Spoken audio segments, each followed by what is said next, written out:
That day, I just said one sentence, and the whole audience fell silent instantly. Those people from the Chin family stared at me as if I had stolen their lives. Old Mrs. Chin's crutch almost hit me on the head. She was so angry that her face turned red and her chest heaved violently. Are you born to be against the Chin family? You forced your second uncle away, and you're the one who caused Sihai to go into debt. Wintong can't even pay his tuition.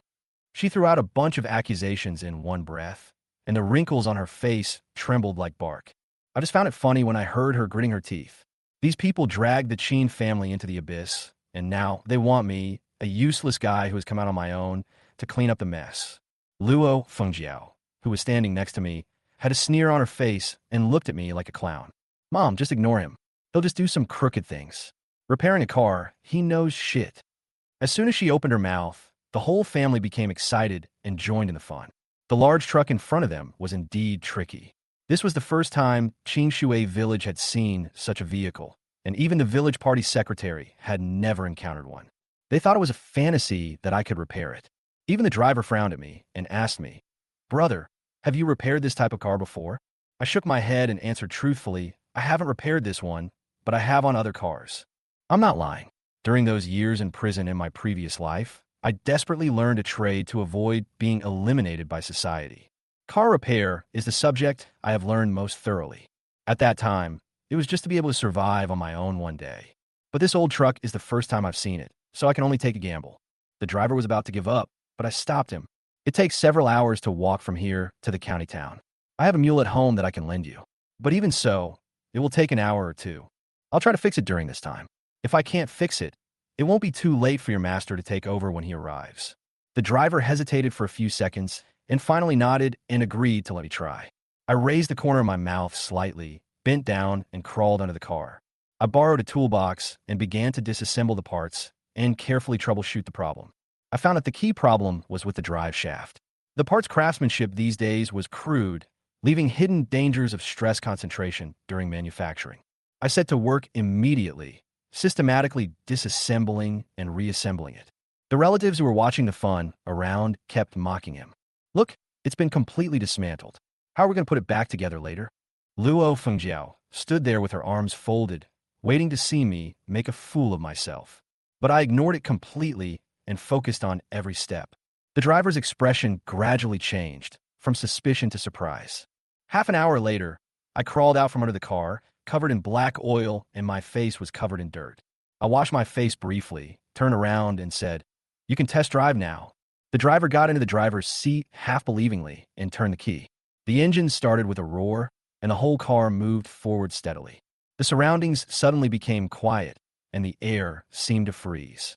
Old Lady Chin and Luo Fengjiao stood there with their mouths wide open, unable to utter a word. I fixed it.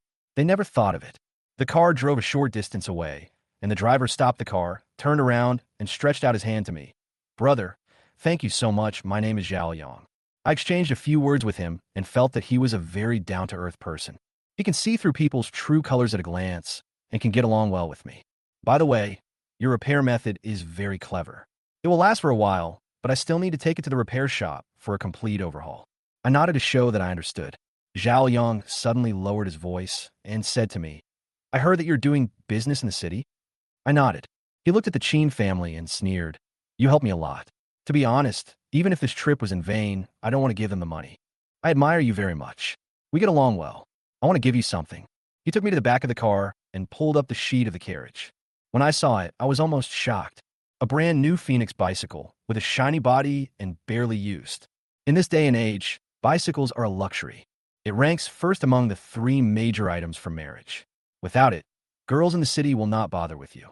Zhao Yang patted the frame and said with a smile, "Brother, this car is for you. It will be convenient for you to do things in the city." I quickly waved my hands. "This is too expensive, no." Zhao Yang laughed out loud. "You don't understand. This car is expensive in the city, but cheap where it's made. I drive a big truck. I know the channels. It really doesn't cost much." My eyes suddenly lit up. His words seemed casual, but they actually contained a huge amount of information. Zhao Yang patted my shoulder and said, "Brother, let's go. The matter is settled. It's getting late. I'll treat you to dinner." I smiled and agreed. The tall and strong driver next to Zhao Liang took out 10 yuan from his pocket and stuffed it into Old Lady Chin's pocket. Don't give me the change. Old Lady Chin was so angry that her face turned black. She still wanted to shirk her responsibility, but Zhang Yong shouted angrily, Old lady, you proposed the conditions yourself, and we have fulfilled them. If you make trouble again, no one in Qingshui village will agree to you. Old Mrs. Qin looked around and found that the villagers were all staring at her, as if they were laughing at a joke. She had no choice but to walk away angrily with her crutches. Before leaving, she didn't forget to glare at me fiercely, as if she wanted to eat me. I was too lazy to pay attention to her anger, so I turned around to greet Minya and the others, and went back to my courtyard to entertain Zhao Liang and the others. Come and try our cooking. Rest here tonight, and don't rush on your journey, I said with a smile. My sister is now staying in a hotel in the city. There are only men in her family, so it is very convenient for her to stay there. Several drivers initially declined, but I smiled and said, there's no bed space on the bus, so we might as well find a place to sleep. They thought about it and agreed. I took out a few peach blossom fish hidden at home, fried some home-cooked dishes, and prepared a large bucket of hawthorn water on the side. As soon as the dishes were served, Zhao Liang's eyes lit up. This fish, why is it so delicious? He took a bite and almost bit his chopsticks. I couldn't help laughing. The other drivers were also eating with great joy, drinking cup after cup of hawthorn water, saying that they had never tasted anything so thirst-quenching. Eat as much as you want. I have plenty of fish, I said casually, but I'd already thought about the serious business I was going to talk about tonight. After everyone had almost finished eating, I slowly spoke. Brother, I have to compensate you for the bicycle you gave me today, even if it's the cost price. Zhao Yang looked mysterious. Guess. 120? I asked tentatively. He shook his head. 100. Still shaking his head. I frowned. Is it less than 100? He nodded. 80. I took a breath. Even a top-of-the-line bicycle, like Phoenix, only costs 80 yuan? Looking at Zhao Yang, I couldn't suppress my thoughts and asked directly, Brother, do you want to do some business together? Zhao Yang's face changed, and he waved his hands repeatedly. Brother, it's not that I don't trust you, but this is really not something you can do. I remained silent, waiting for him to continue. Sure enough, he sighed and told the truth. A few months ago, someone approached us and said they would give us a profit of more than 10 yuan per piece if we could bring some goods back. We were tempted and bought a few boxes of umbrellas. On the way back, I got robbed. I lost my goods and my money. Who do you think I'll ask to compensate me? The other drivers nodded as well, and it was obvious that this incident had hit them hard. As I listened, I understood. It wasn't their fault, but reality was cruel. Zhao Yang finally said, if it's just a small item, that's fine. But if it comes to large-scale trading, we really don't dare. I didn't rush him. I just went into the house, took out 500 yuan in cash, and put it on the table. Brother, since you are unwilling to advance the money, I will pay the first installment of the payment. Just buy the goods. I won't be held responsible if there are any problems along the way. This money is just startup capital. Several people were stunned and looked at me as if I were a monster. The goods haven't arrived yet, and you're paying first? Zhao Yang couldn't believe it. I smiled and said, as the saying goes, even brothers should settle accounts clearly. You said one car costs 80 yuan, so we'll calculate it based on a profit of 20 yuan per car. My pre-sale price is 120. If it sells for too much, we'll split the profits. To put it bluntly, my model means that they have zero risk and rely purely on conscience. Of course, I also know that if they really take the goods and refuse to pay, I will have no way to deal with it. But people in this era, no matter how hard their lives are, often still have some sense of friendship. I bet they're not that kind of people. Zhao Yang was silent for a moment, then suddenly grinned. Okay, brother, I'll do it. But then again, if something does happen on the road, I can't let you carry it alone. Let's each take half. The others nodded as well. The situation was settled. I felt relieved and said with a smile, you guys take a break tomorrow. I'll go modify the car so that no one can see through it.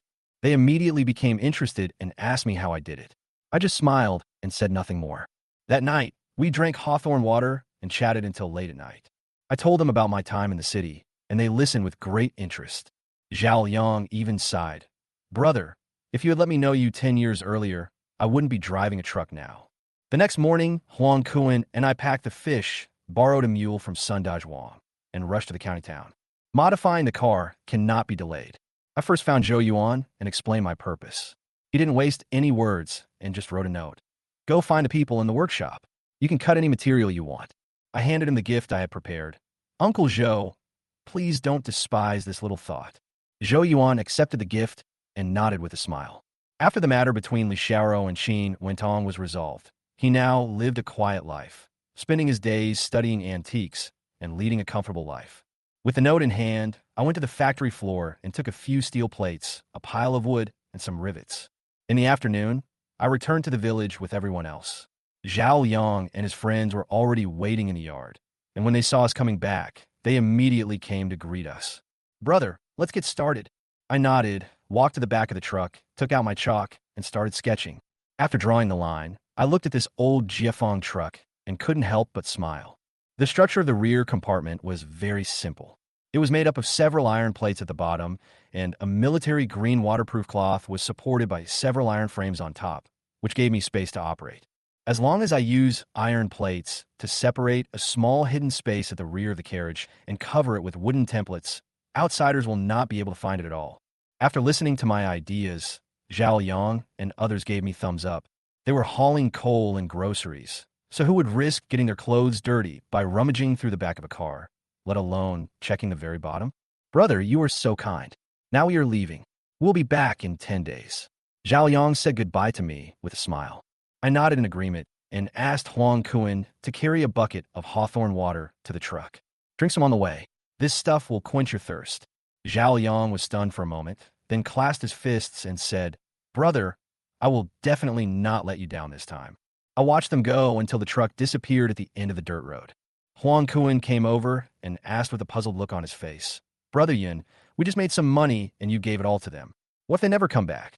I smiled and said, "Don't worry, they will definitely make us a lot of money." Huang Kuan and the others' eyes were still a little shaky, and it was no wonder. In those days of material scarcity, no one had ever seen such unconditional cooperation. But they finally chose to believe me. We chatted briefly for a while and prepared to go into the city. Several people looked at the shiny new Phoenix bicycle in the yard and couldn't help but want to try it. But here comes the embarrassment. No one knows how to ride it. I smiled and said, "When the business stabilizes, I will teach you one by one. The most important thing now is to get into the city." So I rode my bike while Huang Kuan and the others rode a mule-drawn cart and headed toward the city. An hour later, we arrived at the outskirts of the city. I took out a few $100s from my pocket and gave them to Huang Kuan and the others, asking them to go shopping first, while I went straight to the martial arts gym to find Huang Wentian. As soon as he saw me, he knew what I was up to and dropped what he was doing. "Black market, huh? Let's go." I nodded. The day of tightening regulations is not far off. If I don't stock up on alcohol, I'll just have to watch the opportunities slip away. We found Wei Hai, and I handed him 20 yuan. He nodded and said, "Be careful when you go in. Don't show off your wealth, or you'll get into trouble." I'm not afraid as long as Huang Wentian is by my side. We walked into a narrow alley with sewage flowing at the entrance, and it was as dark as a passage to hell. "We're here," Wei Hai said softly. At the end, an iron gate blocked the way. The smell of smoke mixed with the smell of alcohol hit me in the face. A muscular man with a cigarette was standing by the door. Wei Hai saw him and quickly called out, "Brother Meng, this is the friend I brought with me." Menga glanced at us and said coldly, $3 per person. Wei Hai was stunned. "Brother Meng, weren't we together a few days ago?" Menga blew out smoke rings impatiently. "The price has increased. If you don't want to come in, get out."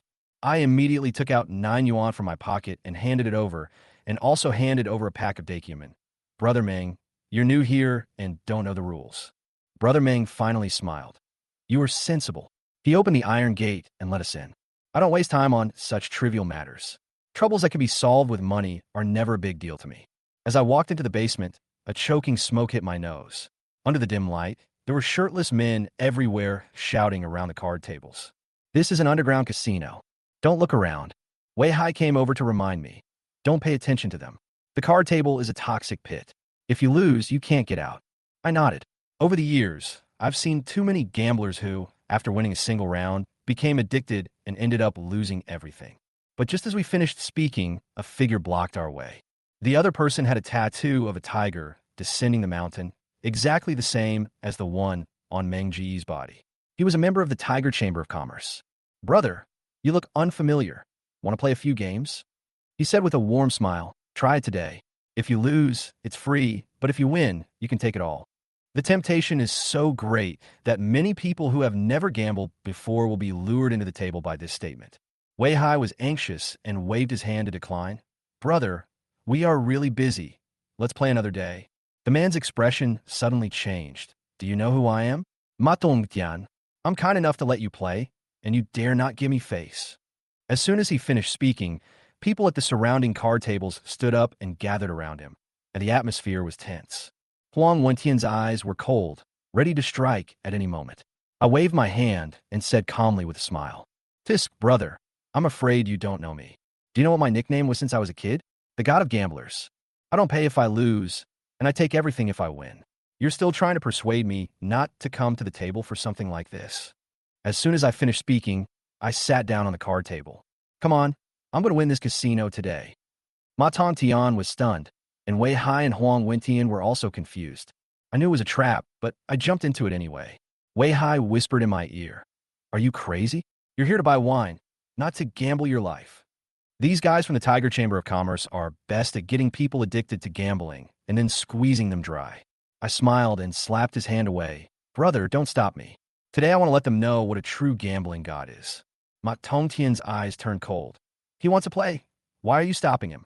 Believe it or not, I will make sure you never hang around here again.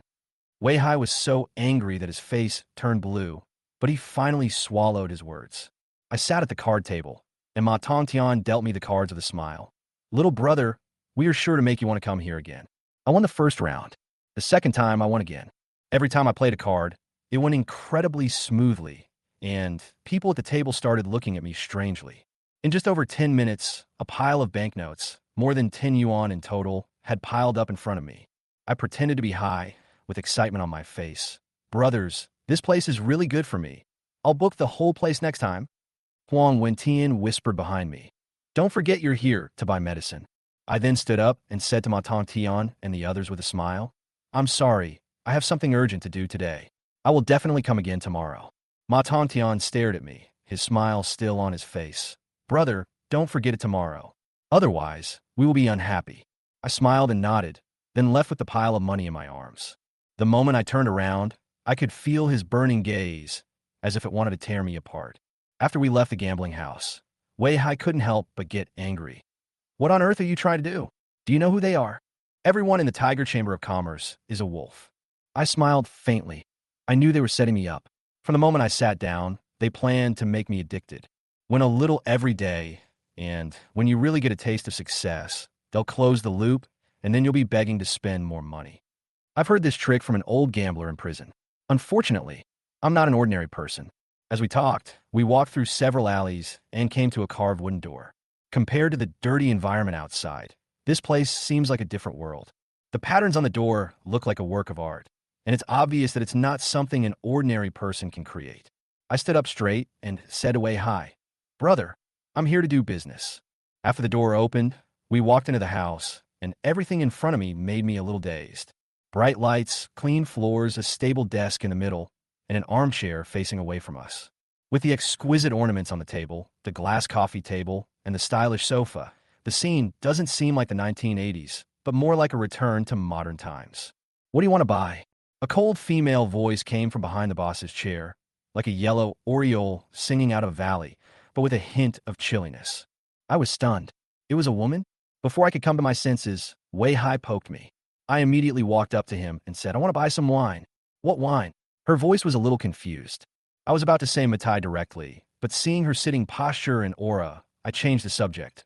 Red wine, sake, and rum, if they have it. Of course, the most important thing is the liquor Matai. The chair slowly turned around, and in front of us appeared a woman with delicate features and appropriate makeup. That temperament is very similar to those cold and beautiful executives I have met in my previous life. I was stunned for a moment. She and Gao Yinshu looked somewhat alike. However, Gao Yinshu is gentle, but she also has a sense of distance that makes people afraid to approach her. She smiled slightly.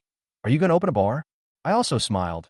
Even if I want to open up, now is not the time. She nodded. Okay, you can call me Boss Pie. Give me the price, and I'll give you the quote. Mr. Krabs? My mind flashed, and I thought of Mr. Krabs from SpongeBob SquarePants. I couldn't help but laugh, but I knew that no one would understand this joke in this day and age. I read out the list, and she wrote it down quickly. When she heard the amount of Matai I wanted, she said softly, You have a good eye? You want the most Matai.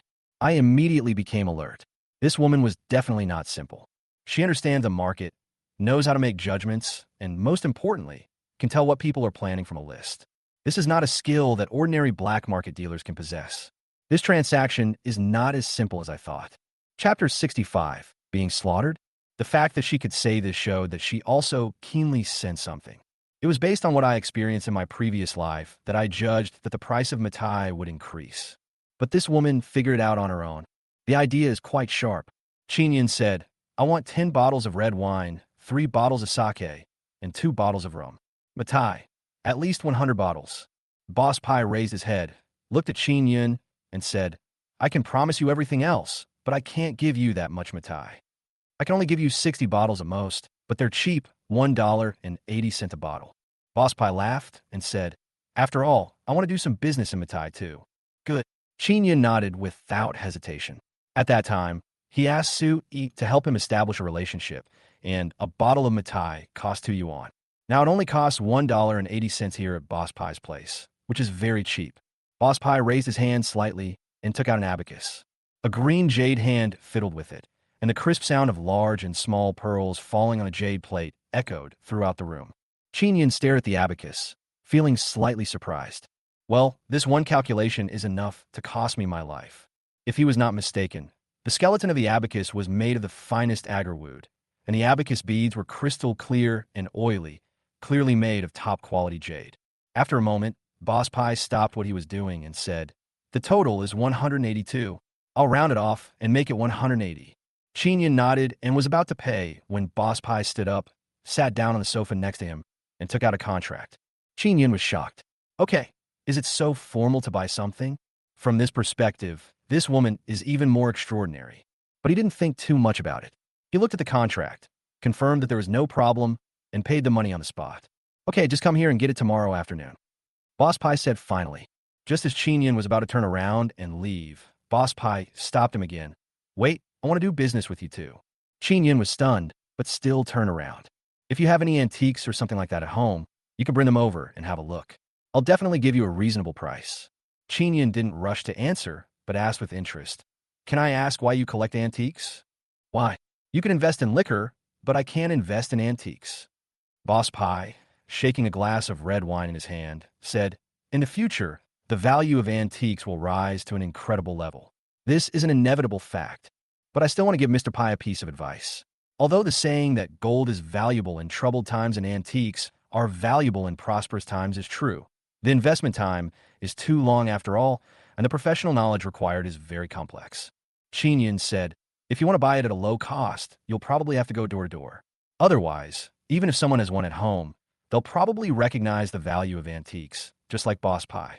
After hearing Chinyan's words, Boss Pai's eyes lit up. Chinyan's insights were profound, and he pointed out the risks in just a few words. This kind of insight is not something that ordinary people can have. After a brief moment of astonishment, Boss Pai smiled and said, I understand the logic, but I have the ability to afford it. Perhaps someone has realized the value of antiques. But I believe that the price I offer will be something they can't refuse. Chinyan smiled and nodded. Is this what it means to be rich and willful? Then he said, Boss Pai, I really don't have such things, but I know someone who has a lot of antiques. How about if there's a chance, I'll organize a dinner for you. Would you mind my presence? Hearing this, Boss Pai also stood up and said seriously, If this thing can be done, I will give you 1/10 of the transaction price for this antique. Afterwards, the two talked for a while before Chinyan turned and left. Huang Wentian and Wei Hai followed closely behind. Brother, I finally understand.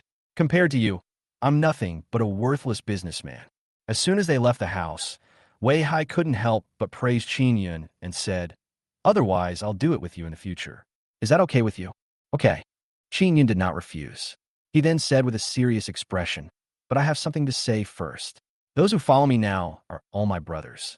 I have great trust in them. To be honest, we haven't been together for a long time, so I can't really trust you. If I find out that you're deceiving me, you should just stop. Wei Hai patted his chest and assured, Don't worry about that. A journey of 1,000 miles tests a horse's strength, and time reveals a person's true character. I will definitely not let you down, brother. They talked for a while, then the two of them said goodbye to Wei Hai and returned to the martial arts hall. After checking the time, Qin Yun made an appointment with Huang Kuan and the others, who were still at the furniture factory, so he rode his bicycle towards them. An hour later, Qin Yun arrived at the furniture factory. While he was looking for Huang Kuan and the others inside, he suddenly heard a familiar voice coming from the front. I just can't believe it. How can a glass like this be so expensive? I think you were trying to trick us into not knowing the value of things. Qin Yun was stunned. Isn't this Huang Kuan's voice? Then he took 2 quick steps and soon arrived in front of shop. Looking inside, Huang Kuan and his friends were arguing with the boss with red faces. The boss opposite was a middle-aged man with a round head and a big belly, a standard Mediterranean hairstyle, and a cup of tea in his hand. He didn't look anxious at all. My friend, if you break something, you have to pay for it. Isn't that just the way it should be? This glass is a fashionable item, so it's normal to be a bit expensive, right? That can't be $15. Even gold isn't worth that much these days. Huang Kuan looked even angrier. He didn't understand this thing, but 15 yuan was enough to build half a good tiled house in the village. However, no matter what he said, the boss opposite insisted on the price of 15 yuan and would not accept a penny lower. Just when they were getting impatient, Qin Yun arrived at the venue. When Huang Kuan and the others saw Qin Yun, they immediately felt reassured. Just as they were about to speak to him, Qin Yun raised his hand and said, "It's okay. I already know. Leave the rest to me." "Boss, you said this glass is $15. Qin Yun took a step forward and squatted on the ground to look at the fragments. "Can you tell me why it is so expensive?" The boss said coldly, "This cup is made of glass. Look around the entire furniture store. Who has something like this? The materials needed to make this thing are already extremely expensive. What's wrong with it being a little more expensive?" Chapter 66. Waiting for them to come and apologize. You country bumpkins, you wouldn't understand even if I told you. If you break something, you have to pay for it. This is a rule passed down from our ancestors. The boss's words became more and more unpleasant, and the faces of several people suddenly darkened. Huang Kuan and Depang immediately rolled up their sleeves and prepared to take action. Qin Yun stopped several people and started fighting, and what was originally reasonable became unreasonable. "You said we are country bumpkins and don't understand these things." Qin Yun stood up and said calmly, "Then I'll open your eyes today." Qin Yun picked up a piece of shard and said, "Glass is indeed a fashionable thing.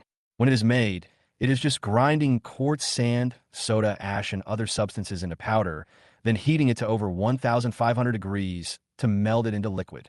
After condensation, solidification, and adding other substances, it finally becomes glass." Qin Yun's words immediately attracted the attention of the crowd. To be honest, glass is a rare thing, and there are even fewer people who can explain it. The boss also stopped drinking tea. Qin Yun was right. Although there are no specific steps, the general principle is not wrong. The reason why glass is so expensive now is simply because of 2 reasons. The temperature can't be reached, and the material is not suitable. Qin Yun said calmly, "So, sometimes the shape of the glass isn't what you'd expect, and there will be some bubbles in the glass. So manufacturers use this to categorize glass cups into different grades. As for the one we broke," Qin Yun sneered, "it's just second-rate, or even defective. You dare to ask us for $15 for this kind of thing?" Qin Yun's last words made the boss tremble. I didn't expect to meet someone who knows what he's doing today. But soon, a look of sneer appeared on the boss's face again. He raised his hand and placed the teacup heavily on the table next to him and said loudly, "What's wrong? What's wrong with defective products? A country bumpkin is a country bumpkin. So what if he knows a little? This thing is mine. I want as much as I want. You can only pay for it." A hint of arrogance appeared on the boss's face, and he was determined to make a killing from Qin Yun and the others. "Okay, boss, since you're like this, don't blame me for being rude." Qin Yun sneered. Depang and Huang Kuan behind immediately prepared to step forward. "What? You want to do something? I tell you, if you touch me, I will lie here." Qin Yun said to Huang Kuan, "Go to the market office and find the person in charge." Huang Kuan nodded immediately after hearing this. There was number 12306, or Consumer Association back then, but Qin Yun still came up with a solution. Soon, the marketing manager came over. He was wearing a floral shirt, holding a Dacuman cigarette in his mouth, and his teeth, yellowed by smoke, were visible when he opened his mouth. "Hello, I'm a consumer here to buy something, and someone is trying to blackmail us." Qin Yun spoke. Unexpectedly, after exchanging a glance with the boss, the manager said directly, We in Furniture City have always been fair and just. But this glass is sold by someone else. You can't break someone else's property and then not pay for it, right? Don't even mention $15. Even if it's 25, you're not right. The manager laughed and said, "You said you don't have money to come to the furniture store. Why don't you go find a carpenter in the village to make some? Now that you've broken someone's property, you must pay compensation. If you don't, they'll even send you to the police station." The manager's words made Qin Yun laugh out loud. No wonder the boss was so confident. It turned out that he had colluded with the manager a long time ago. The boss laughed sarcastically. The onlookers also shook their heads and sighed. It seems that this young man is really going to lose money today. Brother Yun, they're going too far. Big Fatty clenched his fists and said, "I'm going to smash his shop today. I want to see how he can continue his business." Qin Yun shook his head and said to the manager, "If you want to handle it this way, then I have nothing to say. I just want to ask you one thing. Is there a price tag on this glass?" Qin Yun's words startled both the boss and the manager. Huang Kuan said with certainty, "No, there's no price written on it. We just accidentally touched it when we were moving things, and he only told us the price." "That's easy then." Qin Yun smiled faintly. "Tomorrow I will notify the newspaper and ask them to come here to report. There's no fixed price, and they will ask for a huge price after they break it. I'll even hold a sign at the entrance of your furniture store, saying you're ripping customers off here. I have plenty of time. I want to see how many customers you can have." Furniture malls are not like department stores and are not considered monopolies in this era. There are 3 or 4 more in the county town. The manager's expression suddenly changed, and he looked at the boss next to him. "Here, pay, and take the receipt." Qin Yun took out 15 yuan from his pocket and placed it in front of the boss. The boss smiled and took the money directly and asked to issue an invoice. The manager looked a little hesitant. Just as he was about to say something, the boss next to him sneered, "Lao Chung, what are you afraid of? Just let them go. Come over for a drink tonight. A few country bumpkins, can they really turn the world upside down?" Hearing the boss's words, the manager also smiled. "Yes, aren't they just a few country bumpkins?" Qin Yun didn't waste any words. After taking the receipt, he and Minya and the others walked out with the furniture. "Brother Yun, are we really leaving like this? Look at them. It's really infuriating." Huang Kuan couldn't help but say that he really couldn't swallow the humiliation he had just suffered. "Yeah, Brother Yun, we can't just let this matter go. I'm going to smash their shop tonight and let them go crazy again." Depeng and Sunda Zhuang also spoke up. "Don't worry, this matter won't end like this. When the time comes, they will come to beg us with something." Qin Yun spoke, obviously not worried. Although Huang Kuan and the others were still a little confused, they didn't say anything in the end. Several people carried the furniture back to the house. Old Man Wei was sitting in the shade of the yard with a chess game in front of him, frowning and thinking from time to time. Qin Yun and the others greeted him and then began to clean up the room. It was not until nightfall that they had almost finished cleaning the room. Qin Yun had already made plans for these houses. "When the time comes, I will bring my uncle's sister Wang Ju to the city to live in one room, and my sister will live in another room by herself." Huang Kuan and himself lived in the remaining 2 rooms. Looking at the furnishings in the room, Qin Yun laughed. "The things I promised my sister are being fulfilled one by one." Chapter 67, A Pile of Antiques. For his sister's room, Qin Yun specially used pink bed sheets and even went to the department store to buy a rag doll. As for hygiene, Qin Yun put a lot of effort into it, and the entire room was bright and clean without a speck of dust. As for the room where he and Huang Kuan lived, it was a bit sloppy. It is more practical, but the layout is not carefully designed. Sunda Zhuang pushed the cart in, ready to get to work. Qin Yun and others also came to the storage room. Old Man Wei promised to let them use this place. Whether they sell hawthorn water or buy other things in the future, they can put them here. The few of them were working enthusiastically, but after a while, Qin Yun discovered something was wrong. There are a lot of things in the storage room, and each one is worth a lot of money. A large wardrobe made of Wangwali wood, delicate wooden parts using only mortise and tenon joints, and porcelain pieces of various delicate colors and elegant shapes, all made Qin Yun stunned for a moment. He quickly reminded the others, "Be careful, these things are very valuable." Huang Kuan and his team were more cautious. "What are you doing carrying these things out here? Smash them now." Old Man Wei, who was thinking about the chessboard, suddenly raised his head, looked at Qin Yun after he moved the things out, and suddenly shouted to everyone excitedly. Qin Yun was a little stunned. Even if he looked at these things, he knew that they were definitely rare objects, and it was extremely difficult to preserve them. And the quality is still so intact. If I sell it to Boss Pie, I can definitely get a good price. Before Qin Yun could react, Old Man Wei had already stood up and walked towards him with big strides, as if he was about to smash these things. Master, wait. Several people pushed and shoved each other before they finally persuaded Old Man Wei to stop. Qin Yun and Old Man Wei came to the other side and said, Master, what's going on? Could it be? Old Man Wei was still furious. What's it to you? These things are mine. I can do whatever I want with them. I'm going to smash it sooner or later.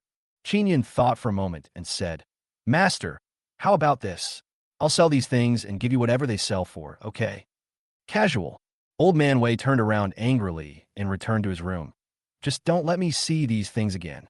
Qin Yun finally breathed a sigh of relief, and he and Huang Kun and others moved the things to another place, and then cleaned out the storage room. Brother Yun, it's getting late. How about we make some food? When we were packing up just now, paying to the most work. Now that it was time for dinner, he couldn't help but speak. Qin Yun smiled. This guy is really a foodie. But after looking at the time, it was true. So he called Huang Kun, and the two of them went to the farmer's market to buy some vegetables and meat. Qin Yun asked Huang Kun to take the things back first, and he went to the hotel. Brother, you are finally here. As soon as she saw Qin Yun, her younger sister Qin Ling couldn't wait to rush to Qin Yun's side and hugged him. Qin Yun smiled and patted Qin Ling's head, then asked Chen Shuqi, How's your study been these past few days, little sister? Chen Shuqi stood up, pointed to the paper beside her, and said, My little sister is very smart. She can learn things in just 1 or 2 days that others may take a week to learn.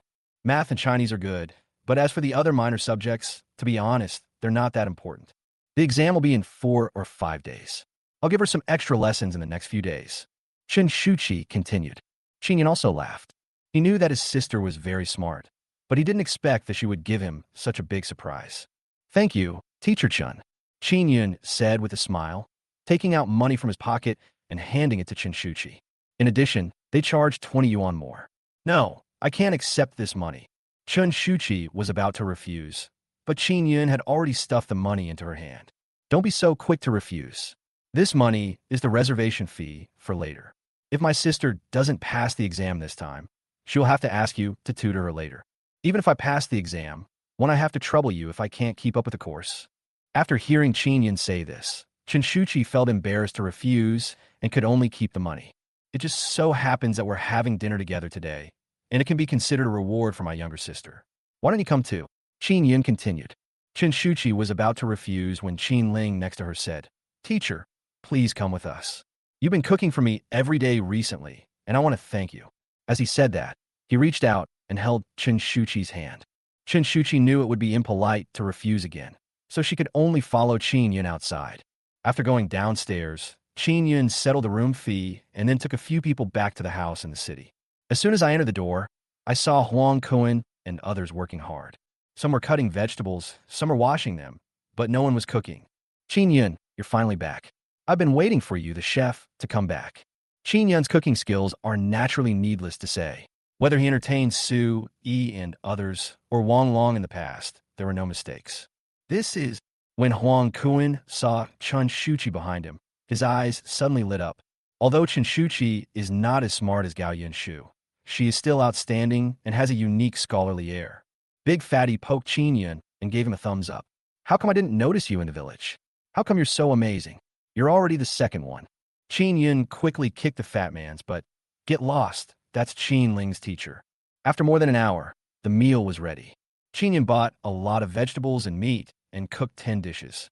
Sweet and sour spare ribs, fish-flavored shredded pork with chili peppers, stir-fried shredded potatoes. Soon, the smell of food filled the entire room. Teacher, please try my brother's cooking. Qin Ling urged Chen Shuqi.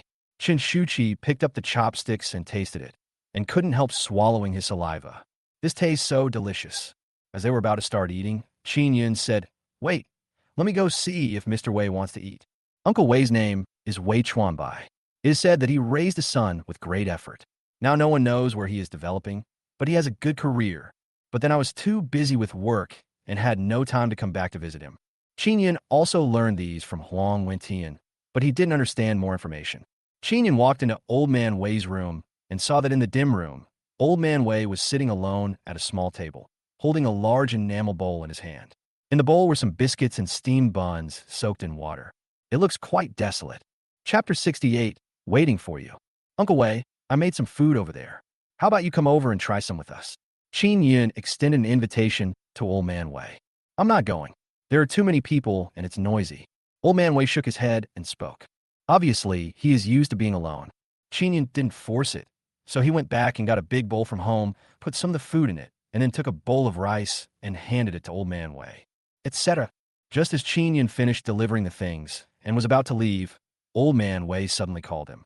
He turned around and took out $5 from the room and handed it to Qin Yin. Old man, I won't eat your food for free. Take these $5. Qin Yin quickly shook his head and refused. Master, this is just a matter of convenience. In our village, it's common for people to go to their neighbors' houses for a meal if their parents aren't home. Besides, there are so many people here today, so it's just a matter of adding one more pair of chopsticks. Hearing Qin Yun's words, a hint of nostalgia flashed in Old Man Wei's eyes. But he still grabbed Qin Yun's hand and slapped the money directly into his hand. Stop talking. If you don't take these $5, you can take the food back. I was taught, old man, not to take a needle or thread from another. Seeing Old Man Wei's stubborn look, Qin Yun could only smile and take the money. Okay, uncle, although I rent your house, we will be neighbors from now on. If you need anything, just call me.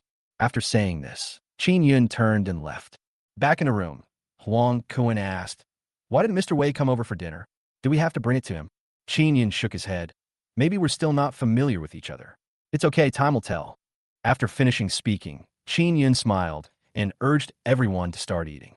After a few days of getting along, Chen Shuqi and Qin Ling had become very familiar with each other. While they were eating, Qin Ling talked to Chen Shuqi about Qin Yun's difficulties. From the beginning, when Qin Sihai asked him to take the blame for his brother, to later when he took her to separate from the family out of anger, to find a place to settle down, to fish and sell fish. Everything seems easy, but who knows the hard work involved? As he spoke, Chen Shuqi couldn't help but look at Qin Yun. His handsome appearance and rough hands covered with scars were in stark contrast to his generosity in paying himself extra tuition fees. Maybe this is what it means for someone who has been caught in the rain and wants to leave an umbrella for others. The food Qin Yun cooked was delicious, and after a while, everyone had almost finished eating. I'll stay and clean up. After everyone returned to their rooms, Chen Shuqi took the initiative to stay and talk. Qin Yun shook his head and smiled. You should go back first. It's getting late. I'm afraid you might be in danger. I'll just come here. Chen Shuqi wanted to insist, but Qin Yun half pushed her out of the room and told her, go back and rest early.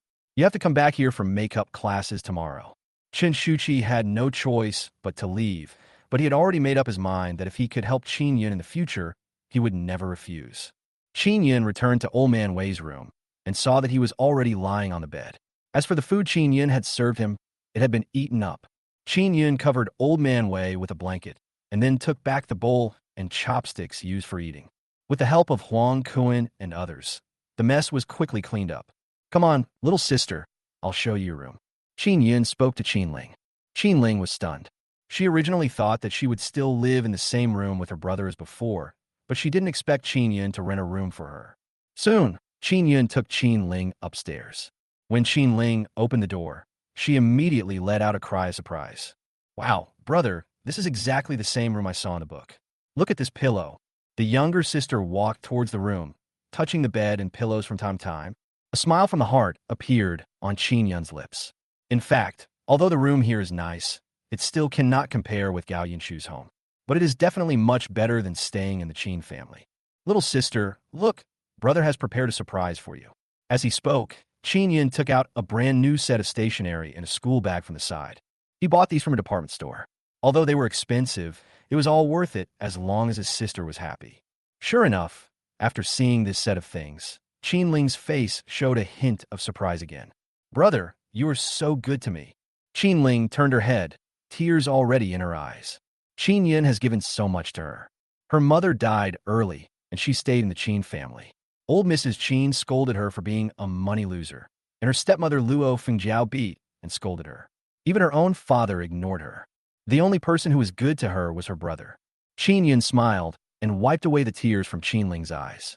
He rubbed her head and said, "Silly sister, as long as you're doing well, your brother will be happy. Don't be nervous during the exam, and don't put too much pressure on yourself. Even if you don't pass, we could just try again next year." Qin Yun told Qinling that he would provide her with the best conditions, but he would not force her to do anything. "There are so many towering trees. Why do you have to grow into the one you want?" Qin Yun then talked to Qinling for a while before returning to his room. Because Huang Kun, Qin Yun, Depang, and Sunda Zhuang are all grown men, the furnishings on their side are very simple. There are 2 double beds and some simple toiletries. Several people were very satisfied with the room. After all, they were all men from the village, and being able to live in a room like this was something they had never thought of before. No words were spoken that night. The next day, everyone got up very early. A few of them took the bean flour back to Qingshui village.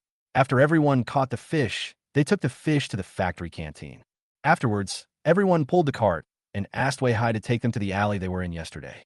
Boss Pai asked them to come and get the wine today. It was still Brother Meng from yesterday, guarding the door.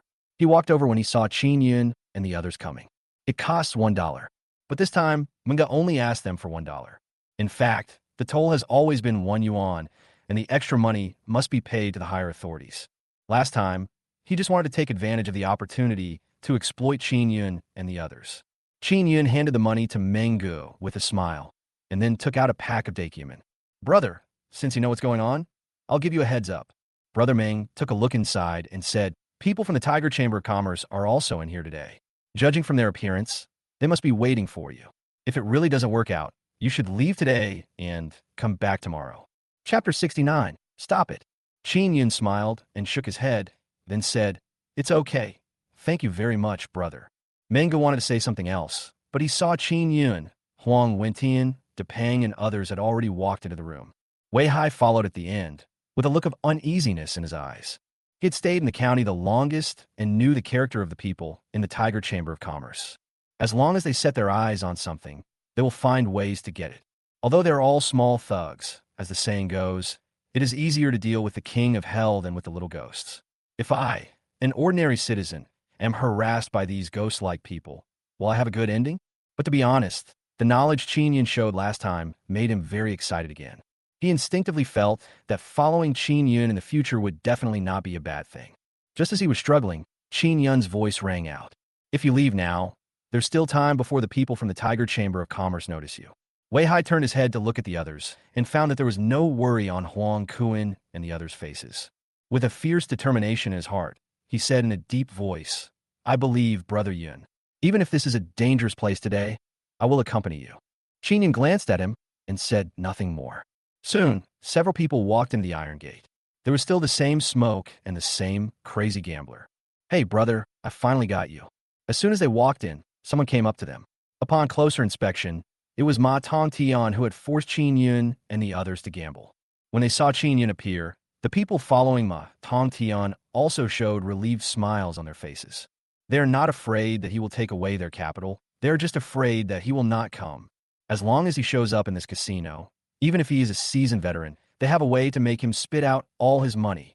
Ma Tongtian said, hooking his hand around Qin Yun's shoulder and saying, "I thought you weren't coming. We're still short 1 person today, so I've been waiting for you. Sorry, I don't want to gamble today." Qin Yun simply shook off Ma Tongtian's hand and spoke lightly. "What did you say?" The people behind Ma Tongtian became anxious instantly.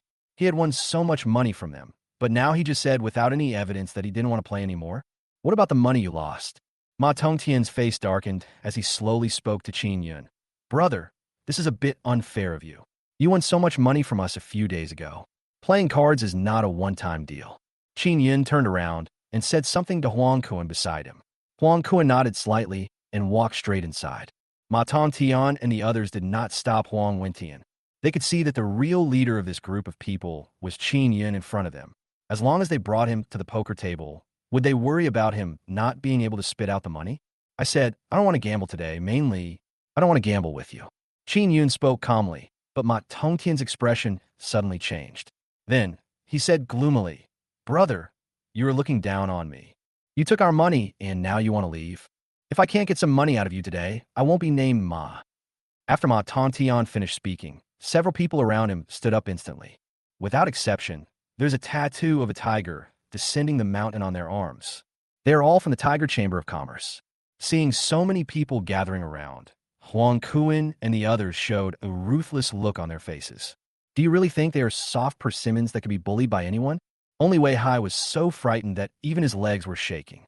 He had heard before that someone who provoked the Tiger Chamber of Commerce had both legs broken and was thrown to the ground when he showed up the next day. At this moment, he already felt a little regretful. However, Qin Yun remained calm and composed. Took your money? Wasn't that my fair and square winnings? Win. At this point, Ma Tongtian stopped pretending and said in a cold voice, Boy, do you really think that you earned that money by your own ability? If we hadn't let you win, you wouldn't have won a dime.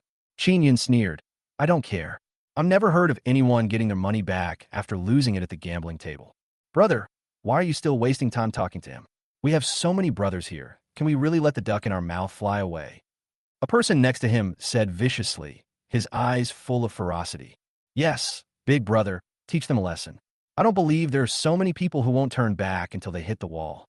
Then several people from the Tiger Chamber of Commerce pulled out a few sticks from under the card table and prepared to attack Qin Yun. Hit him. I want to see if he can spit out the money today. Ma Tongtian shouted coldly, and the others could no longer hold back and rushed towards Qin Yun and his companions with sticks in their hands. At this moment, a cold voice came, Stop it. The person who came was Boss Pie. She was dressed very beautifully today, in a black long dress with a string of white pearls around her neck. Her face was delicately made up, and she looked cool and charming. She was no less beautiful than the female stars Qin Yun had seen on TV in his previous life. As soon as the words came out, everyone around him was stunned. Ma Tongtian's face changed from fierce to flattering in an instant. Boss Pie, why did you come out? He took 2 quick steps, came in front of Boss Pie, and whispered, I don't care what you do with other things, but you can't touch Qin Yun from now on. Remember? Boss Pie said lightly. Ma Tongtian looked at Qin Yun in a daze. Where did this kid come from? How could he even invite Boss Pie out? But he didn't dare to ask any more questions, so he could only bow his head and say to Boss Pie, Okay, I understand. Boss Pie nodded, then turned to Qin Yun and said, Is what you said true? Qin Yun raised his eyebrows and said, How about Boss Pie, give me a camera? I'll go back and take some pictures and come back to show you. Loquacious. Boss Pie rolled his eyes at Qin Yun and suddenly became very charming. Ma Tongtian was even more shocked by what he saw. In front of them, Boss Pie always had a cold face and always had an air of superiority. Why did everything change when it came to Qin Yun? At this time, Qin Yun and Boss Pie had already walked out. Boss Pie waved his hand, and someone immediately carried the things onto the cart pulled by Qin Yun and his men. Everything is here. Let's take inventory. Boss Pie spoke. No need to count. I trust Boss Pie. Qin Yun spoke. Chapter 70. Concealing the Truth. Boss Pie didn't care. There was no way she would deceive Qin Yun for such a small thing. Are there really so many antiques in the place you mentioned? On the way, because there was no other means of transportation, Boss Pie could only sit on the back seat of Qin Yun's bicycle and ask Qin Yun at the same time. Qin Yun nodded. I only know a little bit about antiques, but judging by their appearance, they should be similar. They're all old items. Boss Pie didn't say anything more. After a moment's silence, Qin Yun asked, Why did you leave the Tiger Chamber of Commerce there? Boss Pie raised his eyebrows and said, Have you ever heard of the saying, cover your tracks? When Qin Yun heard this, a smile appeared on his face. I have to say, Boss Pie is very smart. The reason why the Tiger Chamber of Commerce was left there was to hide Boss Pie's true purpose. Nowadays, although the limelight has gradually faded, if it is exploited by people with ulterior motives, it will still be a crime of speculation. Danger is inevitable. But things are different with the Tiger Chamber of Commerce. Even if danger really occurs, Boss Pie will have enough room to turn around.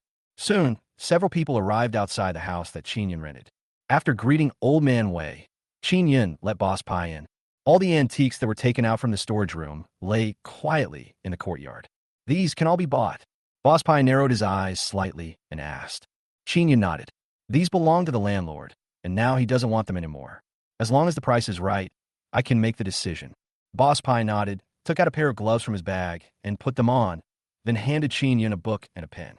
Wait, I'll tell you how much it is, just write it down. Qin Yun nodded, then watched Boss Pie take out a magnifying glass and walk towards the antiques. Boss Pie at this moment had a completely different aura from the one he had just had in the casino. He looked more serious and had the air of a master of antique appreciation. Square wooden carved cabinet in excellent condition with natural patina. Estimated value 120 yuan. Blue and white porcelain depicting flowers, birds, fish, and insects with a rich glaze and exquisite painting. Estimated price 84 yuan. As Boss Pai spoke, Qin recorded everything. It has to be said that Boss Pai was much more generous than Zhou Yuan before. He actually offered a high price of over 70 yuan for an inkstone that was similar to the one he had given Zhou Yuan before. And this one is not as good as Zhou Yuan's. It took a full half hour before Boss Pai's voice stopped. How much is the total? Boss Pai asked Qin Yun. Qin Yun calculated and replied, a total of 853 yuan. Boss Pai nodded, took out a neat stack of 100 yuan bills from his pocket, counted the money, and handed it to Qin Yun. Then I'll send someone to move these things later. Qin Yun smiled and said, why don't we just send it off for you? You don't have to bother anyone else. Boss Pai glanced at Qin Yun and said, these things are very valuable. If one of them is damaged, it could be a huge loss. Let us professionals do it. After hearing what Boss Pai said, Qin Yun had no choice but to give up. Boss Pai quickly called people, and after a while he wrapped the things in cotton cloth and walked outside. I'll have to trouble you with the other dinner. Boss Pai gave Qin Yun some final instructions. Qin Yun nodded. Okay, I'll let you know once everything is confirmed in the next 1 or 2 days. After Boss Pai left, Qin Yun came to Old Man Wei's room with 853 yuan. At this time, Old Man Wei was lying in a chair, lost in thought. Qin Yun placed the money on the wooden cabinet next to him and said, Uncle Wei, those things sold for over 800 yuan. I'll leave the money here for you. Hearing this, Old Man Wei seemed to have touched a hot potato. Take it away, take it away. Qin Yun was stunned. How could there still be people who couldn't get along with money these days? And that's more than 800 yuan, which some people can't earn in a whole year. Even in the city, it's a huge sum of money. Then this money. Qin Yun couldn't help but ask. Do whatever you want with it, but don't give me the money. Old Man Wei said stubbornly. Qin Yun was speechless. What was going on? Did he really want to put the money in his own pocket? How about this, Uncle Wei? I'll give you this money to repair the house. When the time comes, please tidy up your room.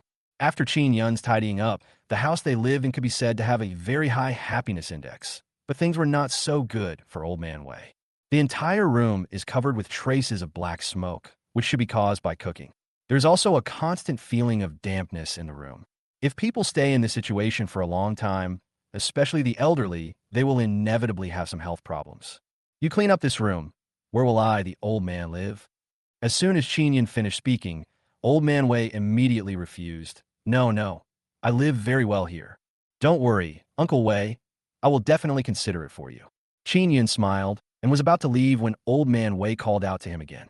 After hesitating for a long time, he said, Can you make me another portion of yesterday's meal? Of course, Uncle Wei, whatever you want to eat, I will make it for you. Qin Yun spoke. Anyway, there are so many mouths to feed these days that every meal can't be complete, so it's no use having an extra pair of chopsticks. Sweet and sour pork ribs, stir-fried shredded potatoes. Old Man Wei didn't hesitate and directly listed a bunch of dishes. It seems that the bland soup really made me feel a little uncomfortable before. Okay. Qin Yun responded and turned to go outside. When delivering fish to the factory canteen today, he deliberately left 2 fish for tonight's meal. After working for more than an hour, Qin Yun quickly prepared the meal. It just so happened that my younger sister had also finished a day's study and walked down with Qinshuqi. When Qin Ling saw the food on the table, a look of surprise immediately appeared in her eyes. Qin Yun smiled and urged everyone to eat. He took out a bowl and served a separate portion to Old Man Wei. The next morning, Qin Yun, Huang Kuan, and others returned to the village. Now that life has returned to normal, more and more people are fishing. The people in the village are not stupid. Although they cannot sell fish in large quantities like Qin Yun, they still have a chance if they sell a few fish in the city. Qin Yun didn't say much about this situation. After all, this method of catching fish was his own idea, but there was no need for him to block everyone's way to wealth. After catching the fish, Qin Yun rode his bicycle to his uncle's house. Now it's time to take Wang Ju away. Chapter 71, The Money Was Stolen. As soon as I walked in, my uncle's house was unexpectedly quiet. Qin Yun looked inside carefully. The room was in a dilapidated state, with some cold food on the wooden table. My aunt was sitting on the bed in silence, while my uncle was squatting on the ground, smoking a cigarette. As for Wang Ju, she was standing aside, her eyes already red and swollen from crying, her head lowered, and her expression could not be seen clearly. "Uncle, what's going on?" Qin Yun asked cautiously. "Gone, all gone." My uncle's eyes were dull. When he saw Qin Yun coming, he did not come forward to greet him as usual. Qin Yun was startled, feeling something was wrong. He immediately stepped forward and placed the things he had brought on the table. "Uncle, what is missing?" Only then did my uncle raise his eyes and say, "All the money in the family is gone." Hearing this, Qin Yun immediately looked at Wang Ju again. Could it be that this girl has gone back to her old ways and given the money to her boyfriend to spend? My uncle looked at Wang Ju and wanted to say something, but he could only sigh heavily. My aunt said, "Her father has beaten her, but she really said she didn't take it. No matter how much he beat her, she still refused to admit it. Maybe it really isn't her." My uncle was so angry that he slammed his pipe to the ground. Who else could it be if not her? There are only 3 of us in our house. Could it be that we saw a ghost? I said I didn't take it, and I didn't take it. Wang Ju suddenly stood up and shouted at the 2 of them, "What do you want in exchange for trusting me?" Qin Yun saw the angry expression on Wang Ju's face and felt a little confused. He and Wang Ju grew up together and was very familiar with her. Judging from Wang Ju's reaction, he indeed did not take the money. "Uncle, I think my sister didn't take the money, or was it stolen?" Although people in the village can now have enough food to eat, petty thefts still happen occasionally. It is also possible that it will be stolen. Impossible. Only we know where the money is stored. It's impossible for outsiders to guess it. My uncle shook his head and quickly denied the statement. Hearing this, Qin Yun didn't say anything else. He took out 50 yuan from his pocket and put it in his uncle's hand. "Uncle, now that it has happened, there is nothing we can do even if we think about it. Take this money for emergency use." "That won't do." The uncle immediately pushed the money into Qin Yun's hand and said, "When you split up the family business a while ago, I, as your uncle, couldn't help you at all. You came here several times and spent a lot of money. I can't take this money." Qin Yun shook his head. "Uncle, you don't need to say anything. To be honest, you are my only relative now. I just hope that you can live a good life and have a prosperous life. You can use this money for emergencies first and give it to me when you make money." The uncle wanted to refuse, but Qin Yun refused to accept it, so he had no choice but to accept it. "Okay, I will return it to you as soon as possible after the autumn harvest." Qin Yun smiled and said, "It's okay. I'm not in a hurry for the money." After sitting for a while, Qin Yun finally spoke. "Uncle, I came here to tell you that the matter I had last time has been resolved. I want my younger sister to go to the city with me and help me." Okowo. When my uncle heard this, he immediately nodded in agreement. He already liked his nephew very much, and the fact that Qin Yun always brought them something every time he came was enough to show that Qin Yun was doing well in business. Qin Yun nodded and said to Wang Ju, "Let's go, sister." Wang Ju turned around and was about to follow Qin Yun when a slightly stiff voice came from behind him. Etc. Wang Ju turned his head to look at his uncle, his face still tense and his eyes filled with stubbornness. My uncle took out a few bills from the money Qin Yun had just given him and handed them to Wang Ju. "When you're out, be careful about everything. If you have any questions, go find your brother. After all, parents in the world are pitiful. No matter what, they don't want their daughters to suffer." Wang Ju didn't take the money. "I don't want it." My uncle's eyes narrowed immediately, and just as he was about to say something, Qin Yun pushed the money into his hand. "Don't worry, uncle. I won't let Wang Ju suffer any injustice. You can keep the money. I'll take care of everything." Uncle wanted to say something else, but Qin Yun shook his head. "Besides, my little sister is not young anymore. It's time for her to experience the hardship of making money." Qin Yun's words made sense, and his uncle nodded in agreement. Then Qin Yun and Wang Ju walked out. After seeing the bicycle, Wang Ju's eyes immediately lit up. She had only seen this rare thing once or twice in the city, but she didn't expect Qin Yun to have one.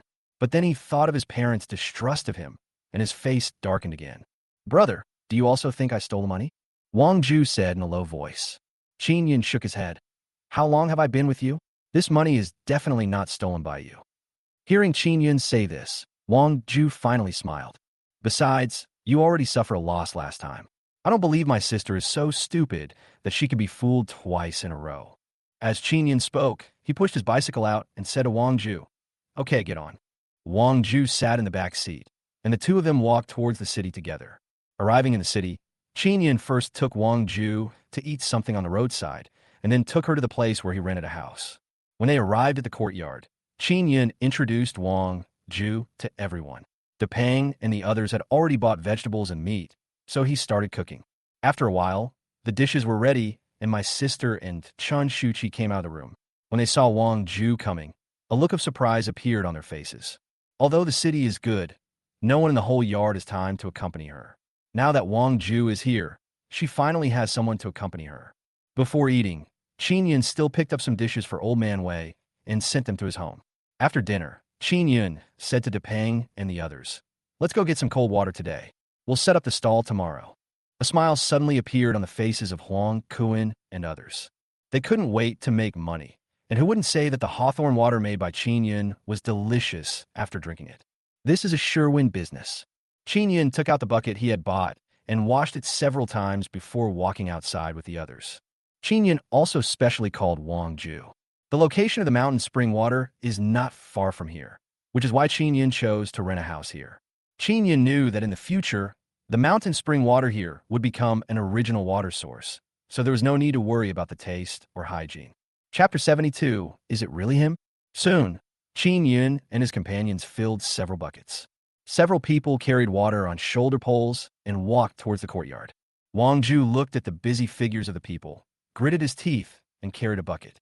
But after all, she was not like Qin Yun and the others, who were used to carrying heavy objects in the village, and soon she felt pain in her shoulders. But Qin Yun had no intention of helping her, so she could only carry the bucket and walk towards the courtyard, staggering step by step. But she remembered that she still owed Qin Yun some money. After she and her boyfriend had spent all their money, it was Qin Yun who paid for her. It took more than an hour before everyone filled the water tank in the storage room. The water tank is already full of soaked hawthorns. After a night of settling, the hawthorn flavor contained in the cold water will be stronger. As for brown sugar and rock sugar, they should be added only after the container is full. Otherwise, the cold water will not be sweet on top, but too sweet at the bottom. A few people washed the cart again and hung up the introduction written by Qin Ling. That was the end of the job. After finishing all this, it was already nightfall. Qin Yun came to Wang Ju's room and asked, "How is it? Are you used to this environment?" Wang Ju was rubbing his shoulders. After hearing Qin Yun's question, he immediately nodded. "Don't worry, brother. Everything is fine here." Qin Yun smiled and said, "That's good. You have to get used to it as quickly as possible in the next few days. Selling cold water may seem simple, but there are actually a lot of things involved. I will definitely stick to it." Wang Ju also spoke. Qin Yun walked up to her and said, "Little sister, we grew up together. There are some things that I, as your brother, won't tell you and no one else will. Think about it. You're not young anymore. Have you ever accomplished anything in all these years?" Wang Ju was stunned, raised his eyes to glance at Qin Yun, but quickly lowered his head again. Qin Yun was right. At the beginning, she felt that farm work was too tiring, so her father asked her to go to the city to learn some skills, but she was unsuccessful in every task. Although Qin Yun's words were a bit sharp, they were ultimately for her own good. The world will change rapidly in the future. If you don't have a skill, the gap between you and others will only get bigger and bigger. Qin Yun continued, "Look, your uncle and aunt are getting old. As they get older, they might not even have the strength to do farm work. The burden of life will eventually fall on your shoulders." Wang Ju was silent, recalling the rough hand that handed her father money when she left today, and the clumsy apology she made a few days ago when Qin Yun advanced her money and she thought she had wronged her. "During the few days you and I are selling sweet soup, I will teach you how to run a business. Even if you start your own business in the future, you'll be able to do well." Seeing Wang Ju's reaction, Qin Yun knew that she had really listened to him, so he spoke. Hearing this, Wang Ju's face showed determination. "Okay, brother, I will definitely not give up halfway this time. I will definitely learn what you teach me." Qin Yun smiled and took out a few muscle patches from behind him. This is a prescription made by a local Chinese medicine practitioner. It is very effective and can greatly relieve fatigue after application. Now tell me how the money at home was lost. Also, think carefully about what you have been doing these past few days. Qin Yun then spoke. "My uncle and aunt are honest people and usually keep their mouths shut. If we go by what they say, the problem may still lie with Wang Ju. I came back from the city that day. As soon as I got home, my father rushed over to me and asked me if I had stolen the money." Wang Ju thought for a moment and then said, "But I didn't know anything about this. You were in the city looking for a boyfriend that day. Did you find one?" Qin Yun's eyes flashed and he asked, "No." Wang Ju shook his head. "That day I went to the agreed place to wait for him, but he didn't show up even after waiting for a long time. Finally, Someone came and said he had something urgent to do and couldn't come. Finally, I returned home alone. At this point, Wang Ju's face showed a hint of doubt. Brother, you don't suspect that it was my boyfriend who stole the money, right? Qin Yin shook his head. I never said that. When you two were together a few days ago, did you talk about this topic? No. Wang Ju was halfway through her speech when she was suddenly stunned, because she suddenly remembered that she had actually told him about this matter unintentionally. Qin Yin noticed the expression on Wang Ju's face and immediately asked, What do you mean? We were walking by the lake that day, and he suddenly said he had earned some money and didn't know where to put it home. I didn't pay much attention to it first, but he later asked me where my family's money was usually kept. The more Wang Ju spoke, the lower his voice became. It was obvious that based on Qin Yun's two questions, he was already suspected of stealing money. Brother, do you think it's possible that he really stole the money? Wang Ju asked Qin Yun in a low voice. Qin Yun shook his head. I can't be sure yet, but I have a way. As he spoke, Qin Yun whispered a few words to Wang Ju. After listening to this, Wang Ju nodded repeatedly. Afterwards, Qin Yun gave her a few more instructions to go to bed early and then walked outside. After going out, feeling the cool evening breeze, Qin Yun couldn't help but sigh. What he was afraid of was not that he could not expose the true face of Wang Ju's boyfriend, but that this silly girl would be as deeply trapped as Li Xiaoro. By then, no matter how much evidence you produce, it will be of no avail. It is true that once bitten by a snake, one will be afraid of ropes for 10 years. Qin Yin thought about it and went to his younger sister Qin Ling's room again. My little sister is washing up and getting ready for bed. Seeing Qin Yin coming, he immediately got up from the bed. Little sister, how are your studies going recently? Qin Yin asked. Hee, I will definitely pass the exam this time. The little sister's face was full of smiles, and it was obvious that she was determined to pass the exam. That's good. Qin Yin praised him a few times, then asked, Do you have time recently?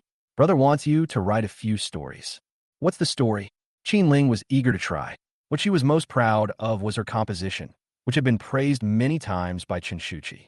Little sister, what should girls know? Qin Yin asked. The little sister blinked, thought for a moment, and then said self-respect, freedom of thought, and the ability to distinguish right from wrong. Qin Yin smiled and said, Okay, how about writing a story for each of these themes? Good. My younger sister agreed without thinking. She disregarded this as a test from Qin Yin. Chapter 73, Start Selling Cold Water. After talking with his younger sister for a while, Qin Yun returned to his room. No words were spoken that night. The next morning, Qin Yun, De Zhuang, and others returned to the village. After catching the fish, they took them to the factory canteen in the city. Taking advantage of this opportunity, Qin Yun took out some gifts he bought on the road, including condensed milk and some other things. Of course, Qin Yun did not forget what he had promised Zhou Yuan before. He went to Aunt Zhou's house to ask and brought back some rice paper.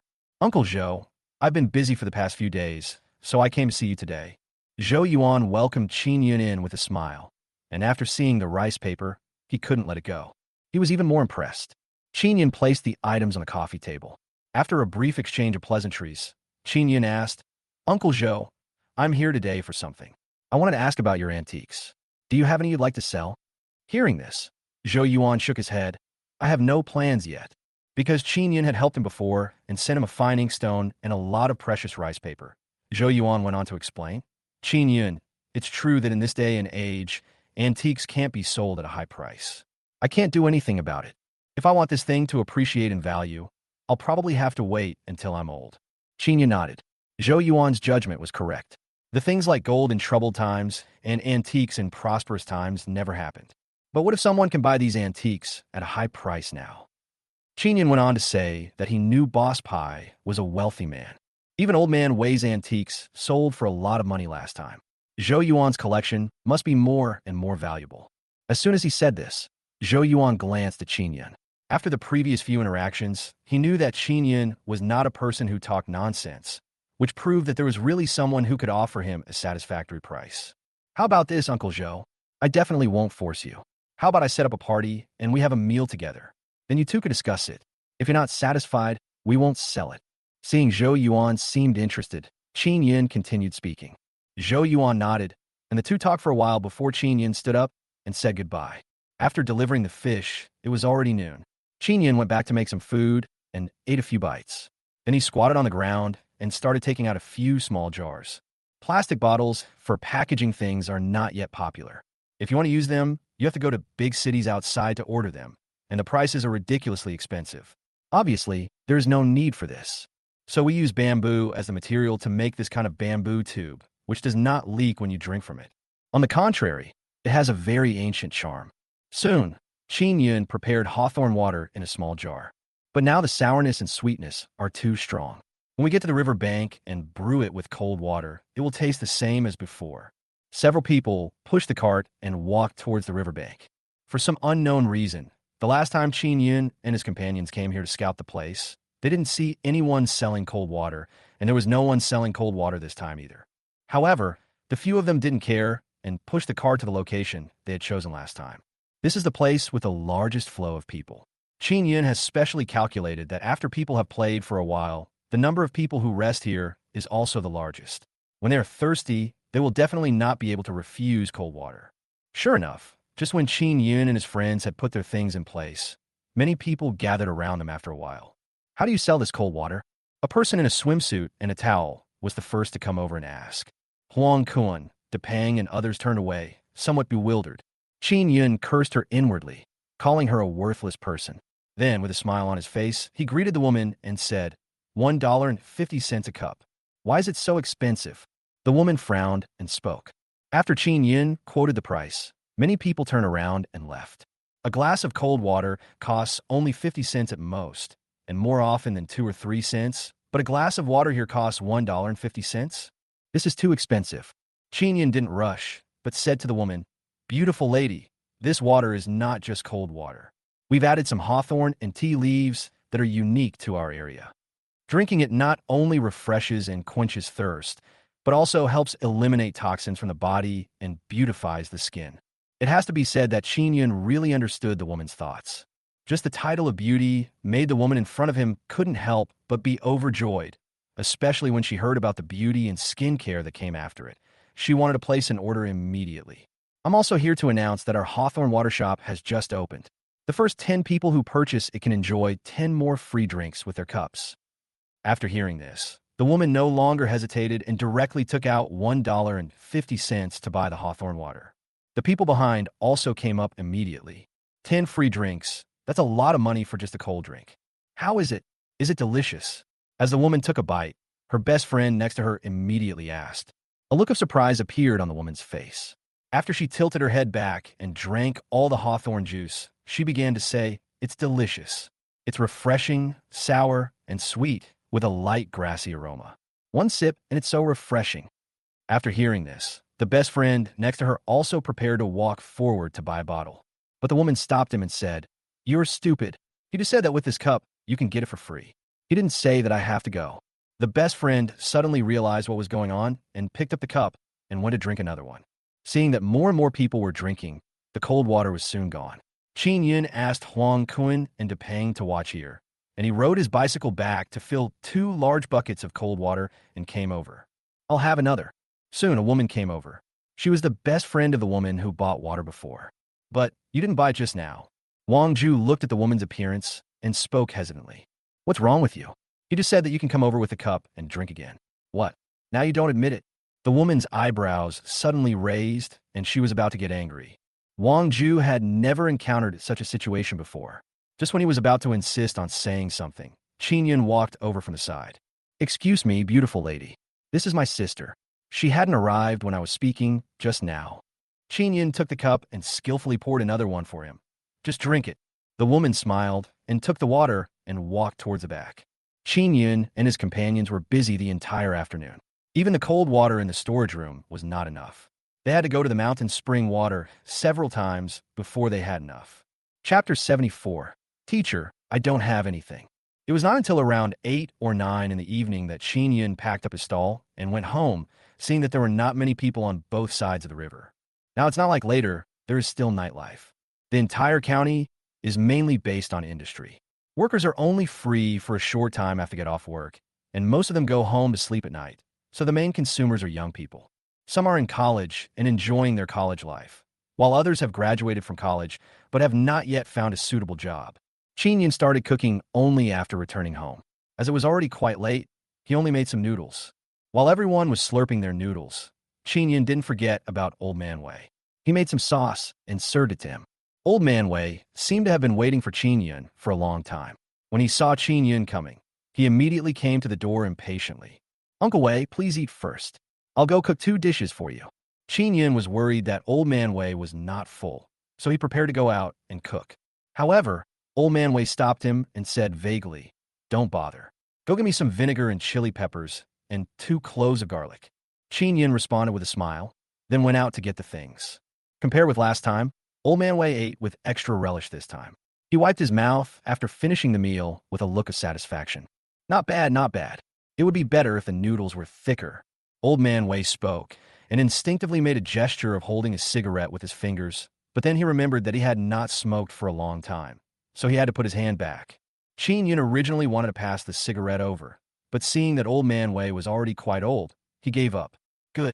Qin Yin smiled and agreed. I will come back early tomorrow to cook. It's the weekend today, so it's a bit late. Old Man Wei shook his head. You young people, just do whatever you want to do, don't wait. I'm an old man. It doesn't matter whether I eat early or late. Then he asked, Is there anything you need my help with? Qin Yin smiled and shook his head. Not yet. If something happens later, I will ask for your help. But he shook his head in his heart, thinking that it would be difficult for him to have this opportunity.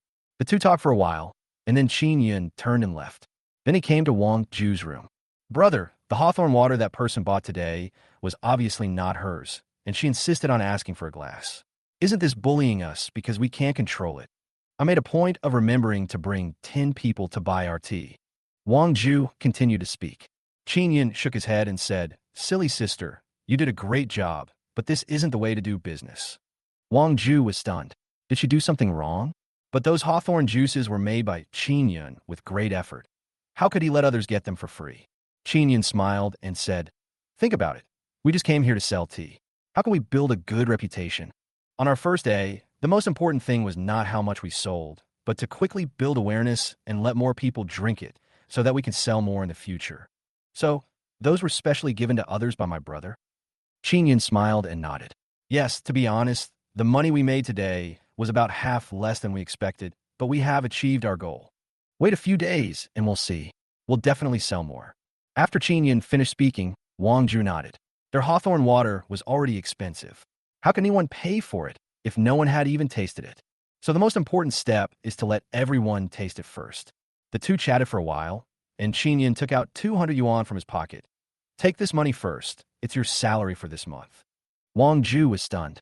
These days, 200 yuan is considered a huge sum of money, especially for villagers who may not earn 200 yuan in a year. Even if you work in the city, you can only earn more than 20 yuan a month at most. But she could earn so much money just by following Qin Yin for a month. She stood up hurriedly and said, Brother, you gave me too much. I don't need so much. Qin Yin smiled and stuffed the money into Wang Ju's hand. Just keep this money. I have something else for you to do later. It's no more difficult than selling hawthorn water. Wang Ju immediately nodded in agreement. With so much money, she would be willing to do it even if she was tired. After the two chatted for a while, Qin Yin turned and left. The next morning, after catching the fish and delivering them to the factory canteen, Qin Yin and a few others pushed the cart to the riverbank. Wang Ju's eyes lit up. The fact turned out to be just as Qin Yin had guessed. More people came to drink hawthorn water today. Yesterday was the weekend, so there were a lot of people, but not as many people buying water as today. Seeing Wang Ju's admiring gaze towards him, Qin Yin smiled faintly, stood by, and watched for a while, and after making sure that nothing had gone wrong with him, he turned and left. He hasn't forgotten the setback he suffered at the furniture store. But his power is limited after all, and he needs someone else to help him. Soon, Qin Yin arrived in front of Qingqing University. Last time, Gao Yinshu passed the exam and became a college student at Qingqing University. Although school has not started yet, he is already studying with his teachers. She was studying journalism. Qin Yin walked through the university and had to admit that university was his eternal yearning. There were red bricks and black tiles, green forests, and lush bamboos. From time to time, he could see groups of college students sitting together discussing things. What a great academic atmosphere. Just when Qin Yin was stunned, he suddenly saw 2 figures walking towards him, one old and one young.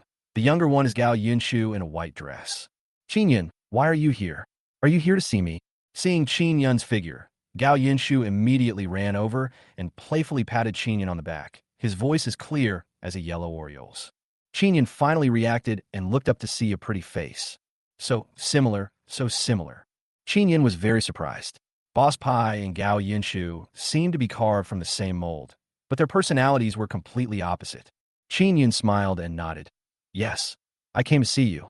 Gao Yinshu's teacher came over, glanced at Gao Yinshu, then at Qin Yun, and asked with a smile, Yinshu, this should be the Qin Yun you always mentioned to me, right? Gao Yinshu nodded shyly. Qin Yun greeted him and respectfully called out, Hello, teacher. Yes, he's a good young man. You must treat our Yinshu better in the future. I don't know how many people in the university want to date Yinshu. Teacher, I didn't. Gao Yinshu wanted to refute, but a blush spread from her delicate face to her neck. Chapter 75. Model Merchant. There is nothing. The teacher chuckled and said, I don't mean to stop you from dating. Now is the era of freedom. Finding a husband you like is better than anything else. Hearing this, Gao Yinshu's face turned even redder. Okay. The teacher won't tease you anymore and will leave first. You two should get along well. After saying that, the teacher chuckled and turned to walk to the other side. Qin Yun and Gao Yinshu were left standing. Seeing Gao Yinshu looking a little embarrassed, Qin Yun spoke first. How is college life? Do you feel a little tired? Gao Yinshu nodded. It's true, I'm a little tired. My teacher taught me that practice should be combined with theory. We journalism students should get out more often and report on things happening in real life. But I still haven't found a suitable topic. Hearing this, Qin Yun's eyes suddenly lit up. He randomly said, Yinshu, I have an idea. I wonder if you are interested. You say. Gao Yinshu looked at Qin Yun and said, If this topic is really suitable, then you have solved my urgent problem.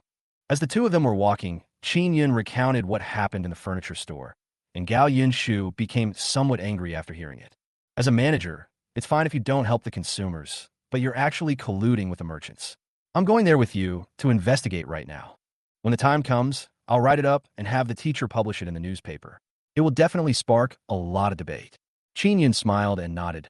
Okay, let's go now. As he spoke, Qin Yun walked to the place where he had parked his bike when he entered the school and rode out. Gao Yinshu returned to the dormitory and took out a small notebook, a pen, and an ID card proving that she was a student of Qingqing University. Let's go. Qin Yun smiled and sat in the front seat, and Gao Yinshu also sat in the back seat. It was already afternoon, and the weather had cooled down. Qin Yun was riding his bicycle and could feel the cool breeze blowing on his face from time to time, which was very comfortable. There were many college students from Qingqing University on the roadside. When they saw Gao Yinshu sitting on the back seat of Qin Yun's bicycle, they all looked stunned. Especially the boys. Their jealousy was almost bursting from their eyes. Although school has not started yet, many senior students have already arrived at the school. Every year, they would privately evaluate the school beauties of a new grade.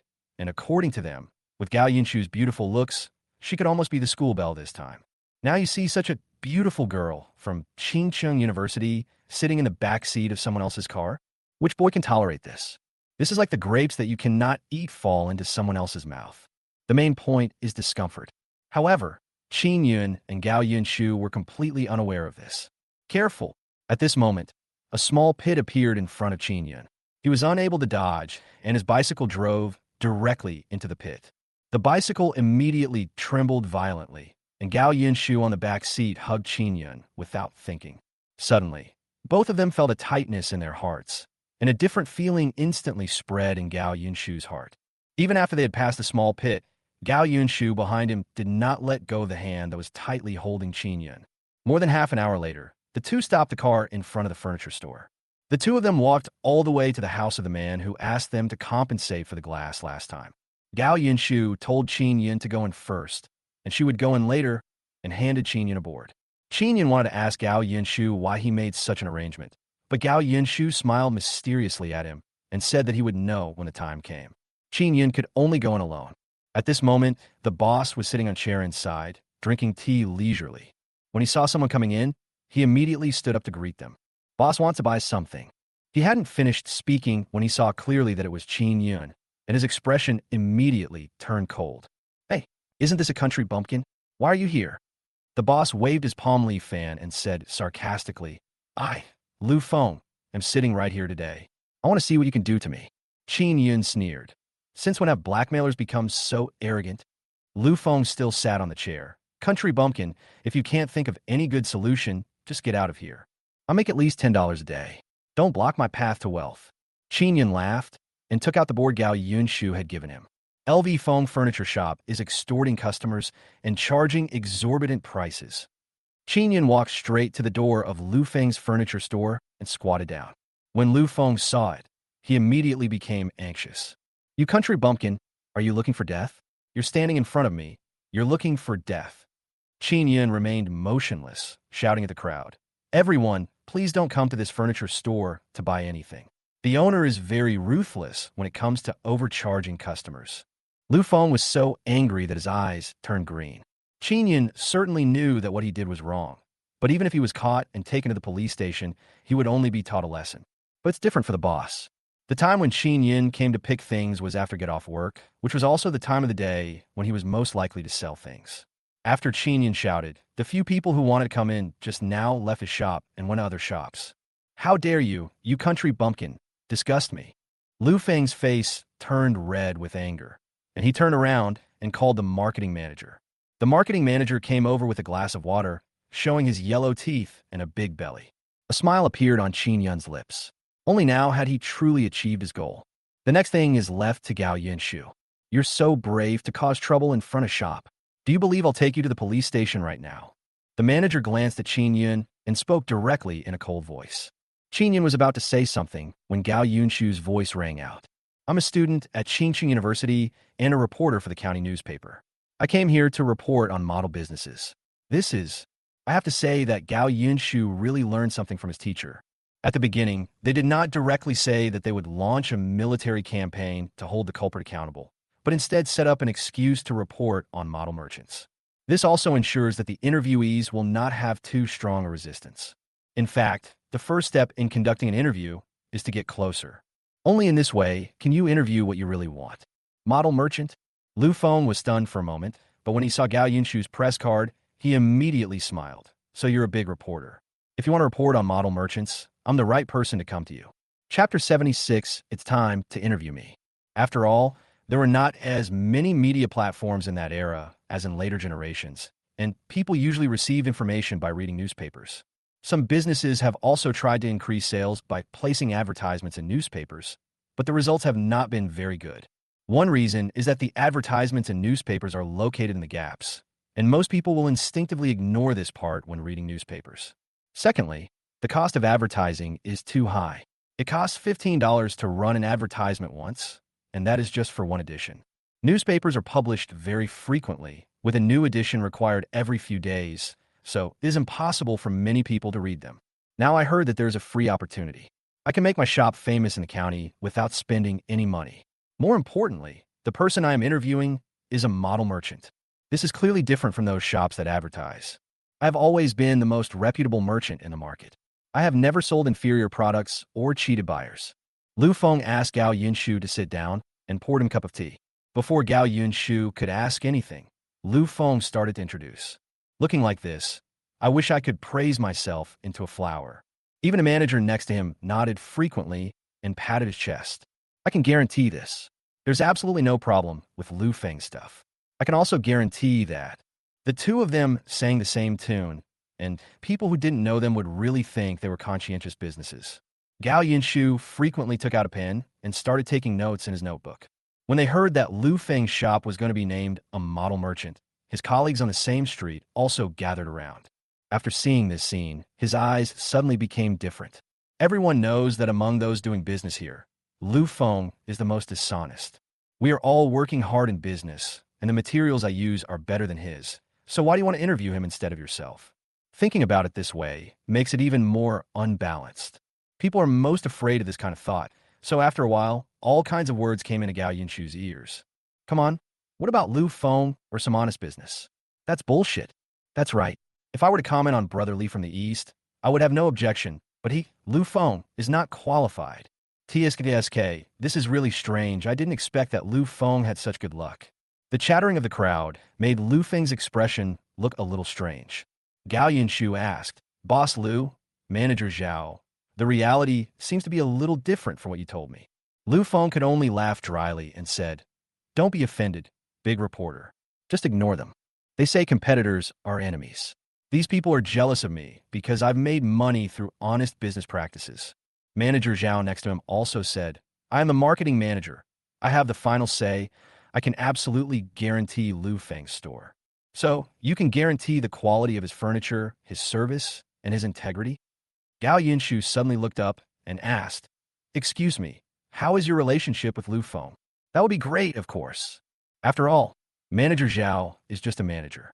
He has never been interviewed and has no idea what to say and what not to say.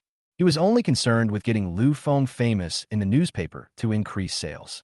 Seeing that the situation was almost heated, Qin Yun stood up again and shouted to the crowd, "Everyone, please don't come here to buy anything. If you break a glass, you will be compensated with a month's salary." Qin Yun's voice was so loud that everyone around him looked over at him. A smile immediately appeared on the corners of the colleagues' mouths. Isn't this just hitting a brick wall? He just said that he was a model merchant, but now someone came to his door with a sign to slap him in the face. Lu Feng looked at Qin Yun with a dull look in his eyes. He clearly saw this guy leaving just now. Why did he come back at this time? Isn't this just putting pressure on him? Gao Yinshu smiled slightly and said, "Boss Lu, what's going on now is..." Lu Feng quickly said, "He's just a country bumpkin. He broke something in the store a few days ago and refused to pay for it." In the end, Gao Yinshu had already understood the whole story and asked with a smile, "Logically speaking, this piece of furniture can't be too expensive. How much does it cost?" Hearing this, Lu Feng and the manager's eyes were a little evasive, as if they didn't want to answer. Gao Yinshu put down his pen and said, "If you want to be recognized as a model merchant, you definitely can't hide the situation. If you want to give up this opportunity, then I will have to find someone else." After saying that, Gao Yinshu stood up and pretended to leave. No, I'm telling you." Lu Feng could only say dejectedly, "It's 15 yuan. The reason why Lu Feng had to say it himself was because one cannot make false statements when reporting news. Although Qin Yin did give 15 yuan, it was obviously more real now that it was written on paper. "Okay, I understand." Gao Yinshu smiled faintly, stood up, and walked straight towards his companions. "Hey, big reporter, where are you going? Aren't you here to interview me?" Lu Feng said quickly from behind. But Gao Yinshu didn't care about that at all. He asked his colleagues who were watching nearby while taking notes on paper. The eyes of the masses are sharp, and it has to be said that their complaints against Lu Feng have been accumulating for a long time. Gao Yinshu kept talking about the bad things Lu Feng had done, and after a while, he had written down 2 pages of information. Lu Feng became anxious when he saw this. This won't work. He hurriedly urged manager Zhao next to him, "Think of a solution quickly, otherwise we won't be able to report it, and this opportunity to make a fortune will really be gone." Manager Zhao was truly a man of integrity. He lit a cigarette, stood up, and walked towards the crowd. "Don't stay here, get out of here. Go back.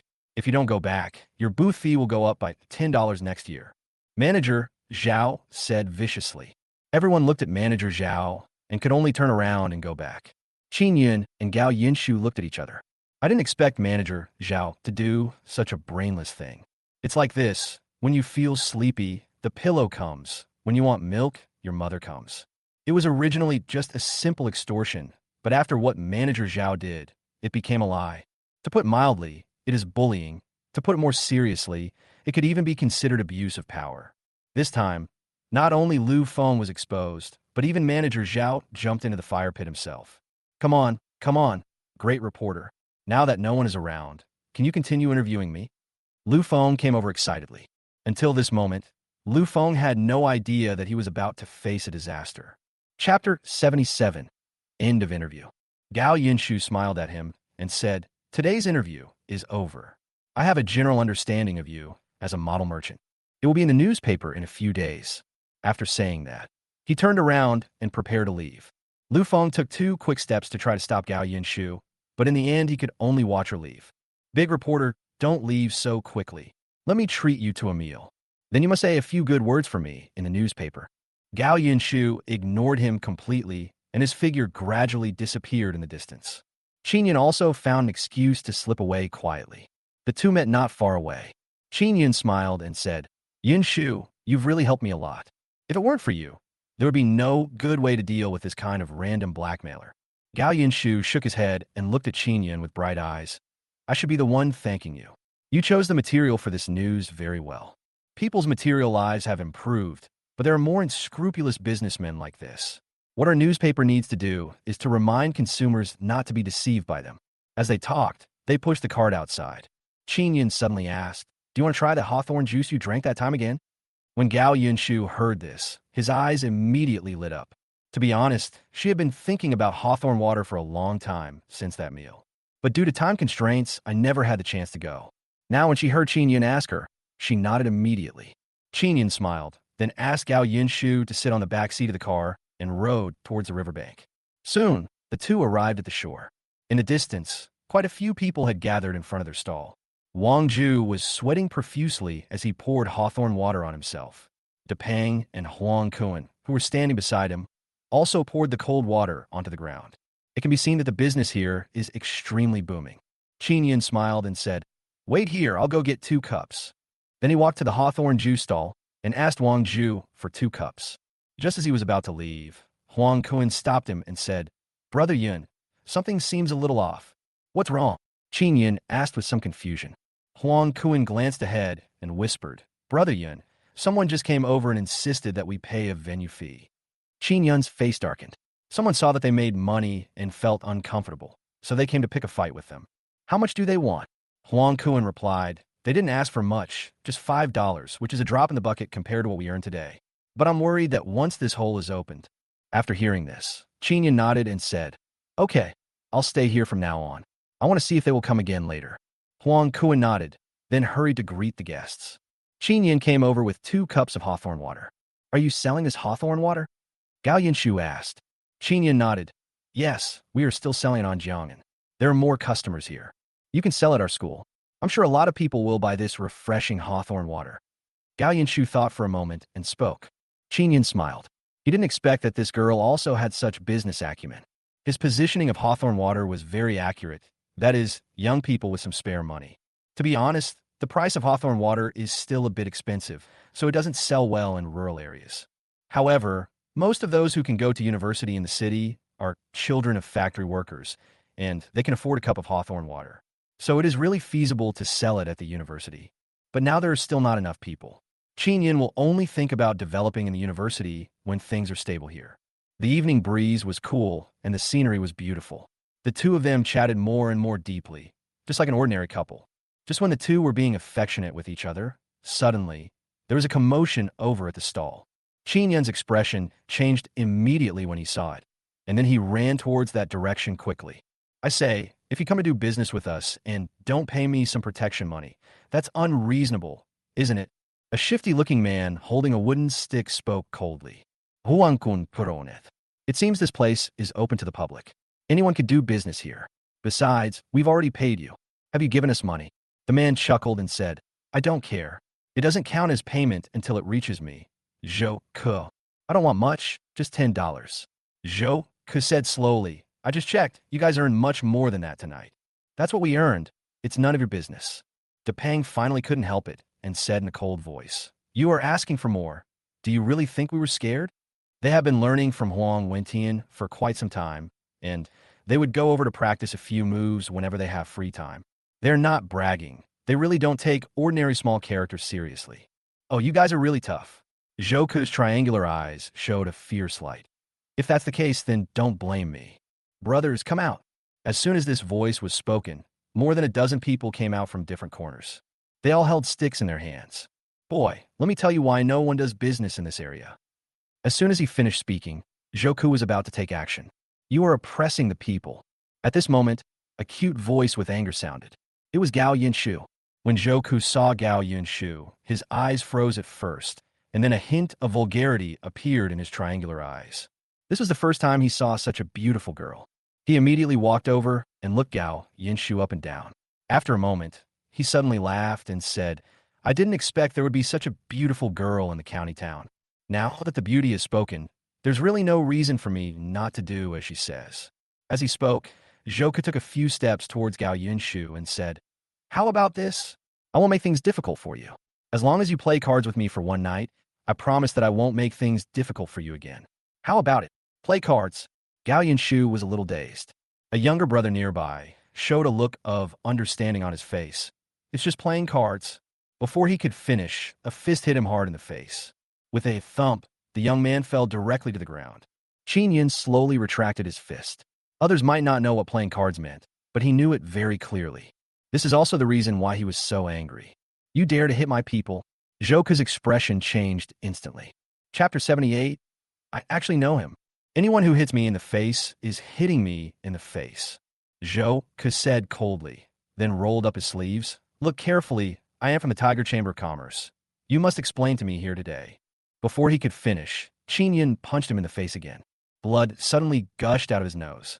Seeing Qin Yin taking action, Huang Kuan and the others could no longer endure it and started fighting directly. Not to mention, after Huang Wentian's training, the combat effectiveness of several people is now very strong. After a while, more than a dozen people fell to the ground. Zhouke trembled as he got up from the ground and pointed at them a few times. Just wait, I'll go call my big brother. As he said that, he kicked the little brother next to him hard. The younger brother quickly walked to the side. I'm telling you, when my big brother comes, he'll beat you like chopped melons and vegetables. Not only will I make you kneel down and beg me, but I'll also make that bitch stay with me for a week. When mentioning his elder brother, Zhouke's face showed some confidence again. At the same time, he pointed at Qin Yin and the others and said, Are you good at fighting? Knowing how to fight is useless. To get into trouble, you need your background. However, as soon as he finished speaking, a fist hit him in the face again. If you only talk about us, we really don't care, but if you dare to say anything about my sister-in-law, I will beat you to death today. Huang Kuan glared at him fiercely. Zhouke was so frightened that he immediately swallowed back the rest of his words. Although Huang Kuan and his friends have never been in love, they have seen pigs run even though they have never eaten pork, right? They had long seen clearly Qin Yun's attitude towards Gao Yinshu. Gao Yinshu blushed when she heard this, but he didn't say anything. Soon, a chaotic sound of footsteps suddenly sounded in the distance. A group of people came over in a mighty procession.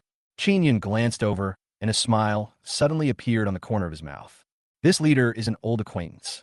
You still dare to laugh? I think you don't even know that you are about to die. Zhouke gradually became more arrogant and spoke coldly to Qin Yun.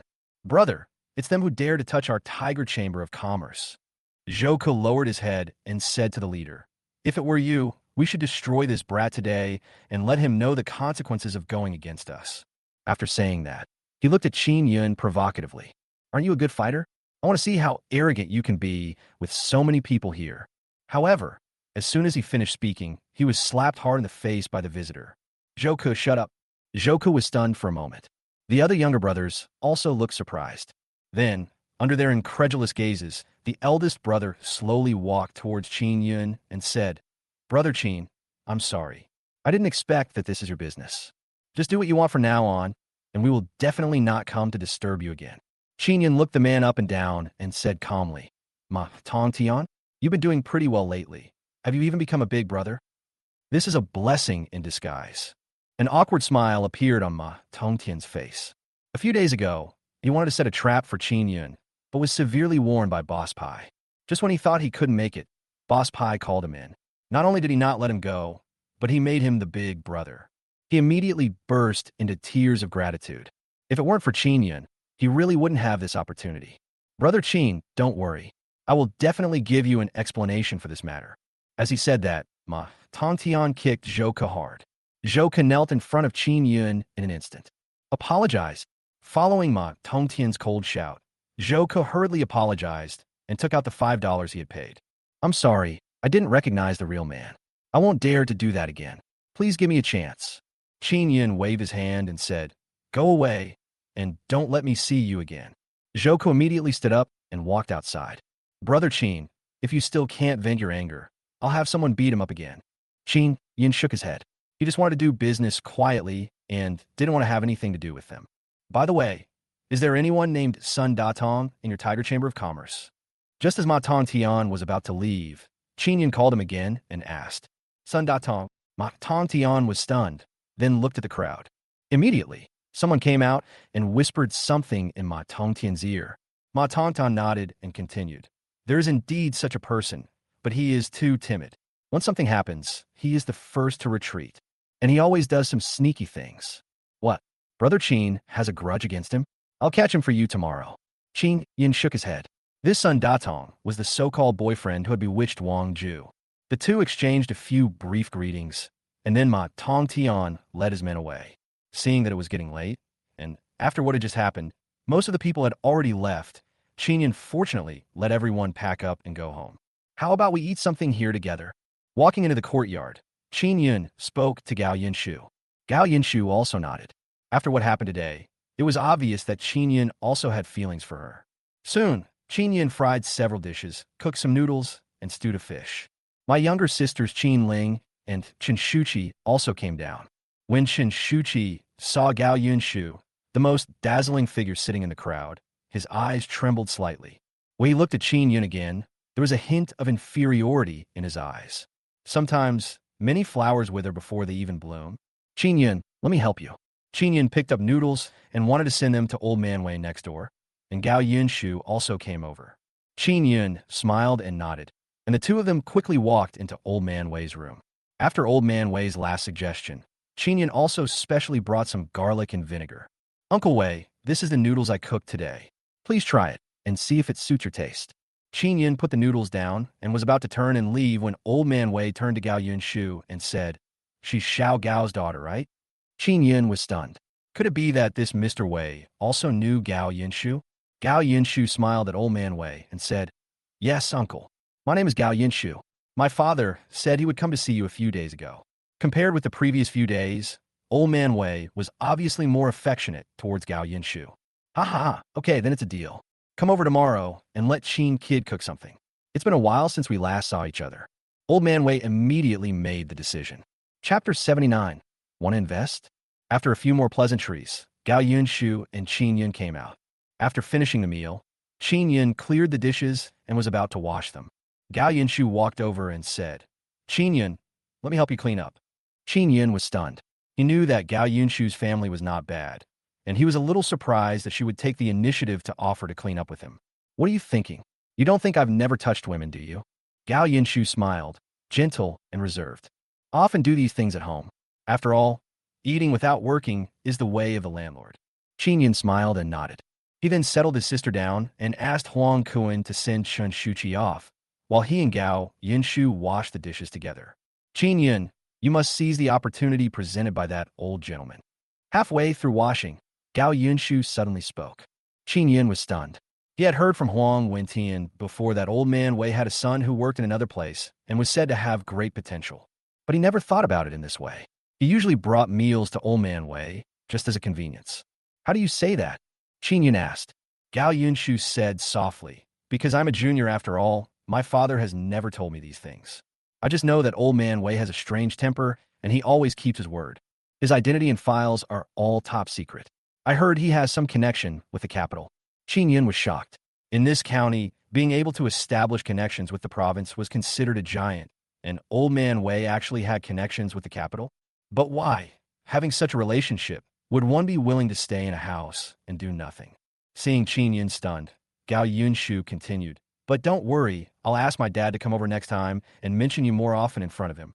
However, what she didn't expect was that Qin Yun shook his head. "Yinshu, I think we should just let things take their own course. I just treat Uncle Wei as an ordinary landlord. What I do for him is just a small favor. I don't have any selfish motives." Qin Yun's meaning was very clear. He didn't want old man Wei to think that he was coming for his connections from the beginning. Gao Yinshu's mood gradually changed from surprise to appreciation. If ordinary people have this kind of relationship, even if they do nothing, things will go much more smoothly. But Qin Yun refused without hesitation. And when he thought about it carefully, he had never asked his family to do anything for him. Thinking of this, Gao Yinshu smiled even more. With Gao Yinshu's help, the two of them quickly washed the dishes. Just as Qin Yun was about to say something, Huang Kuan came out with bedding in his arms. "Brother Yun, I'll sleep next to you today. I've already cleaned up the house." Huang Kuan winked at Qin Yun and spoke. The meaning of his words was obvious. A red cloud immediately appeared on Gao Yinshu's face. Qin Yun's face was filled with embarrassment. He kicked Huang Kuan on the butt and yelled, "Get lost!" Then he said to Gao Yinshu, "I'm sorry, my friends are just like that. Not at all serious." Gao Yinshu didn't say much. He waited until Qin Yun pushed the cart over before sitting in the back seat. It was already past 10 o'clock in the evening when Qin Yun sent Gao Yinshu home. He did not delay and left in a hurry after saying hello to Gao Rue. No words were spoken that night. The next morning, Qin Yun and the others finished catching and delivering the fish, and then returned home. In the morning, Qin Yun had already greeted Zhou Yuan and Huang Wentian. He planned to resolve what he promised Boss Pai at noon today. At noon, with the help of Huang Wentian and others, Qin Yun quickly prepared the dish. There are also grilled fish, stewed fish soup, etc. The main feature is richness. Zhou Yuan did not bring many antiques, just a few, which were carefully wrapped in yellow cloth, looking quite mysterious. Qin Yun greeted him and handed him a glass of hawthorn water before continuing to grill the fish. Not long after, Boss Pai brought two people into the martial arts gym. In an instant, Huang Wentian and the others were stunned. Unexpectedly, the buyer Qin Yun mentioned would be a woman, and such a beautiful woman at that. "You must be Mr. Zhou. Nice to meet you." Boss Pai took off his sunglasses and took the initiative to greet Zhou Yuan. Zhou Yuan was stunned for a moment before he stretched out his hand and greeted Boss Pai. "Everyone is here. Let's start eating." Qin Yun walked over, removed the bowls covering the dishes, and put the grilled fish on top. In an instant, an extremely tempting aroma of food rushed into everyone's nostrils. "Wow, Qin Yun, I didn't expect you to be a great chef." Boss Pai was a little shocked and immediately picked up the chopsticks and kept picking up food. With this look, he doesn't look like a big boss at all. "Don't eat so fast. Come, drink this hawthorn water." Qin Yun smiled and placed the hawthorn water next to Boss Pai. Boss Pai didn't think much about it. After he picked it up and took a sip, his eyes suddenly lit up. "This is so delicious." Then he looked at Qin Yun formally and said, "Have you ever considered coming to be my personal chef? How about giving you 50 a month?" Qin Yun shook his head. "Forget it. I'm not used to serving you." Boss Pai didn't get angry when he heard this. Instead, he smiled and said, "If it doesn't work, tell me the secret recipe of this hawthorn water. I'll open a shop someday, and it will definitely sell like hotcakes." Qin Yun glared at him. "I just opened a cold water shop. What's going on? Are you trying to steal my business?" Hearing Qin Yun's words, Boss Pai was also stunned, and then said awkwardly, "So you've already opened a shop. Why didn't you tell me earlier?" "But I have a suggestion." Boss Pai had just returned from abroad, so he was quick-witted and quickly came up with an idea. "I'll invest in you so you can open more shops as quickly as possible, and we'll split the profits 50 to 50. How about that?" Qin Yun smiled in his heart when he heard this. I have to say that Boss Pai really has a good business acumen. On the surface, he only needs to work without considering the cost. Little did they know that this business model would be criticized in many ways in later generations. For example, when it comes to shop transfers, sales, etc., two people are required to discuss it. Qin Yun refused without thinking, as he really didn't need the money right now. "As long as some time passes, I will be able to open another one of my own." "All right." Seeing that his hopes were dashed, Boss Pai did not get angry. Instead, he waved his hand and said, "Come on, let's enjoy the food first." When they had almost finished eating, Boss Pai put down his chopsticks, wiped his mouth, and said, "Mr. Zhou, I have to check the goods now." Chapter 80 Waiter. Zhou Yuan nodded, then took out the antique wrapped in cloth and gently placed it on the table. Qin Yun immediately understood the situation and cleared the table to make room for Zhou Yuan. As Zhou Yuan slowly opened the cloth, several pieces of paper and an inkstone were revealed inside. Qin Yun looked a little dazed. Isn't this the antique that Zhou Yuan bought from him? At that time, the inkstone and rice paper cost him a total of 39 yuan, which already made Qin Yun shocked. 39 yuan is not low. Zhou Yuan unfolded the thing and looked at Boss Pai calmly without saying anything. Obviously, he wanted to test the waters. Boss Pai also sensed this and waved his hand gently. Someone behind him stepped forward, put on glasses and gloves, and carefully picked up the inkstone to examine it. After a moment, he nodded slightly and whispered something into Boss Pai's ear. Boss Pai showed a look of surprise, stood up, walked closer to the inkstone, and looked at it for a moment. He immediately smiled and said, "This is a good thing, a clay inkstone. It's a very useful item. I'm not stingy. How about I give you $100 for this inkstone?" 100 yuan? Qin Yun couldn't help but feel a flash of surprise in his heart. An inkstone cost only 15 yuan when it was first purchased, but now its price has increased by more than 6 times. And this is in this era. It will definitely appreciate again in the future. However, faced with such an offer, Zhou Yuan did not say anything, but stretched out his hand and made a gesture of invitation. "Please look at something else." After hearing Zhou Yuan's words, Boss Pai also picked up the paper next to him. After a moment, there was a hint of understanding in his eyes. It turned out to be Rombo's eye paper. I was too short-sighted to recognize it at first. Boss Pai easily recognized the origin of the Xian paper, which made Zhou Yuan's eyes show a little more appreciation. Not many people know about inkstones, and even fewer can recognize rice paper. Firstly, there's a lot of Xian paper in the world, but few of it are of high value. Secondly, it is difficult to distinguish it just by looking at the surface. But Boss Pai is so young, yet he can tell the story behind it accurately. He is indeed quite capable. This paper is in very good condition, with sufficient marks on it. It is also an object with a large opening. Boss Pai pondered for a moment and then said, "I'll give you $15 for this piece of paper. How about that?" Only now did Zhou Yuan smile with satisfaction. Boss Pai is indeed a straightforward man.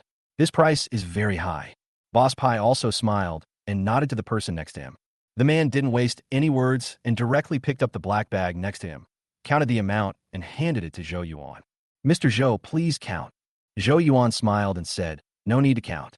It's 280 in total. I saw it clearly just now. I have some antiques there. I wonder if Mr. Pai is interested in taking a look." Boss Pai nodded and said, "Of course, my target is not these two antiques. If Mr. Zhou has it, and it's suitable, I'll take it all." Zhou Yuan smiled suddenly. He had thought that it would take more than 10 years to sell his antique collection at a good price, but he didn't expect that a generous boss would appear now. Naturally, he wanted it very much. However, this matter still requires Qin Yun's presence. Boss Pai changed the subject and spoke. Zhou Yuan seemed to have realized what was happening and nodded with a smile. "That's the truth." Only Qin Yun was a little dazed. Zhou Yuan explained, "The antique business has its own rules. We didn't meet directly, but were introduced by you, Qin Yun, so I think you should give me some of the transaction price. And to ensure fairness, you will be present at every transaction." After hearing this, Qin Yun finally reacted. It is really difficult to get into the antique business. There are so many rules and regulations. Who can remember them all? Boss Pai also said, "Actually, in the antique world, your role is called a waiter, also known as a boatman." "Okay, it's still early. Why don't we go to your house now?" Boss Pai continued. "Sure." Zhou Yuan didn't refuse. After all, it was a holiday today, and he had plenty of time. As they spoke, several people stood up and walked outside. After hearing the rules just now, Qin Yun had no choice but to follow. As for the table and plates, Huang Wentian had to clean them up. Zhou Yuan's home was not far from here, and soon, Qin Yun and his companions arrived home. Walking into the east room, Qin Yun was dazzled by the dazzling array of furnishings inside.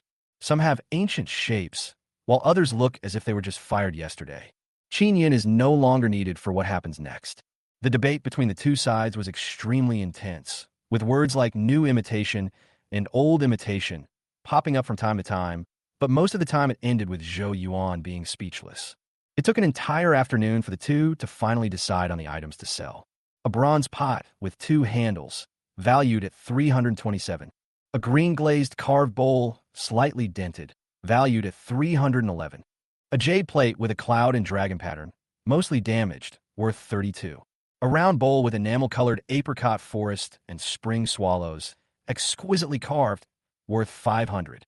As Boss Pai continued to speak, Qin Yun's mouth became bigger and bigger. Until the price of the last item was quoted, it was more than 8,000 yuan. Oh my god, this was the only thought in Qin Yun's mind. More than 8,000 yuan is definitely a huge sum of money in this era. With this money, it is enough to find a place to live comfortably for the rest of my life. You can't spend all the money even if you eat at state-owned restaurants every day. Okay, if there's no problem, let's sign a contract.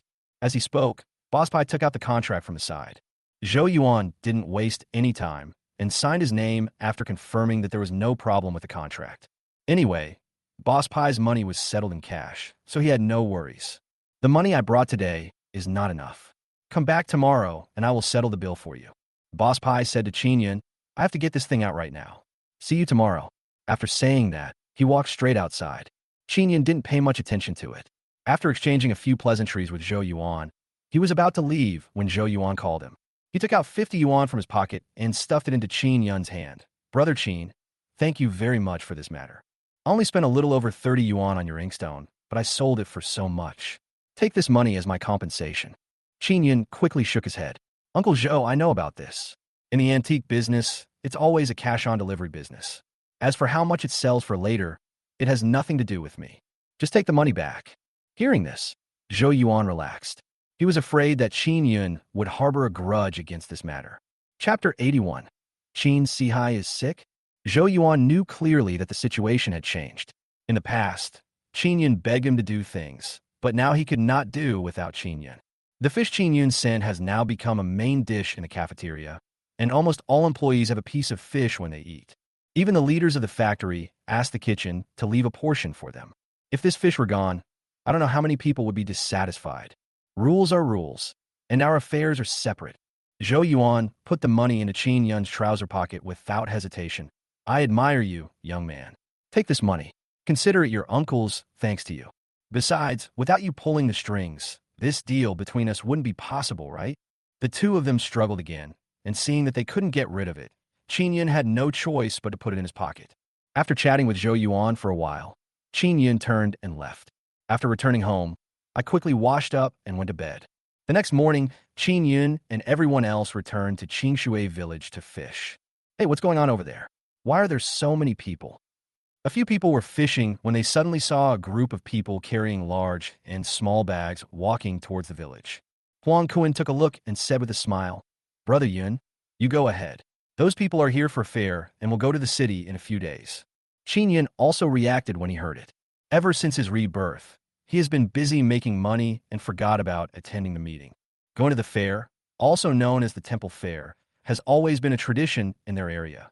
Not only will a troupe of actors be invited to perform on stage for 10 days, but some businessmen will also come here to do business. People from all over the country would also take this opportunity to go to the city to sell the wild vegetables they grew. It's a good opportunity to make money. Qin Yun made up his mind without saying anything, and then asked, "How long will it take to get to the city?" "It'll probably take about 10 days, until they finish touring all the villages here." Qin Yun nodded. Calculating the time, he thought Zhao Liang and the others should be back soon. 10 days is enough for them to make another round trip. Without much thought, Qin Yun figured out what he was going to do at the temple fair. "You will definitely make a lot of money." Just as they caught the fish and were about to leave, Li Ho suddenly called Qin Yun. "Uncle, what's wrong?" Qin Yun asked. The hawthorns these days were all picked by Li Ho. There was never any shortage of weight, and the hawthorns he picked were all big and plump. Li Ho scratched his head and said, "Qin Yun, can you lend me $5? You don't have to pay me for the rest of the hawthorns. I'll give you these few days." "Sure." Qin Yun agreed immediately, then handed the money to Li Ho and asked casually, "What's wrong, Uncle Li? Did something happen at home?" Li Ho sighed. "Nothing has happened at home, but your father seems to be very weak recently. Now he can't even stand up. You've come to me for help, and you said they're all neighbors, so I feel bad not lending the money." After listening to Li Ho's words, Qin Yun roughly understood what was going on. Qin Wentong's tuition has not been paid for yet. Qin Sihai must have risked his life to make money, which is why he got sick. However, it is also possible that Qin Sihai pretended to be sick in order to gain the sympathy of the villagers and raise money for Qin Wentong's tuition. "Qin Yun, don't get me wrong. I just want to borrow some money. I don't have any other intentions." Li Ho spoke again. He knew that Qin Yun had already separated from the Qin family and that the relationship was very unhappy. "Fine." Qin Yun said this with a smile, and then he warned, "But Uncle Li, I advise you to be careful. Don't let them not return the money to you later. $5 might buy a lot of things." Li Ho scratched his head honestly. That can't be. Qin Yun sighed in his heart. If he guessed correctly, the Qin family should have asked many people in the village to borrow money. However, except for good guys like Li Ho, most people would refuse. When I asked the person next to me, it turned out to be true. However, I have already said this. If Li Ho is cheated out of his money again, I can only consider it a lesson. Just as Qin Yun and his companions were about to leave, 3 figures approached from a distance. It was Old Lady Qin, Luo Fengjiao, and Qin Wentong. However, the 3 people now no longer have the boldness they had before, and all they have is endless desolation. He would grab everyone's arm and beg them to borrow some money. "Qin Yun, our father has been lying in bed for several days. If we don't go to the hospital, I'm afraid his life will be in danger." Soon, the group arrived at Qin Yun's side. Qin Wentong pleaded with Qin Yun, "I know I was wrong before. I beg you now, please save our father." Luo Fengjiao and Old Lady Qin also walked over to Qin Yun's side and stood there silently. Qin Yun looked at them coldly. After a moment, he asked, "How much money have you borrowed now?" "Only a dozen or so." A glimmer of light appeared in Qin Wentong's eyes. Could it be that Qin Yun had a change of heart and was willing to give them money? However, the next second, under the expectant gazes of the three, Qin Yun said coldly, "Oh, that's quite a difference. I hope you can borrow the money soon." After saying that, he turned around and prepared to leave. "Qin Yun, are you still human?" Looking at Qin Yun's back, old lady Qin couldn't hold back any longer and cursed angrily. "Even if your father treats you badly, he is still your father. Now I'm lying in bed, and you don't even look at me. I made so much money, but you didn't give me a cent. I really don't know what's in my Qin family has committed to give birth to a thing like you. You are worse than an ungrateful wolf." Old Mrs. Qin's walking stick kept hitting the ground. Qin Yun turned around and looked at the three people coldly, a smile slowly appearing at the corner of his mouth. "Your Qin family has done a lot of evil." Qin Yun spoke slowly. "You forced me to take the blame for your precious daughter and made my sister do work that even adults couldn't endure. Isn't this the sin you committed?" He had not forgotten the expressions of the Qin family when he was lying alone on the hospital bed after his kidney was removed. "I will never forget that my sister died of malnutrition.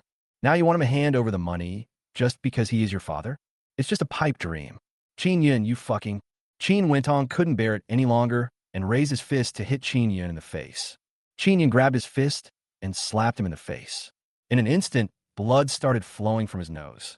"My eldest grandson." When old lady Qin saw this, she immediately came over to check Qin Wentong's injuries with concern. The vicious eyes were fixed on Qin Yun. Chapter 82. Treasonous Things. "Qin Yun, you dare to hit your elder brother? You are such a traitor." Old lady Qin cursed Qin Yun coldly. Qin Yun ignored it and turned around to walk out of the village. "Wait, if you don't leave the money for your father's medical treatment today, I'll smash your house to pieces when I leave." Old lady Qin took 2 quick steps and stood in front of Qin Yun, knocking the ground with her cane and staring at him with vicious eyes. Casual. Qin Yun no longer wanted to get entangled with the Qin family, so he walked away. As for the houses in the village, they can do whatever they want with them. Anyway, I have already rented a house in the city.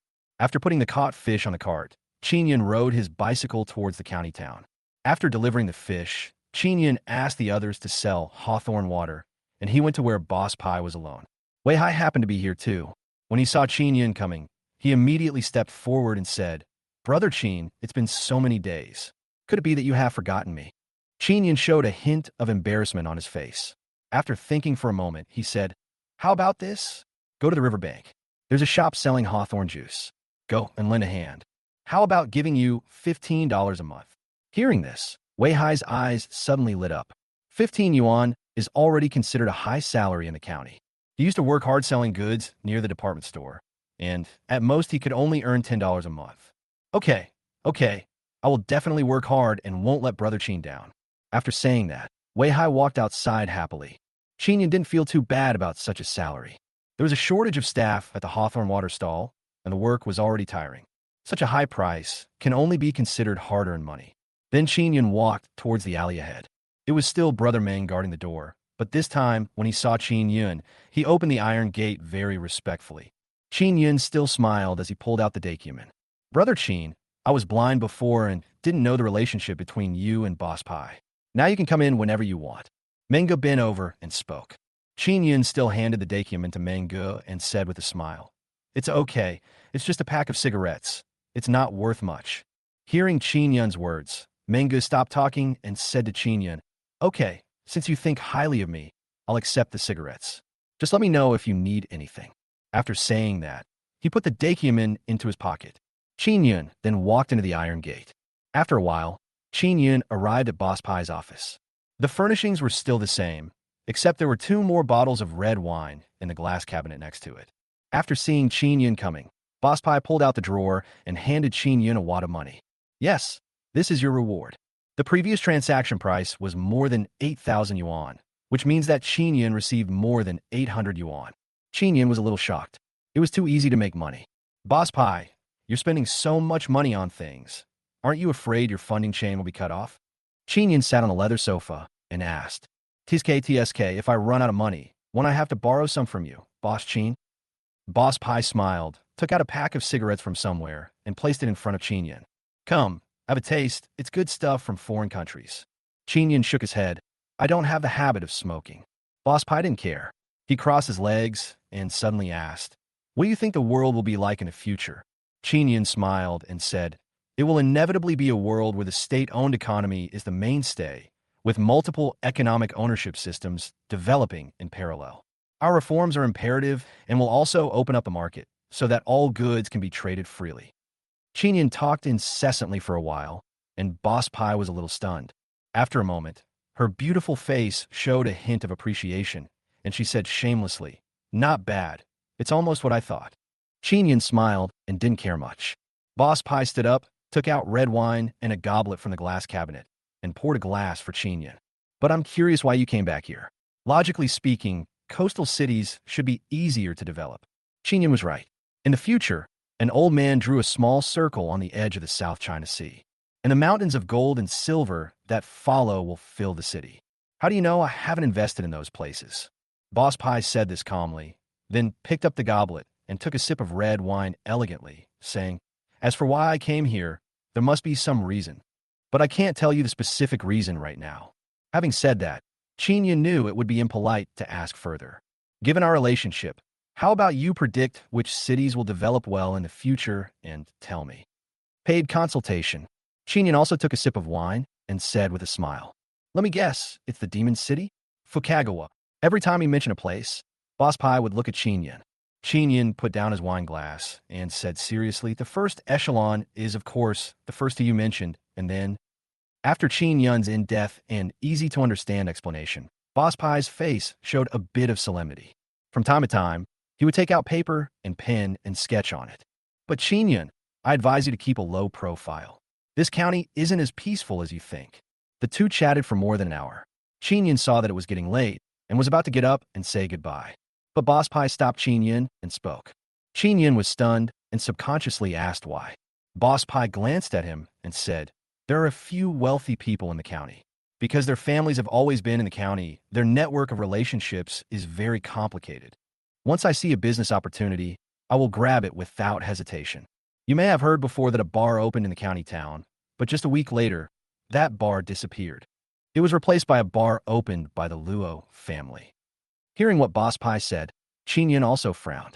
Although he had never actually met anyone from the Luo family, he had dealt with them quite a few times. I had offended the brothers Chun Dong and Chun Nan in the city before, and it was said that the Luo family was backing them. Before this, Huang Wentian almost became a thug for the Luo family so that his mother could have surgery. In the previous life, the Luo family seemed to have been cleansed in the end and became a famous local entrepreneur. Probably not. I'll just open a small cold water stall. Chinyan shook his head and spoke. Even if his cold water stall makes more money now, it is still child's play for a behemoth like the Luo family. Chapter 83. My face turned green with anger.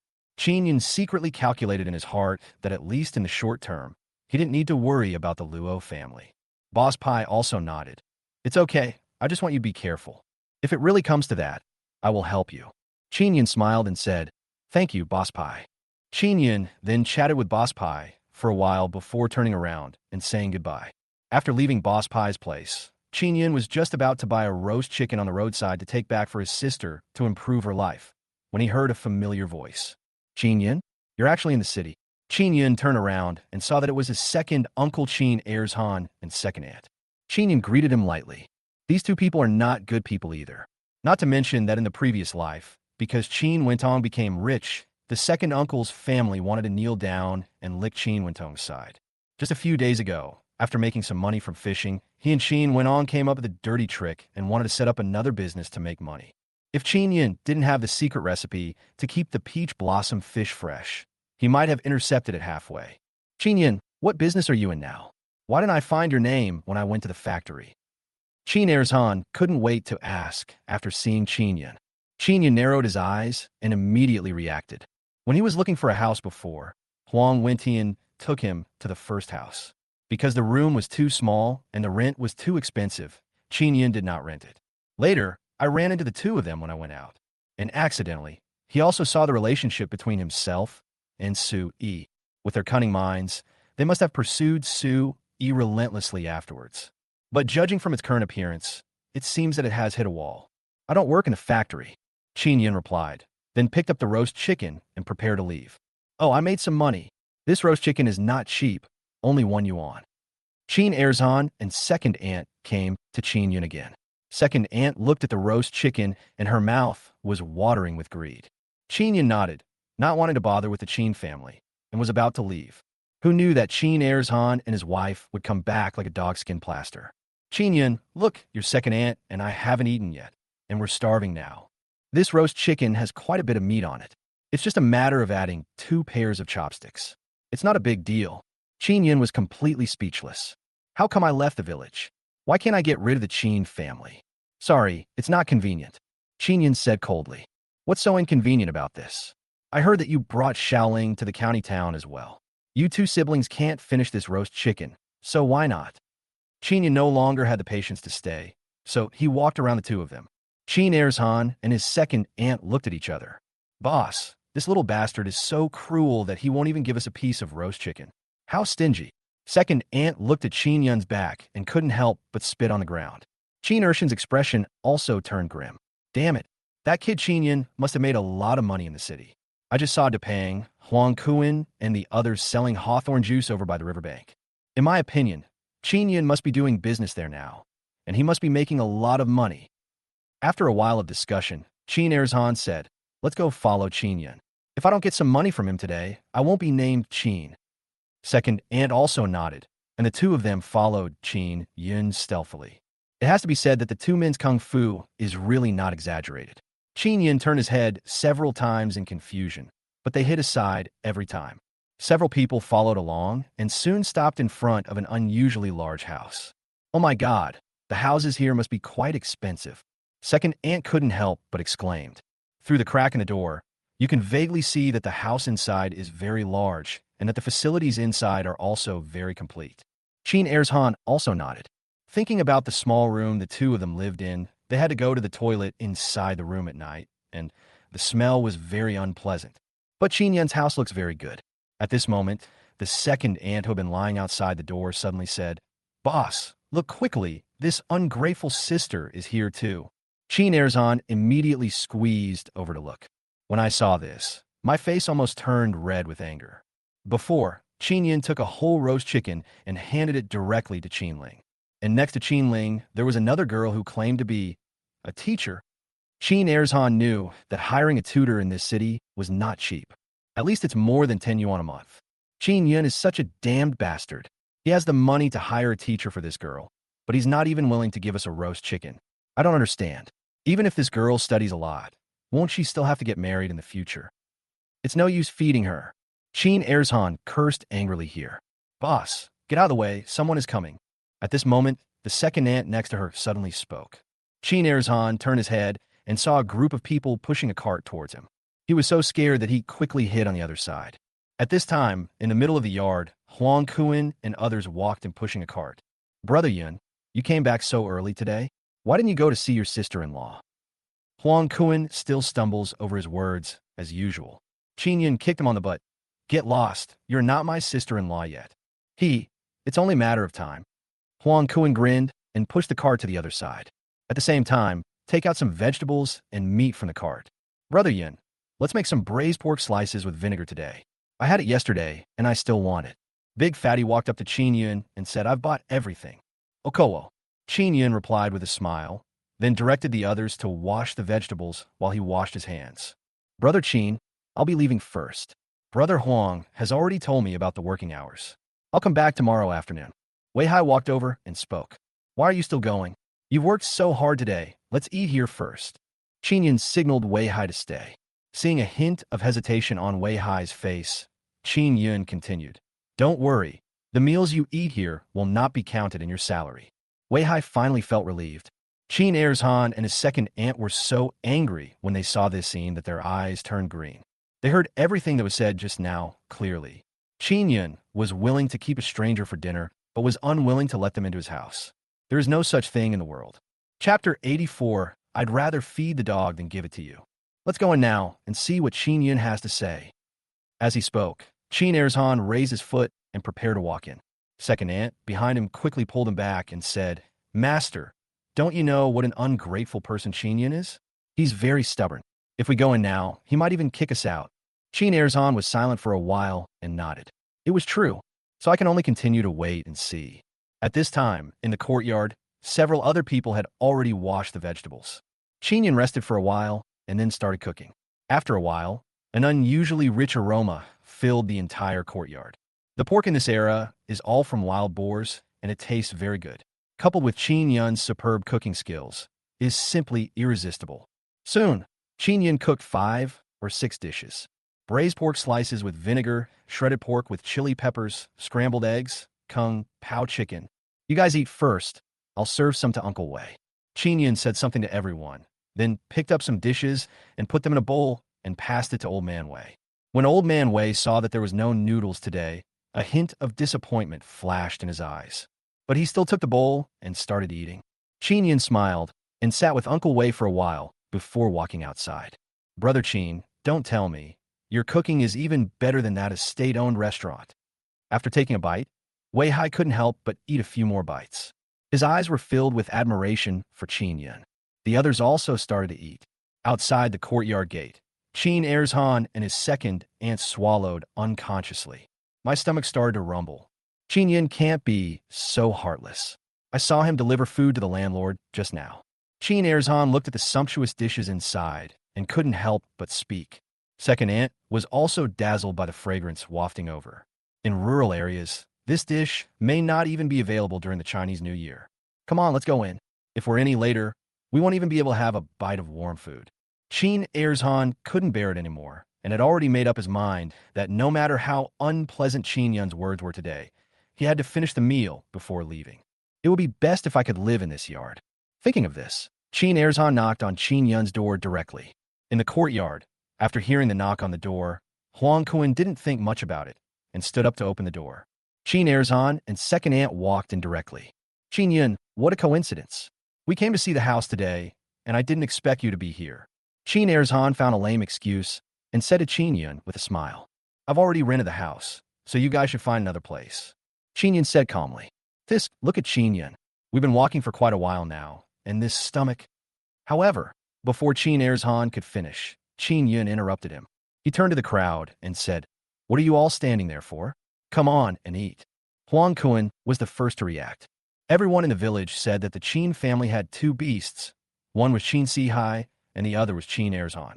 Now you come on my door? Don't tell me. This dish is very delicious. I want another bowl of rice. After saying that, Huang Kun started to eat the food in big mouthfuls. Qin Erzhan and his second aunt stood there, feeling quite awkward. Qin Yun, where are your chopsticks? I see there's a lot of leftover food on the table. We can't waste it, right? Qin Erzhan chuckled and spoke again with a licking face. Qin Yun sneered, Second uncle, this dish is indeed quite large, but there are so many of us. You should go home and cook. He remembered that his second uncle's family had gotten a peach blossom fish from somewhere before. He and his little sister were so hungry that they went to his house to try something. However, not only were they kicked out, but they were also mocked as beggars. Qin Yun will remember this incident for the rest of his life. Qin Yun, no matter what, I'm still your uncle, you can't. Qin Erzhan was just about to start teaching him a lesson when he saw a puppy running in from the gate. There are a lot of wild dogs here. Usually, Qin Yun and his friends would close the door when they eat, but they forgot about this when Qin Erzhan and his friends came in just now. Qin Yun smiled and saw that he had almost finished eating, so he dumped the bowl onto the ground. There were slices of meat on top of the greasy rice, which was eaten cleanly by the puppy. Qin Erzhan was so angry that his face turned green. Qin Yun was openly looking down on them. He would rather feed the dog than give them a pair of chopsticks. Qin Yun, what the hell do you mean? He finally couldn't bear it any longer, took a step forward, and shouted angrily at Qin Yun. No matter what, I'm still your uncle. You insult me like this. Are you worthy of being a descendant of the Qin family? I just want to come to your house for a meal and stay here. I'm your uncle. I'm a member of the Qin family. I see you've grown over 20 years old, and you become a dog. You know, you have to listen to your elders. Qin Erzhan launched a barrage of attacks at Qin Yun, while second aunt was also glaring at Qin Yun fiercely from the side. Qin Yun smiled. How come his family members are so awful? This is just an attempt to take advantage of him. Second uncle, to tell you the truth, even if Qin Sihai was standing here, I would treat him the same way. My sister and I wanted to have a meal at your house that year, but I'm sure you know better than me what we got in return. Qin Yun calmly swept the leftovers onto the ground for the dog to eat, saying calmly, "As for the elders, I separated from you a long time ago. The word Qin makes me feel sick just by hearing it. Get out of here now. You are not welcome here." Every word Qin Yun said was like a loud slap in the face of Qin Erzhan and second aunt. "I'm not leaving. I want to live here." Qin Erzhan was enraged, and he looked at Qin Yun with a blazing gaze. "I'm going to stay here today and see what you can do." Qin Yun sneered and stood up. Without him having to do anything, Huang Kuan and Depeng walked directly to Qin Ershan's side. "You, what do you want to do?" Qin Erzhan panicked a little, but still gritted his teeth and said, "I'm telling you, this is a society ruled by law. If you dare to hit me, I'll go to the police station and sue you." "Uh-huh. We rented this house. Don't you know there's a crime called trespassing?" As Huang Kuan spoke, he punched Qin Erzhan on the bridge of his nose. "Fuck you. You broke into our house. You deserve it even if I beat you to death." Qin Erzhan immediately covered his nose and groaned in pain. "Brother Yin is a member of the Qin family, so it's not convenient for me to take action against you. But look at Grandpa. Your Qin family still owes my family money." Sundai Wang also walked forward and kicked Qin Erzhan hard. "Still going to the police station? To arrest you bunch of deadbeats." Chapter 85. Father's Kindness and Son's Filial Piety. Huang Kuan and his men didn't give Qin Erzhan any face at all. After a few punches, Qin Erzhan immediately let out a wail. Second aunt tried to go forward several times, but was pushed outside by everyone. It was not until more than 10 minutes later that the few people dispersed.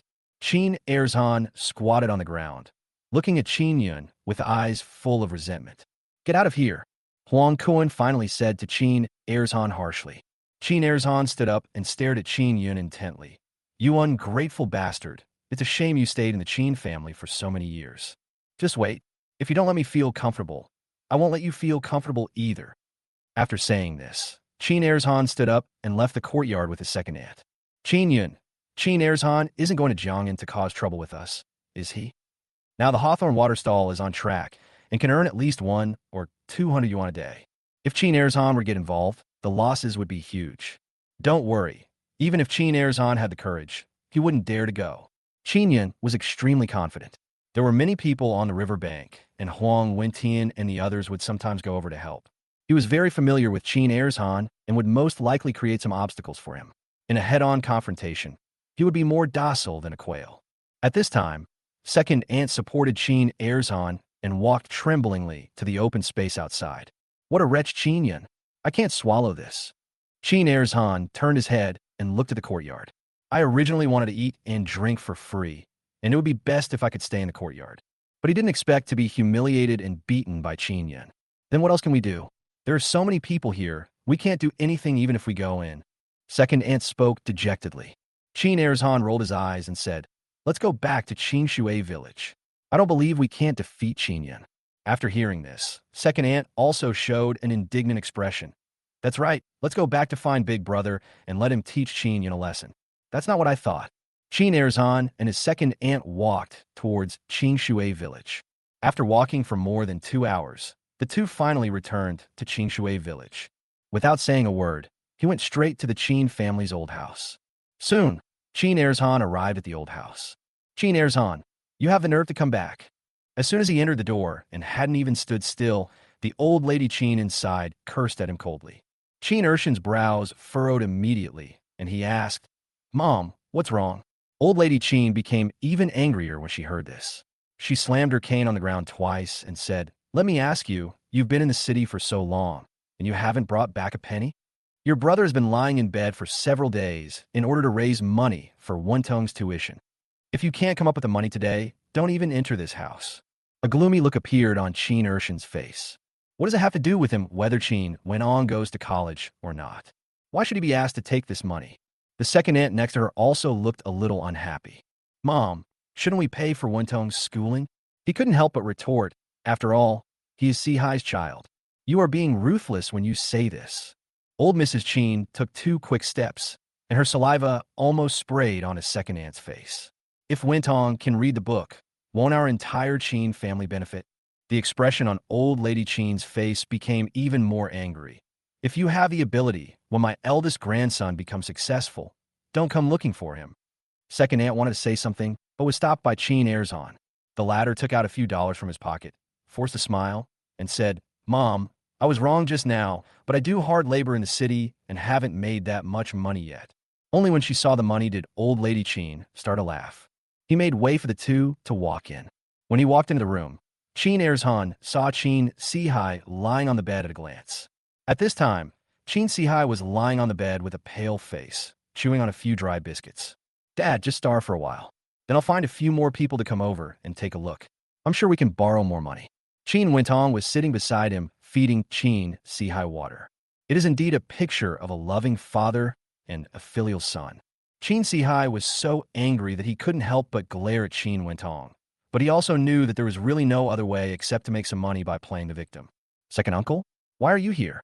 When Chen Wentong saw the two people coming, he immediately turned around and asked with some surprise. Chen Erzhan asked a few simple questions and learned the general situation.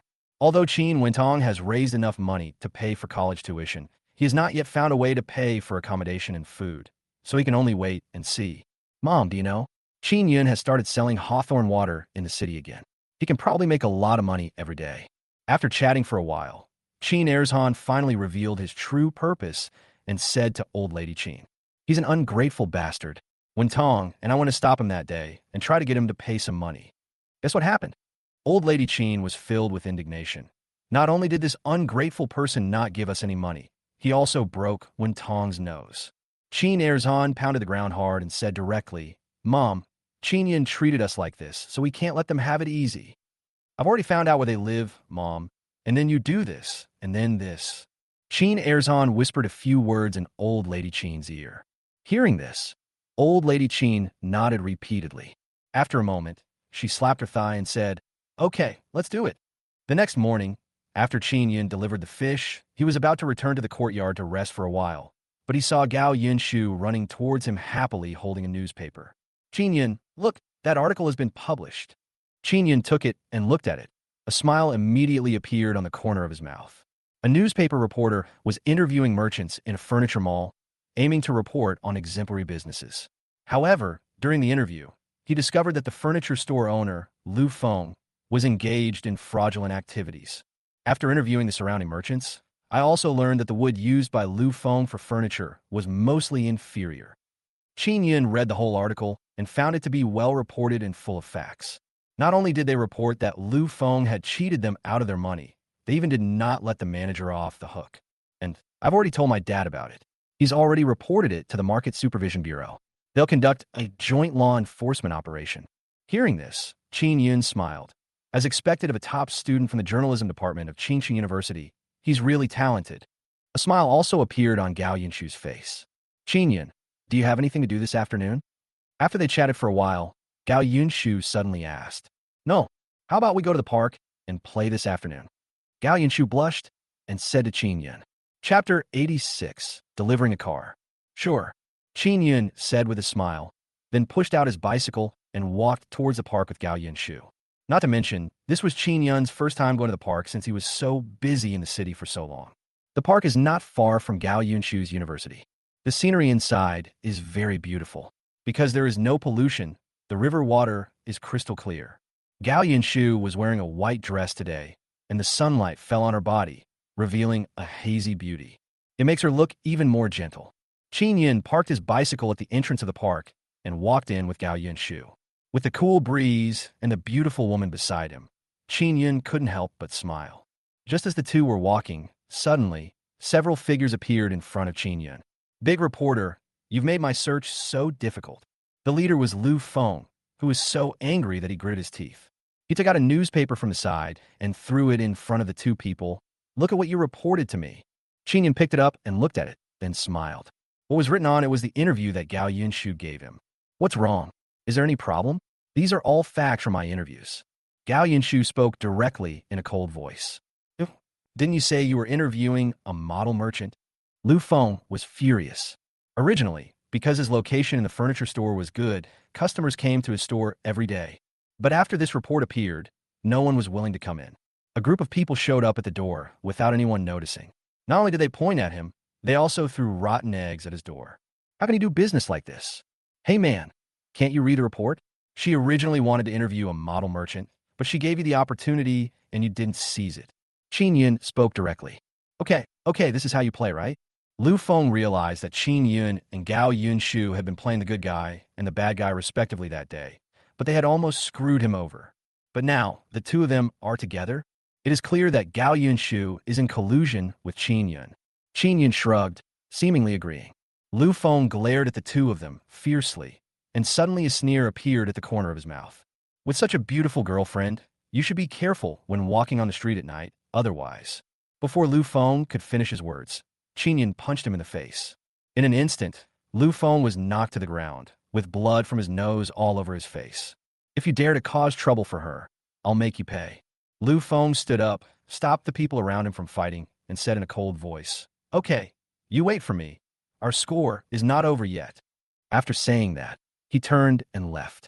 Yin Shu, I'll pick you up after school from now on. Otherwise, you might be in danger. Seeing Lu Feng's figure disappear, Qin Yin turned around and said to Gao Yinshu. Gao Yinshu nodded slightly. The two of them strolled for a while, and soon night fell. Qin Yin took Gao Yinshu to have a small barbecue on the roadside, and then sent Gao Yinshu back home. After chatting with Uncle Gao for a while, he returned to the courtyard. Because Qin Yin was not here today, Huang Kuan was the chef. Huang Kuan has been learning cooking from Qin Yin for some time, so the dishes he makes are not bad, but they just don't have the same flavor as Qin Yun's. Old Man Wei used half of the leftover food to express his protest. Nothing happened that night. The next morning, after Qin Yun and everyone had delivered the fish and had lunch, they saw a familiar figure appear in the courtyard. It was Zhao Yang, who had just returned from driving. At this time, Zhao Yang was covered in dirt, his eyes were red from staying up late, and he looked extremely haggard. But he looks in good spirits. Brother Zhao, are you back? Qin Yun smiled and greeted Zhao Yang. Are you exhausted from the journey? Zhao Yang nodded. Driving this kind of big truck does make a lot of money, but it is also really hard. Not only do they have to travel day and night, but they also have to be on guard against gas thieves and robbers, and weapons are often kept in the cab. Qin Yin poured a few cups of hawthorn water for them, and then heated up some hot water for them. Brother Qin, don't bother me for now. Let's see what good things we brought back for you this time. Zhao Yang smiled mysteriously at Qin Yun and pointed outside. Qin Yun walked out and saw more than a dozen bicycles neatly placed outside the courtyard. Each one is shiny and glistening in the sun, looking very beautiful. How did you bring back so much? Qin Yun was also shocked.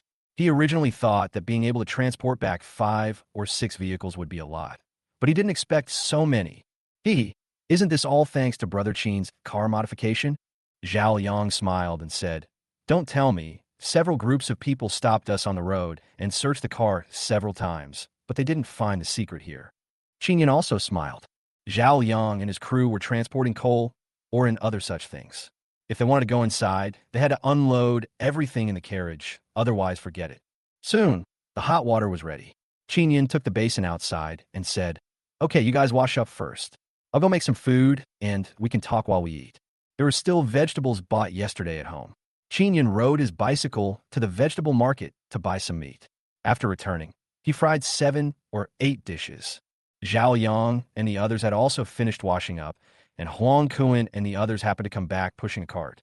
Brother Yin, why are there so many bicycles outside? As soon as he entered the door, Huang Kuan couldn't wait to ask. When I saw the person sitting inside, I immediately understood what was going on. Come on, Huang Kuan, Depeng, and Dazhuang. Each of you has a bicycle.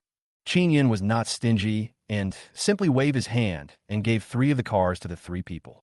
Huang Kuan and the others' eyes lit up. Owning a bicycle these days is just like driving Mercedes-Benz in Qin Yun's era. Needless to say, this card is very good. Brother Yin, Huang Kuan and the others were about to speak when Qin Yin interrupted them with a wave of his hand. No need to say thank you. Just work hard and we'll share the dividends at the end of the month. Several people nodded immediately. Now the Hawthorne water stall and the supply of fish to the canteen are the 2 biggest sources of income. I will definitely make a lot of money from the dividends at the end of the month. Also, I plan to keep another car for Wang Ju. Qin Yin looked at Wang Ju and spoke. Wang Ju was eating, but when he heard Qin Yin say this, he froze in place. Then he quickly said, Brother, I have no use for this car, so you should keep it. Qin Yin shook his head and said, I didn't give you this car for free. I gave you something to do. Chapter 87. Cheated again. Qin Yin has already thought of a solution regarding Wang Ju's damn boyfriend. It's just not the time yet. What's up? Wang Ju asked. Wait, I'll tell you. Qin Yin smiled. He then returned to the room, took out another 160 yuan and handed it to Zhao Yang. Take this money. I'm giving this car to someone else, so the capital can't be less. Zhao Yang was about to refuse when Qin Yin continued. Brother Zhao, have you forgotten? We agreed at the beginning that we are brothers, and we should settle accounts clearly. If you don't take this money, how can I do business with you in the future? Hearing Qin Yin say this, Zhao Yang had no choice but to keep the money. Qin Yin then laughed. Brother Qin, this time I'm driving my sports car to the south. We've never seen anything in that place before. Zhao Yang smoked a cigarette and said, and I found a good way to make money. How do you say that? Qin Yin asked. There are a lot of small cinemas there that show TV shows or movies, and a show only costs $2. Qin Yin's eyes gradually narrowed as he listened to Zhao Yang's words. In this era, people's entertainment methods were still very simple. Most of them went to parks and other places to play. Although there were movie theaters, they were all state-owned after all, and most of them were open-air movies. Although the videos played were good, there were only a few of them over and over again. Brother Zhao, I think this matter still needs to be considered in the long run. Qin Yin thought for a moment and finally shook his head. First of all, although the movies there are cheap, the equipment for showing them costs a lot of money. VCD and DVD have not appeared yet.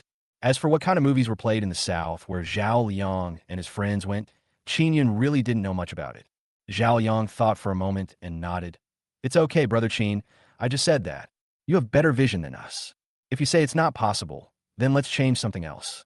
Qin Yin thought for a while and said, I think that things that can be sold now have to be in urgent need. Things like radios and watches. If I'm not mistaken, the radios in the South should be better than the ones here. I'm sure they'll be marketable when I bring them back.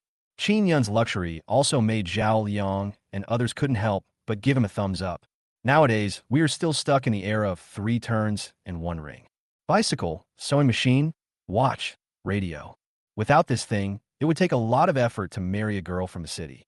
The 2 things Qin Yin chose are both popular nowadays.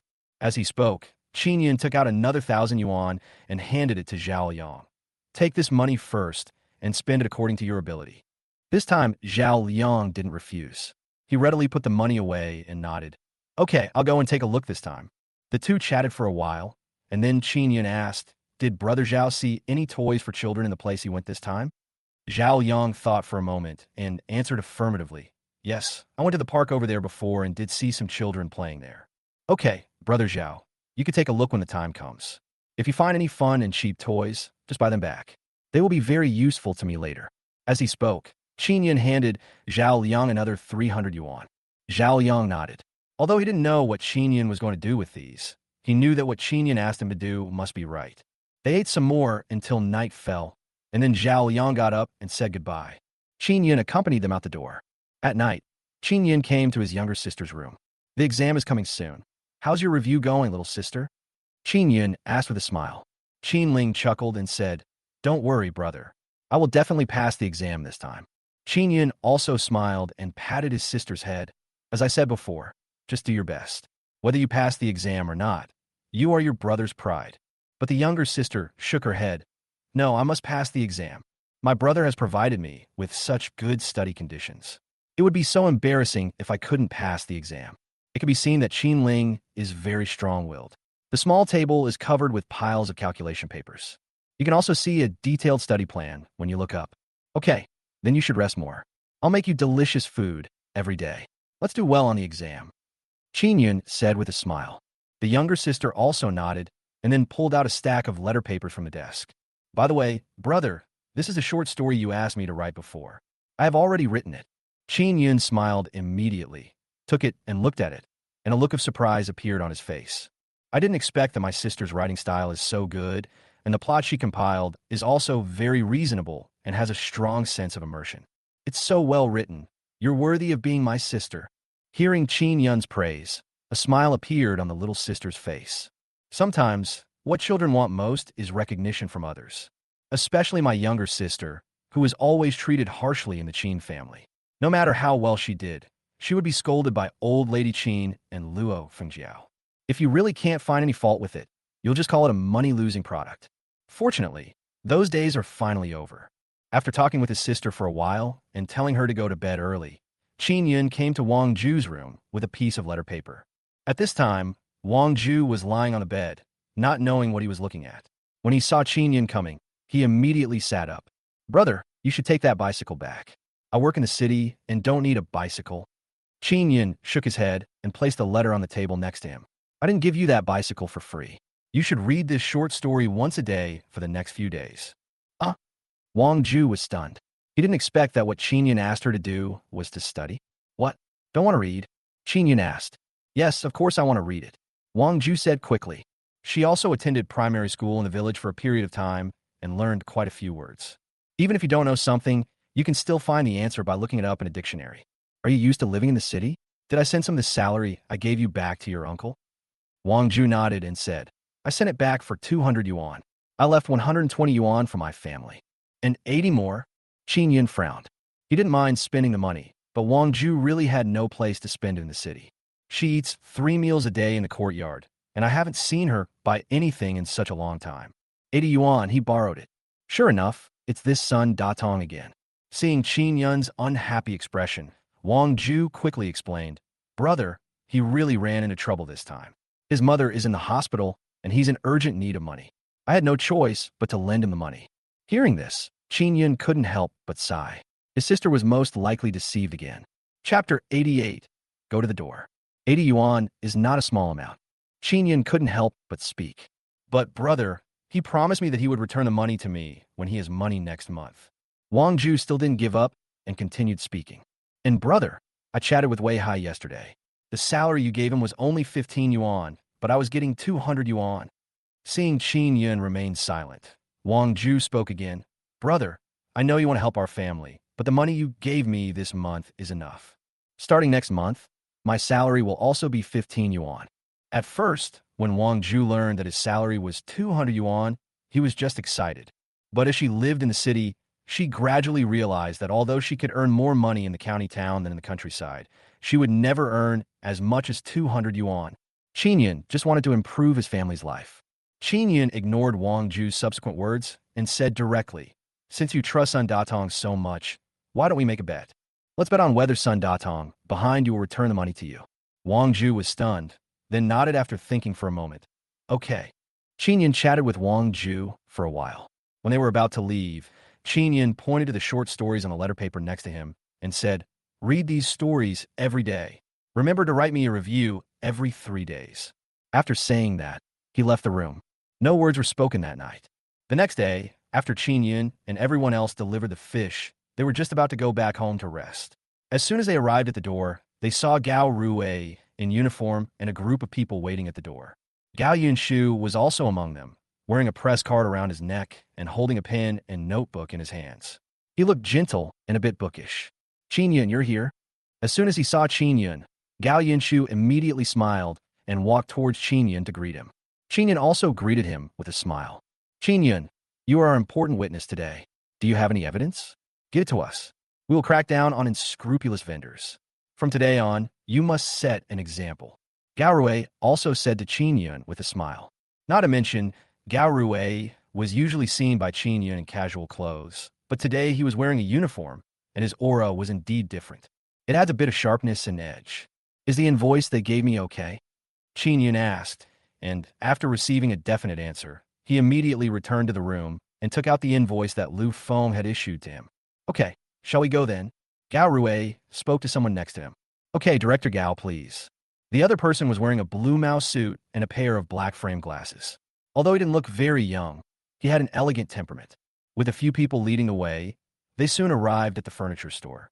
Because Gao Ruwei did not notify the relevant personnel this time, when the group walked into the furniture store, everyone in the furniture store was stunned. Especially the owner of the furniture store. After hearing the news, he rushed to the scene without stopping. The manager also followed the boss and stood at the door to greet him. Redneck. At this moment, the manager suddenly discovered 2 familiar figures standing in the crowd. One is Qin Yun and the other is Gao Yunshu. "It's broken! It's broken!" The manager immediately broke out in sweat. This person has bad intentions. Hello. We are a joint law enforcement agency between the police station and the supervisory bureau, and we have selected your furniture store as the location for our investigation. One of the staff members stepped forward and spoke. At Gao Rui's instruction, he deliberately did not tell the purpose of his visit, nor did he directly say that he wanted to find Lu Feng. The boss is a bald middle-aged man named Su Run. Because I am middle-aged and have limited energy, I've been fishing and drinking tea these days, and I don't pay much attention to the furniture store. All are left to the managers under him. Okay, we warmly welcome you, Su Run said with a smile, and at the same time walked to Gao Rui's side and introduced himself. Hello, comrade. I am the owner of the furniture store. If you want to do some research, I can recommend a merchant to you. This merchant is truly conscientious and a role model in our furniture mall. The furniture they sell is absolutely genuine and reasonably priced, and the materials they use are all authentic. The manager was trembling as he listened. Everyone in the furniture store knew that he and Lu Feng were in cahoots because the boss didn't really care about anything and just asked him to come and report once a month as usual. Every time the manager had to praise Lu Feng a few words so that he could get more resources for him. After all this, Surin really thought that Lu Feng was a model businessman. Who? Gao Rui asked curiously.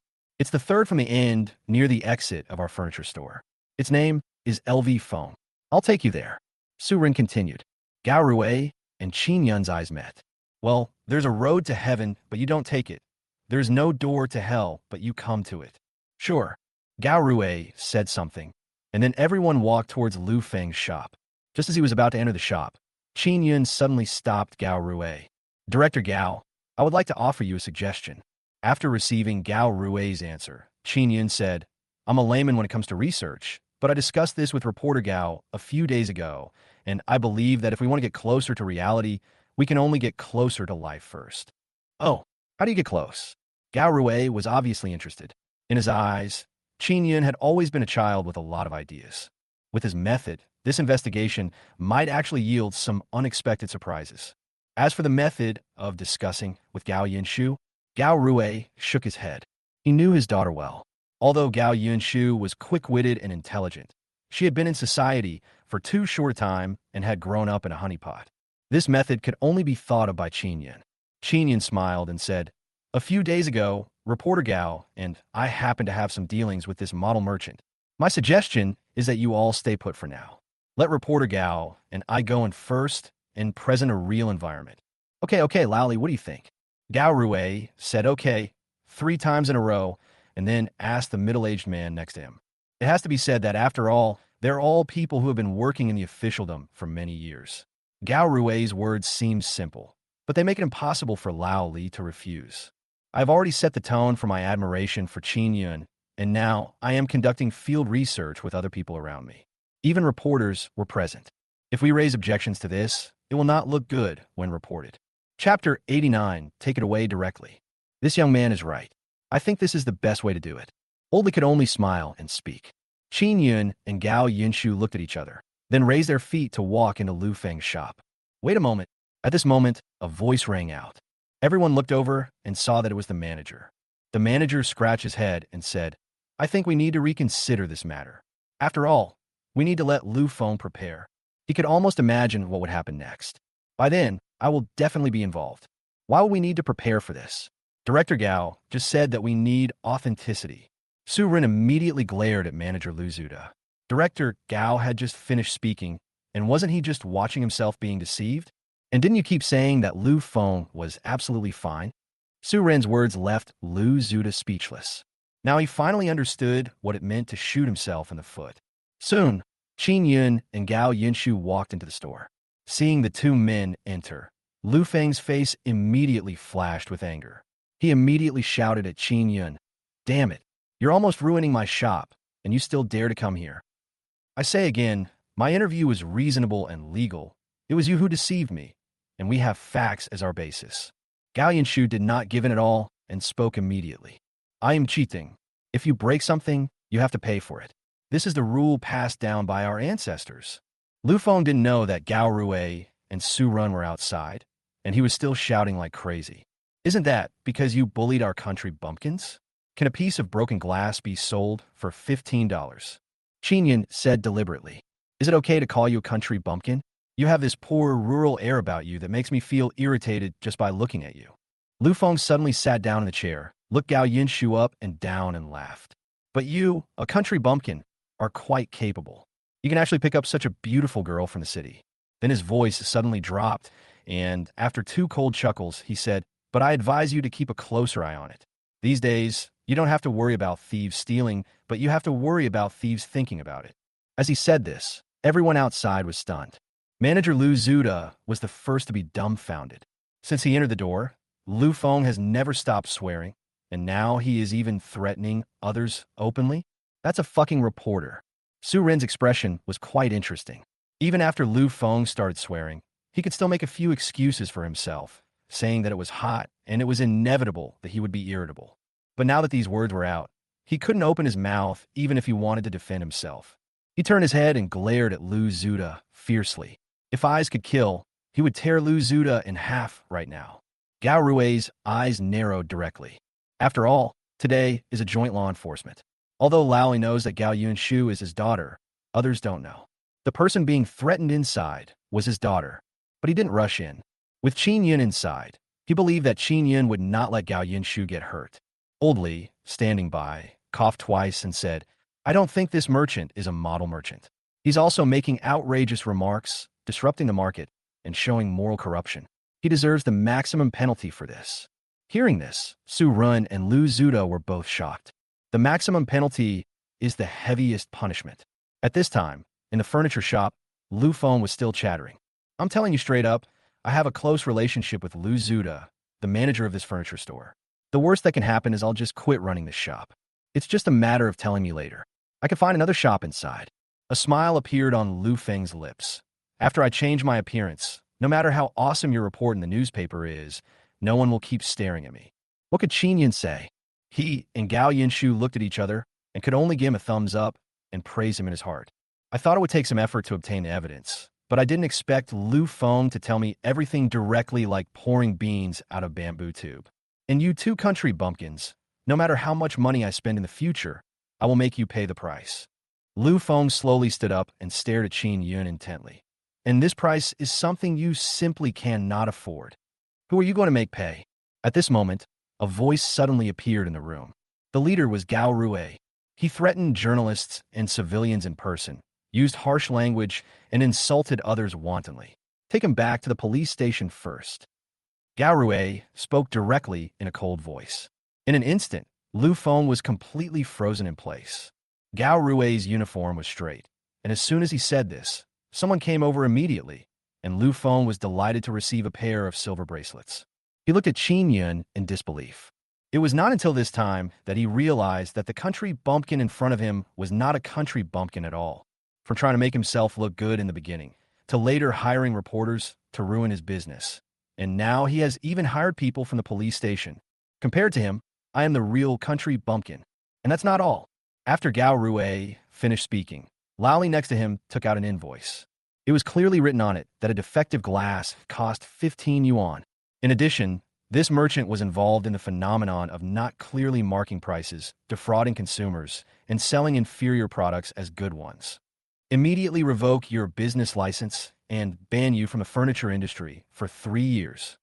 These two sentences were equivalent to sentencing Lu Feng to death. Lu Feng collapsed to the ground immediately. He didn't expect that before he could take revenge on Qin Yun would take such a thundering measure. This is equivalent to asking yourself to quit this industry directly. In addition, your entire furniture store will also be closed for rectification, tentatively for a month. We will see when the rectification is completed and when it will reopen. Someone next to him immediately spoke to Su Ren. After saying that, Gao Rui took Lu Feng and left the furniture store directly. As soon as they left, other merchants in the furniture store rushed over. Lu Zuda, you bastard who gave birth to a child without an asshole. If it weren't for you, would we have been able to shut down the business and rectify it? That's right. Now that the business is closed for a month, how are we going to survive? Boss, you have to give us an explanation. Otherwise, we will do business somewhere else. A group of people immediately criticized Lu Zuda and Su Ren. Actually, it's not their fault. Everyone knows that if you can't do business for a month, you will have no source of income at all. How could they accept this? Manager Lu Zuda stood aside, trembling like a deflated ball. Where was the dignity he had a few days ago? Chapter 90. Disgusting. Dear merchants, rest assured that I will definitely give you a satisfactory solution. After all, Surin was a man who had experienced many ups and downs. When he saw that something was wrong, he immediately began to comfort everyone. If you want good business, first of all, there must be people doing business, right? Now everyone might as well report Lu Zuda. I want to see how rampant he is. Surin continued speaking. Upon hearing this, everyone was immediately filled with indignation. Lu Zuda is such a jerk. Everyone knows that Lu Feng is the one who cheats and deceives people in the entire furniture store, but he always favors him. Not only that, he also asked us to pay a stall fee. If you have a good relationship with him, you can pay less. If you offend him, he would charge you 50 or 60. A group of people were talking to each other, and Lu Zuda's face had turned extremely pale. It seems that he has to fall here today. After the voices of the crowd gradually faded away, Su Ren took a step forward. Without saying anything, the first thing he did was bow to everyone. This matter is mainly caused by me. It was my negligence in management that led to everyone being treated so unfairly by choosing such a person as a manager. As for Lu Zuda, I will fire him from his managerial position immediately and stop paying his salary. I will use his salary plus my portion as compensation to Mr. Qin. Su Ren looked at Qin Yun.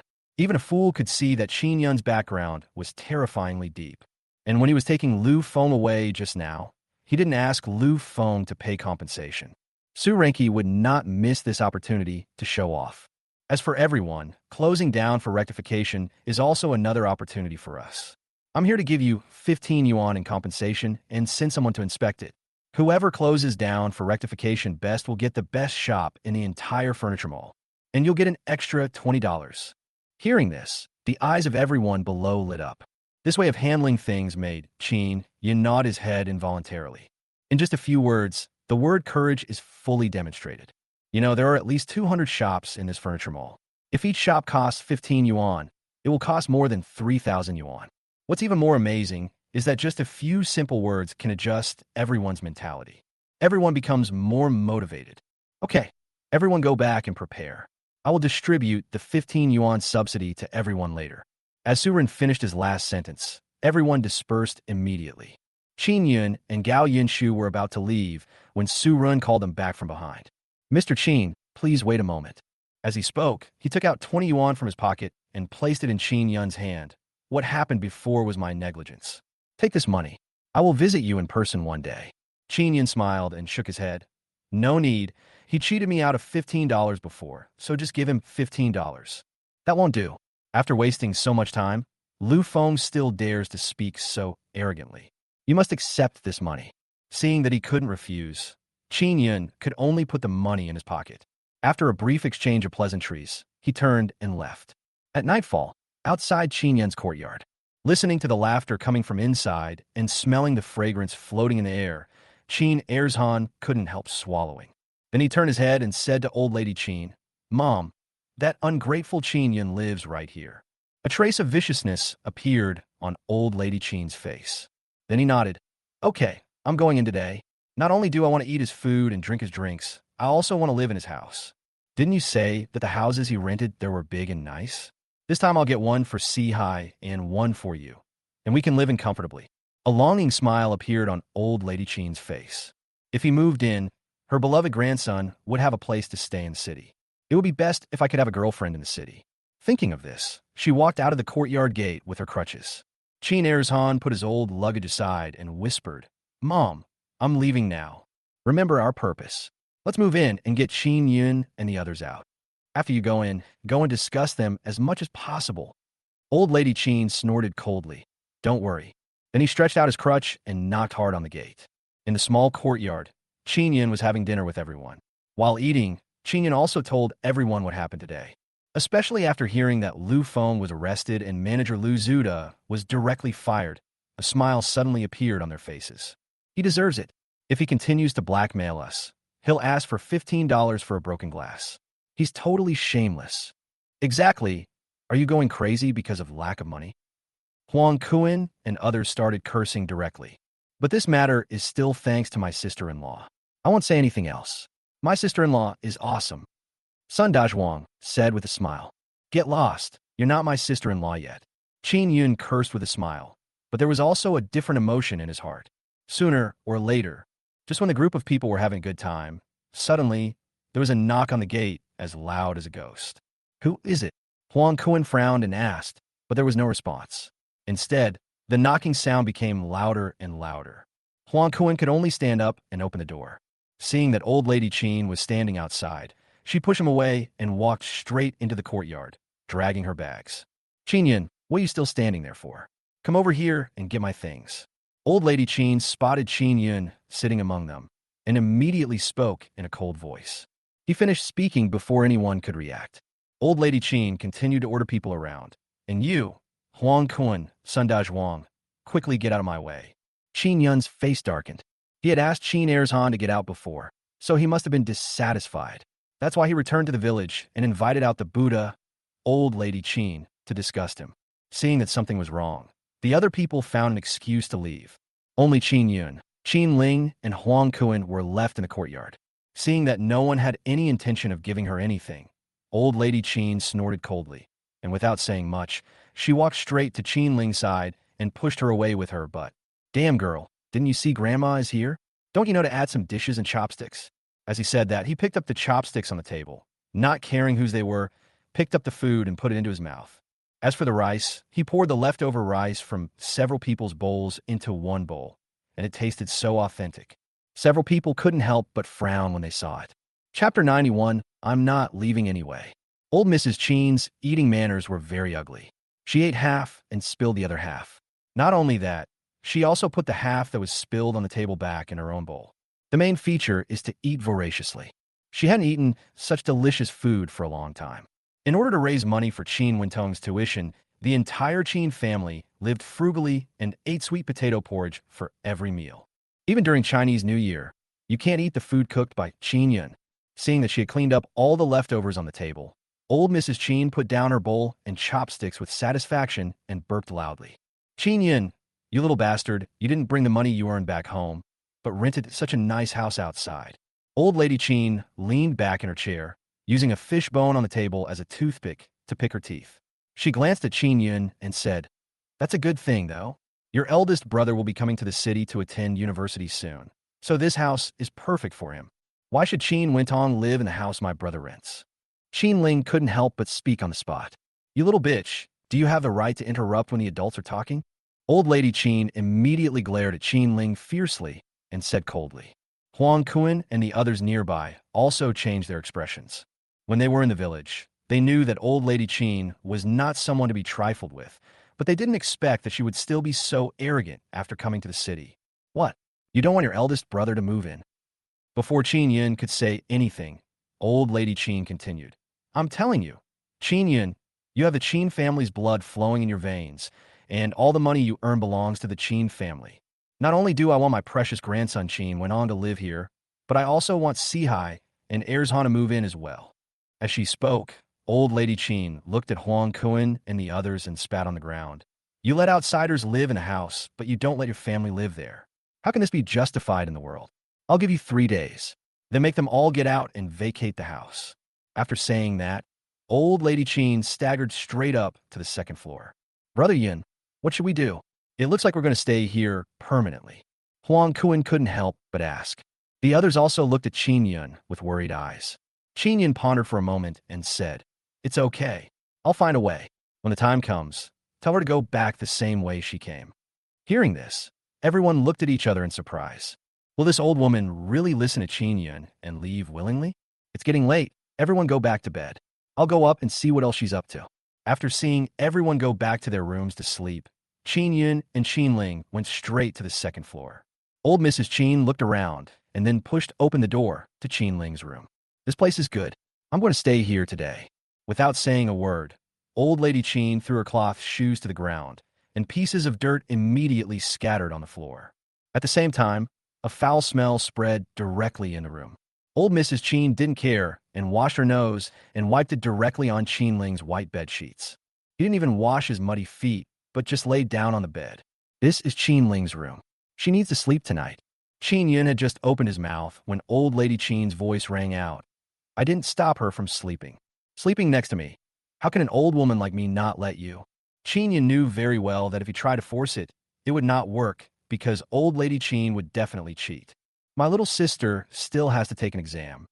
Take an exam. Old lady Qin stood up and glared at Qin Yun fiercely. You're so greedy.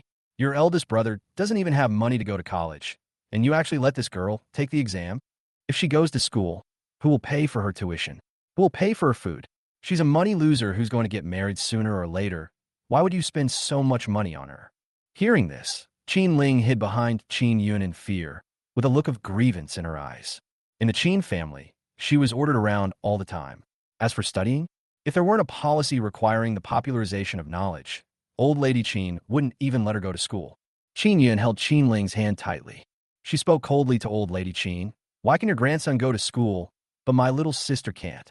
I not only want her to go to middle school, I also want her to go to college, and I will hire the best teachers to teach her. As for how much it costs, it has nothing to do with your Qin family. Old Mrs. Qin snorted twice, but didn't say anything else in the end. She couldn't just go up and rob Qin Yun of his money, right?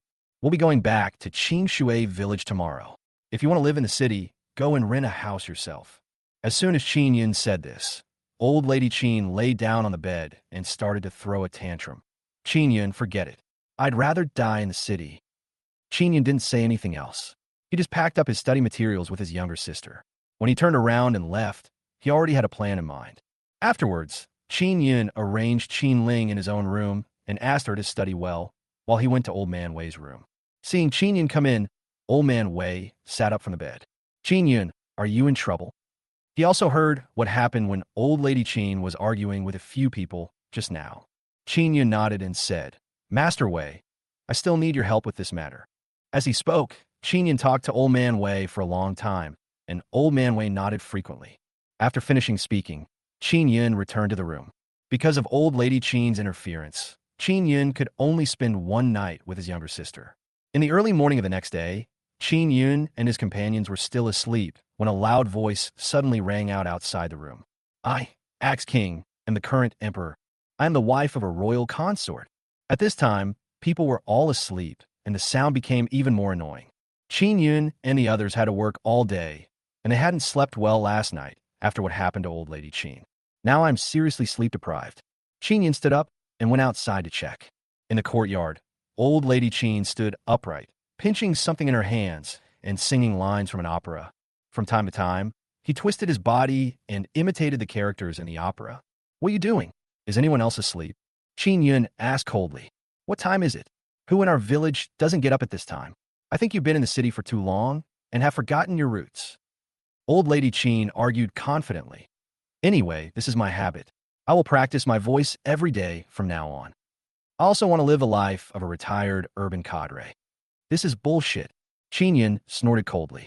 Back then, before the family split up, old lady Qin got up later than anyone else. How come she changed her personality after coming to the city? Chapter 92, another one. Others were also alarmed and came out one after another. When they saw old lady Qin, their expressions looked unhappy. Everyone understood that this old woman was here specifically to torture them. My father is the current emperor. Old Mrs. Qin started singing to herself again. Her voice was mocking and extremely unpleasant. Whoever dares to sing while I'm sleeping is looking for death. At this moment, a sound like thunder rang out, and everyone present was startled. Old Mrs. Qin suddenly felt like a duck with its throat pinched, and she didn't dare to say another word. Old Man Wei walked out of the room and glanced at old lady Qin with a cold gaze. This house belongs to me, old man. If you dare to disturb my rest again, get out. Old Mrs. Qin stammered twice, wanting to say something but not daring to open her mouth. I could only nod. Old Man Wei then turned around and walked back. When he passed by Qin Yun, he deliberately winked at him. Qin Yun also nodded. After being scolded by Old Man Wei, old Mrs. Qin returned to her room in shame. But after he made such a fuss, Qin Yun and the others couldn't sleep for much longer. After resting for a while, they walked outside. After finishing fishing, Qin Yun went to the hotel and booked a room. He picked up his younger sister first and notified Chinshuchi to come back here for extra lessons. At night, Qin Yun bought the dishes as usual, but this time he separated them on plates and took some for himself. There's no other way. If we allow old lady Chin to sit at the table with everyone else, it might make others so disgusted that they won't be able to eat a single bite. Qin Yun specially sent another copy to old man Wei.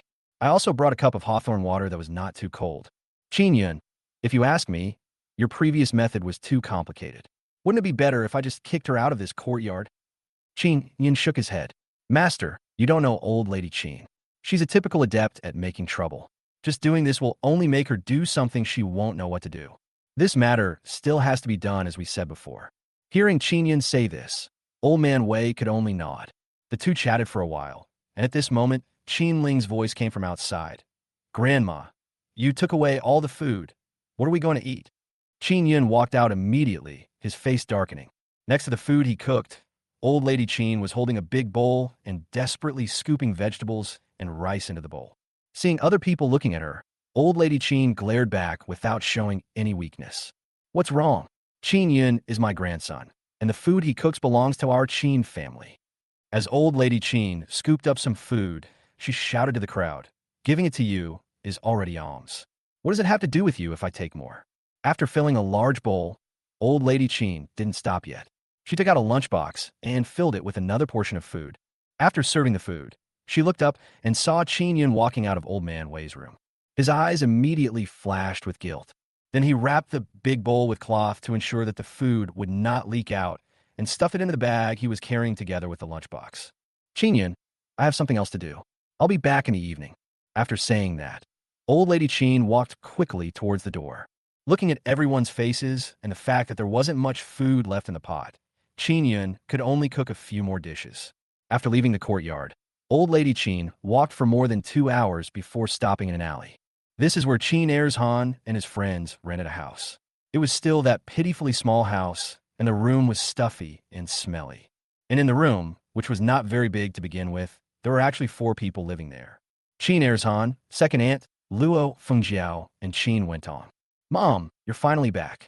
When Qin Erzhan saw old lady Qin coming, he immediately stood up anxiously and went to greet her. Did you bring anything from that little bastard Qin Yun? Go, go, go. My eldest grandson must eat the food you bring here first. Old Mrs. Qin drove them away and put the food on the empty space on the bed. Qin Wentong walked over immediately, but his face froze when he saw the bundle. Grandma, isn't this the bag you used to pack your socks in? Old lady Qin said, as if it was a matter of course. What's wrong with putting socks in it? As the saying goes, if it's not clean, you won't get sick if you eat it. Qin Wentong originally wanted to say something, but he hadn't eaten anything good since he came to county town. This food is so delicious. After some ideological struggle, Qin Wentong picked up the chopsticks and started eating. Soon, everything in the big bowl was eaten. It was only at this time that Qin Wentong spoke to Qin Erzhan and others who were swallowing their saliva beside him and said, I'm done eating. You guys can eat now. Qin Erzhan couldn't hold back any longer and immediately picked up his chopsticks and started eating after hearing it. After finishing the meal, several people licked all the oil drops in the big bowls and lunchboxes clean. This food is so delicious. Luo Fengjiu swallowed her saliva. Qin Wentong had just eaten so much, and Qin Erzhan had eaten most of it. When it was her turn, she only had a few bites. I can only say that I got a taste of it. Mom, can you take me there too? I want to eat this kind of meal too. Luo Fengjiu spoke to old lady Qin. How can that be? Old lady Qin was about to refuse, but suddenly she seemed to have thought of something. Her eyes rolled, and she said, That's fine. But I have to tell you in advance, if you want to go, you have to show your aggressiveness. We're going there for only one purpose, and that's to discuss Qin Yun. It would be best if we could get him out too. Okay. Luo Fengjiao immediately nodded in agreement. As long as she could eat such a meal, she would be willing to do anything. The two were talking here, and their second uncle and second aunt next to them were also itching to join in. Mom, why don't we move in now? The house over there is big and spacious, and we can even take a shower. Qin Erzhan couldn't help but speak. Uncle, what are you thinking? Everything has to be done gradually, right? You two were just beaten up by Qin Yun the other day, and now you're going back. Aren't you just asking for a slap in the face? Qin Wentong said, lightly from his side. Old lady Qin immediately gave a thumbs up. My eldest grandson is really thoughtful. He is right. You guys stay here first. We will bring you some delicious food later. After hearing this, Qin Erzhan and his second aunt could only sit back on the bed in sorrow. Now, the only hope is that old lady Qin and Luo Fengjiao can drive Qin Yun and the others away and let me move in. After they talked for a while, old lady Qin and Luo Fengjiao walked outside. Chapter 93, There is Hope. By the time old lady Qin and Luo Fengjiao arrived outside the courtyard, it was already late at night. Looking at the locked door, old lady Qin's eyes showed anger. You ungrateful bastard, you didn't even leave the door open for me? Luo Fengjiao's face also looked a little unhappy. Are they starting off badly? Old lady Qin originally wanted to bang on the door frantically, forcing Qin Yun and the others to open it. But when she thought of old man Wei's cold gaze, she had to stop. Mom, what should I do? Luo Fengjiao sighed and asked. Ask, just ask. Old lady Qin cursed Luo Fengjiao in anger, then pointed at the waste bricks nearby and said, Go and pile up the bricks over there so we can jump over. Oh, Mom, there's so many bricks. If I were alone. Old lady Qin's expression became even more dissatisfied. Why? Do you want me to move it for you? Luo Fengjiao curled her lips, but for the sake of the new house, she had to move things piece by piece. It was not until 2 hours later that she finally built a platform that was barely big enough to climb onto. The two of them then climbed into the yard. Because the yard was too high, Luo Fengjiao fell when she went down and grimaced in pain. The two of them reached the second floor. After turning on the lights, Luo Fengjiao immediately cried out in surprise. This place is so nice. Stop yelling and go to sleep. I'm so tired. After saying this, old lady Qin lay down on the bed and soon began to snore. Luo Fengjiao was still young after all. She saw that she could take a shower in the room. So she took a shower and then lay down on the bed to sleep. The next morning, after delivering the fish, Qin Yun and his companions returned to the courtyard. They saw Luo Fengjiao and old lady Qin each holding a bamboo tube and drinking cool hawthorn water. It's not enough for old lady Qin to come alone. She also brought his vixen stepmother with her. Qin Yun immediately stepped forward and kicked the bamboo tubes in the hands of the two men to the ground. Who told you to drink? Qin Yun cursed coldly. Qin Yun, I'm your mother. What's wrong with drinking a few sips of your water? Don't be so stingy. Luo Fengjiao snorted coldly and spoke directly. The old lady Qin next to her also spoke up. You ungrateful bastard, you have such a delicious drink, and you've been hiding it all this time. Are you still a human being? Before Qin Yin could say anything, old lady Qin continued. The 3 days are almost up. When the time comes, get them out and let Si-Hai and Wentong move in. A chill ran through Qin Yun's heart. These two shameless guys want to eat away the house I live in bit by bit. Don't even think about it. Qin Yun shouted coldly, then spoke to everyone. Huang Kuan and the others nodded and started selling water. Qin Yun left the courtyard and headed towards the police station. After walking around for a while, he went straight to Feng Tian. Qin Yun was captured by Feng Tian before, but fortunately he was rescued by Director Gao and was not sent to prison. It was also at that time that Feng Tian learned that Qin Yun and Gao Rui had an unusual relationship, and from then on he was extremely respectful to Qin Yun. When Qin Yun first came to the county, Feng Tian helped him many times. Brother Qin, why do you have time to come here today? Are you in trouble? After Feng Tian saw Qin Yun, he immediately smiled and asked. Qin Yun didn't hide anything and said directly, Brother Feng, I really need your help with something. Okay, Brother Qin, I have to help. Feng Tian was very straightforward and spoke directly. Brother Feng, you haven't eaten yet, right? Let's go to the state-owned restaurant and have a meal. I'll talk to you while we're there. As they spoke, the two of them came to the state-owned restaurant. Qin Yun was not stingy and waved his hand, directly ordering 4 or 5 dishes and also took a few bottles of beer. Then he told Feng Tian about what happened between old lady Qin and Luo Fengjiao. Brother Qin, your business is my business. Tell me, what do you want me to do? Qin Yun whispered to Feng Tian for a few words, and Feng Tian nodded. Finally, he patted his chest and said directly, Okay, Brother Qin, I understand what you mean. Leave this matter to me. Qin Yun smiled, and the two chatted for a while before getting up and leaving. At night, Qin Yun had just returned to the courtyard when he saw old lady Qin and Luo Fengjiao sticking their buttocks out and looking inside through the glass. What are you doing? Qin Yun immediately shouted coldly. The two of them were startled, then hurriedly turned around and smiled at Qin Yun. We are really hungry, so we were wondering if there was anything to eat in your room. A smile appeared on Qin Yun's lips. Then he snorted coldly and said, I advise you not to have any bad thoughts. There is really nothing in my room, but... Qin Yin deliberately didn't finish his words halfway through, but went back to the room directly. Old Lady Qin and Luo Fengjiao looked at each other. They each saw the greed in their eyes. Today they wandered around the yard and only found a locked storage room. Since it's not in Qin Yun's room, it must be there. But this key, Old Lady Qin lowered her voice and said, as long as we can get the key, we can take out the things inside. Qin Yun, that ungrateful little bastard, has made so much money. There must be a lot of good things inside. When the time comes, we can sell them. Not to mention renting a house.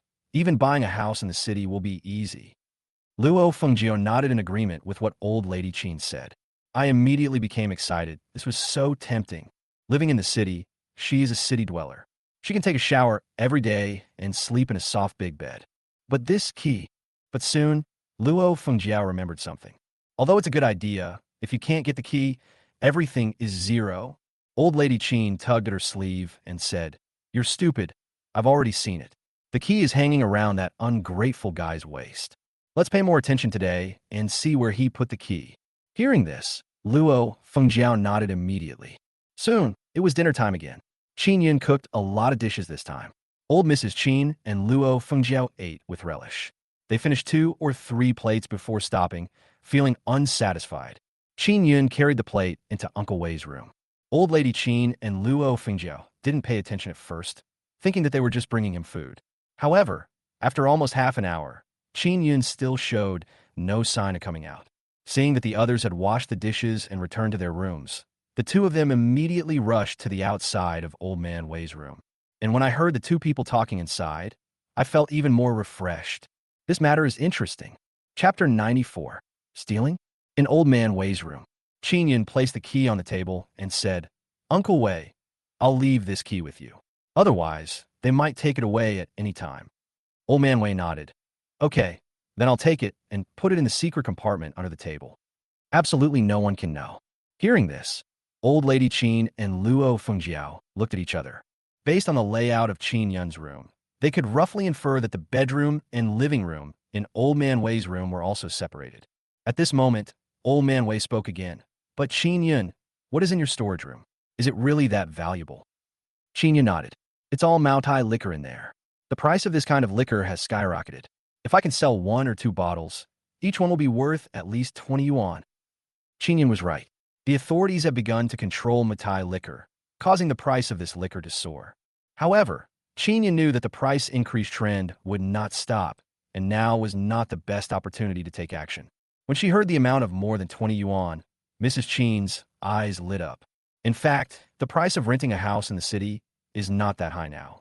The reason why the house Qin Yun and his friends rented is so expensive is mainly because the configuration of the room far exceeds that of an ordinary house. For example, the toilet and bathing facilities inside are not as convenient as they are even if Qin Yun is staying in a hotel. Secondly, Qin Yun directly rented the entire yard, including the storage room, but there are a total of 5 rooms. Moreover, this place is very close to the mountain spring water.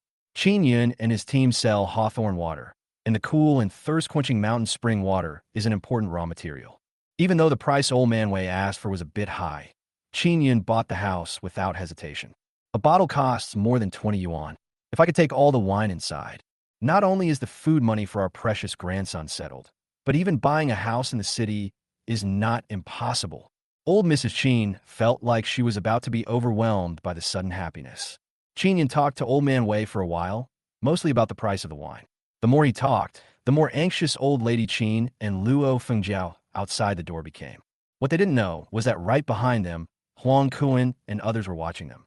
After a moment, Qin Yun stood up and said goodbye. Luo Fengjiao and Old Lady Qin immediately hurried to the second floor, while carefully observing whether Qin Yun had discovered them. Fortunately, Qin Yun did nothing and went straight back to the room. After a while, he turned off the lights in the room. Mom, let's go down later. In the room on the second floor, Luo Fengjiao couldn't suppress her excitement and spoke in a low voice. I was so blinded at the time that I didn't realize you were so stupid.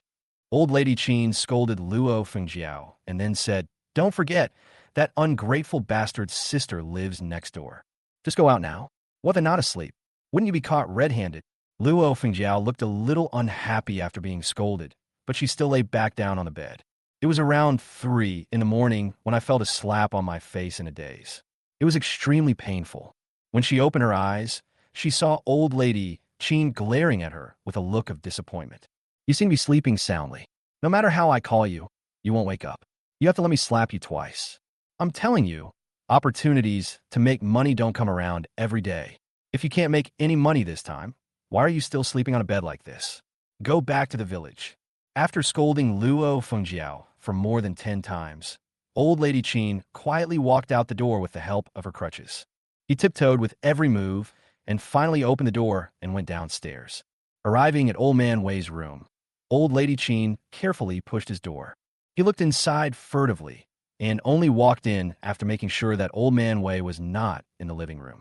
Old man Wei has never had the habit of locking the door.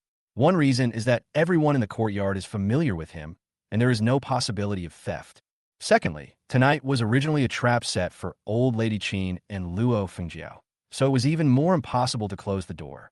Old lady Qin and Luo Fengjiao walked into the room quietly. Based on the news they heard at night, they crawled on the ground and moved under the table. After some searching, she found a secret compartment. Old Mrs. Qin suppressed her excitement and immediately took out the key. Then he pulled Luo Fengjiao, and the two of them walked out carefully. What they didn't know was that old man Wei had already seen everything clearly in the bedroom. Just as old lady Qin and Luo Fengjiao got the key and turned to go out, they suddenly bumped into Huang Kuan. What are you doing in the yard? Huang Kuan asked in a cold voice. Old lady Qin and Luo Fengjiao were so frightened that they almost fell to their knees. It was too hot inside, and my mom couldn't sleep, so I came out and sat with her for a while. At the critical moment, Luo Fengjiao spoke. This excuse was quite appropriate. Huang Kuan nodded and said nothing more. The two of them hurried back to their room on the second floor. After Huang Kuan went back, half an hour passed before the two of them came out again. I quietly opened the door to the storage room, and sure enough, I saw boxes of wine in the corner. Mom, how much should we pack? Luo Fengjiao asked in a low voice. Take 6 bottles. Old lady Qin spoke. Looking at the boxes of wine in front of her, old lady Qin wanted to take them all away at once. But she had no choice because the bottles were fragile, and if she took too much, there was a high possibility of an accident. Okowo. The two of them discussed it, and each of them took 2 bottles and put another bottle under their armpit. Soon, the 2 men returned to the second floor with a bottle of wine and stealthily put the key back into old man Wei's secret compartment. The next morning, while Qin Yun and his friends went back to the village to fish, the two of them left the house. Little did they know that just after they left the house, several figures followed them from a distance. It was Huang Wentian with 2 or 3 people. After Qin Yun came back yesterday, he asked Wang Ju to tell Huang Wentian that they were going to cooperate with him in a play. Here comes the fun. Old lady Qin and Luo Fengjiao walked towards the most prosperous street in the county town. While I got to the street, I was in trouble again. They can't just put out the wine and shout loudly. The authorities had just issued a restriction order prohibiting the private circulation of this wine, but they brought it out openly. Isn't this just asking for trouble? Mom, what should we do? We might steal something and not be able to sell it, right? Luo Fengjiao asked with some concern. Chapter 95, what evidence do you have? Why steal? This is our home. Old lady Qin's expression changed, and she started scolding Luo Fengjiao. Luo Fengjiao was speechless and didn't dare to speak. I can only take a look here first. Old Mrs. Qin also sighed and spoke. As the two were walking down the street, Huang Wentian suddenly came up to them and said with a smile, Fellow countrymen, are you going to sell the bar? Old lady Qin glanced at Huang Wentian warily. How do you know we sell alcohol? Huang Wentian smiled and pointed at the cloth bags on their waists. Just now when you were walking, you heard the sound of bottles colliding inside. I've been drinking for so many years. How could I not hear such a small sound? Old lady Qin and Luo Fengjiao exchanged a glance, and old lady Qin said, We do sell liquor, and it's Mao Tai. Do you want to buy some? Huang Wentian feigned surprise, his eyes widening as he spoke. Matai? This stuff is hard to come by these days. How much do you want to sell it for? Old lady Qin thought for a moment and held up 3 fingers. $30. Luo Fengjiao turned around and looked at old lady Qin suspiciously. I heard from Qin Yun yesterday that this wine was sold for more than 20 yuan. How come I'm 30 in the blink of an eye? Huang Wentian also frowned. My fellow villager, your wine is too expensive. Others only spend a little over 20 yuan at most. I still have quite a bit of this wine at home. If you want, I could bring you a few more bottles. Old Lady Chin blinked and spoke. You still have some at home? My friend, you are so old, can you still drink? Huang Wentian continued to ask. Don't worry about it. The wine belongs to my grandson. Do you want to buy it? Old Mrs. Chin urged unhappily. Yes, of course I did. Huang Wentian was afraid that asking more questions would make Old Lady Chin wary, so he could only agree for the time being. I can buy it, but you have to leave me a receipt, right? Otherwise, if the wine turns out to be fake, who can I complain to? Old Lady Chin and Luo Fengjiao looked at each other.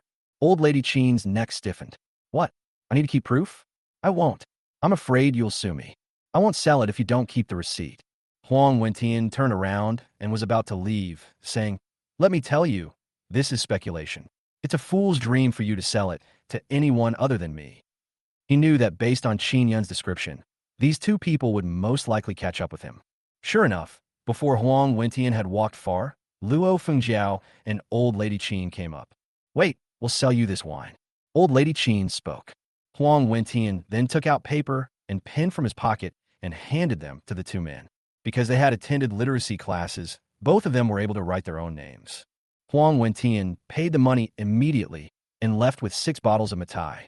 Old Lady Chin and Luo Fengjiao were shocked when they looked at the more than 180 yuan in their hands. How could you make so much money in just a short while? This money is too easy to make. That ungrateful Qin Yun has actually saved up so many good things. Let's go back tomorrow and find a few bottles to sell. Old Mrs. Chin said with a smile. Luo Fengjiao also nodded. Now, she no longer wanted to go back to the village. The air in the city is sweet. With the money, the two bought a roast chicken on the street, and then came to the small rental house where Qin Erzhan and his family lived. When they saw the roast chicken, their faces changed immediately. Especially Qin Erzhan and second aunt. Their saliva was about to flow down. Go, give it to my eldest grandson first. He's going to college soon and needs some nourishment. Old Mrs. Chin still snorted coldly and handed the roast chicken directly to Qin Wentong. Qin Wentong ate so heartily that he didn't even notice that he had left any food for them. Wentong, did you eat all the roast chicken? We didn't eat any meat at all. Second aunt immediately said dissatisfiedly. It's just a broken roast chicken. I'll buy some more tomorrow. Old Lady Chin glanced at second aunt. Short-sighted thing. Qin Ershan's eyes lit up. Is Old Lady Chin rich? Before he could ask, Luo Fengjiao said to Old Lady Chin, Mom, it's getting late. We have to go back quickly, otherwise Qin Yun, that ungrateful person, might get suspicious. Old Lady Chin also nodded. Qin Yun cannot give up, and all his wine must be sold. This is a very profitable business. They talked for a while. Then Old Lady Chin and Luo Fengjiao turned and walked towards the courtyard. Half an hour later, the two returned to the courtyard. As soon as I walked in, I was startled by the person inside. Qin Yun, Uncle Wei, and Huang Kun were all standing in the yard, looking at him unkindly. There was also a man in uniform with a notebook and a pen in his hands. It's Feng Tian. Old Lady Chin and Luo Fengjiao were instinctively a little panicked, but they still forced themselves to walk in. Qin Yun, why didn't you go out to sell hawthorn water today? Old Lady Chin asked. Qin Yun smiled coldly. Today, not only would he let Old Lady Chin and the others go, he would also make her suffer a great loss. Qin Yun said calmly. A thief broke into the house and stole some things. Now we suspect it was someone we know who committed the crime. If we get caught, we'll definitely be taken to the police station. These two sentences made Luo Fengjiao next to him break out in cold sweats. He immediately opened his mouth to say something. Old Lady Chin glared at her fiercely before turning to Qin Yun and saying, Oh, then you guys take your time investigating. We'll go back first. Unexpectedly, Qin Yun stopped them and said, Now we suspect it's you. How could it be me?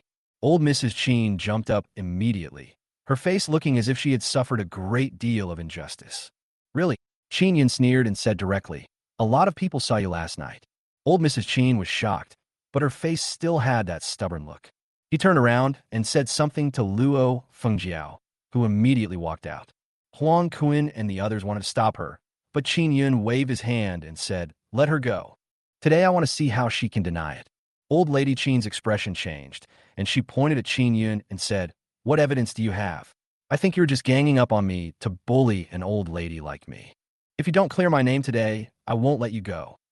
Having said that, Old Lady Chin sat down on the ground and started throwing a tantrum. Qin Yun sneered. walked to the side of old lady Qin, squatted down, and said slowly, "Don't worry, Grandma. As long as you are innocent, we will definitely not do anything to you." Chapter 96. Aren't you afraid of retribution? Old lady Qin looked up at Qin Yun and said, "If you have any conscience, let that man in uniform leave now." Unexpectedly, Qin Yun ignored her and stood up directly, standing next to Feng Tian. "Brother Feng, I can testify that when I came out last night, I saw these two people sneaking around in the yard, not knowing what they were doing." Huang Kuan was the first to speak.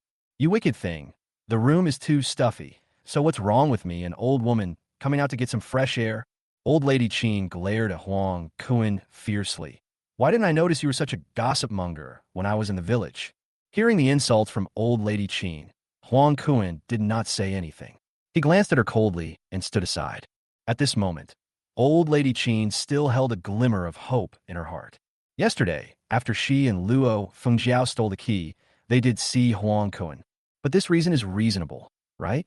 No matter what, we can't cause trouble here, right? What she didn't expect was that this was only the first level. "Brother Feng, I'm also reporting this. After dinner yesterday, I saw the two of them standing stealthily at Uncle Wei's door. I don't know what they were listening to." Big Fatty also stood up and spoke directly. The others immediately agreed, and old lady Qin was so angry that her eyes widened. "Bullshit. You all went back to your rooms. How could you possibly see us over there?" Old lady Qin stood up from the ground, showing her anger and pointing at the noses of several people and cursing. "Comrade, we are currently handling the case. If you continue to interfere with us, I will have no choice but to arrest you." Feng Tian frowned and spoke directly. Only then did old lady Qin calm down. She glared at a few people fiercely and then shut her mouth. "And me, after I talked to Qin Yin that day, he gave me a key. I put it in the secret compartment in the living room, but at night, I heard a rustling sound. I saw with my own eyes that it was those two who stole it." Old man Wei knew it was his turn to come on stage, so he stood up and spoke. "How dare you, you old fool, tell lies here?" In a hurry, old lady Qin ignored old man Wei's previous fierce look and cursed directly. "Yesterday, I clearly stayed in the yard for a while and then went back. When did I enter your room? I think it was you, an old widower, who stole the things." Old lady Qin cursed so harshly that veins popped out on old man Wei's forehead. Qin Yun hurried forward to persuade him, and old man Wei gradually calmed down. Old lady Qin became even more proud. She could already see that these people had no substantial evidence at all. It can only be regarded as suspicion at best. Qin Yun also squinted his eyes. There were no cameras in that era, otherwise he could just take a picture. Why would he need to go through so much trouble? Just when old lady Qin thought that Qin Yun and the others couldn't do anything to her. Suddenly, a familiar voice was heard outside the door. Old Mrs. Qin was stunned, then turned her head in disbelief. The person who came into view was Huang Wentian. Huang Wentian, still smiling, walked in with a basket in his hand and greeted Qin Yun. "Brother Qin, thank you for fulfilling your mission." As he said that, he put the basket on the open space next to him and took out 6 bottles of Matai from it. Qin Yun smiled and nodded. Old Mrs. Qin's face was full of disbelief. How could the person who just bought her wine come here directly?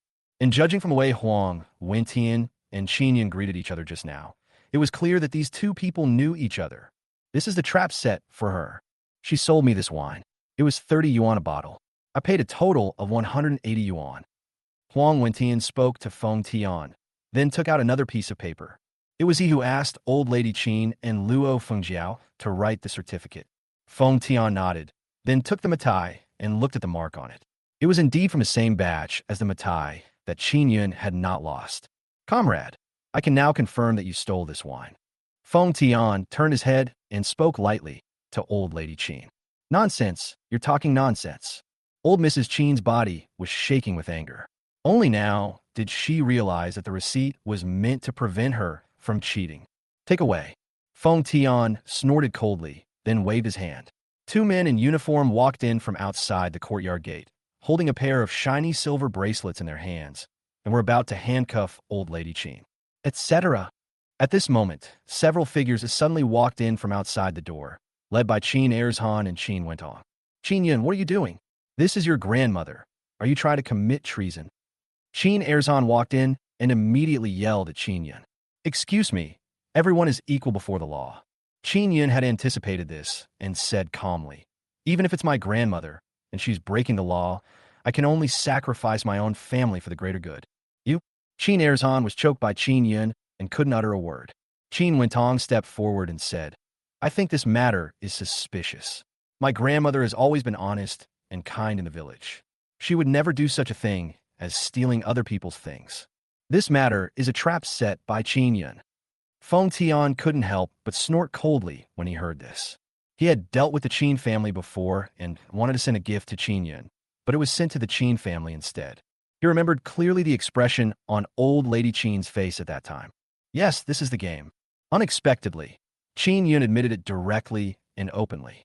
I deliberately said there was something in the storage room. I deliberately let them hear me give the key to Mr. Wei and hide it in the secret compartment. But the fact of this crime cannot be escaped, right? Hearing this, both old Lady Qin and Luo Fengjiao showed a look of astonishment on their faces. It turns out that Qin Yun deliberately let them know all this. The purpose is to let them steal things step by step. Suddenly, the two of them looked at Qin Yun with eyes that seemed to want to cut him into pieces. Qin Yun, you have such a cruel heart. Old Lady Qin stared at Qin Yun intently and cursed loudly. No, compared to you guys, I'm still far behind. Qin Yun had no sympathy for these people and said directly to Feng Tian beside him, Brother Feng, thank you for your help. Feng Tian nodded and asked the person next to him to take out the handcuffs and prepare to handcuff old Lady Qin. Qin Yun, you're letting them take Grandma away now. Aren't you afraid of retribution? Don't forget, you have the blood of the Qin family flowing in your veins. If you walk on the road, you will be struck by lightning sooner or later. Qin Wentong cursed fiercely and stared at Qin Yun fiercely. Kill me. Qin Yun sneered as if he had heard a ridiculous joke. If God had truly opened his eyes, it wouldn't be me who would be struck dead, but you. They all look decent, but behind the scenes they're more treacherous than the last. Qin Yun looked down at Qin Wentong. Your grandmother is still thinking of kicking everyone else out and letting you move in? Qin Wentong, don't you see what kind of person you are? Even if I adopted a dog, it would know to wag its tail at me. But you Qin family are worse than dogs. Just a few words made old Lady Qin and the others blush. Especially old Lady Qin. Before Qin Yun separated from them, everyone obeyed her every word. This is also the face that she can hold her head up high in the village. But now, Qin Yun pointed at her nose and scolded her. It's like riding on her and shitting. This was totally unacceptable to her. I'm going to die. My grandson actually scolded me like this. How can I have the face to live in this world? Old Mrs. Qin just lay on the ground and started to act crazy. If you catch me, I'll crash into death right here. Old Lady Qin cried and squinted her eyes to look at Qin Yun's expression. Qin Yun, even if your grandma did something wrong, there's no need for you to force her to death, right? Luo Fengjiao took a step forward and said, Didn't your mother teach you to respect the elderly? Shut your stinking mouth. Qin Yun shouted directly at Luo Fengjiao. You vixen-like thing, you dare to talk about my mother? Luo Fengjiao was so frightened by Qin Yun's shout that she didn't dare to say another word. Qin Yun then walked over to old Lady Qin and sneered. Grandma, there's no need to threaten me with death. We're all 1,000-year-old foxes. Why are you playing Liao Zhai? Aren't you the one who cherishes life the most in the entire Qin family? Old Mrs. Qin's chest heaved up and down with anger, but she couldn't utter a word. Qin Yun was right. In the entire Qin family, she is the one who knows how to enjoy life the most. Handcuff her and take her back to the police station first. Feng Tian lost his patience and spoke directly to the person next to him. Old Lady Qin's face turned extremely ugly. Just as she was about to say something else, two people came over with shiny bracelets in their hands. Old Mrs. Qin was so frightened that her face turned pale. I heard that people are forced to work in there, and they won't be given food if they don't finish the work. With her small body, if she goes in there, she will die. Moreover, she heard from others that new people who entered would be beaten. Don't catch me, it wasn't me who stole it. Thinking of this, old Lady Qin was finally scared. Suddenly, her eyes rolled and her finger pointed at Luo Fengjiao next to her. It was her. She was the one who wanted to steal it. I said I didn't agree, but she still insisted on stealing it. She's the one you want to arrest. Luo Fengjiao just stood there in a daze. If it weren't for old Lady Qin, even if she had 10 times the courage, she would never dare to steal Qin Yun's things. Unexpectedly, Old Lady Chin would point the finger at her directly. Mom, you can eat whatever you want, but you can't say whatever you want. Luo Fengjiao panicked. They couldn't just put the blame on others. If the two of them were arrested, they would have to be divided into the main culprit and the accomplice. The punishments for these two are completely different. It's you. Old Lady Chin insisted that it was Luo Fengjiao. If you weren't a foxy woman coveting Qin Yun's money, how could I have ended up like this? I was so blind that I actually let you into our house. The resentment in Old Lady Chin's eyes chilled Luo Fengjiao to the bone, and the word fox charmer made her go crazy. Then, Old Lady Chin waved her crutch and hit Luo Fengjiao hard with it. Luo Fengjiao cried out in pain for being beaten. You dare to hit me? Luo Fengjiao was angry and anxious. She didn't care about anything else and just grabbed Old Lady Chin's hair and started a fight with her. No matter how Qin Er's Han and the others persuaded him, he refused to let go. Several people laughed when they saw it. This is dog bite dog with a mouth full of hair? A sneer appeared on Qin Yun's lips.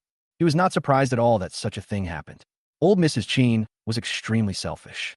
When a situation came to a head, it was normal for her to do something like putting the blame on others. Mom, stop it. Don't hit me anymore. Isn't it enough that this ungrateful bastard is making fun of me? At this moment, a deep voice was heard, and a tall figure walked in from outside the door. It was Qin Sihai. However, Qin Sihai is now much thinner than before, and his entire face is sunken, and he no longer has the strong feeling he had before. But his face was full of traces of confidence. Dad, why are you here? Qin Wentong was a little stunned. Wasn't Qin Sihai in the village the whole time? Why did he come down here? Qin Sihai snorted coldly. If I don't come, won't this place be in chaos? How could such an ungrateful creature like this possibly be able to control you? Several people's eyes suddenly lit up.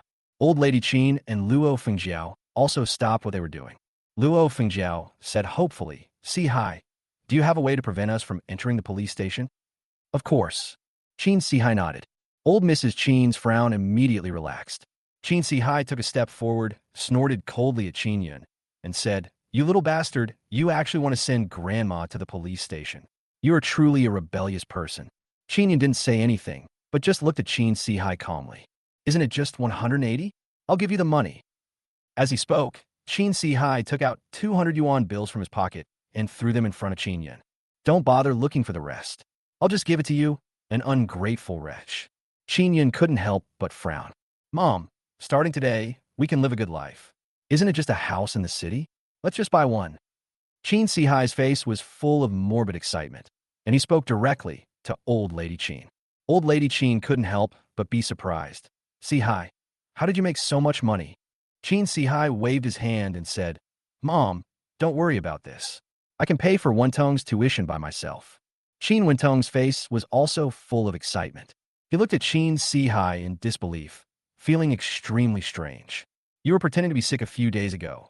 How come you can get so much money today? Could it be that his father is a hidden rich man? Look carefully, little bastard. My son has already returned the money to you. Not a cent less. Old Lady Qin became proud again and said proudly, You just rely on the few dirty money you made. I really don't care. Luo Fengjiao also glanced at Qin Yun arrogantly. Mom, let's go. I'll take you to the state-owned restaurant for a good meal.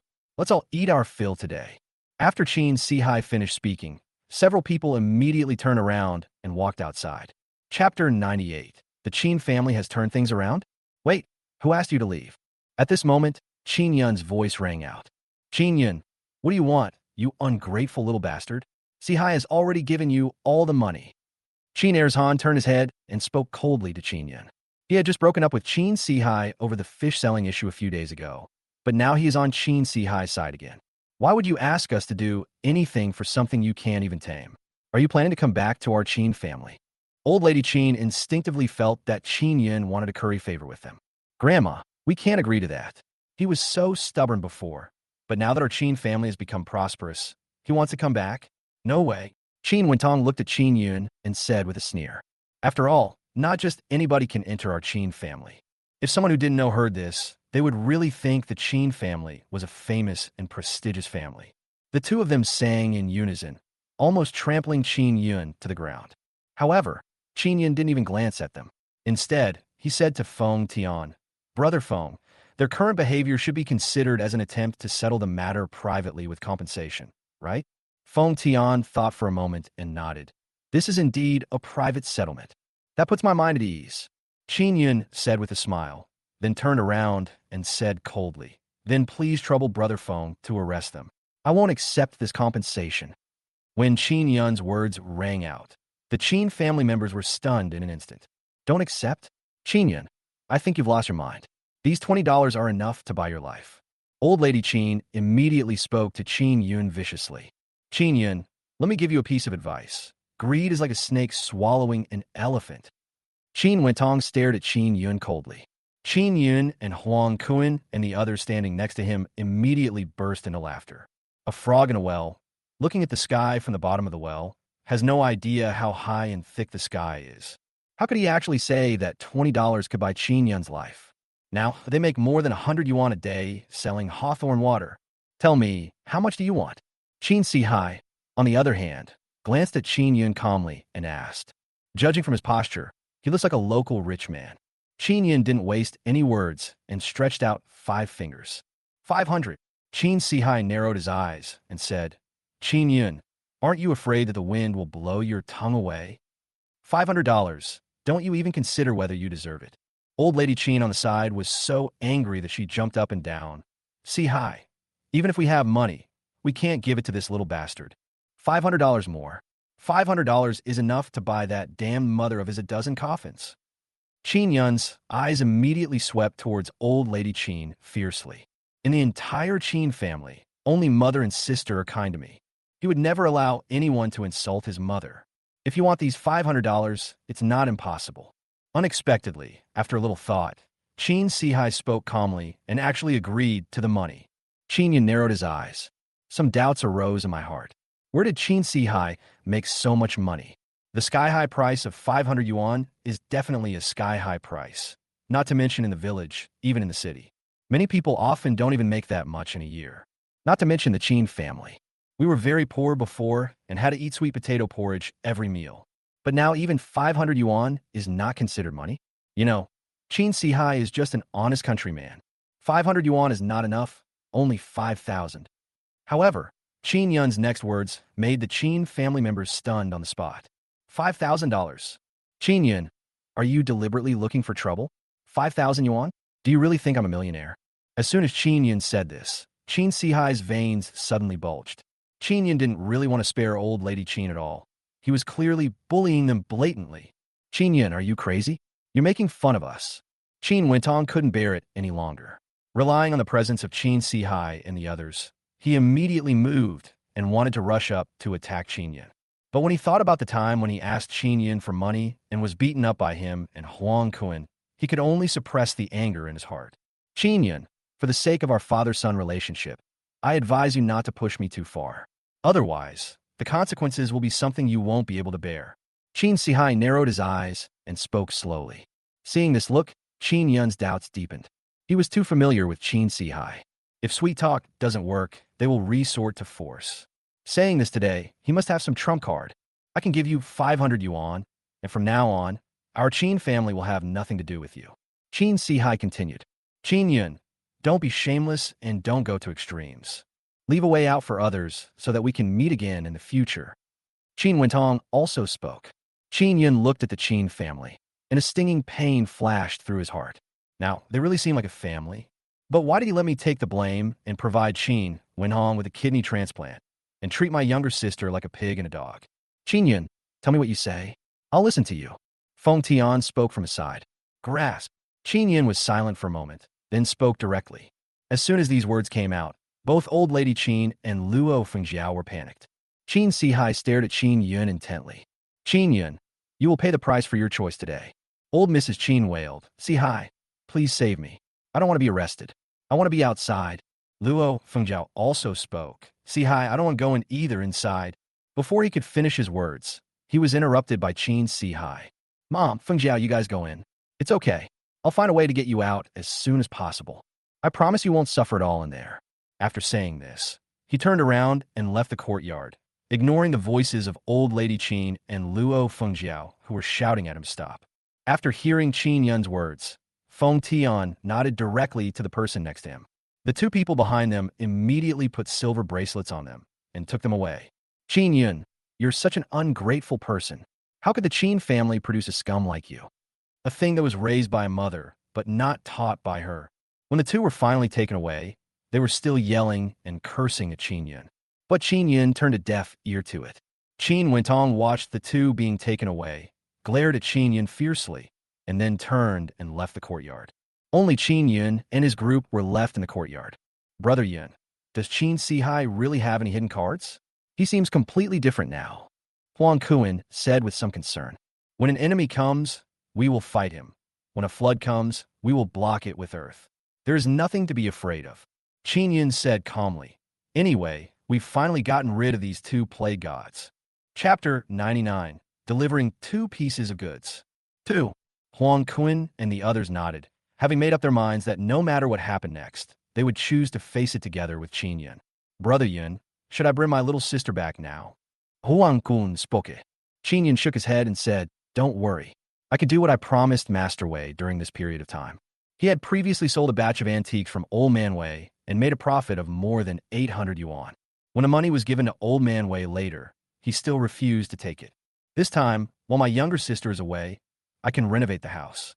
The next day, Qin Yun and the others had finished delivering the fish and had just prepared some food for lunch. When they were about to serve to everyone, they suddenly saw a man approaching with a bunch of gifts. It was Su Run, the former owner of the furniture store.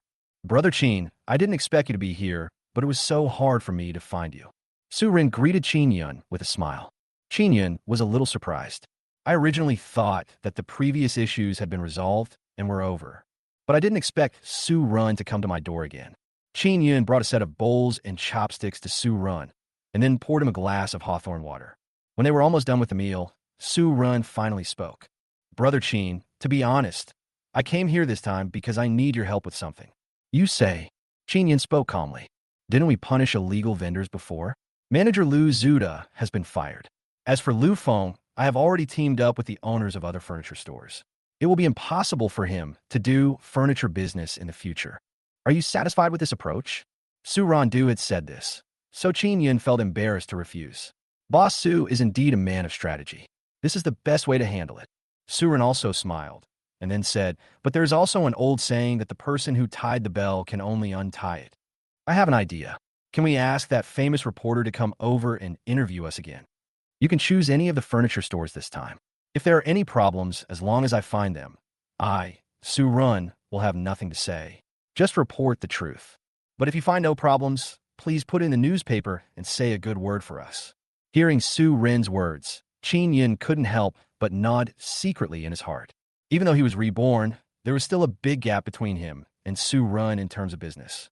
Su Rin did this to, in a broad sense, restore the company's local brand image, and in a more basic sense, to recreate the image of a prodigal son who has returned home. People of this generation are more tolerant, and there are not so many self-media outlets that try to influence the situation. If we do this, the effect will be very good. Brother Qin, if there's anything you need from me, just let me know. Su Rin continued. Qin Yun laughed and said, okay, I can agree to this matter, Boss Su, but I also need your help with something. Brother Qin, just go ahead. Su Qing took out the more than 800 yuan he earned from selling antiques last time from the room and put it on the table. I'd like to ask Mr. Su to renovate this house. There's an elderly person living in this house, so I hope you can take that into consideration when designing it. After hearing Qin Yun's words, Su Rin thought for a moment, then immediately said with a smile, okay, leave this matter to me. Give me some time, and I'll definitely transform this place. After saying that, he didn't refuse and directly took the 800 yuan. At this time, in a high-end hotel in the county town, Qin Sihai and Qin Wentong were drinking tea. Qin Wentong asked, Dad, what way have you found to make money? Weren't you still in the village a few days ago? Qin Sihai took a sip of tea, shook his head and said, it's better if you don't know about this. But now, at least you don't have to worry about the money for your schooling. Qin Wentong wanted to ask more questions, but seeing that Qin Sihai's face had changed, he could only shut up. Then Dad, Grandma, and Stepmother, when will they be able to come out? Qin Wentong seemed to have thought of something and asked. Just 1 or 2 days, no more than 3 days at the latest. Qin Sihai answered with great certainty. Okay, you can take a rest first. You could buy something to eat later. Before Chin Wentong could ask anything else, Chin Sihai stood up, threw down $5, and walked out of the room. When he walked to a secluded corner, two figures suddenly appeared beside him. The boss said he can help you with your matter, but you have to deliver at least 2 shipments within 3 days. Chin Sihai's body stiffened for a moment, as if he was having a struggle between heaven and earth. After a moment, he finally nodded.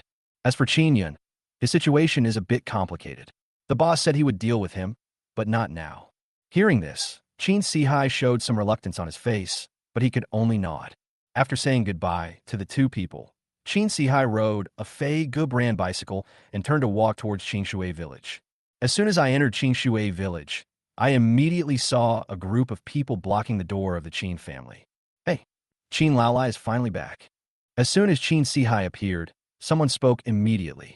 The others also started to make a fuss in an instant. I'm not some old Qin, but a big liar.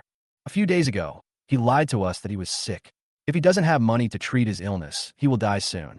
As a result, not only is he alive and well, he's now riding a bicycle. He Wen-ho was among the crowd. After the last fishing incident, he and Chin Sihai had already fallen out. But this did not prevent him from coming over to laugh at Chin Sihai. Even among the entire crowd, he and Wu Shui were the ones who caused the most trouble. Isn't it just a few dollars? Come to me, I'll pay you back today. At this moment, Chin Sihai's words made everyone stunned. Qin Laolai, are you telling the truth? Among the crowd, there was one person who borrowed the most, lending $3.50 to the Qin family.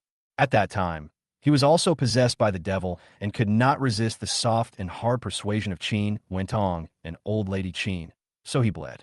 But later on, the money was as good as gone.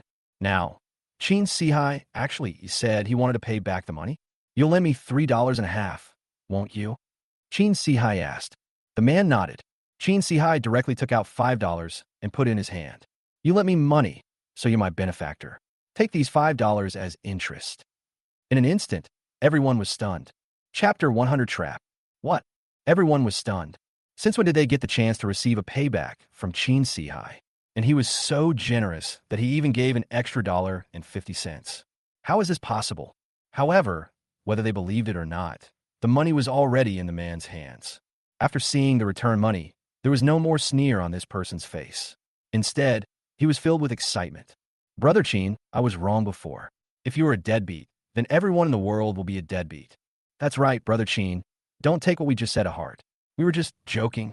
A group of people surrounded Chin Sihai, their faces full of flattery, as if they wanted to write the words, "Money makes the world go round," on their faces. Who else do I owe money to? Chin Sihai glanced at the crowd with an air of looking down on the world. And me, Brother Chin, you also borrowed money from me before. Chin Sihai didn't waste any time and took out money from his pocket and distributed it to everyone. Not only that, he also gave each person some extra money. The eyes of the people watching were filled with passion. Chin Sihai felt this gaze that he had never felt before, and a different feeling suddenly arose in his heart. He simply took out $10 from his pocket and called out He Wen-ho. Take this money and go to the county town to buy a few pounds of meat and some vegetables. Everyone, don't leave today. Let's stay at my house for dinner. He Wen-ho was stunned. He pointed at himself uncertainly and asked, Me? After receiving Chin Sihai's reply, a look of embarrassment flashed across He Wen-ho's face. Previously, he had forced Chin Sihai to give him money for catching fish. Now that he thinks about it, it was really not right. He was about to apologize when Chin Sihai raised his hand and said, We have been brothers for many years. I blamed you for being incompetent before, not me. When He Wen-ho heard this, a smile appeared on his face. Then he said, I'm glad you don't blame me. I'll be back soon. You guys wait here first. After saying that, he immediately walked towards the county town. At this moment, Chin Sihai, who was looking at his back, had a fierce look in his eyes. More than an hour later, He Wen-ho came back with several pounds of pork and vegetables, as well as some salt and other seasonings.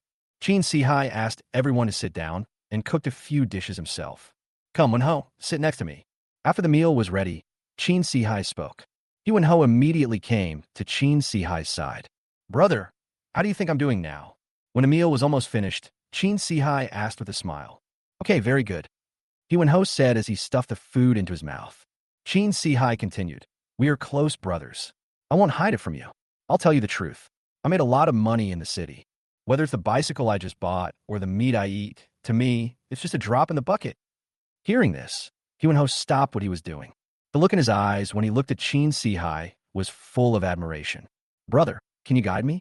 I've been in this village for a long time, but I haven't made any money yet. Hyun-ho swallowed the last of the food in his mouth and asked cautiously. A barely perceptible smile appeared at the corner of Chin Si-hai's mouth.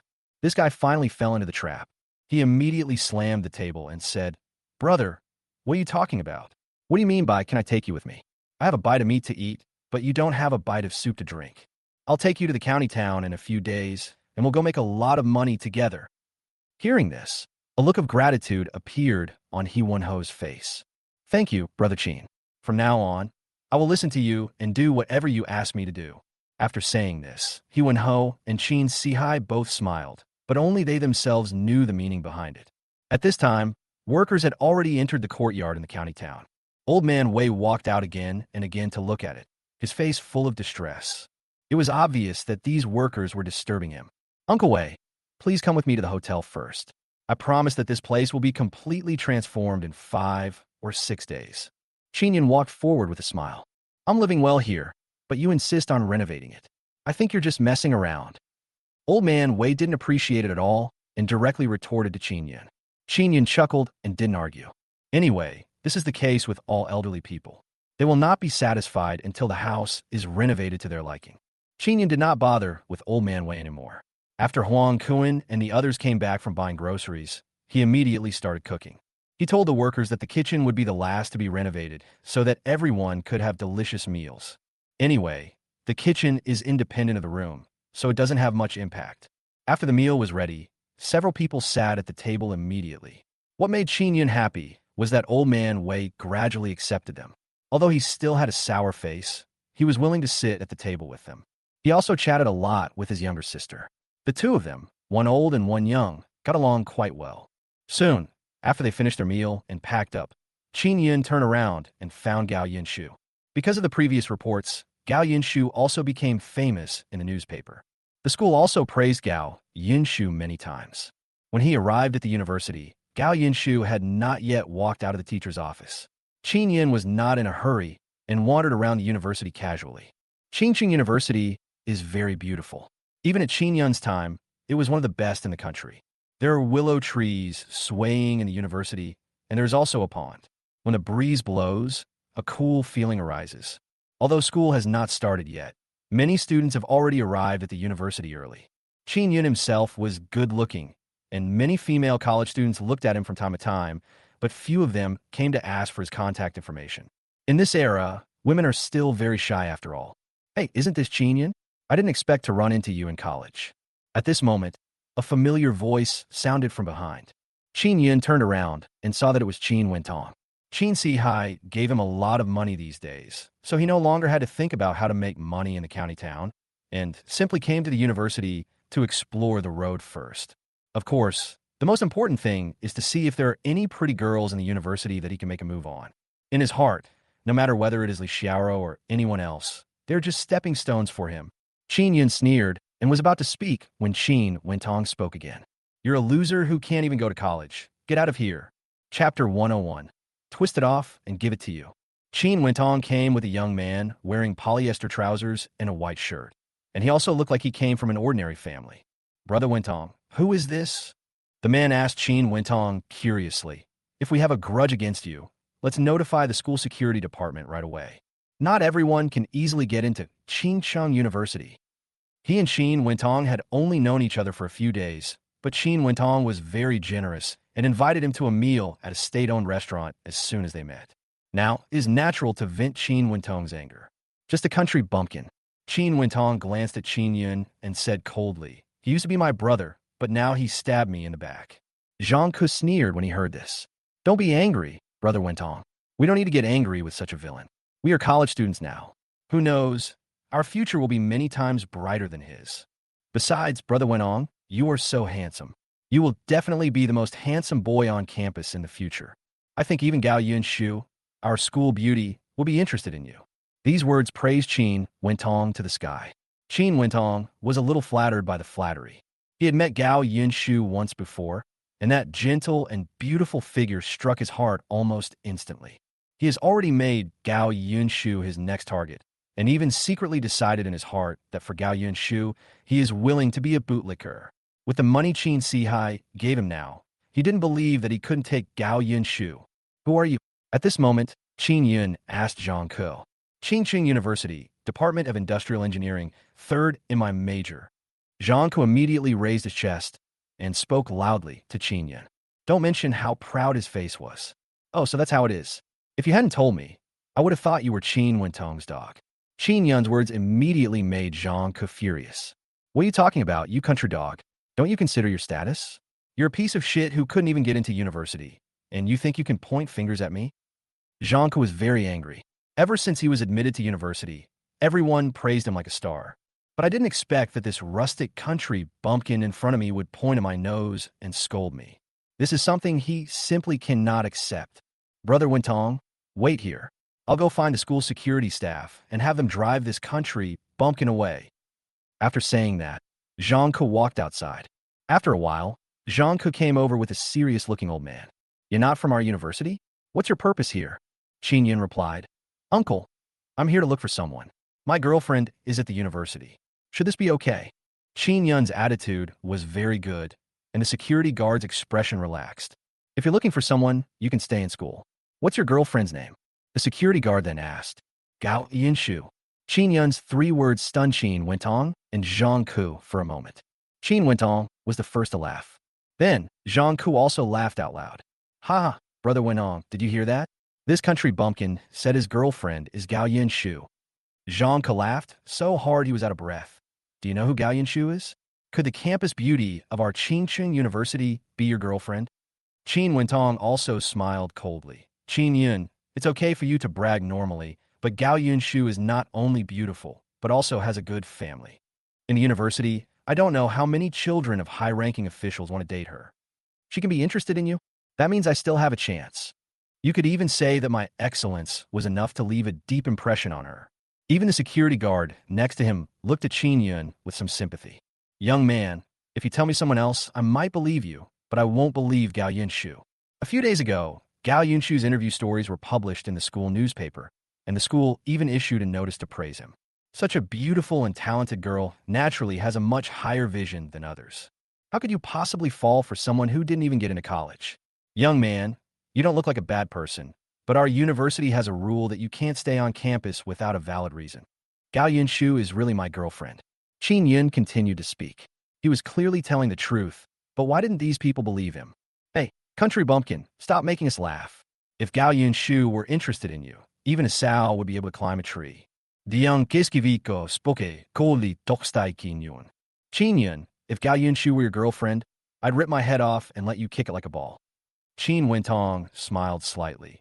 But you can believe that Gao Yunshu and I will have a happy marriage.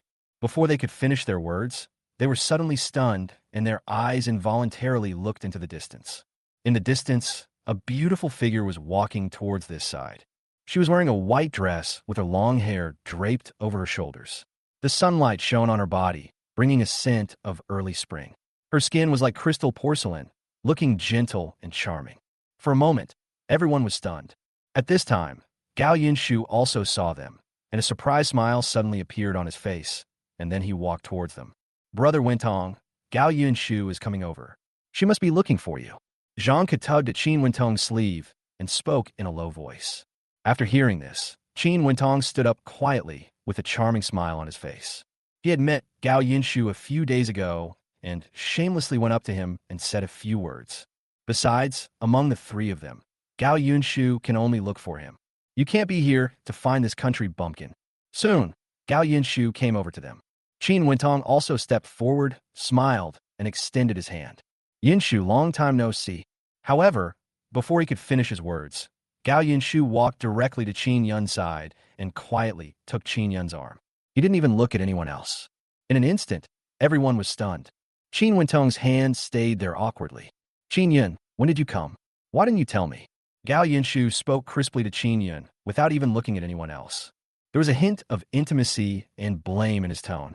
I just came and saw you were still in the teacher's office, so I didn't think of disturbing you. Qin Yun said with a smile. Zhanka was petrified. Who is Gao Yinshu? She was unanimously recognized as the school belle before school even started, but she is actually the girlfriend of the country bumpkin in front of her.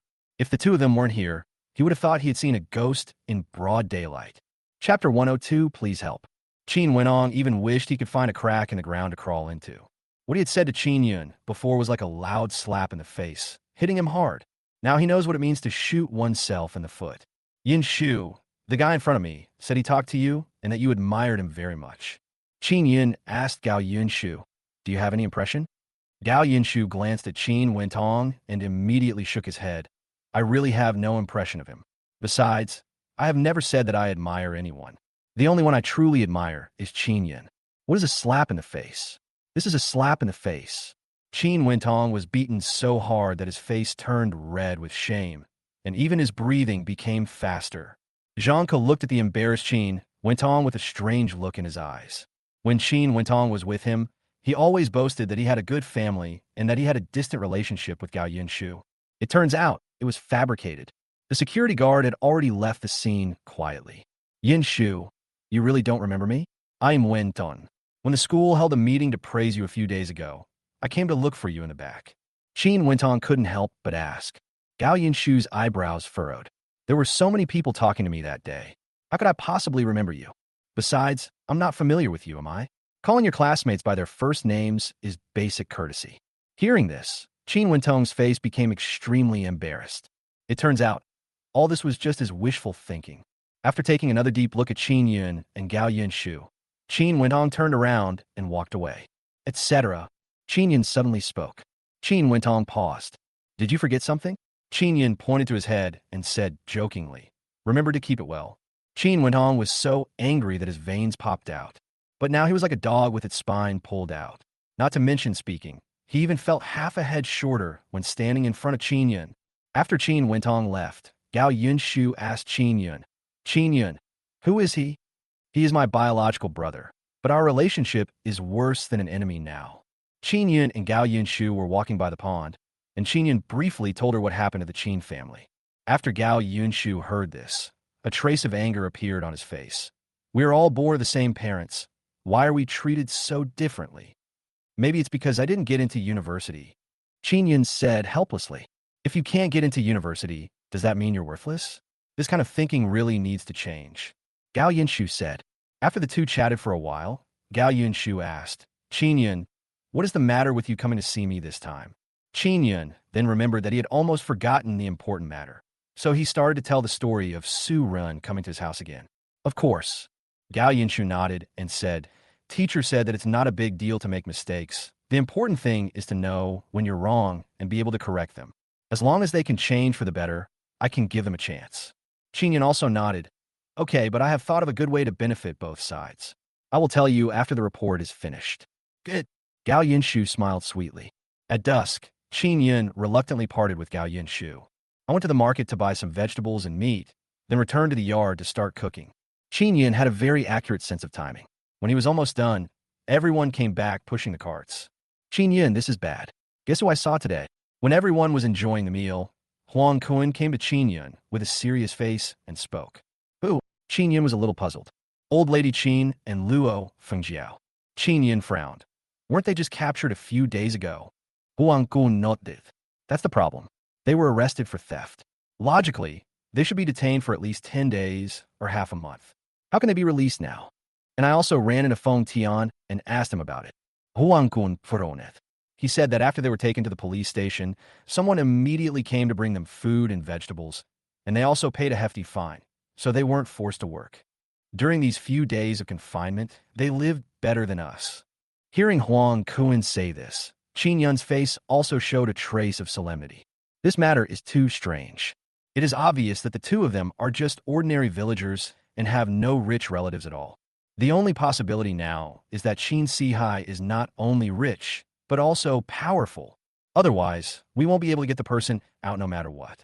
Qin Yun also nodded. It must be said that Huang Kun is becoming more and more intelligent in analyzing problems. What I said is all on point. Okay, I'll investigate this matter. Qin Yun spoke up and asked, is selling hawthorn water okay these days? That's all right, Huang Kun said. The people from the Tiger Chamber of Commerce are over there now, but they didn't disturb us. On the contrary, there were a few ignorant people who wanted to cause trouble for us, but they were all driven away. Qin Yun breathed a sigh of relief. Needless to say, this must have been arranged by Boss Pai. This woman is quite loyal and righteous. The next afternoon, Qin Yun bought some gifts and walked towards the alley. When Mengge, the gatekeeper, saw Qin Yun, he immediately walked over with a smile. The two chatted for a while before walking inside. After Boss Pai's operation, the casino environment outside has improved a lot and looks more and more formal. It is even divided into two areas, a smoking area and a non-smoking area. After passing through the exquisitely decorated door, Qin Yun met Boss Pai, greeted him, and put the gift on the table. Hey, what kind of wind is this? It even blew our boss Qin here. Boss Pai joked with Qin Yun and took out a bottle of red wine from the wine cabinet next to him and placed it in front of Qin Yun. Try it. It's a real vintage red wine. It tastes good. Qin Yun smiled and said, forget it. I can collect some of it, but I can't drink it all. What's that saying? Wild boars can't eat fine bran. Puff. Boss Pai was amused by Qin Yun's words and immediately became very charming. Tell me, what's the matter with you? I don't believe you would come here for no reason. Boss Pai poured himself a glass, took a sip, and said, nothing much. I just came to thank you. I'm sorry to bother you with the business over at Jiang'an. Qin Yun immediately changed the subject. But I do have something I would like to ask for your help. Look up a man named Qin Sihai. Chapter 103. What a misfortune for our family. Qin Sihai. Boss Pai asked, what's your relationship with him? Why are you suddenly investigating someone by name? He is my father, but he is too partial, so my sister and I separated. Qin Yun briefly told Boss Pai what had happened. After hearing Qin Yun say that Qin Sihai's face was pale and he had become rich overnight, Boss Pai was stunned for a moment, then said, now that you mention it, it reminds me that something has indeed happened in the county recently. How do you say that? Boss Pai took a deep breath and spoke slowly. I'm doing black market business, so I have people at the main transportation routes in the county responsible for picking up the goods. But just 2 days ago, several large boxes entered the county town. Those boxes should be medical supplies. I took a look at them at night. They were all in foreign language, obviously from abroad. They were surgical instruments or something else. But as far as I know, neither the county nor the Magic City has such advanced equipment. When we tried to investigate later, we encountered many obstacles. Qin Yun was silent. Boss Pai is the most capable person he has ever met. Even she said that she encountered many obstacles, which means that there is really no other way. But what you said today has given me a new idea. Qin Yun didn't say anything, but looked at Boss Pai and thought quietly. After a moment, Boss Pai slowly spoke. Although we can't find out where these medical supplies were taken, since they were sent to the county town, they must be for human use. I will send someone to keep an eye on Qin Sihai. Once I find out anything, I will notify you immediately. Qin Yun nodded, chatted with Boss Pai for a while, and then got up and left. It was already dusk when he returned home. After a day of running around, Qin Yun was a little tired. Just as he was about to lie down and rest, he heard hurried footsteps outside the door. Brother Yun, something bad has happened to our hawthorn juice stall. The person who came in was Sun Dazhuang. His face was full of panic, and he even spoke incoherently. Qin Yun's heart sank. He had just gone to thank Boss Pai for this matter. So how could something like this happen in the blink of an eye? But he didn't have time to think about it, and immediately went out with Sun Dazhuang, and the two of them went straight to the riverbank. Before I got close, I saw an old woman sitting on the ground, slapping the ground with her hands and muttering something. Qin Yun was stunned when he saw it. Isn't this his grandmother, Old Lady Qin? Next to Old Lady Qin, Luo Fengjiao was holding a white banner with a few big words written on it. Ungrateful and repaying kindness with hatred. The grandson actually sent his grandmother to prison. He's completely devoid of conscience and a wolf in his own right, forcing my father to sell his blood to pay back the debt. Needless to say, these 2 lines of words were definitely written by Qin went on. They look catchy, but if someone who doesn't know what happened reads them, they might really be led astray. Qin Yun approached slowly, and Ma Tongtian came over immediately. Brother Qin, originally we were here to protect you, so there wouldn't be any big problems. But today this old woman came and sat right here. I heard she's your grandmother, and I. Qin Yun smiled and nodded. It was normal that Ma Tongtian didn't know about their family situation and didn't care. What are you talking about? I'm sorry to bother you with the previous matters, Brother Ma. Qin Yin pulled out a pack of Peony brand cigarettes from his pocket and handed it to Ma Tongtian. Brother Ma, you've worked hard these past few days. Take these cigarettes. It's not hard. This is what Boss Pie meant. Brother Qin, you don't have to be polite. Ma Tongtian was a little panicked. He could have his current status mainly because of Qin Yin. The two talked for a while, and Qin Yin said a few words to Sun Dazhuang. Sun Dazhuang immediately nodded and called Huang Kuan and others to walk outside. Qin Yin then walked towards old lady Qin. Let me tell you, this stall was opened by my grandson. He lost his mother when he was young, and I raised him with great difficulty. Seeing him getting better and better in the city, I thought I had finally made it. But I never expected. This heartless guy not only didn't help the family, but he even split up with me. Old Mrs. Qin wiped her tears as she spoke. What a bleak picture of old age. Luo Fengjiao's eyes flushed as she spoke. Although I married into the Qin family later, if I ask myself honestly, I've been absolutely kind to Qin Yun from the bottom of my heart. Whenever I have something delicious, I always give it to him first. Just a few days ago, I came to the city to do some work and wanted to have a meal at his house, but he just kicked us out. If these two people's acting skills were in Qin Yun's era, they would have won an Oscar. As the two of them exaggerated their stories, many people around them started talking. I thought their hawthorn water was quite delicious, but I didn't expect the boss to be such a person. That's right. Let's not come here to buy water anymore. We can't let this ungrateful person take away our money. The crowd was so excited that they looked at the stall as if they wanted to smash it up. Qin Yin sneered. These two people were indeed standing on the moral high ground. People's lives are getting better and better now, and most of the money they earn is used to supplement their family expenses. The general social atmosphere is to give half of the money you earn to your parents, and the rest is yours. But now, Qin Yin has made money in the city, and he wants to split up the family when he returns. When your family members come to the city and want to have a meal at your home, you drive them away. There is no such thing in the world. This ungrateful behavior is despised by others. Qin Yin is here. It's him. He's the ungrateful bastard. Luo Fengjiao was sharp-eyed. When she saw Qin Yin arrive at the scene, she immediately raised her eyebrows, pointed at Qin Yin, and started cursing. This is the ungrateful wolf. A shout came from the crowd. This guy came here a few days ago. He looked kind at the time, but I didn't expect his behavior to be so despicable. If a family has a person like this, it is a real misfortune for the family. Listening to the people around her yelling and cursing at Qin Yin, Luo Fengjiao showed a barely perceptible sneer at the corner of her mouth. This is exactly what they wanted. The more people scolding him, the better.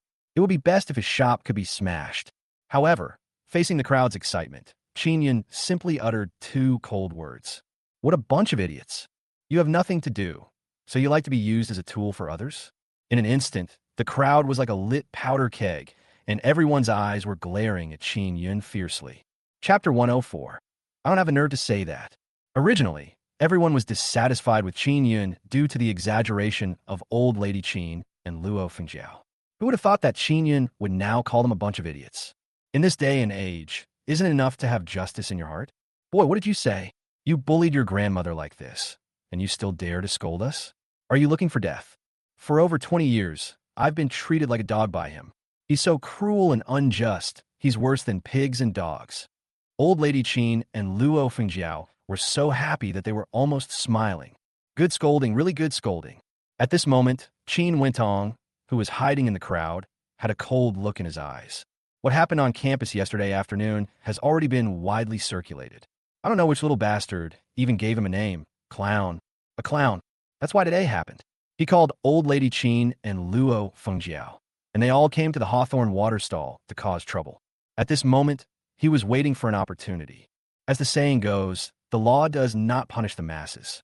As long as everyone's anger reaches a critical point, he can just raise his arms, and Qin Yun's stall may be smashed to pieces. Things are not what you said. My brother was clearly forced into a corner by the Qin family, so he chose to split up. Wang Ju stepped forward and began to defend himself. The Qin family only likes Qin Wentong and doesn't take my brother seriously at all. You're talking nonsense. We're both my grandsons. How could I possibly bully him? Old lady Qin's voice was clearly audible even in the crowd. She turned to the others and complained, "Everyone, please judge for yourself. We are all your descendants. Even if it's a little unfair, how unfair can it be?" Everyone looked at the tearful expression on old lady Qin's face. It was so realistic. This kind of person is morally corrupt and has lost all conscience. We can't allow him to do business in our county. Everyone, join me in smashing his stall. Seeing that the atmosphere was almost tense, Qin Wentong, who was hiding in the crowd, shouted loudly and then pushed the person in front of him. That's right, smash his stall and make him return the money. This disloyal and unfilial person, get him out of the county.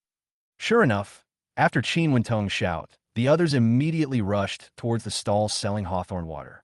Old Lady Qin and Luo Fengjiao came up taking advantage of their power. Infidèles sont encore wolf. There was a hint of cruelty in Old Lady Qin's eyes. She raised the cane in her hand high and chopped it down at Qinyan. She just couldn't believe that with so many people in front of him, Qinyan dared to touch her. Wouldn't it be torn to pieces by these people in anger? However, the next second, just as the stick in her hand was about to hit Qinyan, Qinyan directly grabbed the crutch with his backhand and kicked her hard. You ungrateful thing! How dare you hit me? Old Mrs. Qin didn't have time to react and was kicked to the ground. For a moment, she felt like her bones were about to fall apart. Grandmother! Qin Wentong's eyes flashed with a fierce look. He quickly pushed through the crowd and came to Old Lady Qin, glaring at Qinyan. Qinyan, you dare to hit Grandma. As he spoke, he swung his fist and struck Qinyan in the face. Qinyan snorted coldly and slapped Qin Wentong in the face with his backhand. Blood instantly flowed from his nostrils. Qin Wentong was still trying to struggle to stand up, but Qinyan seized the opportunity and kicked him directly on the chest. The kick was so powerful that Qin Wentong felt his vision go dark, and he didn't even have the strength to stand up. You're such an ungrateful person. You even hit my grandmother. You're unworthy of being a human being. Get started. No man can tolerate this kind of thing. Qinyan had really stirred up a hornet's nest, and a group of people immediately rushed over with their fists waved. Wait, let's see who dares to touch Qinyan. At this moment, a gloomy voice sounded, and Ma Tongtian brought a group of people to block Qinyan, pointing the iron rod in his hand straight at the crowd in front of him. When Ma Tongtian and the others appeared, those who had just been clamoring to teach Qinyan a lesson suddenly fell silent, standing still, more obedient than a quail. This is the Tiger Chamber of Commerce. They are domineering, and all the members are desperate criminals. Who can afford to offend them? Although it is now completely formalized under the control of Boss Pai, he mostly just watches over the place and prevents people from causing trouble. But it still has considerable deterrent effect on ordinary people. Everyone stopped talking, but there was still a hint of hatred in their eyes as they looked at Qinyan. Qinyan knew that if he didn't explain clearly what happened today, even if no one came to explain, his business would plummet. Brother, are you okay? Just when Qinyan was about to say something, his younger sister Qin Ling suddenly arrived at the scene. After seeing a large group of people gathered in front of him, he immediately walked to Qinyan's side and carefully checked whether Qinyan was injured. Qinyan patted his little sister's head lovingly. Why are you here? I left something in the yard. When I wanted to get it, Uncle Wei told me. Qinyan nodded, then said to Ma Tongtian, come over here first. I'll finish what I'm going to say. If they still insist on destroying my stall, I have nothing to say. Ma Tongtian wanted to say something else, but seeing Qinyan's serious expression, he could only step back. Qinyan looked at everyone and spoke slowly. If what she said is true, then I'm indeed an unfilial son. It was me who insisted on dividing the family. When the Qin family came to the city, I didn't provide them with even the slightest bit of help. Even for a bite of food, I told them to get out. When they heard this, anger flashed in their eyes again, but seeing that Ma Tongtian was still standing aside, they only dared to curse in a low voice. But you might as well ask her what she did before the split and what she did after the split. Qinyan pointed at Old Lady Qin and spoke slowly. Everyone looked towards Old Lady Qin and asked, Auntie, tell me, how could this bastard be so ungrateful? That's right, Auntie. This kid's crimes are surely too numerous to list. Tell us what's going on. Even if the Tiger Chamber of Commerce is here, we will still bring you justice. Another man with thick eyebrows and big eyes spoke up. My brother is in the police station. I'll ask him to come when the time comes. However, facing the urging of the crowd, Old Lady Qin said nothing and avoided looking at them. Auntie, please tell me quickly. The people here don't have to be afraid. They wouldn't dare to do anything in broad daylight. The young man just now spoke again. He comes from a working-class background and has not experienced the harshness of society, so he still has a lot of passion. Don't ask. She doesn't have the nerve to say it. At this moment, Qin Yun's voice came faintly. Chapter 105. It's different. Everyone looked towards Qin Yun. Qin Yun said calmly, "Before the family split, he asked me to take the blame for my good brother Qin went on. We're both grandsons, so why should I be someone else's stepping stone? From childhood to adulthood, all the delicious food at home always belonged to my eldest brother, my younger sister, and I couldn't even eat the leftovers. I'm splitting up the family, but think about it. If the Qin family really treats me well, why would I take my sister with me when I leave?" Qin Yun's voice gradually became low, and when the little sister heard Qin Yun talking about what happened before, a layer of mist had already covered her eyes. If it weren't for Qin Yun, what kind of miserable life would she have lived in that Qin family? Hearing this, everyone fell silent. Qin Yun's voice continued to ring out, with a hint of anger in it. "After the separation, I thought life would be better. But they kept coming to my house and stealing the food I bought when I was not at home. Others fawn over me when they make money, but I'm jealous when I make money. I want to empty my family's wealth. If I go back to Qingshui village and ask around, even the dogs on the street will know that the Qin family is not a good family." Qin Yun's words stunned everyone. On the one hand, Qin Ling expressed her true feelings, and her small hands tightly held Qin Yun. On the other side, there was old lady Qin who remained silent with evasive eyes. Anyone with a discerning eye can see who is more credible. "Qin Yun, don't be so harsh. When have we ever treated you like this?" Luo Fengjiao seemed to sense something was wrong at the scene and spoke to Qin Yun. "Just shut up." Qin Yun suddenly shouted, and the sharpness in his words startled everyone. "You're like a foxy thing. When my mom passed away, my dad was so bewitched by you that he stayed at your house. My mother's body was still warm, and you married into my family openly. How despicable my own grandmother was that she didn't even try to stop me. With a family like this, why shouldn't I treat you like this?"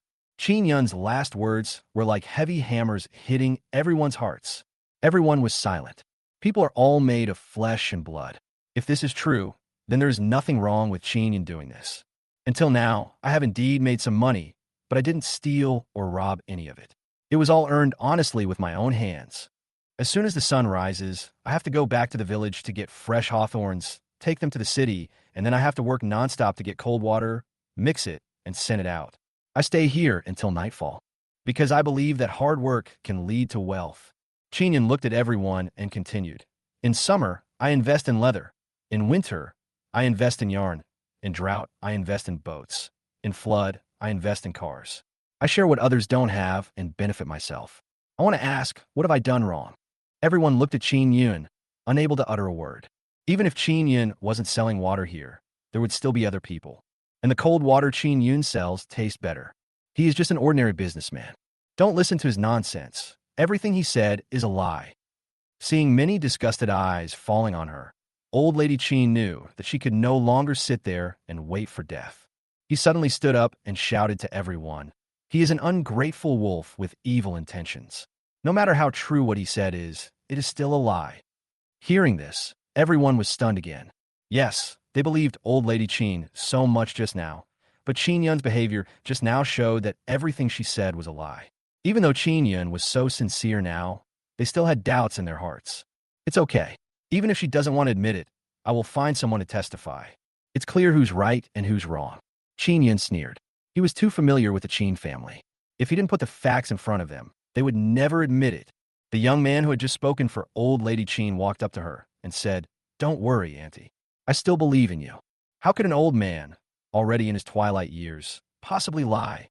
Just as he finished speaking, a figure in uniform walked over from a distance. The young man was stunned for a moment. Then he quickly walked up to the man and said, "Brother, why are you here?" The visitor glared at him fiercely. "You've been in society for so long, but you're still a muddle-headed person."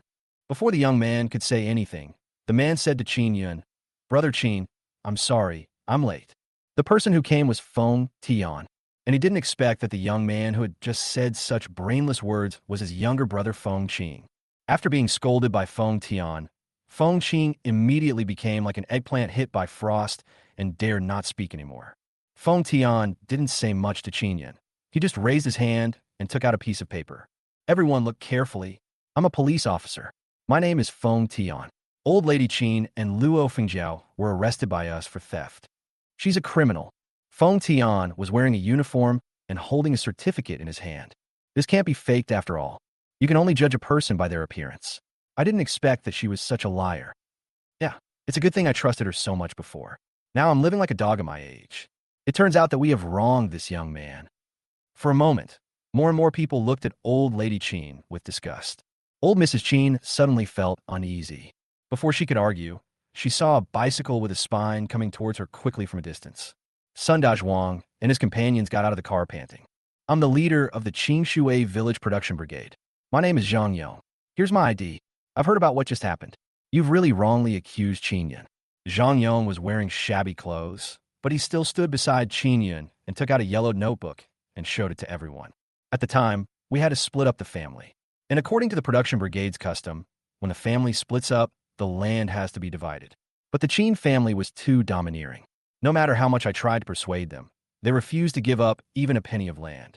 Qin Yun had no choice but to go to the city to make a living. Otherwise, even if he starved to death in the village, the Qin family would not give him a single bite to eat. Sun Zhu, who came with them, also spoke up. I think Qin Yun is a good kid. The entire Qin family must have accumulated virtue for 8 generations to give birth to such a good child. As for his eldest brother, he's not a good guy either. As he spoke, Sun Zhu revealed the fact that Qin Wentong was two-timing. Hearing this, everyone became a little angry. Is Qin Wentong still a college student? Fuck you. They are clearly worse than pigs and dogs. Qin Yun has a miserable life. He started out penniless when he came to the city, and only now has he achieved this little bit of improvement. Zhang Yong looked at everyone and said, I'm willing to use my status as a production team member to guarantee Qin Yun. He is definitely not disloyal or unfilial. After the villagers of Qingshui Village said this, everyone looked at Qin Yun with completely different eyes. Chapter 106, Can't Let Him Go. No one expected that old Lady Qin would actually lie to them, and no one expected that what Qin Yun said was true. The fact that he went from being penniless to running a successful water stall in the city shows that he is definitely a hard-working young man. When Brother Yun split up the family, he could have left alone, but he still chose to be with his sister. Huang Kuan also spoke. He was the first one to do business with Qin Yun. From catching fish in the beginning to selling hawthorn water later, he could better understand how difficult it was for Qin Yun.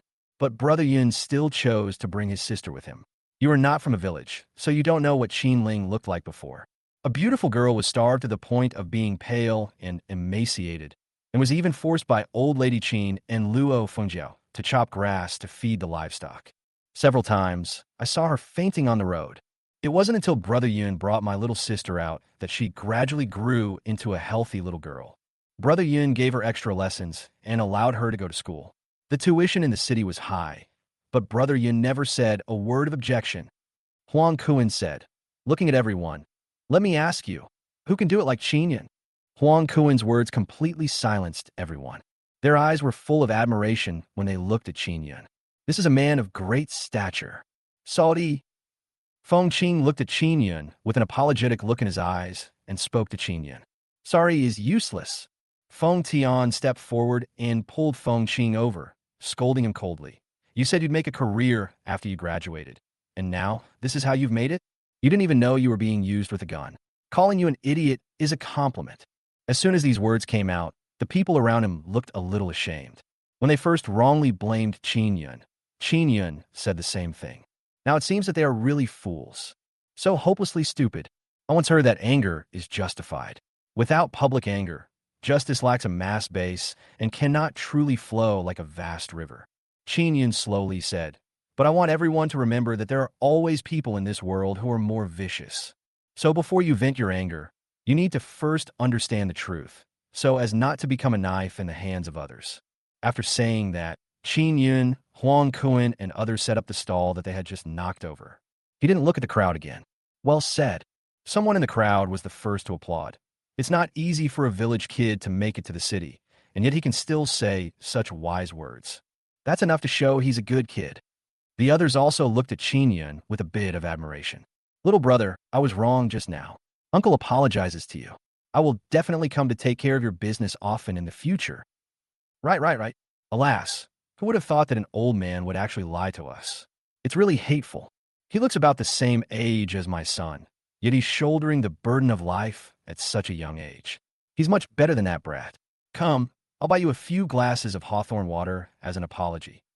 Everyone spoke up, their eyes full of apology towards Qin Yun.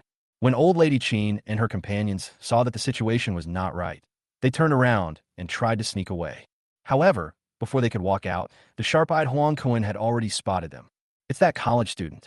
He came up with all the bad ideas today. Huang Kun suddenly shouted. In the entire Qin family, he's the worst, and he's still a college student. We can't let him get away. When everyone heard this, they immediately looked over. Old Mrs. Qin is an old lady, so we can let her go, but we must not let that young woman and the college student get away so easily. Someone in the crowd took out a basket of rotten eggs, picked up one, and threw it hard at Qin went on. Give me some. Feng Qin was the first to speak. Although he didn't understand how the rotten egg appeared here, it didn't cost much and was very effective in disgusting people. In an instant, more than a dozen rotten eggs hit Qin Wentong and Luo Fengjiao like a rainstorm.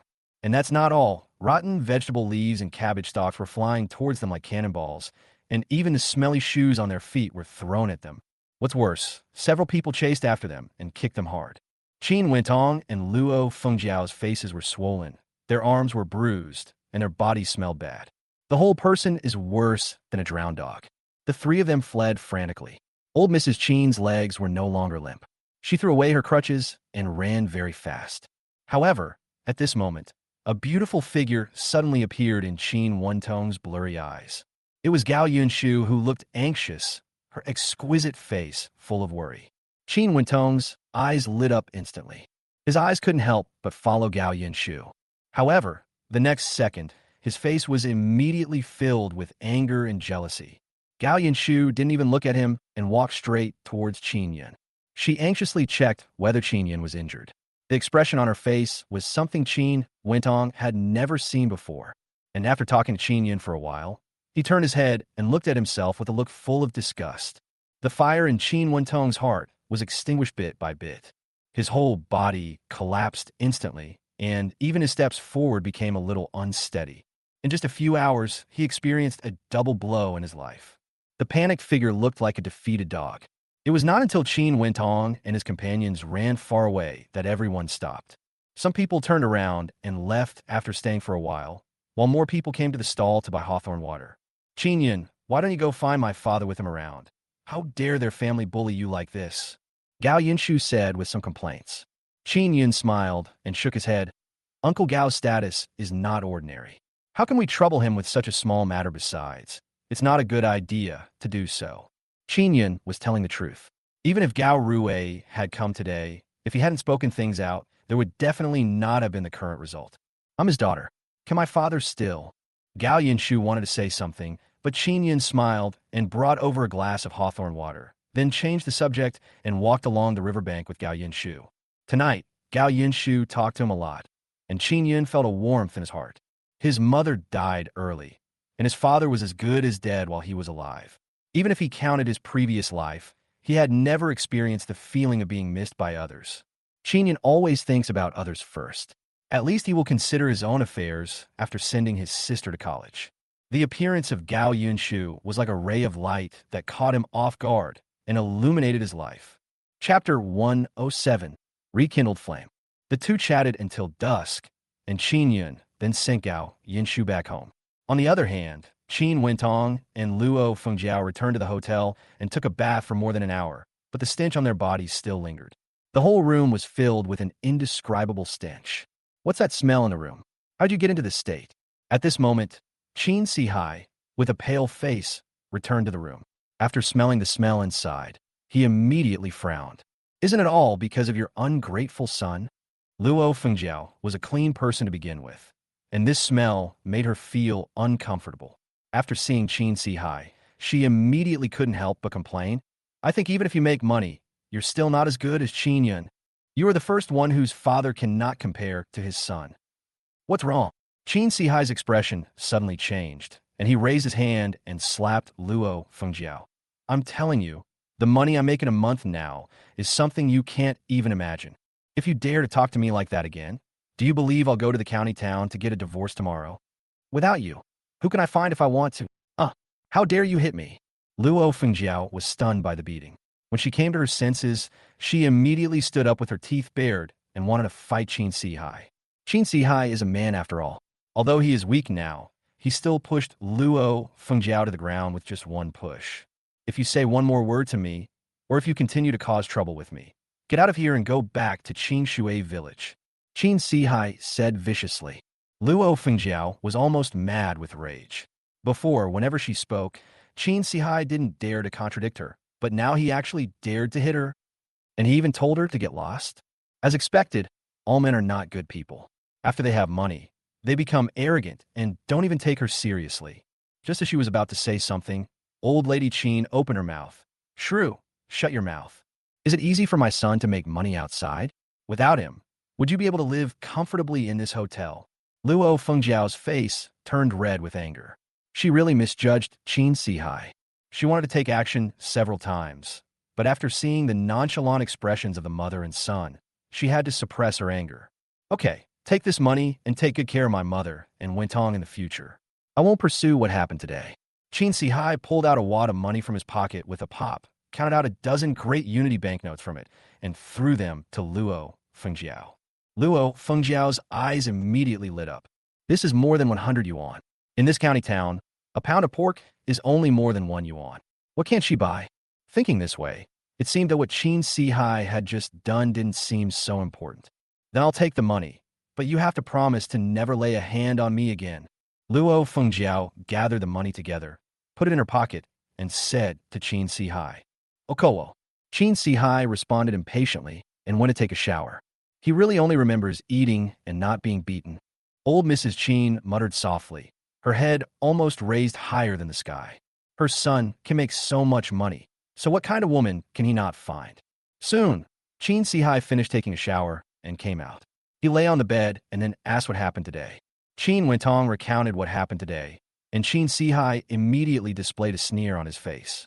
Don't worry, Qin Yun's good days won't last for a few days. I'll deliver the 2 items in a few days, and then... Dad, what are these 2 shipments? Do you need my help? Qin Wentong asked. Qin Sihai waved his hand. No, just focus on your studies and don't worry about anything else.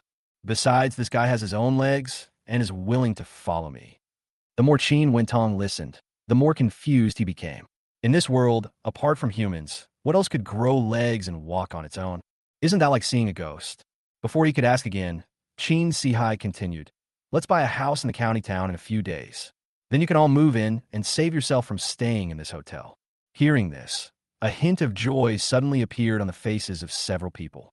Being able to own a house in the county town is the dream of countless people in Qingshui village. For them, this is like a beautiful thing that has transformed them into a phoenix. Son, are you telling the truth? Old Lady Qin asked Qin Sihai, her old face full of excitement. Of course it's true. It's just a house, right? You can go and have a look tomorrow and see which house is suitable. After Qin Sihai finished speaking, he went straight to another room, holding his waist. Before leaving, he said goodbye to Old Lady Qin. Mom, I'm going to bed first. Old Mrs. Qin nodded casually. Now she was completely immersed in the happiness of buying a house. That's great. That ungrateful little bastard Qin Yun is just renting a house. We could buy a house now. Who in the village will dare to gossip about us then? That's right. By then we'll be city dwellers, and it will be very prestigious for me to go to school. Qin Wentong also spoke. The flame that had been extinguished in my heart began to burn again. As the saying goes, love grows with time. Qin Yun is busy with his business, and Gao Yunshu is still studying in college. It can be said that he's the first to get the moon because he is close to the water. Besides, his father is so rich, maybe he can get in touch with the Gao family in the future and let them see the financial strength of his family. Who knows? Gao Yunshu's parents might let him be with Gao Yunshu by then. In this era, most marriages are still arranged by parents and matchmakers. At this time, Qin Yun, who had returned home, was not idle either. He turned and came to Wang Zhu's room. At this time, Wang Zhu was reading a book with great interest. How's the novel I asked you to read going? After chatting with Wang Zhu for a while, Qin Yun suddenly asked. Yes. Wang Zhu spoke up, then handed a few sheets of paper to Qin Yun, saying, you know what, Qin Ling's writing is really good. Those men in it are more damnable than the other. Qin Yun didn't say anything, but picked up the paper and read it carefully. Wang Zhu's handwriting is not very beautiful, but it is densely written. It can be seen that he really read it carefully. Qin watched as Wang Ju continued to ramble on, especially that liar. He stole his wife's money and then went out to find other women. Even more shameless. Did Sun Datong return the money he lent you? After reading it, Qin put the paper on the table and asked Wang Ju. Wang Ju was stunned for a moment, then realized what Qin meant. Chapter 108 When to Start. These novels were written by Qin Ling, and they convey some very simple values. During the past 2 days that Wang Ju has been reading, his mentality has changed a lot without him realizing it. Brother, he said his mother's condition has worsened again, and he can only lend me the money later. At this point, I don't feel comfortable asking him for more. Wang Ju's voice was a little low, but he immediately smiled again. But brother, I already know that a girl should respect herself. I have never spent the night with him, and it will never happen again. I won't go to any dangerous places. Hearing this, Qin finally laughed. That's good. After you finish reading these things, I'll give you some money to buy some more. Even if it's just for fun, I'm willing to do it. As he said that, he took out a big Unity banknote from his pocket and handed it to Wang Ju. Wang Ju shook his head repeatedly. Brother, I have money. I haven't spent all the money you gave me last time. I will buy more when the time comes. Take it if I tell you to. Qin forced the money into Wang Ju's hand. Wang Ju fell in love with reading, and he was so happy that he couldn't contain himself. As long as it is about learning, it is never too late to start. Besides, Wang Ju is only in his 20s now. If he is determined, he may even be able to go to college. Wang Ju felt touched when she looked at Qin. Apart from her family, Qin was the best to her. The two chatted for a while, and seeing that it was getting late, Qin returned to his room. The next afternoon, Qin returned home and discussed the next decoration style with the workers.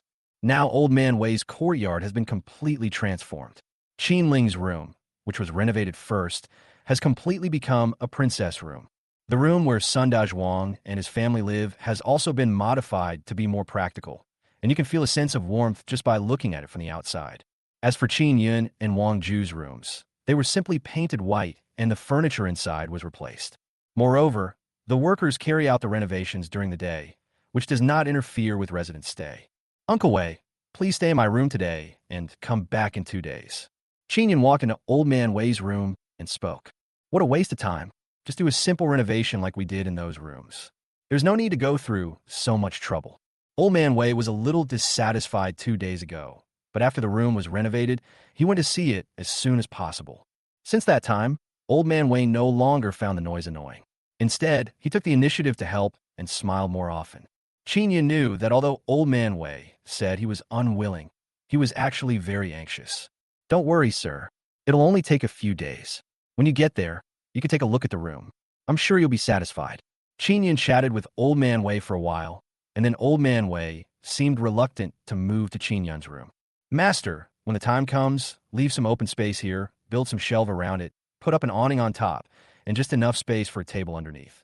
Then, put the grill over there.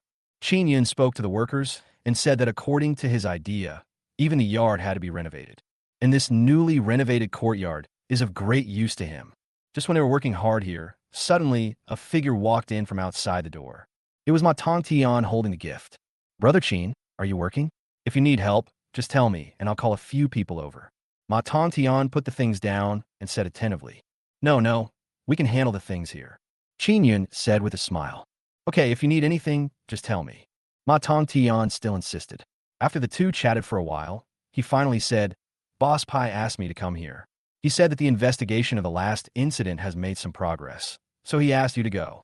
When Qin heard this, he immediately put down the work in his hands. This is an important matter. Qin got on his bicycle and headed towards the alley where Boss Pai was. Here's the information. More than half an hour later, Qin arrived at Boss Pai's living room. Boss Pai didn't waste any time and immediately put a document in front of Qin. Qin picked it up and took a look. You know what? Boss Pai's men are really good and their investigation is very thorough. Even many things that you don't know about are mentioned here. And the last news is that he is related to the Luo family. Seeing this, Qin frowned. How come Qin Sihai had a connection with the Luo family again? We also discovered that the previous batch of surgical instruments ended up in a bar, and that bar was owned by the Luo family. After Qin finished reading, Boss Pai spoke. Qin had taught him the word bar. Nowadays, in small towns, some people have decorated drinking places in a proper manner, but they often call them beer shops. However, this business practice was eventually imitated by the Luo family, who used various tactics to make most bars disappear, leaving only a handful of them able to compete. Bar. Qin was a little confused. Surgical instruments should be brought into the hospital no matter what. How could he appear in a bar? That's not clear yet. Boss Pai shook his head, shaking the goblet with his slender fingers before speaking. I sent someone in. Although the fun is going on inside, the surveillance is very strict. Also, there were a lot of people watching the scene at the door, and my men didn't find any useful information.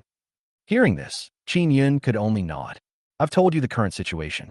What are you going to do next? Boss Pai continued to ask.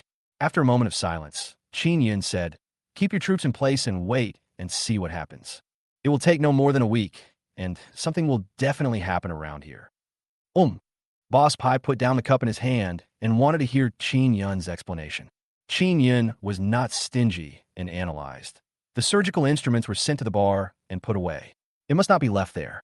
Someone wants to use it. Although the county town is much better than the countryside, it's definitely not as good as a big city like Shanghai. Anyone who can use foreign goods must be very rich. Then why would he come to a small city like this instead of going to the magic city?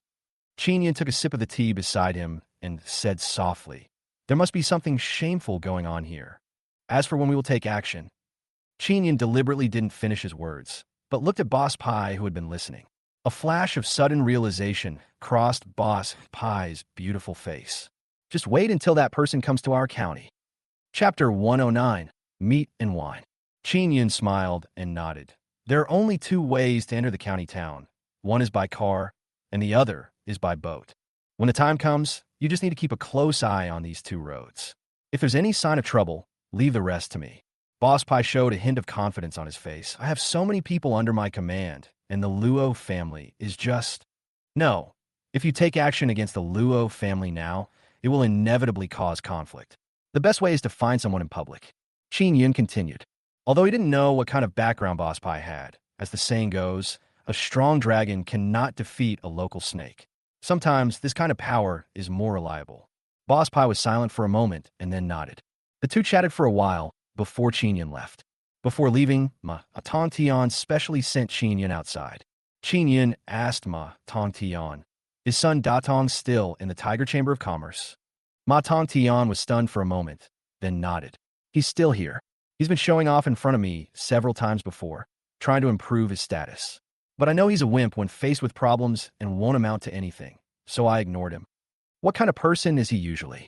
Qin continued to ask. Seeing Qin's interest, Ma Tongtian simply started talking like a bamboo tube pouring beans. Brother Qin, this kid is not a good person. When he has money, he spends it. When he doesn't, he cheats. He loves to do sneaky things. He's also a mean person. Once he gets into power, he won't remember the kindness others have shown him. He'd rather trample you into the mud. Ma Tongtian sighed twice. But you know what? This guy is just popular with women. He has 2 or 3 girlfriends, and one of them is even more gullible. She took 80 yuan last month. Do you think there are really such stupid women? Qin narrowed his eyes. The silly woman that Ma Tongtian mentioned was most likely his sister.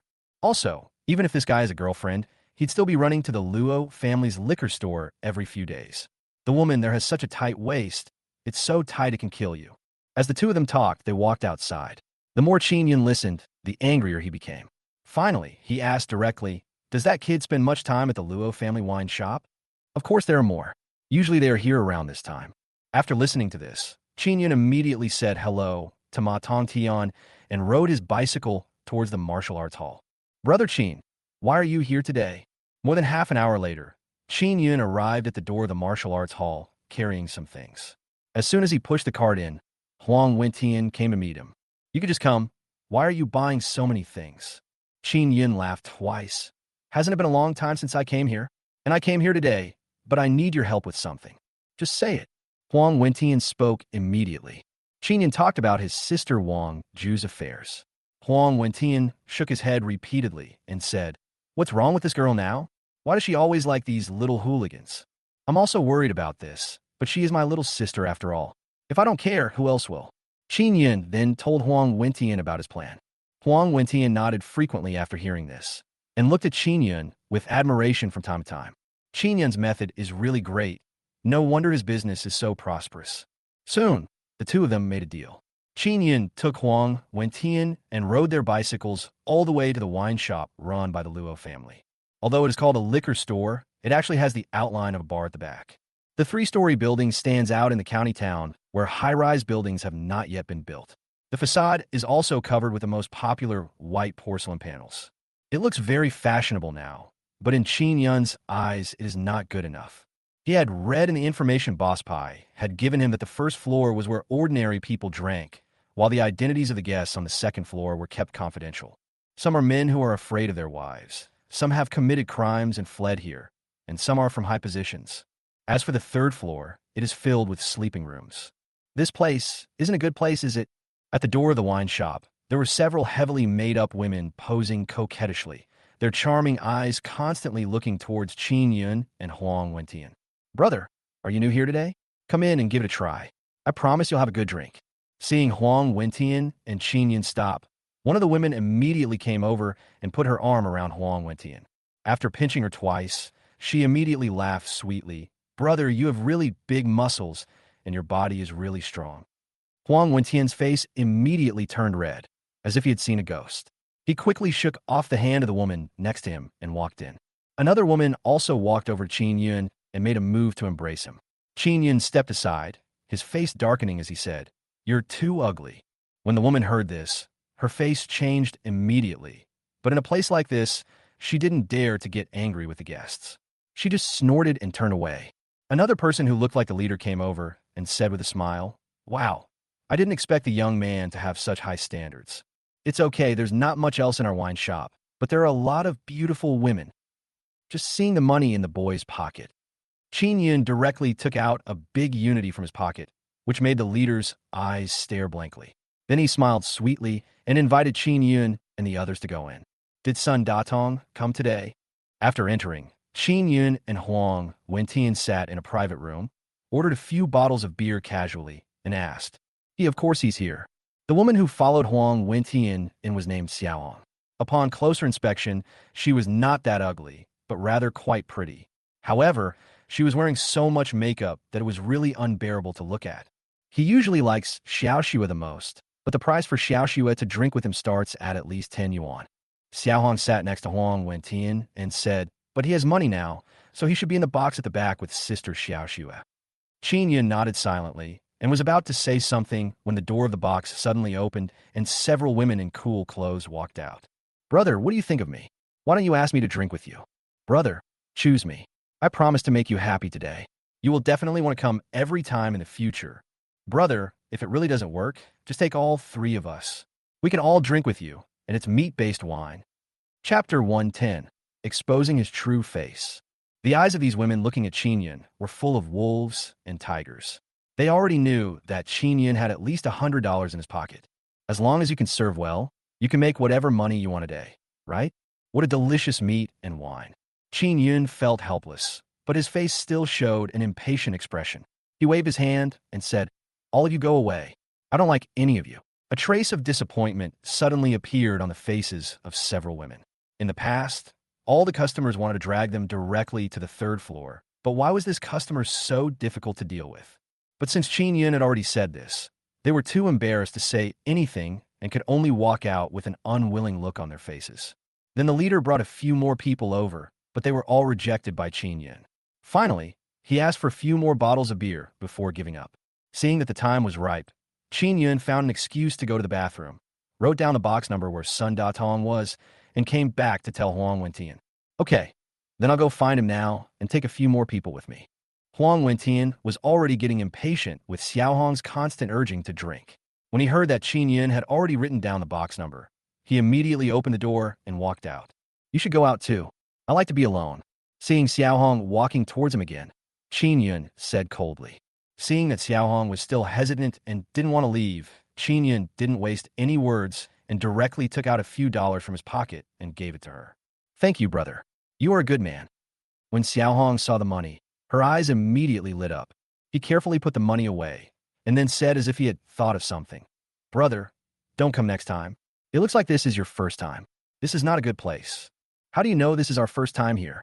Qin Yin was a little curious. This girl had not acted like this before when facing Huang Wentian.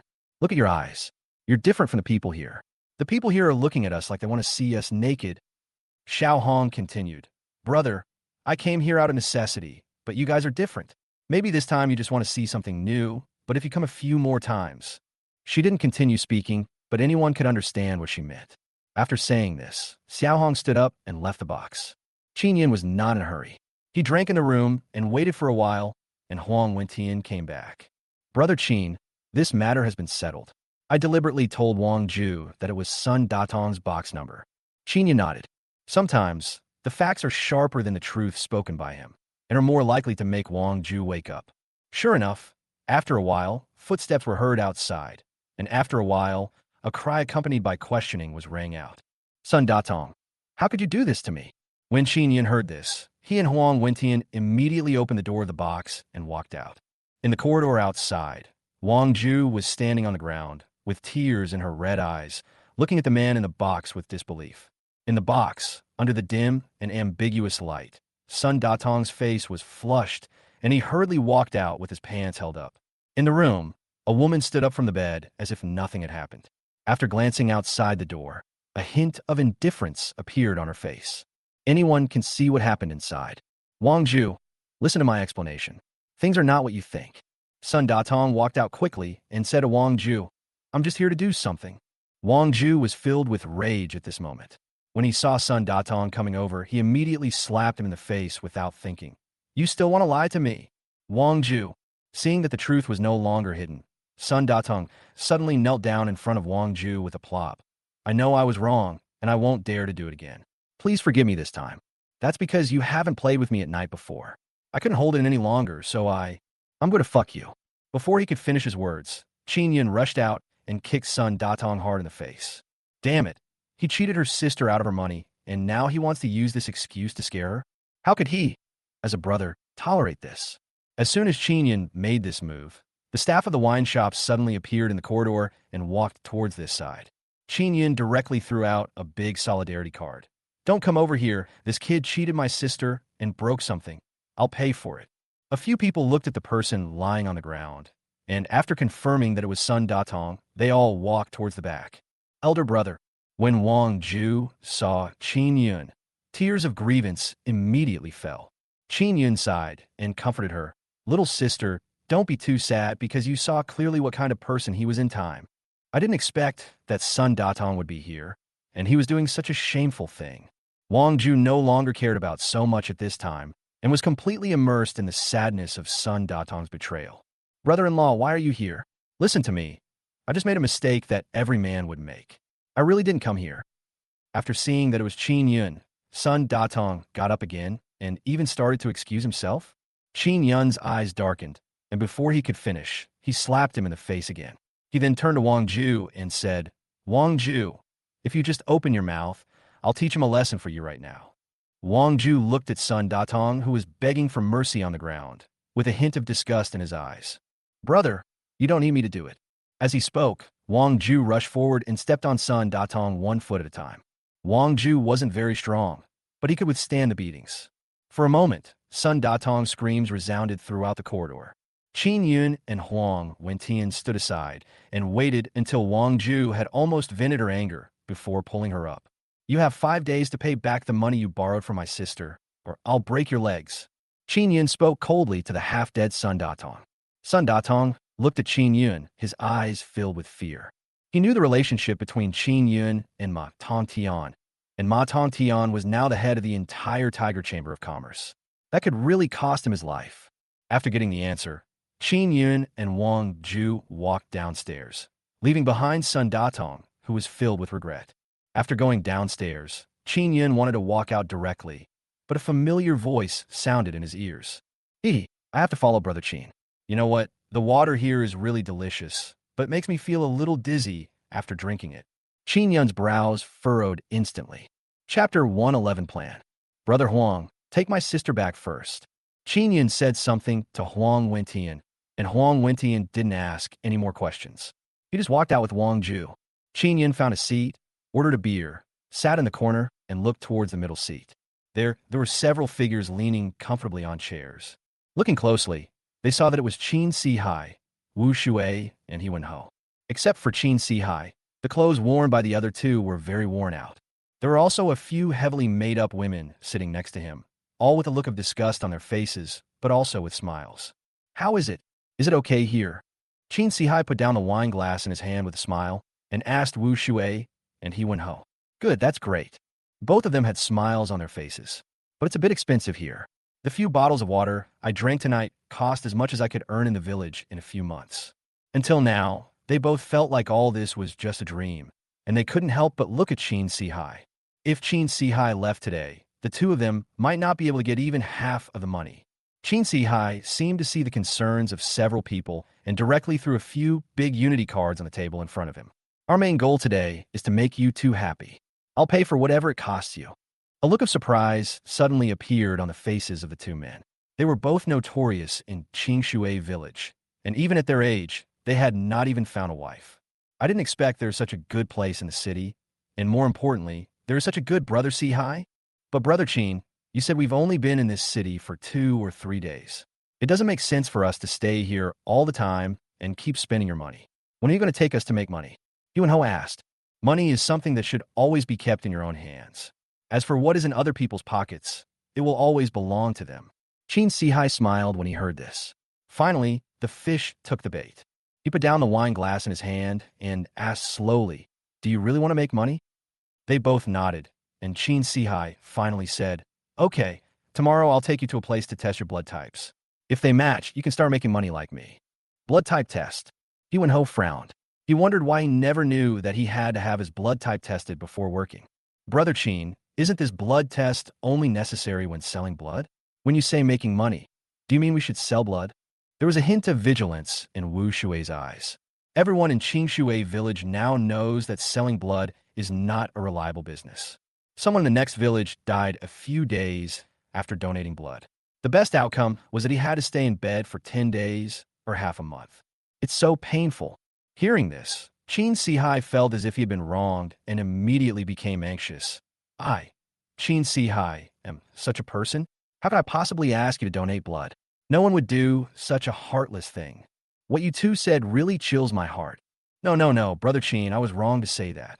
I'll drink a glass of wine as punishment and apologize to you.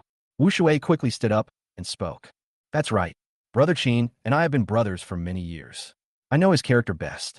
He wouldn't let us do something like this. Hurry up and apologize to Brother Qin. He Wen-ho also stood on Qin Si-hai's side and spoke coldly to Wu Shui. After Wu Shui finished his drink, Qin Si-hai finally spoke. The reason why I can make so much money is because I serve high-ranking officials. There are regulations over there. You must meet the blood type and other indicators to go. Or do you think they would want a villager like us? Wu Shui and He Wen-ho finally put their minds at ease and started drinking and having fun again. When Qin Yin saw this, his eyes gradually narrowed. It was obvious that Qin Si-hai was the Luo family's lackey, and these two people are the two poor pieces of merchandise. However, Qin Yin had no intention of going up to intervene. As the saying goes, it is difficult to persuade a damned ghost with kind words. Now, those two people's minds are full of dreams of getting rich. Whatever he said at this time would definitely be taken as unkindness. You might even get beaten up. Qin Yin drank the wine in his hand and then walked out of the wine shop. Back in the courtyard, Wang Ju still looked a little sad, but Qin Yin did not go forward to comfort him. There are some things that you can only grow from by experiencing them yourself. And after leaving Sun Datong, the future path will definitely be smooth sailing. At dusk, Huang Kuan and his companions came back pushing carts. Huang Kuan took out the vegetables he had bought today. Brother Yun, guess who I saw today? Huang Kuan said to Qin Yun as soon as he entered the room. Who? Huang Kuan said, I saw the Qin family. Luo Fengjiao bought a lot of vegetables and even shrimp. Qin Yun was not surprised by this. Qin Si-hai was making a lot of money now, so buying some shrimps was no big deal. And I also saw a group of them go to see the house. It's really magnificent. Listening to Huang Kuan's vivid description, Qin Yin also laughed and said, Don't worry, the Qin family's good days are about to end. Huang Kuan was a little confused and then asked. Qin Yin did not explain too much to him. The matter had not been settled yet. If he told anyone about it and alerted the enemy, all his efforts would be wasted. Qin Yun quickly prepared the meal. After everyone enjoyed the feast, they went to clean up. But Qin Yun returned to his room and pondered for a while. Qin Sihai's experience in the wine shop can be put to good use. As the saying goes, if you force someone to do something, they will fall. I don't mind adding fuel to the fire. At noon the next day, Qin Yun and everyone finished their meal and then arrived at the door of the wine shop. I found a secluded corner, drank a bottle of ice water, and waited for Qin Sihai. Sure enough, not long after, Qin Sihai appeared at the door with Wu Shui and he went home. Now, these two people trusted Qin Sihai completely and walked in without thinking. Qin Yun calculated the time and turned to the address provided by Huang Kuan. This is the hotel where the Qin family lives. Qin Yun was just about to go up to look for Luo Fengjiao, but as soon as he turned around, Luo Fengjiao came out carrying a woven bag. After seeing Qin Yun, he immediately snorted coldly and walked outside. He didn't even glance at Qin Yun, obviously still brooding over what happened before. Qin Yun didn't care and followed Luo Fengjiao for a while. Seeing that there were fewer people in front, he stopped her directly. Qin Yun, are you crazy? What? You're trying to stand in front of me and hit me? I'm telling you, this is broad daylight. Luo Fengjiao instinctively held the woven bag in her hand. Chapter 112 Two Fat Sheep. How dare you attack her in broad daylight? Qin Yun looked at the panicked Luo Fengjiao and couldn't help but sneer. Don't you want to know what Qin Sihai is doing now? When Qin Yun asked this, Luo Fengjiao immediately became curious. These days, every time Qin Sihai returns home, he can always take out a lot of money, and he'd hit himself before. Although she was given enough money later, she still felt a little resentful. Where? Luo Fengjiao said with her head tilted. Luo's liquor store. He should be inside now. Qin Yun said calmly, and then prepared to stand up and walk to the other side. But Qin Sihai might have drunk meat wine. Meat and wine? What does that mean? Luo Fengjiao didn't react and instinctively asked Qin Yun, why are you telling me this? Qin Yun didn't look back, but just said, what do you mean? You'll know after you go there. I just don't want you to be kept in the dark. Luo Fengjiao frowned, then put the woven bag aside and walked towards Luo's wine shop. Today she wanted to see what kind of business Qin Sihai was doing there. Qin Yun was not in a hurry. He went back to the courtyard and called Huang Kuan and others, and then walked toward the Luo family wine shop. Just in case, Huang Wentian and others were also notified. More than half an hour later, several people saw Luo Fengjiao walk into the wine shop. After looking at each other, they walked straight in. What he didn't notice was that just after they entered, a pretty figure flashed past the door. After seeing Qin Yun, tears slowly flowed from his eyes that seemed to be able to speak. After entering the wine shop, Qin Yun and his companions still did not let the women accompany them this time. They directly threw out a few big unity bills and bought all the wine. Okay, young man, you are so generous. We will serve you right away. The leading woman at the door giggled. Although the money was not earned by the girls, the final income also went to the wine shop, right? But with such a fat fish right in front of her, she didn't want to give up and then whispered, the young man has quite high standards, but we will have another group of girls here in a few days. If you like her, don't be shy. Qin Yun was speechless after hearing this.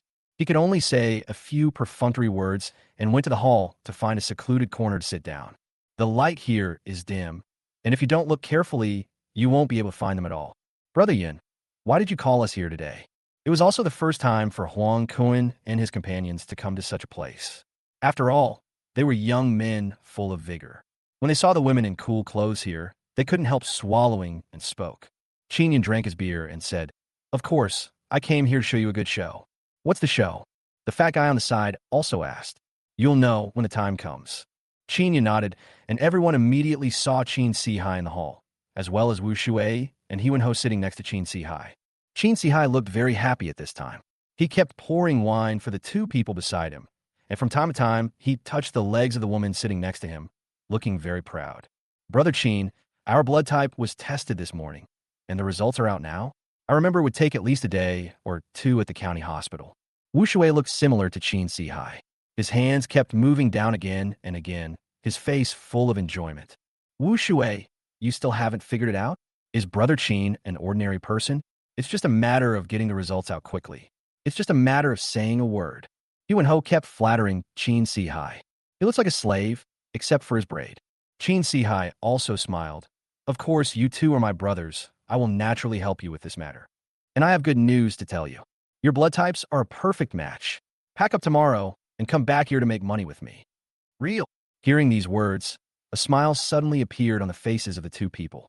These days they followed Chin Sihai every day, either staying in hotels or eating out, and they were able to come to such a wonderful place. Can't wait to make money. But I have to warn you. At this moment, Chin Sihai suddenly looked at Wu Shui and said, "After today, you can't drink anymore. If you're found to have drunk alcohol when you come here tomorrow, you will be kicked out." Wu Shui chuckled and patted his chest, saying, "Don't worry, Brother Chin, I know what's important and what's not." Chin Sihai nodded with satisfaction. After sending these two fat sheep in, he will receive a huge reward. What should I do with the money? I heard there's a girl named Xiao Xue in this wine shop, and she's pretty. Thinking of this, he couldn't help but increase the strength of his hands. Just as he was daydreaming here, suddenly, a wine bottle suddenly hit him hard on the head. Chin Sihai immediately felt a sharp pain in his head. He stood up suddenly and looked behind him. It was Luo Fengjiao holding the bottle. Chin Sihai was stunned for a moment, then said, "Didn't I tell you to stay home? What are you doing out here?" Luo Fengjiao was completely mad.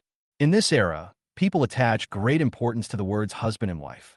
Especially in rural areas, if a man cheats on his wife, people's first reaction is definitely that the man deserves to die. But what follows is that his wife is incompetent. She actually let the man have an affair outside. This value system was extremely distorted, but it was not until more than 10 years later that it began to slowly change. So Luo Fengjiao wished she could kill Chin Sihai right now.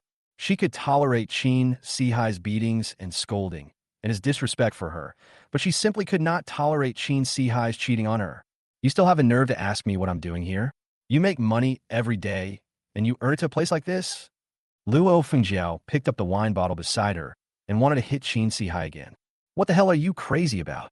Chin Sihai snatched the bottle of wine from Luo Fengjiao's hand with a cold look in his eyes.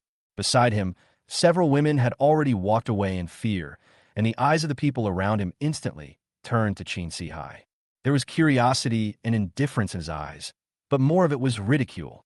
"You can't even control a woman, and you still have a nerve to come here to play?" Under such a gaze, Chin Sihai instantly felt the blood rushing to his head, and he slapped Luo Fengjiao hard. Chapter 113, Make Room for Yourself. Luo Fengjiao was immediately beaten unconscious. He fell to the ground and struggled to get up, even pointing his finger at Chin Sihai and cursing. "Chin Sihai, who do you think you are? When you were poor, you wanted to break off even a belt and stuff into the pot to cook. Now that you made a few bucks, you think you can just ride on me and shit on me? You can't even control your belt.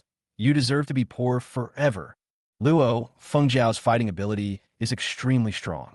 She can say whatever unpleasant word she wants. She is unique in the entire Qingshui village. For a moment, veins on Chin Sihai's forehead were bulging. How could he tolerate being scolded in front of so many people? He immediately raised his hand, ready to teach Luo Fengjiao a lesson.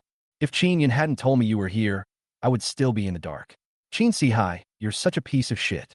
Luo Fengjiao was still chattering, but Chin Sihai suddenly stopped. "You said it was Qin Yin who told you that I was here?" Luo Yufeng didn't say anything, but Chin Sihai understood immediately. This woman is usually stupid. How could she come here to arrest him for no reason? No one in the city knows him. The only possibility is Qin Yun and the others. He immediately turned around and looked inside the hall. It was a long time before he saw Qin Yun hiding in the corner. "Good boy, it's really you." Chin Sihai's eyes were instantly filled with coldness. He picked up the wine bottle next to him and walked over. "If you keep messing with me, I'll kill you."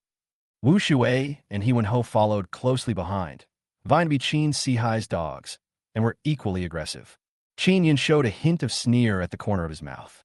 He was not afraid at all. Instead, he stood up and said, "If you don't want others to know, then don't do it yourself. Everything you have today is what you deserve." Qin Yun's words completely irritated Chin Sihai. He cursed loudly. "Bastard, I shouldn't have given birth to you in the first place. I'm going to kill you now." After saying that, he smashed the bottle towards Qin Yun's head. However, before his bottle could hit Qin Yun suddenly stood up, snatched the bottle, and kicked Chin Sihai with his backhand. Chin Sihai was already in poor health, and after this blow, he fell directly to the ground with his legs spread out. "Qin Yun, you actually dare to hit Brother Qin? What is your identity and status?" "That's right. He Wen-ho will fight you." Looking at the two men holding the wine bottles, wanting to go forward but not daring to, Qin Yin sneered. Without him saying anything, Huang Wentian, Huang Kuan, and others stepped forward and gave the two men a good beating. Since we are from the same village, I warn you, go back to the village now and never come to the city again. Even if I earn less, my life won't be in danger. Qin Yin shook his head and sighed. Hey, Qin Yin, you've made a ton of money, so you won't let us go into the city to make more money? I'm telling you, we have to come here. Wu Shui spat at Qin Yun and said in a cold voice. Yuan Ho, who was standing by, also glared. That's right, Qin Yun. I'm telling you, we're going to make a lot of money soon. Don't be jealous then. I can open as many stalls as I want. When the time comes, even Qin Yun will have to kneel down and beg me. Seeing the madness in the two men's eyes, Qin Yun didn't say another word. He stood up and walked outside with Huang Kuan and the others. How does that sentence go? Let go of the desire to help others and respect their fate. At this time, Qin Sihai, who had been beaten, stood up with difficulty. Yuan Ho and Wu Shui immediately stepped forward to support Qin Sihai. Qin Sihai's face looked very unhappy. He knew clearly in his heart that these two people were just brothers in name only. When it came to really helping him, they were completely unreliable. But he didn't show it. After all, he still had to rely on two people for what happened next. After smiling, he said, Okay, you guys go back first. I'll come find you tomorrow and help you make a lot of money. Both of them nodded. That's great. I can really make a lot of money tomorrow. Then he walked out the door. Then Qin Sihai shouted at Luo Fengjiao coldly and angrily. What are you still standing there for? Why don't you support me? If I fall down, I wonder whose money you'll spend. However, the next second, I thought Luo Fengjiao would come over happily for the sake of the money, but I didn't expect Luo Fengjiao to just walk out. Qin Sihai had no choice but to stand up and return to the hotel. As soon as I returned to the hotel, I saw Luo Fengjiao sitting on a chair with a sullen face. She said coldly, Qin Sihai, if you don't give me an explanation today, we're not done. When Qin Sihai heard this, his anger flared up again. I'll give you a shit. Just when he wanted to teach Luo Fengjiao a lesson, old lady Qin came out from the side, and Luo Fengjiao immediately started crying to her. She thought that old lady Qin was also a woman and would understand how she felt. However, after hearing this, old lady Qin's expression changed, and she continued sarcastically, How dare you say that to others? If it weren't for your uselessness, my son would have gone out to eat secretly. Let me tell you, my son doesn't even make a lot of money a month. If he can't even stand this little injustice, he should get out of here as soon as possible. Hearing what old lady Qin said, Luo Fengjiao was stunned. She thought that no matter how bad this home was, it would still give her some warmth. But now it seems that old lady Qin just likes her son. As for Qin Wenong, he just sat on the chair without saying a word. She suddenly remembered how sad Qin Yun's biological mother must have felt back then. It's karma. It's her turn again. Luo Fengjiao stood up suddenly, walked to the side silently, and began to pack her things. Luo Fengjiao, you're leaving? If you leave, I won't look for you again, Before he could finish his words, Luo Fengjiao had already packed the things into a large cloth bag, carried it on her shoulder, and walked outside. Originally, there was nothing of hers in this house. Qin Sihai instinctively wanted to chase after her, but was stopped by old lady Qin. You're so stupid. It's better if she leaves. You've made so much money now. Wouldn't it be more comfortable to find another one later? When the time comes, we'll live in the city and won't have to worry about our life or death. Hearing this, Qin Sihai also smiled. Yes, he is no longer the same person he used to be. Luo Fengjiao is not as attractive to him as before. Just leave, it will make room for yourself. Chapter 114 People have arrived. At this time, Qin Yin had already arrived at Qingqing University. In order to properly resolve this matter, we need the most important helper, Gao Rui. So Qin Yin wanted to find Gao Yunshu and talk to Gao Rui together. Qin Yin, Yunshu said she won't meet you today. She also asked you to think clearly about what you want to confess. If you don't tell her, you and she will just be strangers from now on. Downstairs in the girls' dormitory, a girl looked at Qin Yun with a cold expression and spoke to him coldly. She and Gao Yunshu were roommates, and she originally felt that although Qin Yun was not a college student, his identity was somewhat inappropriate. But Qin Yun was very kind to Gao Yunshu, and he was indeed handsome. She is quite optimistic about the two of them. Unexpectedly, just this afternoon, Gao Yunshu came back from going out and burst into tears. After asking for a long time, everyone in the dormitory finally found out that Qin Yun had actually been to that kind of place. It's a good thing that they didn't curse Qin Yun now. Qin Yun was a little puzzled when he heard this. He thought for a long time, but couldn't remember what he wanted to confess. But now the matter was urgent, so he did not stay any longer, but went straight to Gao Rui's house. Just after he left, Gao Rui's roommate was about to go upstairs, but was suddenly stopped by a figure. You just said that Gao Yunshu is breaking up with Qin Yun? The person who spoke asked her repeatedly with some anxiety. It's Qin Wentong. The roommate looked Qin Wentong up and down and went upstairs directly. Why should I tell you about Yunshu? Qin Wentong was anxious, so he didn't waste any words and took out a big Unity banknote from his pocket and handed it to his roommate. My roommate's expression changed. I didn't expect this guy to be so rich. So he nodded and said, that's right. Qin Yun did something that made Yunshu very angry. Yunshu is now planning to break up with Qin Yun. I won't say anything else. I'm going upstairs first. Qin Wentong didn't hear the last sentence clearly, and now his heart was filled with ecstasy. He knew Gao Yunshu, who was usually the most opinionated and resolute. Since she was so angry, it meant that this matter must be very serious. It even goes against Gao Yunshu's principles. They will definitely break up. Thinking of this, Qin Wentong felt that the weather today was unusually bright. At this time, Qin Yun had already arrived at Gao Rui's home with gifts. As soon as he entered the door, Gao Rui laughed and said, come on, come on. It's been a good day since you came to your uncle's house. I'll make more dishes today, and you can stay and eat before you leave. Qin Yun also responded with a smile, and then put the things in the living room. How's it going? I've been spending time with Yunshu lately. Gao Rui poured Qin Yun a cup of tea and asked. These days, he saw Gao Yunshu always smiling, and he was also relieved about Qin Yun. Qin Yun briefly recounted what he had done with Gao Yunshu over the past few days, then continued. But today she seemed a little angry and asked me to confess something. But I couldn't think of anything to confess after thinking about it for a long time. Gao Rui waved his hand nonchalantly upon hearing this. Yunshu is a sensible kid who listens to others. Young people are bound to quarrel. Just talk to her. Nothing will happen. Qin Yun also nodded. After sitting with Gao Rui for a while, Qin Yun finally said, Uncle Gao, I have something I would like to ask for your help. I got the news earlier that someone brought a batch of surgical instruments into the county town, and they were all written in foreign languages. Qin Yun told Gao Rui about this matter in detail, but did not mention Boss Pai. Boss Pai's business is very big, and it cannot be made public now. It is better to wait for an opportunity in the future. After hearing Qin Yun's words, Gao Rui's brows furrowed instantly. He had also worked his way up from the front lines, and he immediately sensed something was amiss. Qin Yun, the clues you provided are very valuable. I will organize this matter and will definitely not let them get away. Qin Yun shook his head. Uncle Gao, I've thought about this all. I've also deduced that anyone who can use such luxurious equipment must be some important figure. If I spot any suspicious individuals at this intersection, I'll notify you immediately. Hearing Qin Yun's words, Gao Rui showed a hint of appreciation on his face. This kid Qin Yun has the potential to inherit his position. Uncle Gao, I have something to do here, so I'll leave first. I'll come see you next time. Qin Yun spoke after chatting with Gao Rui for a while. Gao Rui wanted to keep him, but seeing Qin Yun's insistence, he said nothing more and walked Qin Yun to the door. After leaving Gao Rui's house, Qin Yun came directly to Boss Pai's place. I've already told Gao Rui at the police station. Leave the rest to me. Qin Yun spoke to Boss Pai. Gao Hui. After hearing this name, Boss Pai's delicate face immediately showed a hint of nervousness.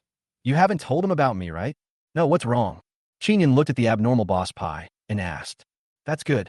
Boss Pai's expression returned to normal, and he said to Qin Yun sternly, I want you to promise me that you will never tell anyone outside about our meeting, even the people closest to you. Qin Yun keenly felt that Boss Pai should have some relationship with Gao Rui, but with Gao Rui's relationship, Boss Pai could obviously feel more relaxed. Why is she so afraid of being associated with the Gao family? However, Qin Yun did not ask. Given Boss Pai's personality, it was impossible for others to get the answer from her unless she said it herself. And I've been to the Luo family's wine shop. Now I can basically confirm that Qin Sihai is the one who acted as a middleman. Qin Yun said, and I also heard them say that they would let those two people come to work tomorrow. If my guess is correct, someone might come tomorrow. A gleam of brilliance flashed in Boss Pai's beautiful eyes. He nodded and said, Okay, I'll have someone keep a closer eye on you. Since you've already found Gao Rue, I'll send someone out. But since you're alone after all, I'll send you a bodyguard, okay? Qin Yun shook his head. No need. I have reliable people here. After hearing Qin Yun's words, Boss Pai no longer insisted. After talking to Qin Yun for a while, Qin Yun got up and left. The next day at noon, Qin Yun had just returned to the courtyard and had not had time to rest when Ma Tian came to him. Brother Qin, Boss Pai said that the people have arrived. Chapter 115. No escape even with wings. Qin Yun nodded as soon as he heard it, then immediately got on his bike and headed out the door. Arriving at Huang Wentian's martial arts gym, Qin Yun said in a deep voice, Brother Huang, I still need you to go with me. Huang Wentian did not ask why, but just followed Qin Yun's instructions, called 2 or 3 trusted people, and set off with Qin Yun. Soon, they arrived near the liquor store. Outside the liquor store, there were plainclothes officers everywhere. The leader was Feng Tian. At this moment, he was sitting in a restaurant across the street. When he saw Qin Yun coming, he immediately nodded. Qin Yun turned around and walked in and found that there were quite a few people there. Even Gao Rue was in casual clothes. Uncle Gao, I've been to the liquor store before and checked it out. Let's go in first and wait until someone comes to notify you before you take action to avoid alerting the enemy. Then Qin Yun repeated the plan. However, Gao Rue frowned, gently put down the water cup in his hand, and said, Qin Yun, your plan is very good. I can even say that as long as we carry it out as you said, this plan will definitely succeed. But have you ever thought about this? What if you and others go in and there are a lot of people inside, and you have no way to escape? Gao Rue's voice gradually became serious. You'd better stay with us. This way you can ensure your own safety. When he was working on the front line, he saw too many regrettable things. Some young people are clearly full of enthusiasm, but they always make the mistake of personal heroism, and in the end, they either die or get injured. Qin Yun's identity is special, and he doesn't want Qin Yun to take this risk. Uncle Gao, don't worry. I've already thought about all of this. Since this is where the surgery is done, there must be a very powerful person inside. People like this don't want to be seen by many people. Even if there are guards inside, there are definitely not many. This is the safest way. After Qin Yun finished explaining, he turned around and walked out the door without caring what Gao Rue said. He came to the door of the wine shop. When the leading woman saw Qin Yun and his group coming, her eyes immediately lit up, and she greeted them with great charm. Young man, we have some very beautiful girls here today. I wonder if you have enough money in your pocket. Qin Yun smiled and took out a stack of big Unity notes from his pocket, which immediately blinded the woman's eyes. Okay, young man, come in with me now. I promise I won't let you down today. The woman led the way, twisting her waist like a water snake, and Qin Yun and his companions also walked in. As soon as they entered, several people's eyes kept scanning the hall. When he said goodbye to Boss Pai yesterday, Boss Pai gave him a diagram of the liquor store structure. The second and third floors are all businesses, so the place where they perform surgery can only be underground. Sure enough, after a while, several people noticed a black curtain. This black curtain is extremely hidden, and the light cannot reach that place at all. At first glance, it looks like just a wall. If Huang Wentian hadn't reminded him, Qin Yun really wouldn't have discovered it. Several people deliberately chose a seat that was closer to that side. As soon as I sat down, the woman brought over 3 or 4 girls. I have to say that these girls are indeed prettier than before, with slim figures, sweet looks, and are very capable. Before Qin Yun and the others could speak, he immediately sat down next to them, calling them brother one after another. If it were an ordinary person, his bones would probably be softened. This time, Qin Yun and his companions calmly handed the women a few large Unity notes, agreed to let the women sit next to them, gave them some money, and asked for a few bottles of wine. The woman smiled with satisfaction. That's right, young man, you are sensible now. Let me tell you, the beauty here is something you can never experience outside. I guarantee that if you come here once, you will want to come again. Qin Yun said a few perfunctory words before sending the woman away. Soon, after the two drank some wine, their eyes met, and Huang Wentian and Qin Yun stood up and walked to the other side. The two of them lifted the curtain and went straight in while no one around them was paying attention. The lights inside became dimmer, and the two walked all the way inside. At the end of the alley is an iron gate. The iron door was very heavy. Qin Yun tried to push it twice, but it didn't move at all. Brother Yun, what should we do? Huang Wentian whispered that they didn't have the key to the iron door and didn't know how to unlock it, so it was a pipe dream to want to open it. Qin Yun's brows sank. Just as he was thinking, suddenly, there was a click sound and the door opened. Qin Yun and Huang Wentian immediately moved to the side. A fat and strong man came out. After seeing Qin Yun and Huang Wentian, the sturdy man's face instantly showed a hint of surprise. Who are you? Why are you here? Before Qin Yun and Huang Wentian could say anything, the burly man immediately raised his fist and attacked them. Qin Yun and Huang Wentian have clear division of labor. Qin Yun held the door open, while Huang Wentian dodged the burly man's punch. Without saying anything more, he punched the burly man hard on the chin. The strong man fell straight down to the ground with his back facing downwards without a word. Qin Yun looked stunned. Huang Wentian carefully supported the strong man to prevent him from making any noise, and then exchanged a glance with Qin Yun. Qin Yun immediately understood. After Huang Wentian went out to tell the other two and came back, the two of them sneaked in. The lights inside were not very bright, just a few weak incandescent lamps flickering faintly. There was a rather steep staircase below, and the two of them walked down without thinking. Just 2 hours ago, in one of the rooms, He Wen-ho and Wu Shui were sitting on chairs with nervous looks on their faces. Brother Qin, isn't this a little strange? We serve those rich people, and that's why we come here to serve them. Wu Shui spoke up and said that although he was a lazy guy, he was not stupid. It was obvious that this was not a service place. Yes, Brother Qin, you must be mistaken. Even if I was serving tea and water up there, I would accept it, but here... He Wen-ho smelled the strong smell of disinfectant in the air and felt something was wrong. Stop talking nonsense. Do you still want to make money? If you want to make money, just stay here and you'll understand. Qin Si-hai sat on the other side, smoking a peony cigarette alone, with a glimmer of excitement in his eyes. Now that they have come this far, the two of them can't escape even if they have wings. He's just waiting to count the money. Chapter 116 was discovered. When the two heard the impatience in Qin Si-hai's words, they looked at each other, but ultimately did not dare to speak. Soon, several nurses in white coats came in carrying a stretcher.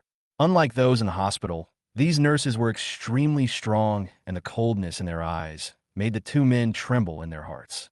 Lie down on it. One of the nurses spoke coldly to He Wen-ho and Wu Shui. Wu Shui was a little hesitant. No matter how he looked at it, something seemed wrong. What are you still standing there for? Hurry up. We're waiting for the things on you. People are getting impatient waiting. The nurse was not so good-tempered and spoke directly to the two of them. What's on us? He Wen-ho's body trembled, and a trace of fear flashed in his eyes. You want something from us?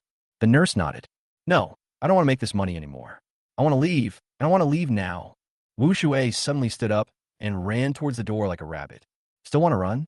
The nurse shouted coldly, pushed the stretcher in her hand to the side, and chased after Wu Shui directly. What are you still standing there for? Come quickly and help us catch him. One of the nurses shouted to Qin Si-hai. Qin Si-hai threw away the cigarette, but in his hand, a hint of coldness flashed in his eyes, and he walked over and held Wu Shui down. Qin Si-hai, you are such a piece of shit. You've ruined our ancestors. Even your ancestral graves need to be dug up. Wu Shui struggled desperately, but years of drinking had left his body riddled with holes, and there was no way he could escape. He could only attack Qin Si-hai with constant foul language.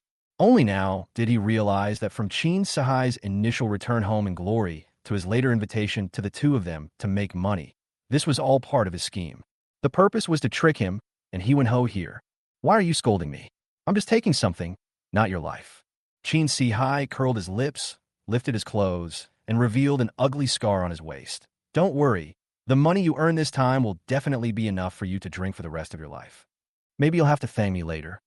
Wu Shui was so angry that his veins were throbbing. Just as he was about to say something, the nurse next to him took out a thick syringe and inserted it directly into Wu Shui. Wu Shui only felt the scene in front of him shaking, and after a few minutes, he fell into a coma. Several people carried Wu Shui onto the stretcher like an animal. Brother Qin, I was wrong. I won't do it again. I shouldn't have come to the city.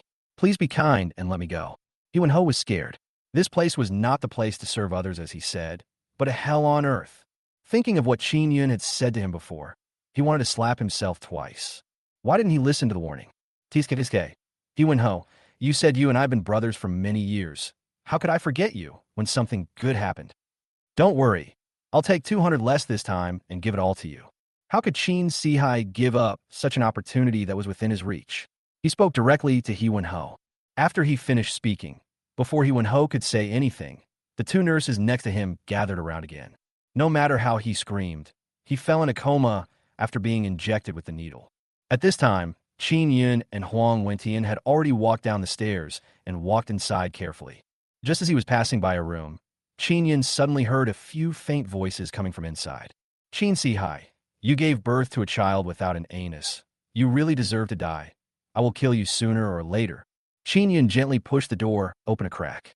There are two beds inside. Wu Shuei and He Wen-ho were receiving intravenous drips and looked weakly at Qin Sihai, who was sitting between them. He was still wearing heavy bandages. Brother Yun, the people inside. Qin Yun nodded. Looking at the pale faces of the two men, it was most likely that something had been taken away. And he woke up so quickly, so he definitely didn't take any follow-up recuperation measures. Qin Sihai stood up in the room, then counted out a whole stack of money from his pocket and placed it directly on the head of the bed. Don't worry, I've been through this myself and I won't die. Take this money, spend it sparingly, and you'll be able to live comfortably for the rest of your life. Qin Yun took a quick look and saw that there were probably several thousand yuan in this stack of money. He sneered immediately. He probably doesn't know that as time goes by, prices will slowly rise. It is still unknown whether we can survive with this amount of money. Brother Yun, the next room seems to belong to that person. Huang Wentian pointed to the room next to him and spoke. The two of them sneaked over. Compared with the room where He Wen-ho, Wu Shuei, and others stayed, this room seemed much more luxurious. Several people wanted to push open a crack to see what was inside, but they couldn't push it open at all. They could only hear intermittent sounds coming from inside. Dr. Smith, thank you so much for troubling you this time and for making you cross the ocean to come here. I have prepared the reward and will definitely satisfy you. It's my honor to serve you. I just need to rest for a few months, and then I will be able to leave safely. The words spoken by this voice were a bit stiff with a foreign accent and sounded strange no matter how you listened to them. Brother Yin, there's someone here with the surname Sure? Smith? That's too weird. Huang Wentian spoke from the side. Qin Yun didn't say anything. Although there were surgical instruments in the small county town, there are still no good doctors. So we had to invite a doctor from outside to perform this operation. I have to say that the power of the people inside is really terrifying. Qin Yun, you two actually found this place? Just when the two wanted to continue listening, there was a creaking sound of a door being pushed open behind them. Qin Sihai suddenly appeared behind the two people. Looking at Qin Yun's annoying face, Qin Sihai clenched his fists tightly. When I saw you in a wine shop that day, I knew you were not hiding anything good. First, you called Luo Fengjiao over to disgust me, and now you're even coming here to cut off my financial resources. In that case, don't blame me for not recognizing you as my son. Qin Sihai said coldly to Qin Yun, now that you're here, forget about leaving. After he finished speaking, Qin Sihai suddenly shouted to the back, someone, there are people breaking in from outside. Huang Wentian's steps were very fast, but he was still one step short. Almost in an instant, the two heard footsteps, and then 3 or 5 people came behind Qin Sihai. In his hand was a wooden stick wrapped in copper. Chapter 1:17 Qin Sihai was arrested. Seeing so many people coming over, Huang Wentian immediately stood in front of Qin Yun and said slowly, Brother Qin, be careful. Qin Yun's face was calm. He said in a cold voice, you know the law, but break it, and you don't even know that you are about to die. Qin Sihai's eyes flashed with sarcasm. If they were so easily fooled by you, then they wouldn't have any business left. Then he yelled at the others, he's seen something here, he can't leave. When the people behind them heard this, they immediately rushed towards Qin Yun and Huang Wentian with great momentum. We must not let Qin Yun and the others leave here today. However, at this moment, there was a clanging sound, and a group of people in uniforms rushed down. Qin Yun was about to join Huang Wentian in attacking, but Huang Wentian stopped him. Qin Yun, go catch Qin Sihai. He just escaped. Qin Yun nodded after hearing this. No matter what, he must send Qin Sihai to jail today. Then he quickly rushed towards the corridor in front. Qin Yun grew up in Qingshui village and was used to being wild. He ran very fast, and soon saw Qin Sihai in front of him. Because Qin Sihai was missing a kidney, he had to rest after running 2 steps. Qin Yun didn't waste any words and kicked him directly. Qin Sihai staggered to his feet. The place with light in front is the exit. After all, life these days is not as developed as in later times. As long as you can escape and find another place to live in anonymity, Your chances of survival are still great. Just as he was desperately moving his feet towards that direction, a figure suddenly blocked out the sunlight. It was as if it had blocked Qin Sihai's hope of survival. It was Qin Yun. Qin Yun, get out of my way. Let me out. Qin Sihai spoke sternly to Qin Yun with beads of sweat on his head. Qin Yun didn't say a word and continued standing there. Please, Qin Yun, for the sake of me being your father, please let me out. I promise that I will never come to the county town again, and I will never let you see me again. Seeing that tough words were useless, Qin Sihai began to soften his stance. Now he just wants to escape. Familia. At this moment, Qin Yun said something that seemed to have nothing to do with the present. What? Qin Sihai didn't react. Isn't the way you beg me now the same as when you begged me to take the blame for Qin Wentong? Qin Yun's eyes were filled with coldness. He couldn't help but think of the events of his past life. He couldn't help but continue in a cold voice. Isn't it the same as when he begged me to give Qin Wentong a kidney transplant? You're talking nonsense. I didn't ask you to get a kidney. Qin Sihai was stunned. Qin Wentong was obviously fine. So why did he need Qin Yun to give him a kidney? Qin Yun shook his head and said coldly, Qin Sihai, no matter what you say today, I will not let you leave. The debt from many years ago should be repaid now. What the hell are you talking about? Get out of here. Qin Sihai panicked when he heard the footsteps coming from behind. He took out a switchblade from his waist and stabbed directly at Qin Yun. Qin Yun simply slapped it away with his backhand. A flash of despair flashed through Qin Sihai's heart. A few days ago, he came to the city to work and raise money for Qin Wentong's schooling, and by chance he came to the wine shop.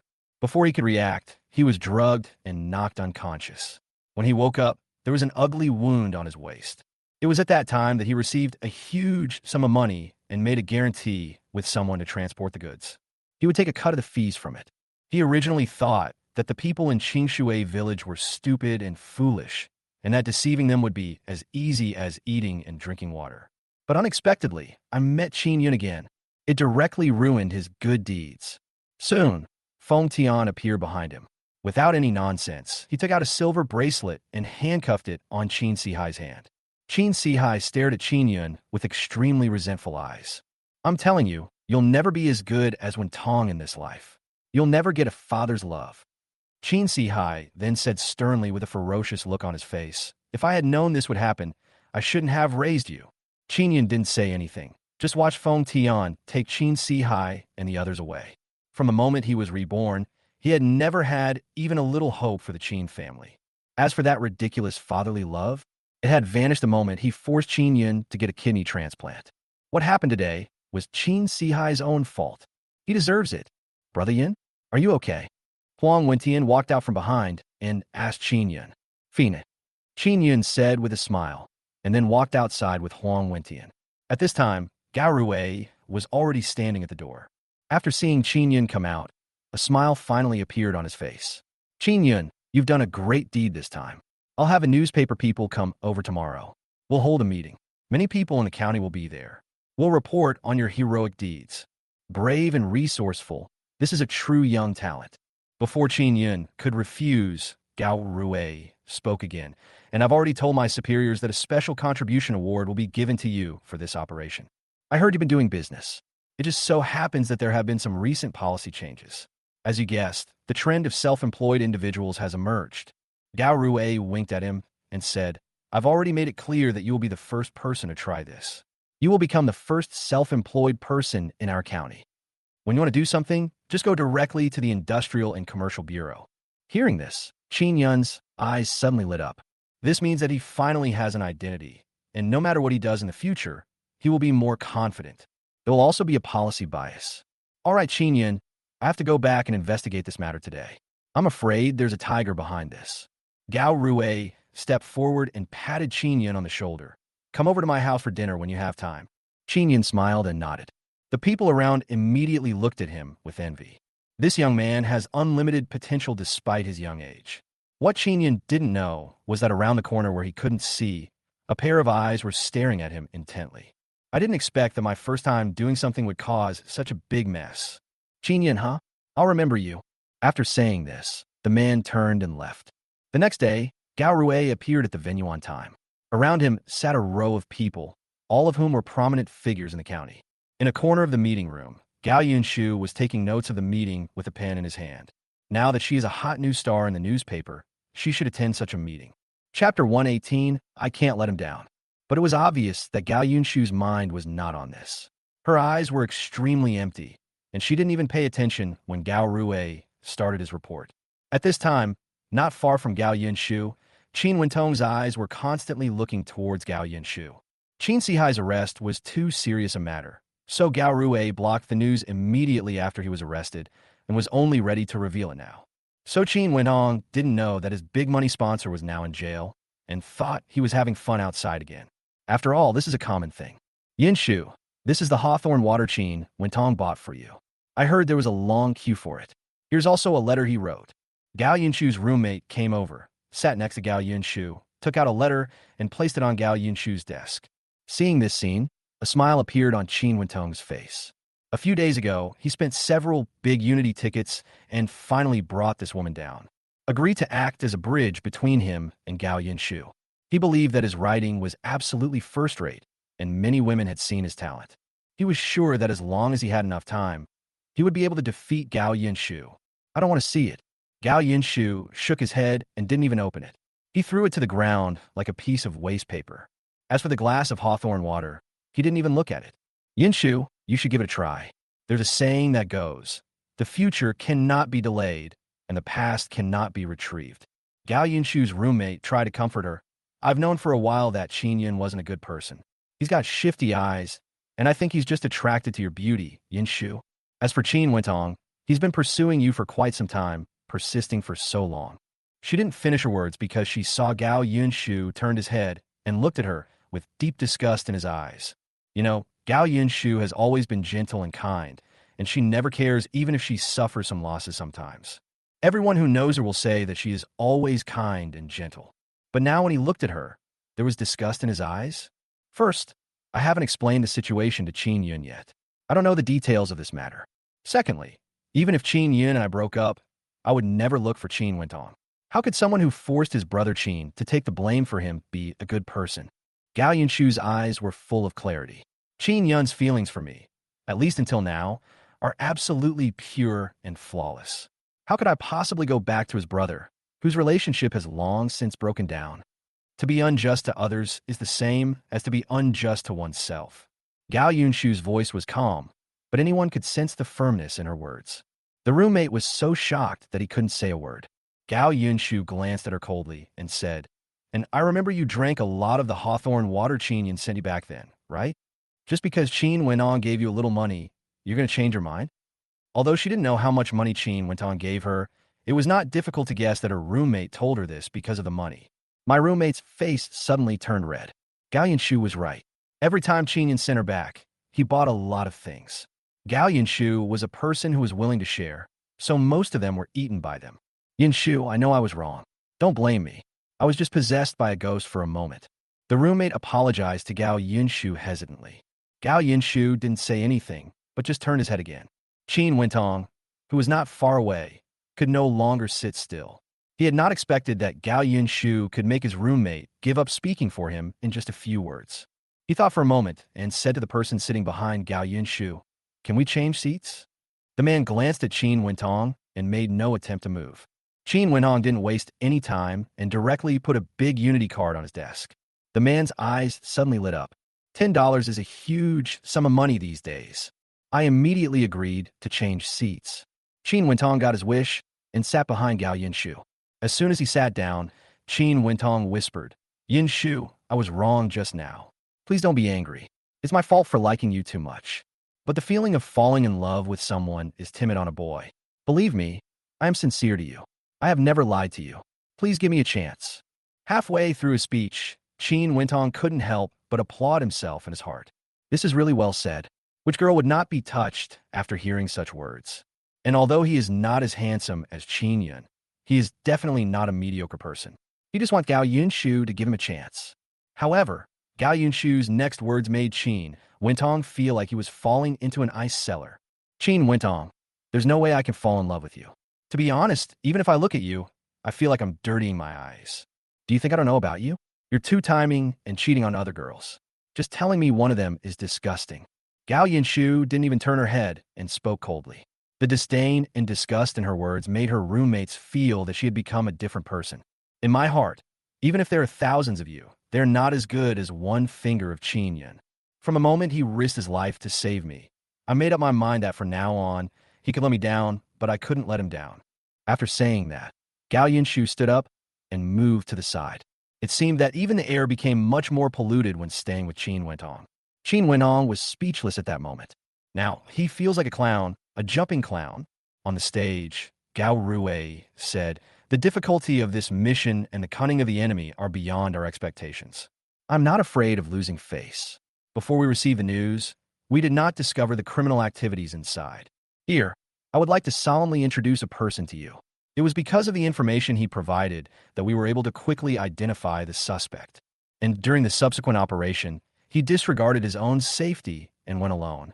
This was a move that had both risks and advantages. Because of him, we reduced unnecessary casualties. On behalf of the police station, I would like to express my gratitude to him."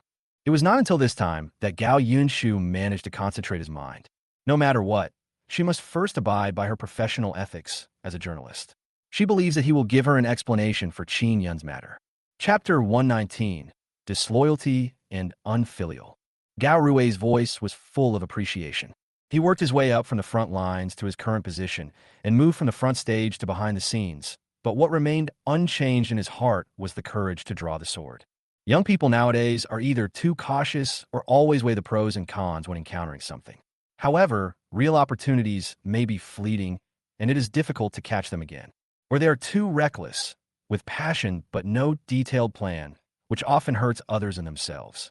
But children like Qin Yun are rough but meticulous, and they have a clear mind while fighting and daring. If Qin Yun was not really unwilling to work in his industry, he would have accepted him as his last disciple. Hearing this, Gao Yunshu's eyes showed a hint of surprise. She knew her father's character very well.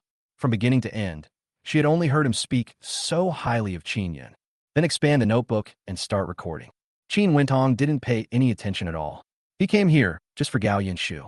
However, Gao Yunshu's words just now were like a sharp knife, piercing directly into his heart. At this moment, he was sitting in a chair, feeling hopeless. Okay, then let's applaud our hero and welcome him to his appearance. Gao Rui stood up, clapped his hands, and looked to the left. A figure wearing red flowers walked out, and when Gao Yunshu saw the figure clearly, he couldn't help but cover his mouth. The figure that appeared was Qin Yun.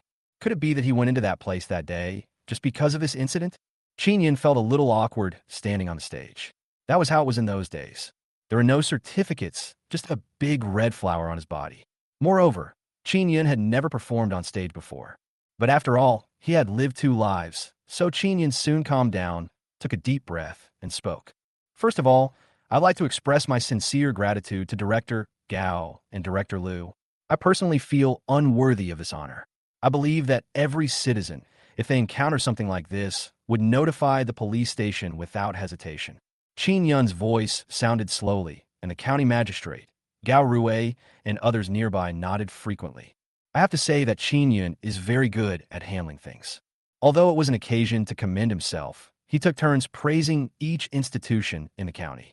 At this time, Qin Wentong was also a little confused when he heard this familiar voice. When he looked at the stage, his nose suddenly became crooked with anger. His fists were clenched tightly, his eyes full of unwillingness. Why is it him? Why is it him again? How could it still be him? Having helped the police station with such a big thing, everyone can imagine that the future will be smooth sailing. Qin Yun's life has been pretty smooth, so why is it that all the good luck in the world seems to be finding its way into his arms in various ways? He deserves to die. Qin Wentong's chest rose and fell as he breathed, and after a moment, he forced himself to comfort himself. It doesn't matter. It is true that Qin Yun can make money, but his family is not poor either. At least Qin Sihai earns a lot more money every day. He is also a rich young man. Thinking of this, Qin Wentong's mentality became much calmer. During this operation, we arrested quite a few criminals, including the foreign Dr. Smith, the wealthy businessman Fu Guisheng, the middleman Qin Sihai, and several women involved in illicit businesses. However, the next second, Gao Rui's words made Qin Wentong stunned. Cold sweat kept dripping from his forehead, and his heart was beating violently. In a moment, he actually fell off the chair. He couldn't believe it and quickly got up from the ground. He spoke in a trembling voice. Chin Si-hai? How could there be a Chin Si-hai in here? When these words were spoken, everyone was stunned. Director Liu was still talking when he was suddenly interrupted. Although he felt a little unhappy, he still nodded towards Gao Rue. Gao Rue flipped through the records in his hand and said, "Yes, the one who acted as a matchmaker was Chin Si-hai. He was from Qingshui village, and his kidney was also taken away. But after he was taken away, not only did he not go to the police station, but he became a human trafficker and started luring others to come, including Wu Shui and He Wenho." Hearing these two names, Qin Wentong's eyes were full of disbelief. My own father was arrested, and he's doing the work of a snakehead? No wonder he can make so much money. At this moment, Qin Wentong was not thinking about Chin Si-hai's safety, but scolding Chin Si-hai in his heart. How can he live his life like this? How can I hold my head up high in college? Moreover, they made so much money but didn't give it all to him. How could he survive in the city? If Chin Si-hai heard this, I wonder what he would think. What a filial son. Qin Wentong leaned dejectedly on his chair, holding his forehead with both hands, looking at Qin Yun wearing a big red flower on the stage, his eyes bloodshot. Needless to say, Qin Yun used his father as a stepping stone to achieve his current success. If it weren't for him, how could I have returned to the time before liberation overnight? At this time, Director Liu on the stage spoke. Qin Yun is a courageous and intelligent young man. Although he hasn't been to college, as the saying goes, there are top talents in every profession. This young man is also very business-minded. As the county's industrial and commercial department, I actively responded to the policy from above and opened a fast track for him to become a self-employed person in the county. And our county will be responsible for providing 300 yuan in startup capital. But after this statement was made, the response in the venue was lukewarm. Director Liu was not in a hurry. People nowadays have finally made some money and their lives are very stable. In state-owned enterprises, they are guaranteed from the birth of their children to their schooling, so there's no need to go out and work on their own. That's why everyone wants to wait and see. But the more this is the case, the more it is necessary for someone to step forward and earn the first pot of gold. Be a good leader. I don't agree. Although not many people responded, no one objected either. Just when Director Liu was about to let the matter go, suddenly, an inappropriate voice sounded. It was Qin Wentong. Qin Wentong was so angry that he was almost unconscious. Although he didn't understand what self-employed meant, why did the county give him 300 yuan? He's a scoundrel and a liar. He even sent his own father to jail. This is disloyal and unfilial. How'd he get these $300? As soon as these words came out, everyone's eyes turned to Qin Yun. Chapter 120. Failed to catch the tiger. So he became a hero by sending his father to jail? That's really bad. His last name is Qin. In the list just mentioned, only Chin Si-hai has the last name Qin. Could it be that Chin Si-hai is his father? TSK, I didn't expect his father to be a snakehead. As soon as Qin Wentong finished speaking, the people around him immediately started whispering. Many malicious eyes fell on Qin Yun. Although what Qin Yun did was right, once it was linked to his biological father, something seemed wrong no matter how you looked at it. A sense of pleasure rose in Qin Wentong's heart. Yes, that's the look. It would be best if all the commendations he received today could be revoked because of this incident, and he wouldn't even have to pay the 300 yuan, and he could just go back to Qingshui village. Gao Rui's face darkened. He also knew about this matter, but he didn't say anything because he was afraid that something like this would happen. In this day and age, what people say is still scary. Just when he was about to say something, Gao Yinshu stood up, walked to Qin Yun's side, and spoke. Everyone, I'm Qin Yun's girlfriend. I'm quite familiar with the situation. Gao Yinshu was very open and didn't worry at all about what consequences other people's gossip would have on her. She directly admitted her identity. We are now in a new era. The old saying of punishing 9 generations of a family with a single family no longer exists. Everyone is an independent individual, and no one can choose the family they are born into. I want to ask, is it wrong to be born in such a family? Gao Yinshu's words were sincere and heartfelt, and for a moment, the whispers gradually subsided. Qin Yun was forced by Chin Si-hai to take the blame for Qin Wentong. Because Qin Yun insisted, they were forced to split up. When the family split up, he was completely broke. The Qin family didn't even give him a piece of land. When Gao Yinshu said this, some people in the meeting hall were already looking at Qin Wentong with contempt. That's it, or a college student. But even so, He was unwilling to let his sister stay with that family. To make a living, he started selling fish, starting from little by little, and gradually earned some money. Gao Yunshu, a top student in the journalism department, spoke with unwavering determination. Even though we are small ants, we should have lofty ambitions. Even though our lives are as fragile as paper, we should remain unyielding. I think Qin Yun did the right thing. At least he's trying to live. The way people in the venue looked at Qin Yun changed, and their previous harshness was much less. Everyone, what Qin Sihai did is unacceptable, both legally and morally. If one day, someone close to you was tricked by him into a liquor store, and then had their kidneys removed, leaving them unable to do any heavy work for the rest of their lives, what would you think? Gao Rui took over the conversation. Qin Yun didn't do this for the so-called honor. He was fighting against illegal forces, and even more so, he was fighting for us. After a few people finished talking, the conference hall fell silent. In fact, this matter was not a big problem. It was more of a shock when I just heard the identities of Qin Sihai and Qin Yun. After Gao Yunshu and Gao Rui said this, everyone reacted. The county town is not big. If this happens to them, their families will be destroyed. I still don't agree. How can he get so much money? He doesn't deserve it. At this moment, Qin Wentong's voice rang out again. He's making quite a bit of money now, selling hawthorn juice and making a killing. Everyone, shouldn't this money be donated to people who need help more? However, this time, only a few people responded to him, and most people looked at him with disgust in their eyes. This kind of person is the typical one who can't stand seeing others do better than him. Not to mention that the one who is rewarded is his own brother. You mentioned someone who needs help. We naturally have a corresponding department. Qin Yun is our hero, so it's only right that he be rewarded. Director Lu's voice gradually grew colder. Qin Wentong wanted to say something else when the person next to him slammed the table and stood up. He's disrupting the meeting, kick him out. That's right, I've been displeased with him for a long time. Get him out now. And they're still college students, ugh. A man with a red armband on his sleeve carried Qin Wentong out directly. The venue returned to calm. Director Lu spoke for a while before announcing the end of the meeting. After Qin Yun chatted with everyone for a while, he and Gao Rui walked out of the venue.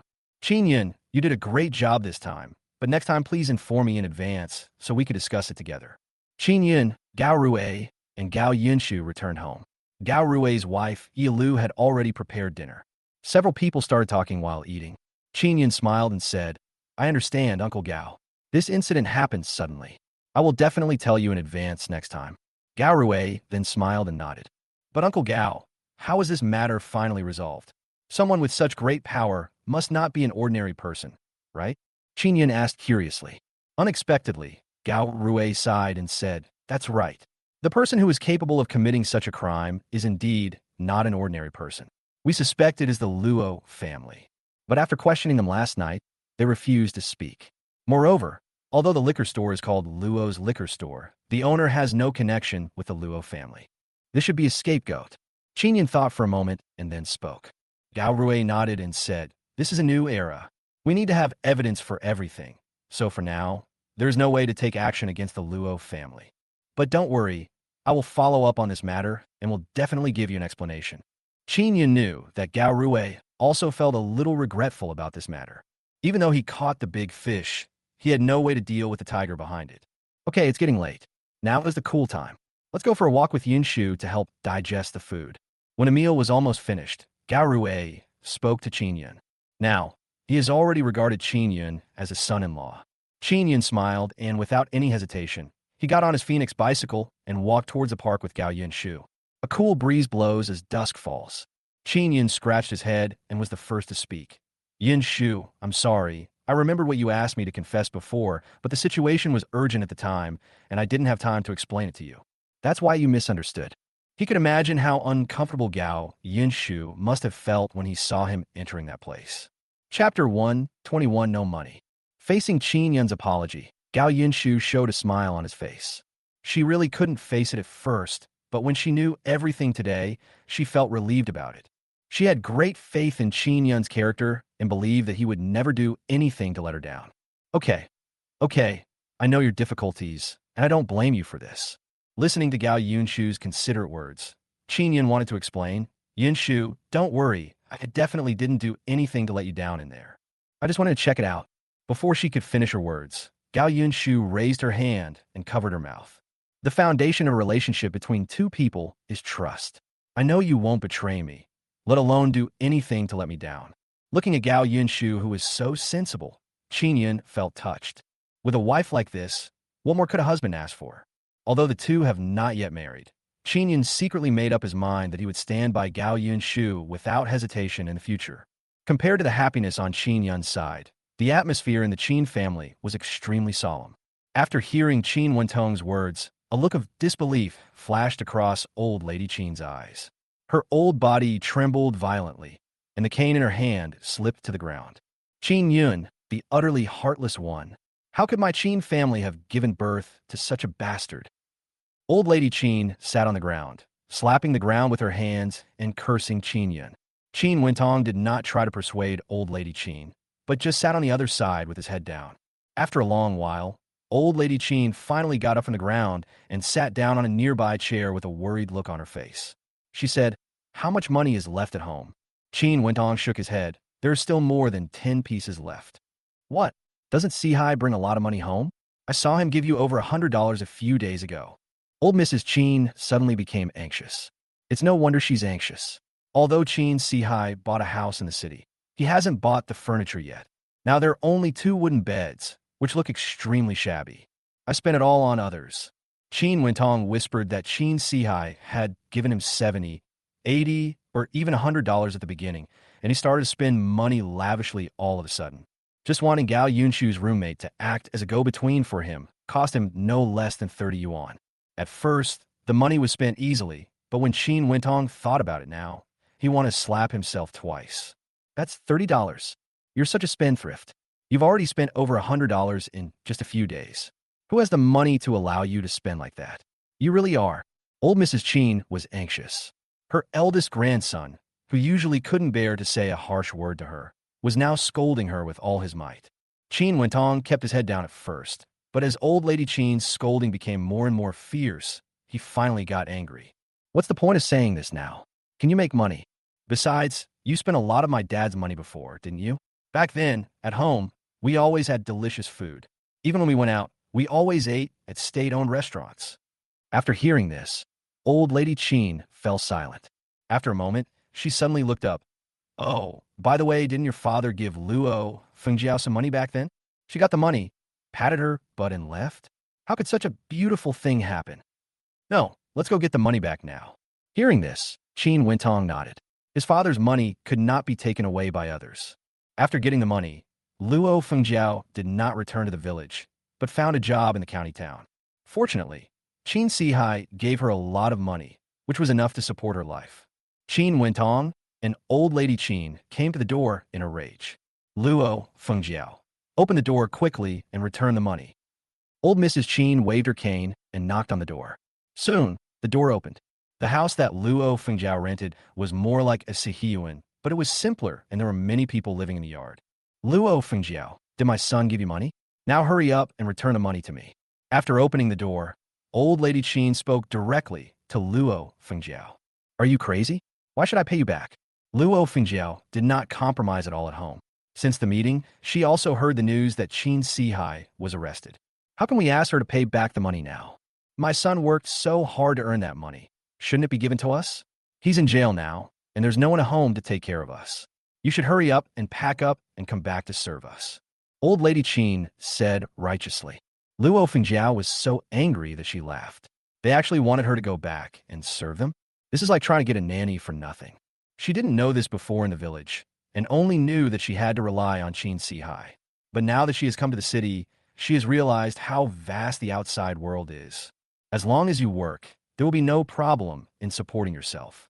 Moreover, Luo Fengjiao is not bad-looking, and she has a unique and seductive temperament.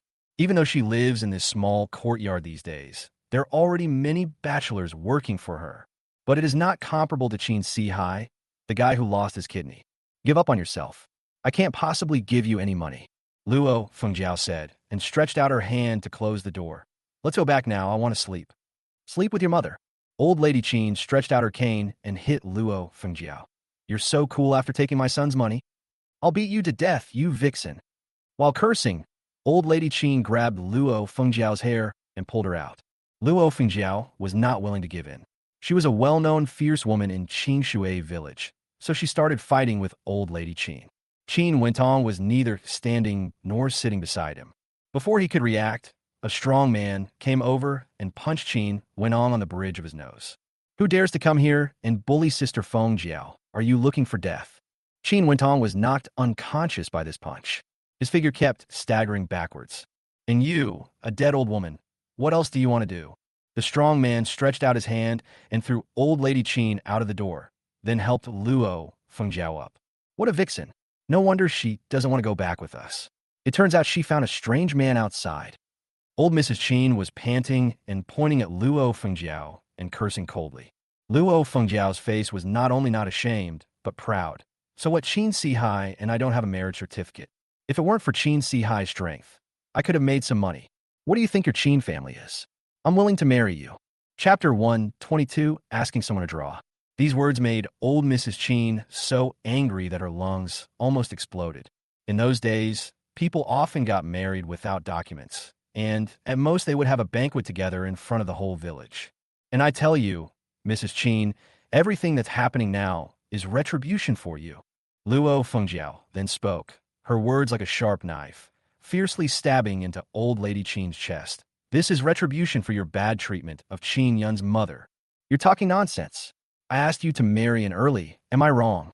Old Mrs. Qin's face was full of anger, but before she could say anything else, Luo Fengjiao had already closed the door. She wanted to go in again, but was afraid of being beaten by the muscular man, so she stopped where she was, feeling quite embarrassed for a moment. Grandma, let's go back.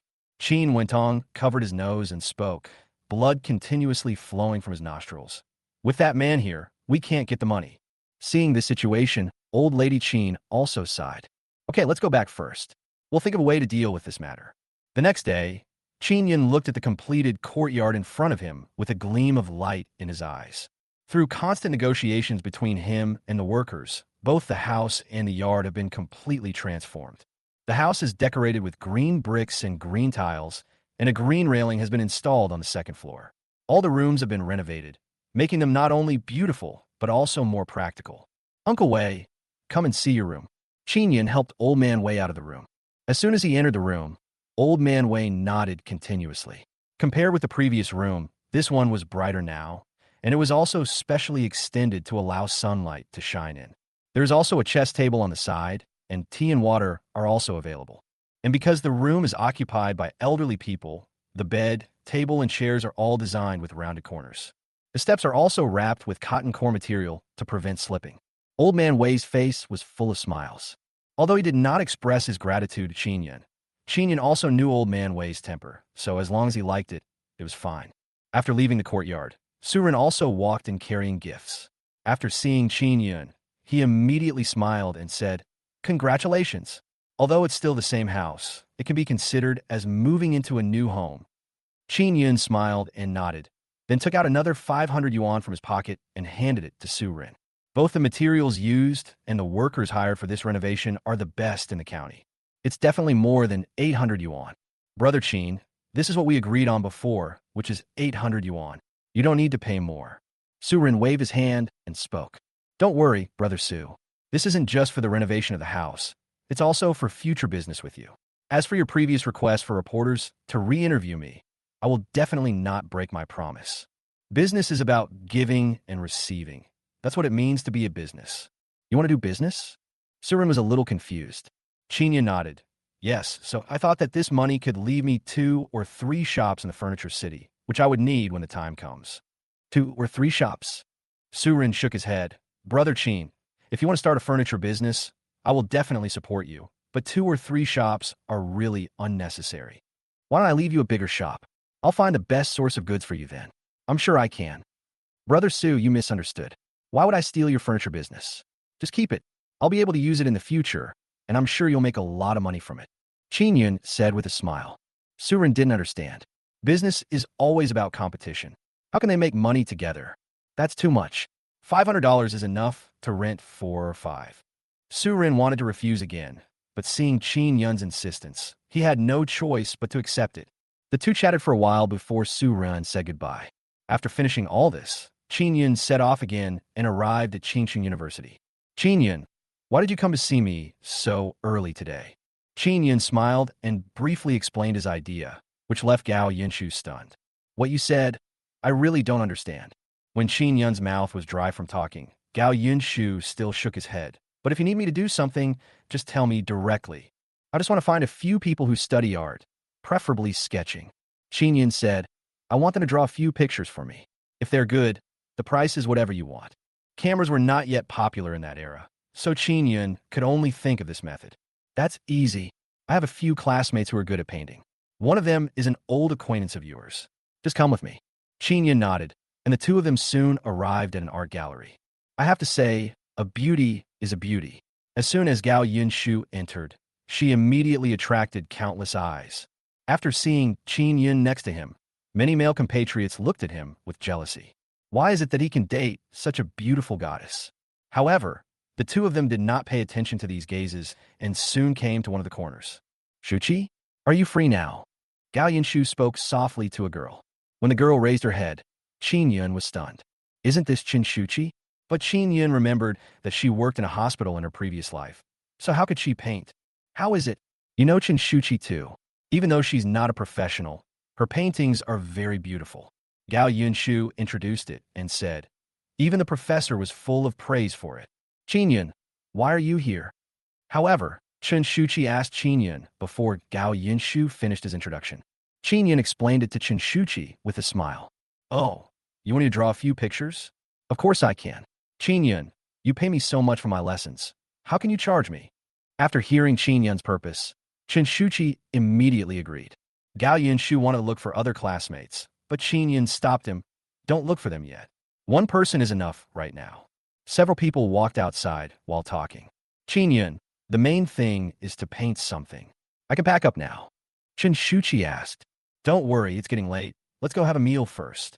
Qin Yun spoke and took the two of them to the state-owned hotel for dinner. After chatting for a while, he took Qin Shuchi back to the courtyard. Wow, Qin Yun, this house you renovated is so beautiful. It wasn't like this the last time I came here. As soon as he entered the door, Qin Shuchi couldn't help but praise it.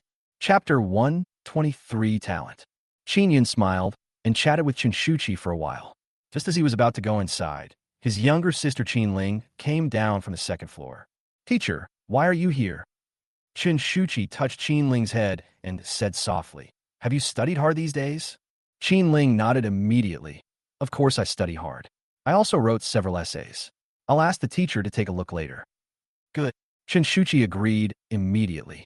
After teaching Qin Ling the basic knowledge, there was no point in attending classes every day. I just assigned Qin Ling some homework and asked her to ask her if she had any questions after she finished it. However, Qin Ling is very smart and answered most of the questions correctly. Even if there were mistakes, she would understand them after thinking for a while. So Qin Shuchi hasn't been here for a long time. Qin Yun was not in a hurry. After the two of them talked for a while, he took Qin Shuchi into the room. This is it. First, I need to draw a panoramic view of the outside. And then there are these. Listening to Qin Yun's words, Qin Shuchi nodded continuously and soon understood what Qin Yun meant. Don't worry about the painting. You draw very well. As long as you draw a finished product, I will give you $10. Qin Yun said with a smile. No. Qin Yun, you've already given me so much money before. How can I give you more money for this painting? I'll paint for you for free, and I'll also consider it a way to hone my skills. But there's one thing I need, the tools I need for painting. Qin Yun was a little puzzled. When he was tutoring Qin Ling before, the price he gave her was definitely the highest in the entire county. Even some workers don't earn as much as she does. But just now in the art museum, he discovered that the pencils used by Qin Shuchi were the worst, most of which were left over by others. Okay, I'll go out and buy it for you now. However, Qin Yun did not ask, but just spoke with a smile. Then he got on his bike and headed outside. He soon bought the pens and paper he needed for drawing and came back. After handing these things to Qin Shuchi, Qin Yun was just about to go back to the room to check on his sister's studies when Feng Tian walked in with gifts. Brother Qin, congratulations. The renovation of this house is really great. After entering the door, Feng Tian put his things aside and spoke to Qin Yun. Because of his previous good performance and his relationship with Qin Yun, he was promoted at a subsequent meeting at the police station. No, I should be the one congratulating Brother Feng. Qin Yun made a cup of tea for Feng Tian and spoke with a smile. The two chatted for a while, and Feng Tian suddenly said, I have a request. I want to ask Brother Qin if you are short of anyone here. Qin Yin was stunned for a moment, then nodded. Of course it's missing. The sale of hawthorn water has now stabilized, and many people in the county town travel from far away to the riverside just to buy a cup. So Qin Yin is planning to open a few more hawthorn juice stalls next. That's good. Feng Qin, come in. Feng Tian smiled and shouted outside the door, and a young man immediately walked in. It was Feng Qin who had been aggressive towards Qin Yun because of old lady Qin. Feng Qin said to Qin Yun, Brother Qin, I'm sorry about what happened earlier. I didn't understand the situation clearly. Feng Tian also spoke up. Brother Qin, my younger brother has just entered society and has very little experience. I've already taught him a lesson before. Qin Yun smiled and waved his hand. It's okay. It's good for young people to have a sense of loyalty. If everyone is decadent and depressed, what kind of justice will there be in society? Seeing that Qin Yun didn't mind, Feng Tian finally felt relieved and said, Okay, Brother Qin, you don't have to consider my face. Just let him do what you want him to do. Qin Yun nodded and asked Feng Qin, Brother, do you have any skills? Feng Qin immediately said, Brother Qin, after I stopped studying, I also learned a few skills and I was pretty good at carpentry.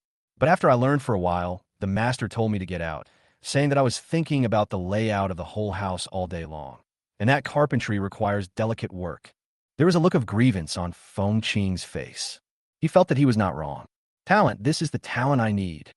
Hearing this, Qin Yun stood up from his chair, shook Feng Qin's hand, and asked, Have you made any plans? Feng Qin nodded, took out a few sheets of paper from his shoulder bag, and spread them out on the table. Qin Yun was immediately fascinated when he saw it. This kid Feng Qin did a really good job. The lines above are straight and horizontal, and there are a lot of data of all sizes written on it. Moreover, the worker has experience as a carpenter, so it doesn't look like he is struggling. Brother Qin, are these drawings by this kid useless? Seeing that Qin Yun had been silent, Feng Tian stepped forward and said, I was wondering, this kid draws these things at home every day. You told him to go to the house, but he wouldn't go. He was halfway through his words when he was interrupted by Qin Yun. Brother Feng, the pictures your brother drew are amazing. Qin Yun turned to look at Feng Qin and said, I'll give you 30 yuan a month, and if you design a house, I'll give you another 10 yuan. What do you think? After hearing this, Feng Qin was stunned. There's a saying that goes, a woman dresses up to please the one she loves, and a man dies for the one who understands him. These things that I like to draw are considered by everyone to be a waste of time. Even my own brother thinks so. So for a long time, Feng Qin has been living in inferiority and self-doubt. But now, Qin Yun actually said that he did a great job and even offered him a salary of 30 yuan a month. $30. Even his brother Feng Tian can't make that much money. For a moment, Feng Qin was so moved that she almost cried. He immediately said, Brother Qin, you will be my big brother from now on. I will definitely work hard for you. Feng Tian felt something was wrong when he heard this, and he gave Feng Qin a big slap on the neck, scolding him with a smile. What are you talking about? Your brother is here. From now on, you're no longer one of them. Brother Qin has a keen eye for talent, so he will be the one from now on. Feng Qin said this deliberately, laughing so happily for the first time. Feng Tian also realized that Feng Qin was joking and pretended to hit him. Okay, it's time for dinner, so don't leave. Just finish your meal before leaving. Qin Yun said with a smile. Sure enough, as soon as he finished speaking, Huang Kun walked in with meat and vegetables. With everyone's help, Qin Yun prepared the meal in more than 40 minutes. The food was so delicious and fragrant that Feng Qin's mouth was watering. Qin Yun urged, and just as everyone was about to start eating, a harsh voice suddenly came from outside the door. You stupid girl, you're such a money loser. You're not going home. You're here to eat some delicious food. Chapter 124, Chun Shuqi's Life Story. As soon as these words were spoken, everyone's eyes turned towards the door. I saw a woman about 40 years old standing outside, with heavy makeup on her face and wearing the most fashionable clothes in the county. At this moment, he looked into the courtyard, his eyes full of anger. After seeing this woman, Chun Shuqi was so scared that he immediately stood up from his seat. A trace of worry and fear appeared on her pretty face. She stood up and whispered, Mom, I came here to help a friend. He invited me to have a meal with him. I don't have any other intentions. But upon hearing this, The mean woman became even more excited. What did you say? Do you know that right now, the city needs hourly workers? They make $3 an hour. The woman pointed at Chinshuchi's nose and started to curse. You're not making good money, but you're eating here? Who allowed you to do this? The woman's words became increasingly harsh. Chinshuchi lowered her head and whispered to Qin Yun, I'm sorry for causing you so much trouble. I'm leaving now. As he spoke, Chinshuchi took a step forward, preparing to walk to the woman's side. At this moment, she suddenly felt a sinking sensation on her back. Turning her head, she saw Qin Yun holding her back. Don't leave. As long as you stay here, no one can take you away. Qin Yun spoke calmly, looking at the woman sharply. The scene before him was so similar to his past. Everyone in the Qin family lived comfortably except him and his sister, who seemed to be trampled in the mud by them, supporting the whole family with his weak bodies. Seeing everything now, Qin Yun instinctively made up his mind not to let Chinshuchi repeat his mistakes. Oh, I was wondering how this bitch would disobey me given her personality. Could it be that someone is backing her up? As she spoke, the woman's gaze towards Chinshuchi became extremely cold and stern. Little slut, come home with me and see how I deal with you. Chinshuchi's eyes turned into pleading. Mom, please stop talking.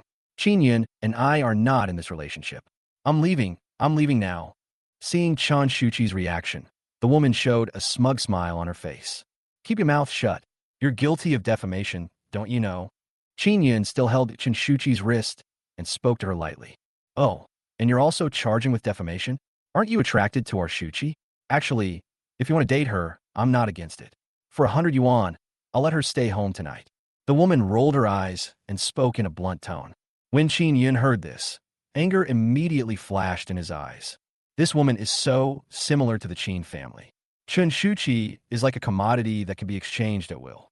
He didn't treat her as a human being at all, let alone as a relative. Brother Feng, thank you for your help. Looking at the woman's disgusting face, Qin Yun didn't waste any words and turned directly to Feng Tian and spoke. After hearing this, Feng Tian immediately understood what Qin Yun meant. His eyes became fierce, and he stood up and walked towards the woman. What? Who are you? I'm warning you. Don't come over here again. If you do, I'll go to the police station and report you for harassing me. The woman did not give in at all and actually threatened Feng Tian directly. This made Feng Tian very upset. He is only 28 years old, in the prime of his youth. How could he fall in love with such an old and ugly woman? Open your eyes. I'm the captain of the police station, and this is my ID. Feng Tian took out his ID from his pocket and placed it in front of the woman. You are charged with defamation and insulting others. I will take you back to the police station for questioning. When the woman saw Feng Tian's ID, she was stunned. She didn't expect that there was a police officer eating here, and she didn't expect that he would support her daughter. Are you sick? What does it have to do with you if I teach my own daughter a lesson? After a brief moment of daze, the woman immediately opened her voice and started cursing. I'm teaching my own daughter a lesson. Even if the King of Heaven comes, I'm still right. Do you still think this is the old times? Let me tell you, everyone nowadays is an independent individual, and children are not your appendages. Qin Yun spoke directly in a cold voice. The woman's face showed a hint of anger. Just as she was about to say something, Feng Tian, next to her, took out a pair of silver bracelets from his waist. After seeing the silver bracelet, the woman's attitude took a 180-degree turn. Comrade, I was wrong. I understand now. When I return this time, I will definitely treat her well. Comrade, please don't take me away. I have to go back today to take care of Shuchi's grandmother. She can't live without me. Feng Tian's expression didn't change at all. He has seen many people like this. They say nice things on the surface, but forget about it the moment they turn around, and even become worse when they go back. We must never be lenient with them. With a click, Feng Tian directly fastened the silver bracelet on the woman, nodded to Qin Yun, and took her out of the courtyard. In the small courtyard, Chinshuchi's face was full of inferiority, with his head lowered, like a child who had done something wrong. Qin Yun called her into the room, and Qin Ling followed. Teacher, it's okay. No one will have a bad opinion of you because of this incident. Qin Ling began to persuade. Qin Yun also spoke. Shuchi, you may not know the situation at my home yet. Actually, compared to you, we're not much better. Ever since we were little, the Qin family has always. Qin Yun recounted what happened to the Qin family. After hearing about Qin Yun's life story, Chinshuchi's expression gradually changed. I didn't expect that Qin Yun, who was usually cheerful all day long, had such bitter memories in his heart. Especially when I heard that he resolutely separated from the family and took Qin Ling to the city and was willing to spend a lot of money to let Qin Ling go to school. A look of admiration appeared on Chun Shuqi's face. So, we have no way to choose our own birth, but we can choose to fight against the injustice of fate. Qin Yin said seriously. At least until now, I think my life has gotten much better. Now, can you tell me about your family? Seeing Qin Yun's clear eyes, Chun Shuqi also spoke. The woman who just came is not my biological mother, but my stepmother. Her name is Lin Xiuhua. My biological mother passed away when I was 15 or 16. After my father married her, he became idle all day long. Whenever they had free time, they would go to the casino. And at this time, Grandma fell seriously ill. Chapter 125, Hold an Umbrella for Others. Listening to Chun Shuqi's narration, a solemn expression appeared on Qin Yun's face. As expected, humans are the most fickle animals. Chun Shuqi's originally diligent father turned into a despicable gambler. Grandma fell ill, but the two of them still had no intention of changing, let alone considering treating her. So in the end, Grandma's illness became more and more serious, and now she is paralyzed in bed. I couldn't bear to see my grandma in pain, so I decided to go out and earn money to pay for her treatment. Chun Shuqi's eyes flashed with despair. After seeing me making money, they would take half of it every time, saying that they were going to make something delicious for Grandma. But I know they use it for gambling. I have thought of a way, but there is no way to stop it. Chun Shuqi's voice gradually faded, and Qin Yun's eyes showed a hint of thought. Although Feng Tian captured Lin Xiuhua did not do anything harmful to the world after all, so there was no way she would be imprisoned for 7 or 8 years like Qin Sihai. Shuqi, how about this? I'll rent a house for you outside, and you could take Grandma out. You'll be the only one taking care of her from now on. Is that okay? Qin Yun finally spoke and proposed a solution. Qin Yun, this won't work. Renting a house in the county town would cost at least 10 yuan a month. How can I let you pay that much? Chun Shuqi quickly spoke up, saying that Qin Yun had already helped her a lot, and now he wanted to rent a house for her. How much would that cost? As for taking care of her grandmother, Chun Shuqi's father and mother have never cared about her grandmother. Everything is managed by Chun Shuqi. Don't worry. As the saying goes, the wool comes from the sheep. Think about it. Don't you have to go back to your rented house after class every day? Then I will rent a house near the company I want to open. Qin Yun blinked twice and said, I make you draw every day and exploit you as much as I can. I am a new age capitalist. Listening to Qin Yun's words, Chun Shuqi couldn't help but chuckle. Yes, teacher, I can still come to you to ask questions when I'm free. How nice. Qin Ling also said, just agree to my brother, and it's a good idea to do so. Only then did Chun Shuqi nod. She had already made up her mind to ask for a lower salary in the future, and she could come to buy some things to visit Qin Ling when she had nothing to do. Seeing that Chun Shuqi agreed, Qin Yun called Feng Qing over as well. Feng Qing, since you've decided to follow me, it's not appropriate for you to stay at home. I'll rent a house outside, and you can move in. Feng Qing's eyes immediately showed excitement. He had long since stopped wanting to stay at home. Whenever he took out paper to draw, his parents would scold him nonstop. He immediately said, Thank you, Brother Qin. Don't worry, Brother Qin. I will definitely work hard in the future. I'll let you move in, but I'll have other tasks for you then. Qin Yun then spoke again. Chun Shuqi will live in the same courtyard with you. There may be some troubles in the future, and I'll need your help to take care of her. No matter what, Feng Qing is a very righteous young man. Otherwise, he wouldn't have spoken up for old lady Qin and brought up Feng Tian. Okay, I promise to complete the task. Feng Qing agreed without thinking. Lin Xiuhua had just come and made a big fuss, and he instinctively felt that Chun Shuqi was having a hard time. Seeing that both of them agreed, Qin Yun smiled and nodded. After agreeing on when to invite them to move in, the three of them talked for a while, and then Chun Shuqi and Feng Qing got up and walked outside. Qin Yun, why did you choose to help me? As he reached the door, Chun Shuqi couldn't help but ask. Qin Yun was stunned for a moment before he spoke. Maybe it's because he's been caught in the rain, so he wants to hold an umbrella for others. Chun Shuqi bowed solemnly to Qin Yun and then walked out the door. Most of the people needed to start a company are now in place. As for the craftsmen, there are many of them in the furniture store, and they all have good skills. Qin Yun was not worried. Now, renting a house is the big problem. Qin Yun brought Huang Wentian and the others to the vicinity of the furniture store. There are quite a few bungalows nearby. Although the price is cheap, the environment is really bad. Not only is it extremely hot and humid in the summer, but there are also swarms of rats and cockroaches, and there is only one bathroom in the entire compound. The smell inside is really bad. Qin Yin refused without even thinking. Just as a few people were wandering around, suddenly, a figure came towards Qin Yin. He whispered, "Brother, are you looking for a house?" Qin Yin turned around and nodded. "How about I take you to see my house? I guarantee that it's absolutely great and you'll be satisfied. If you think it's suitable, buying it won't be a problem. Okay, take us to see it now."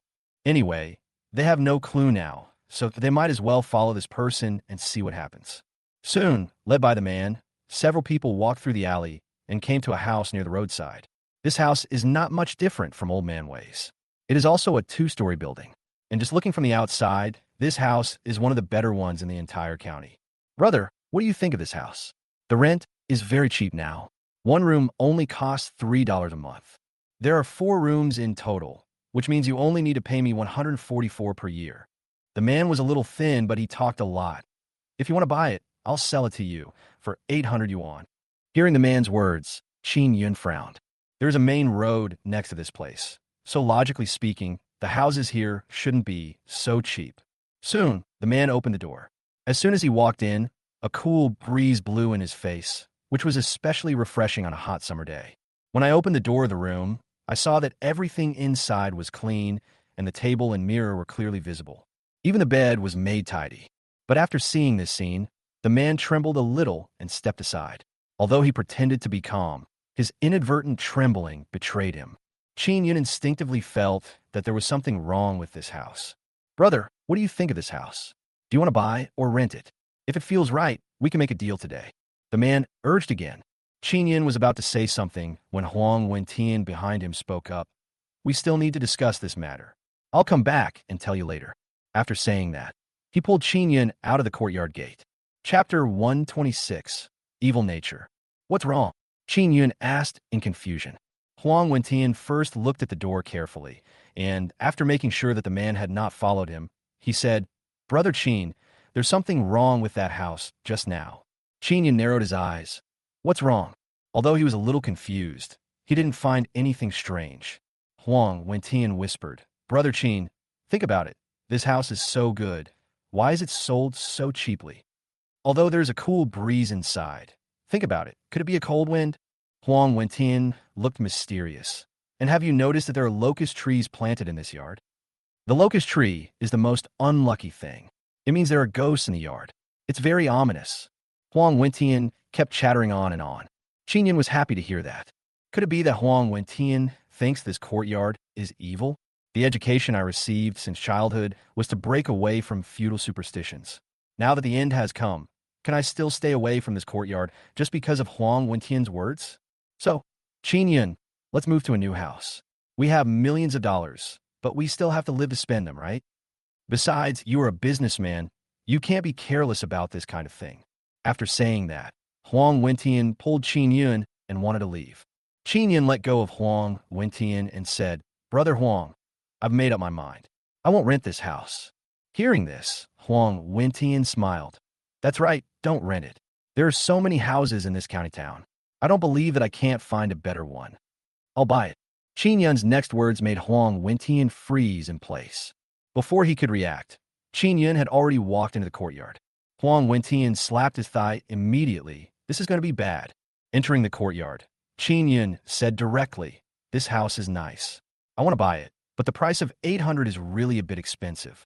The man was stunned. Then a look of surprise appeared on his face. Okay, brother, how much do you want?" Qin Yin held up 4 fingers. 400. 400. That won't do. The man immediately shook his head. "Brother, look at this house. The location is so good, and there is nothing missing in it.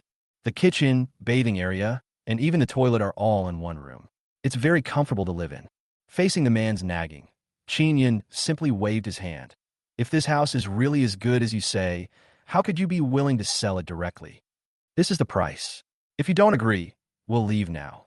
Brother, if you add a little more, I will really sell the house to you. Look at me." The man still wanted to test Qin Yun's bottom line. Qin Yun turned around and walked outside without any reluctance. A smile suddenly appeared on Huang Wentian's face. It's best not to sell it. They don't want to get into trouble. Wait, I'll sell it. Just as the two of them had stepped out of the courtyard, the man behind them finally couldn't help it and spoke. Huang Wentian's face suddenly fell.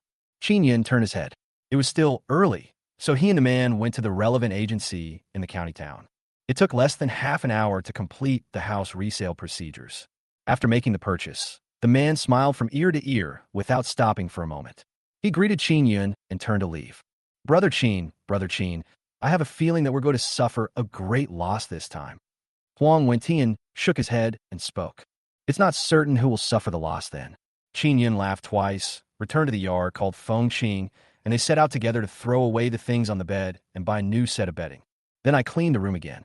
It has to be said that there is strength in numbers. If Qin Yun cleans by himself, it will take him forever. With Huang Wentian and a few others, the room looked brand new in just a few hours. Brother Qin, I brought all the things here. I'll stay here tonight.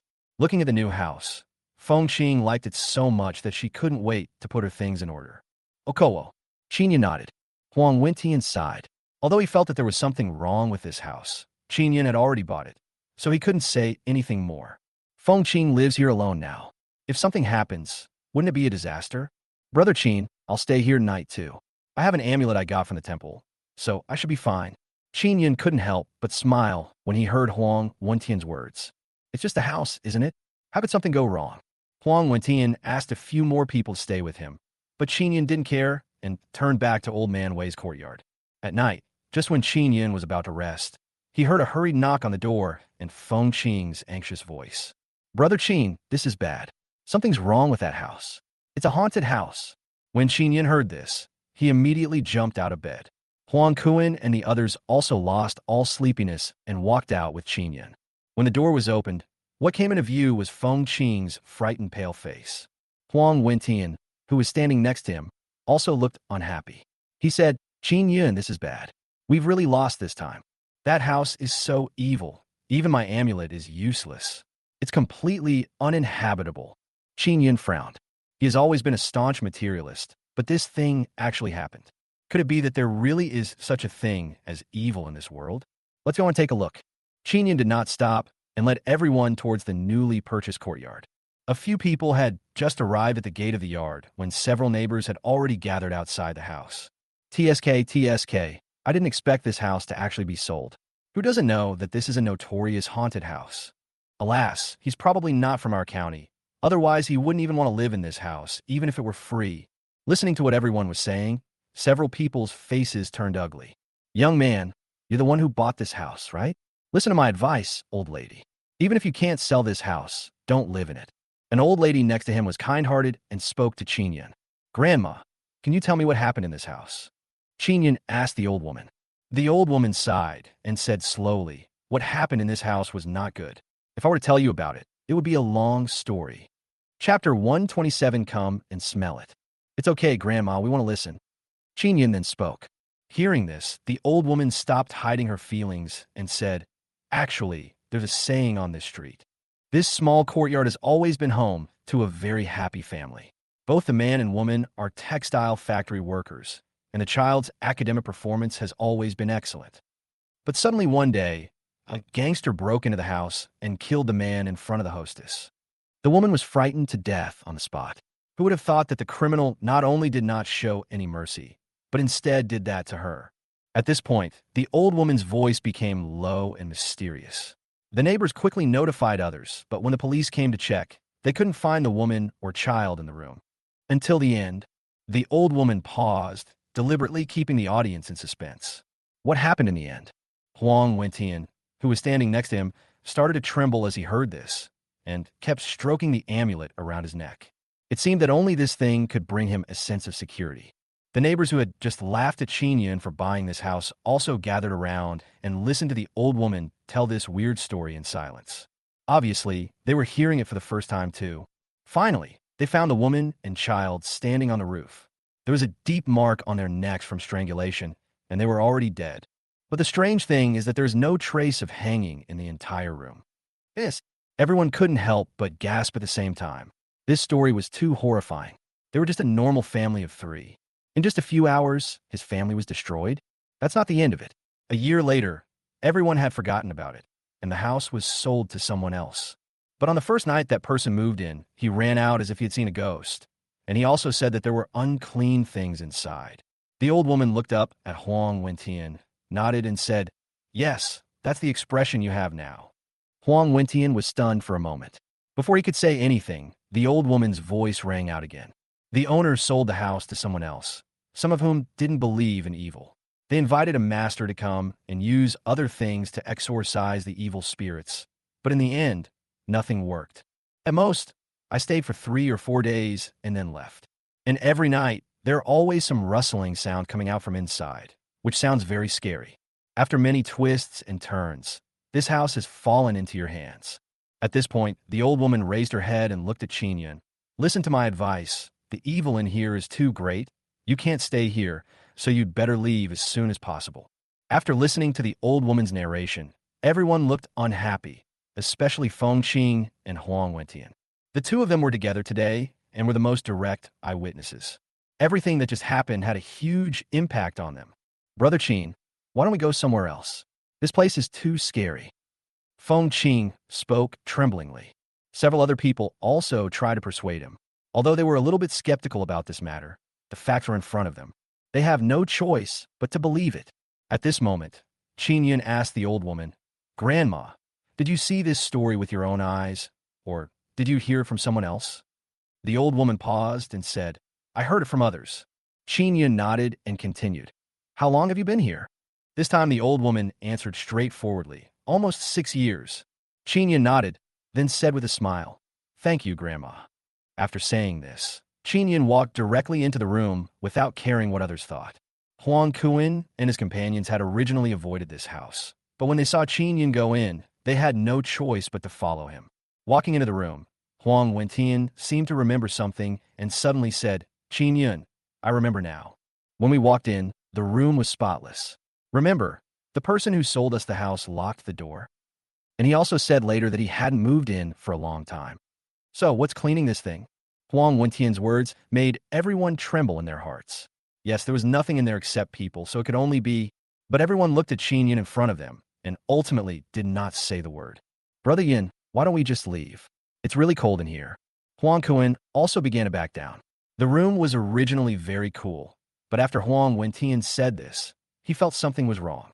Qin Yun ignored Huang Kuan and asked Feng Qing beside him, "What did you find wrong just now?" Feng Qing brought Qin Yun to the bathroom door in 3 steps. Pointing at the mirror inside, he said, "It's right here.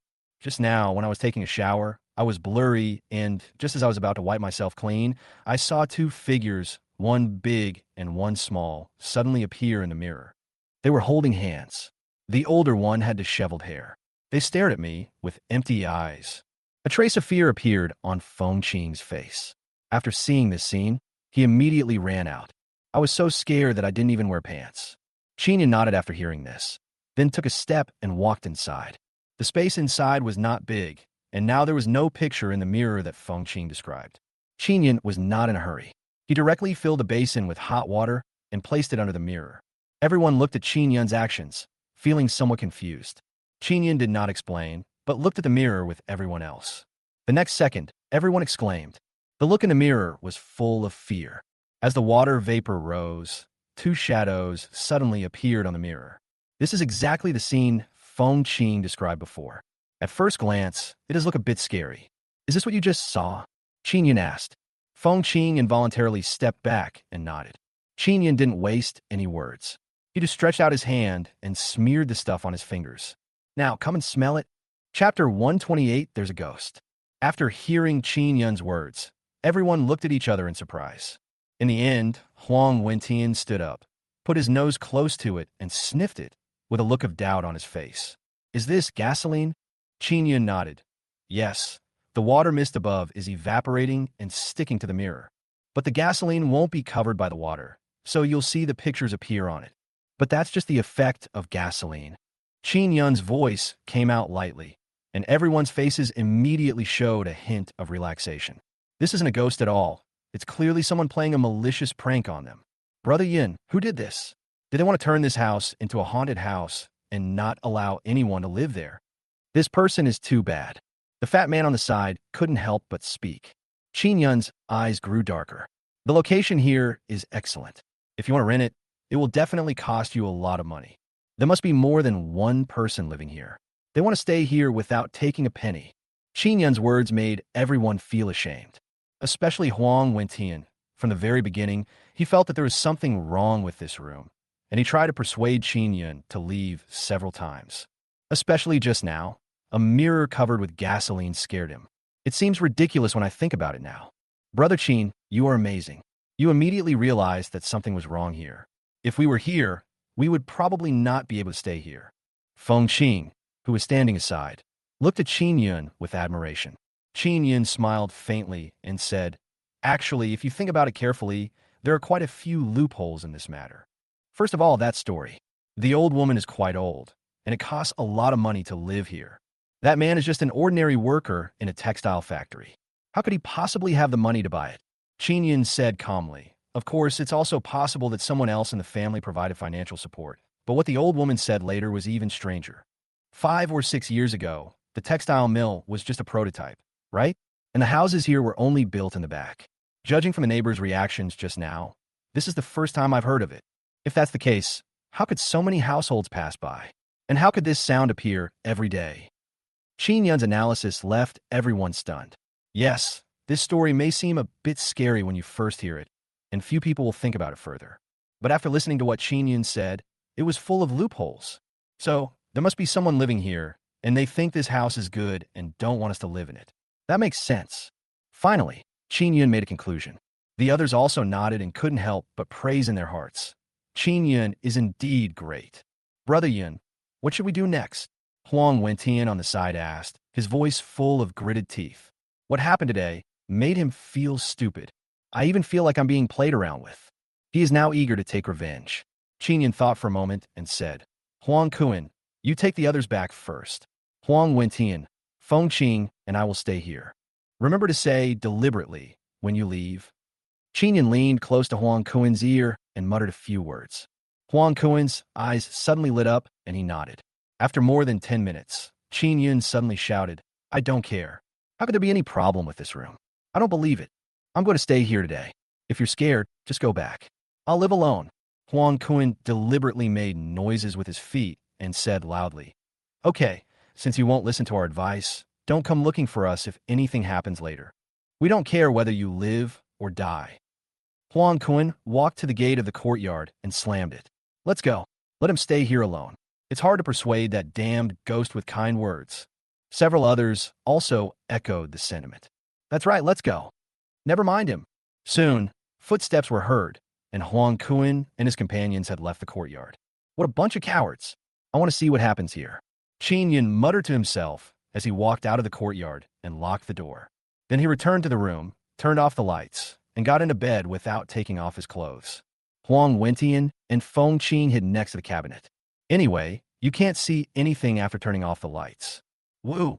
More than an hour passed, and everyone felt that nothing would happen tonight and was already drowsy. Suddenly, a voice rang out. At the same time, there was a burst of rapid footsteps. In this quiet night, it sounds weird and scary no matter how you listen. Qin Yun's body suddenly shook, but he didn't feel scared. Instead, he felt a little excited. He covered his entire face with a quilt and quietly put a makeshift mask made of white paper on his head. Want to scare them, right? It depends on who scares whom today. Soon, a rustling sound was heard, and under the faint light of the moon, a figure in a bright red robe appeared in the room.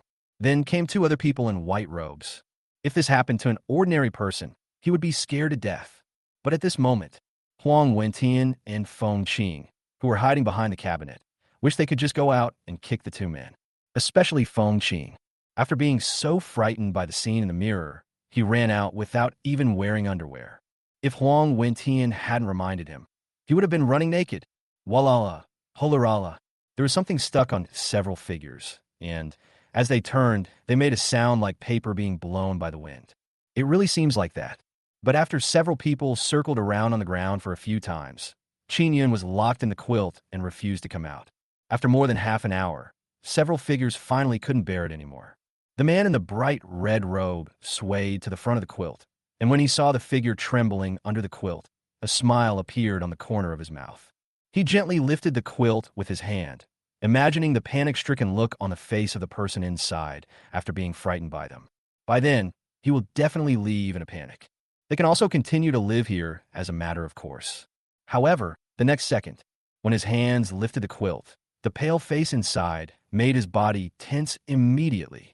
His heart felt like it was being gripped by a pair of huge hands, and an extremely strong sense of fear instantly swept through his entire body and mind.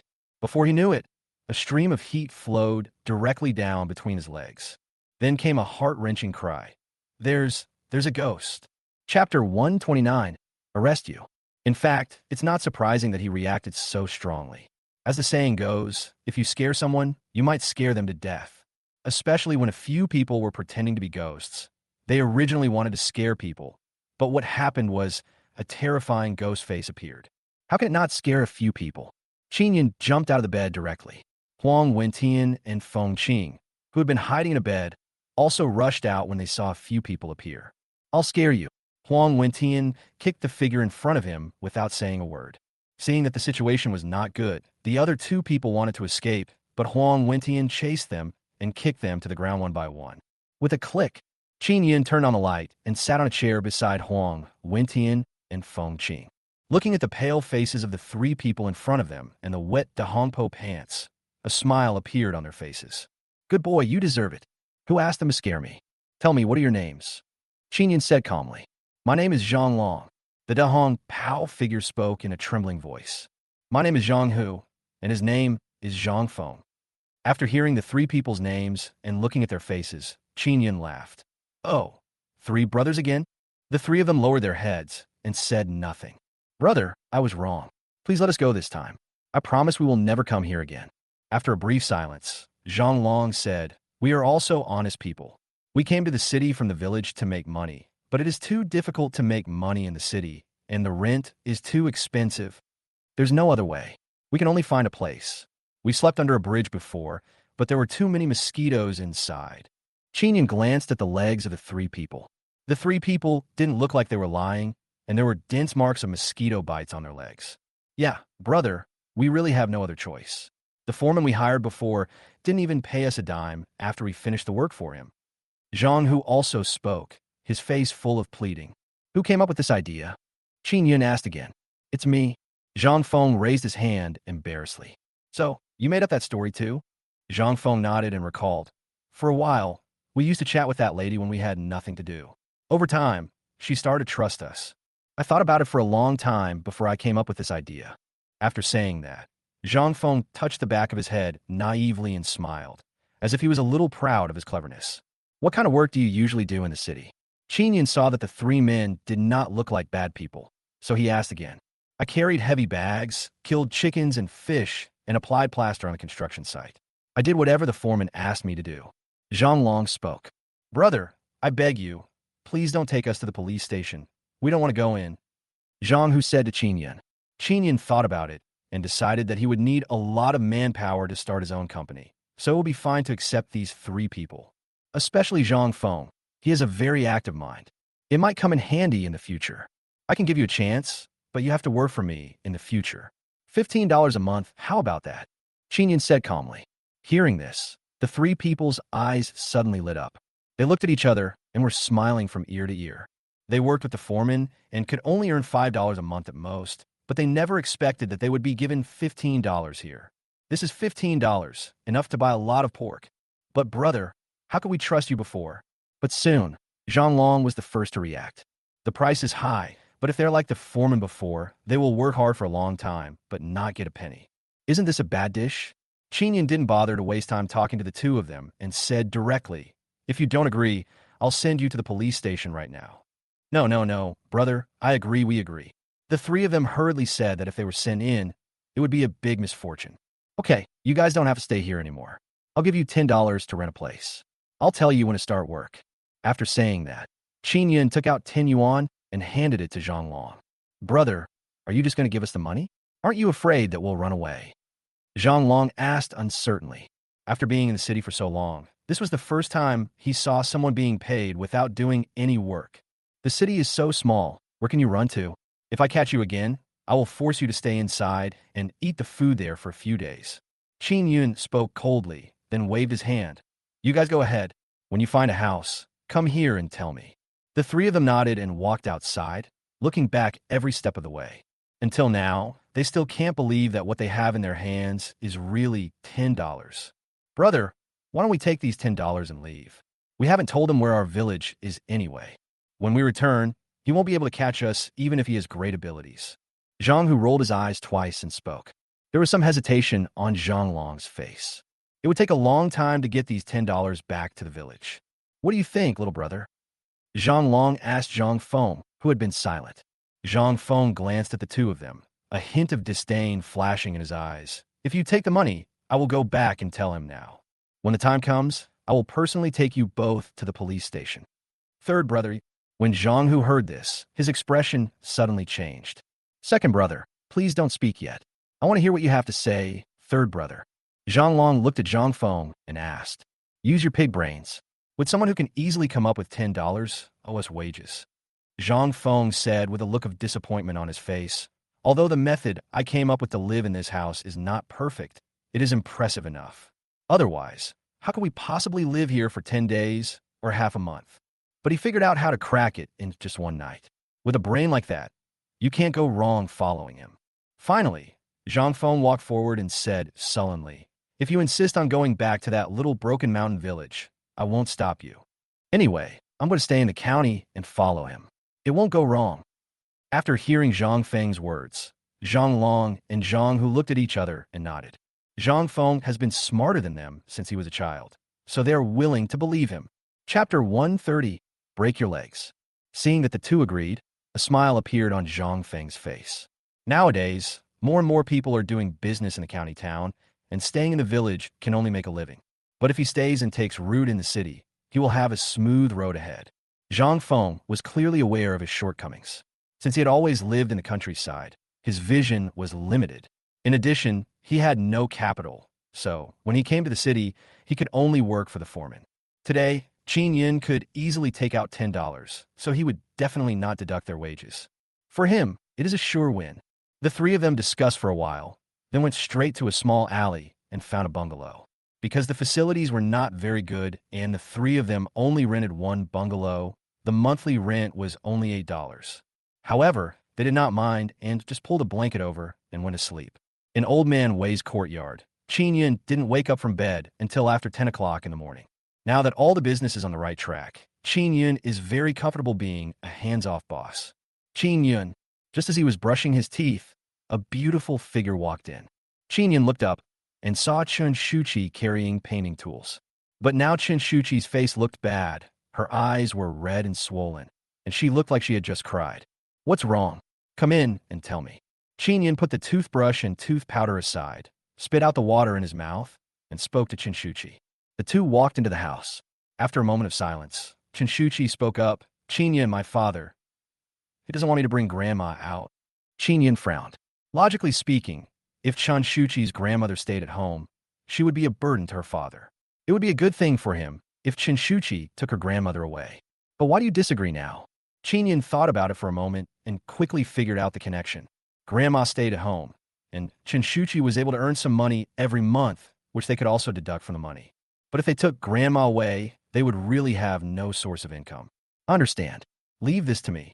Qin Yun asked about the location of Chen Shuqi's home. While Lin Xiaohua was still detained in the police station, he already had a plan. If this woman comes out, complications are inevitable. Thinking of this, Qin Yun got on his bicycle and headed out the door. As for Chen Shuqi, he asked her to stay at home and paint. More than half an hour later, Qin Yun arrived at a familiar alley. This is exactly where Boss Pai is, but this time Qin Yun is not looking for Boss Pai. Brother Qin, you are here? Seeing Qin Yun walk in, Ma Tong Tian immediately went to greet him and said, Boss Pai is inside. I'll take you in now. Qin Yun shook his head and said, No, I came here to find you. Looking for me? Ma Tong Tian was stunned for a moment, but immediately patted his chest and said, Okay, Brother Qin, if you have anything to say, just ask. Qin Yun briefly outlined his plan. Ma Tong Tian immediately smiled. I understand. I know that man. His name is Chen Yi. He is a very bad gambling character. He lost to someone before but tried to deny the debt. and was caught and beaten up? Brother Chin, don't worry. Except for a few high-end casinos, all the other casinos in the county are under our control. When he sees us, he will be like a mouse seeing a cat. Chin Yun smiled and nodded. That's troublesome. Fine. Matong Tian Chakod. Chin Yun and Boss Pai had a close relationship.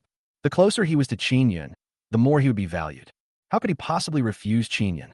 Soon, Ma Tong Tian called over 5 or 6 people, all of whom were burly men, including an extremely intimidating manga. In addition, he specially brought Chin Yun a pair of frog-eye glasses, which were extremely rare in the county, and a large silver chain. Needless to say, these were Boss Pai's things. Come on, Brother Chin, put on this leather jacket again. Chin Yun put on the leather jacket that Ma Tong Tian handed to him, and put on a silver chain and frog-eye glasses. Looking at him like this, he really looked quite interesting. There was a bit of ferocity in his ruffian spirit. Soon, everyone was ready, and Chin Yun rode his bicycle to Chinshuchi's door. Although this yard is not very good, it is still pretty good compared to the bungalow I saw before. 2 or 3 households share one toilet, and there is also a shower area. But when I went in, I saw that the whole courtyard was in a dilapidated state, with garbage piled everywhere, sewage flowing freely, and a foul odor emanating from the ground. Chin Yun didn't waste any words. He directly pulled out an iron rod that Ma Tong Tian carried with him and knocked on the door loudly. Who is it? After a few minutes, a lazy voice was heard from inside the room. Although it was already afternoon, the man was still asleep. What the hell? You're looking for me in broad daylight like a ghost. Being interrupted like this, a hint of impatience flashed across the man's face. He put on his cloth shoes and walked out the door, cursing, "That damn girl. She hasn't come back yet." However, when he walked out the door, the scene in front of him completely stunned him. Meng, Brother Tong Tian, why are you here?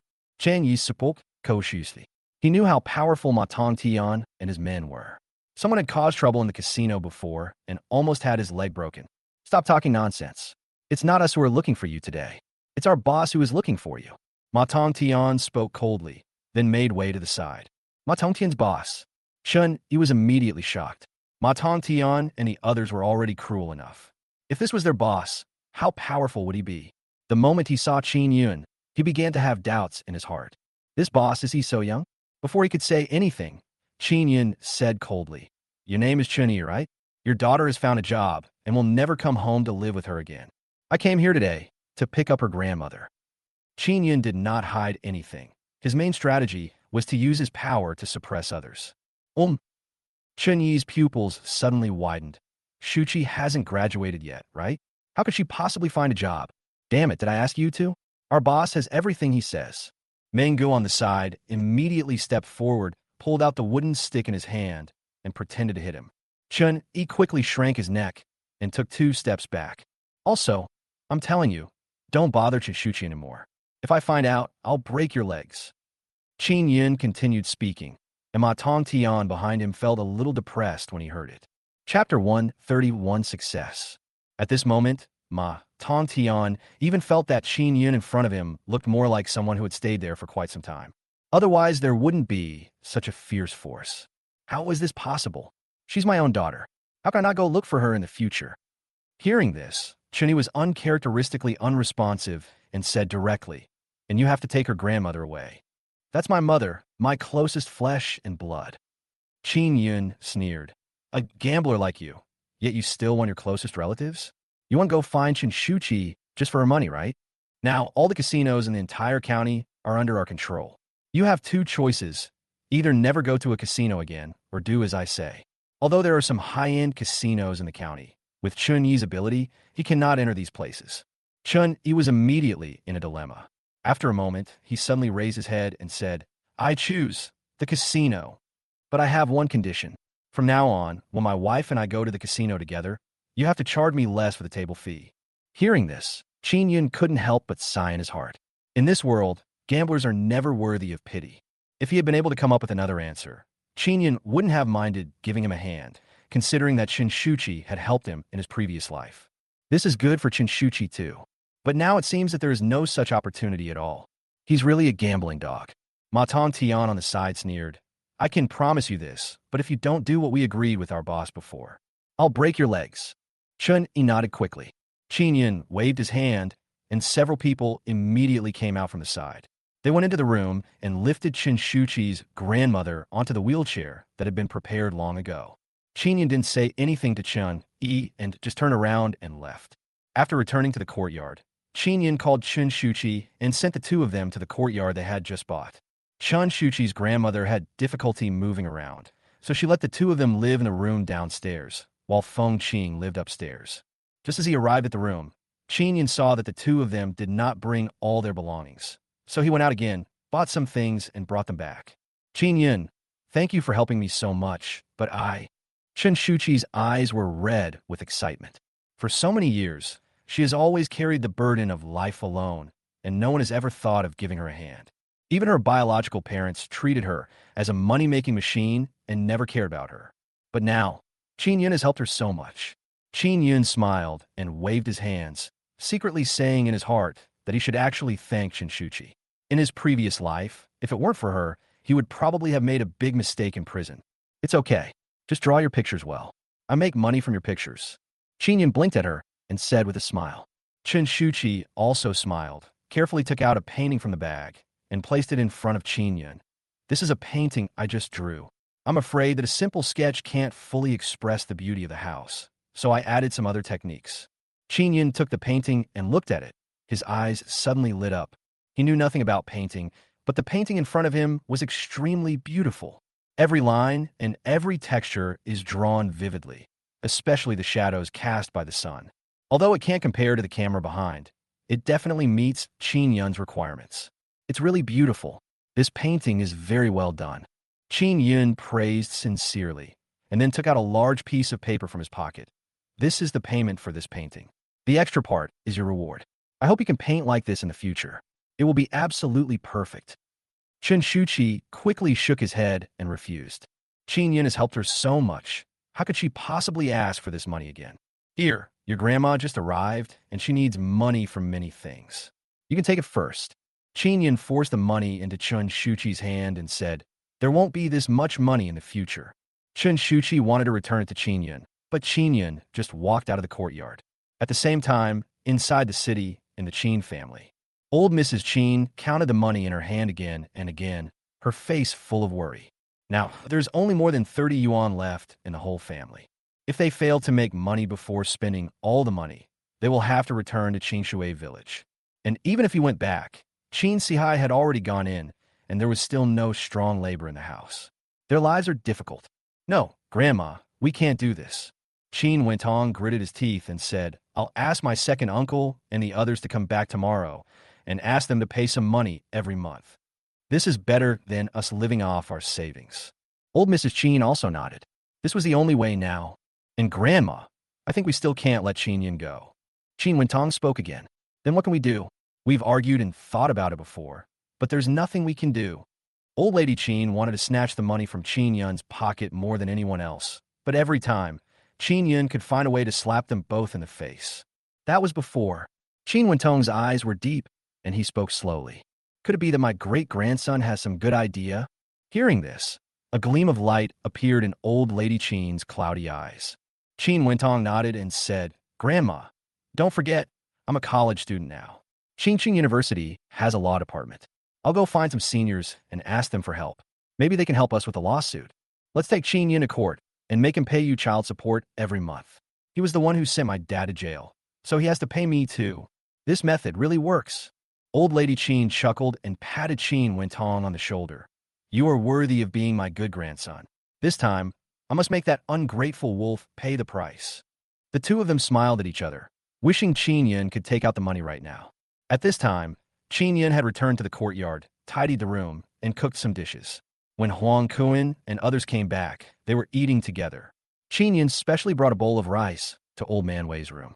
After spending so many days with Qin Yun, Old Man Wei was no longer as withdrawn as when he first arrived. Sometimes he would even sit at the table with him to eat. Moreover, he looked very radiant, and when he was in a good mood, he would even force Qin Yun to come over and play a few games of chess. Qin Yun, how's Qin Ling's schooling going? I don't think the school you chose is that good. Would you like me to help you choose a better one? Chapter 132, the examination begins. Today, Qin Yun made noodles that suited his taste the most, and he also bought some authentic old vinegar. Old Man Wei ate them with such relish. Old Man Wei asked while slurping noodles. No need, sir. When it comes to school, you have to rely on yourself. Besides, Luoqing Middle School is not bad. Qin Yun said with a smile. Although he knew that Old Man Wei was not simple, things in officialdom were always forgotten. Besides, he is so old, there is no need to trouble him with such things. If you have any problem, just tell me, old man. Don't underestimate me. Maybe I can be of some help. Old Man Wei continued. Qin Yun smiled and agreed twice. After Old Man Wei finished his meal, he took his bowl and went back. After washing the dishes, Qin Yun rode his bicycle to the street to buy some delicious food, bought some stationery for Qin Ling, and returned to the courtyard and went upstairs. Little sister, this is the pen I bought for you. We don't need to be so frugal now. We could buy more when things run out.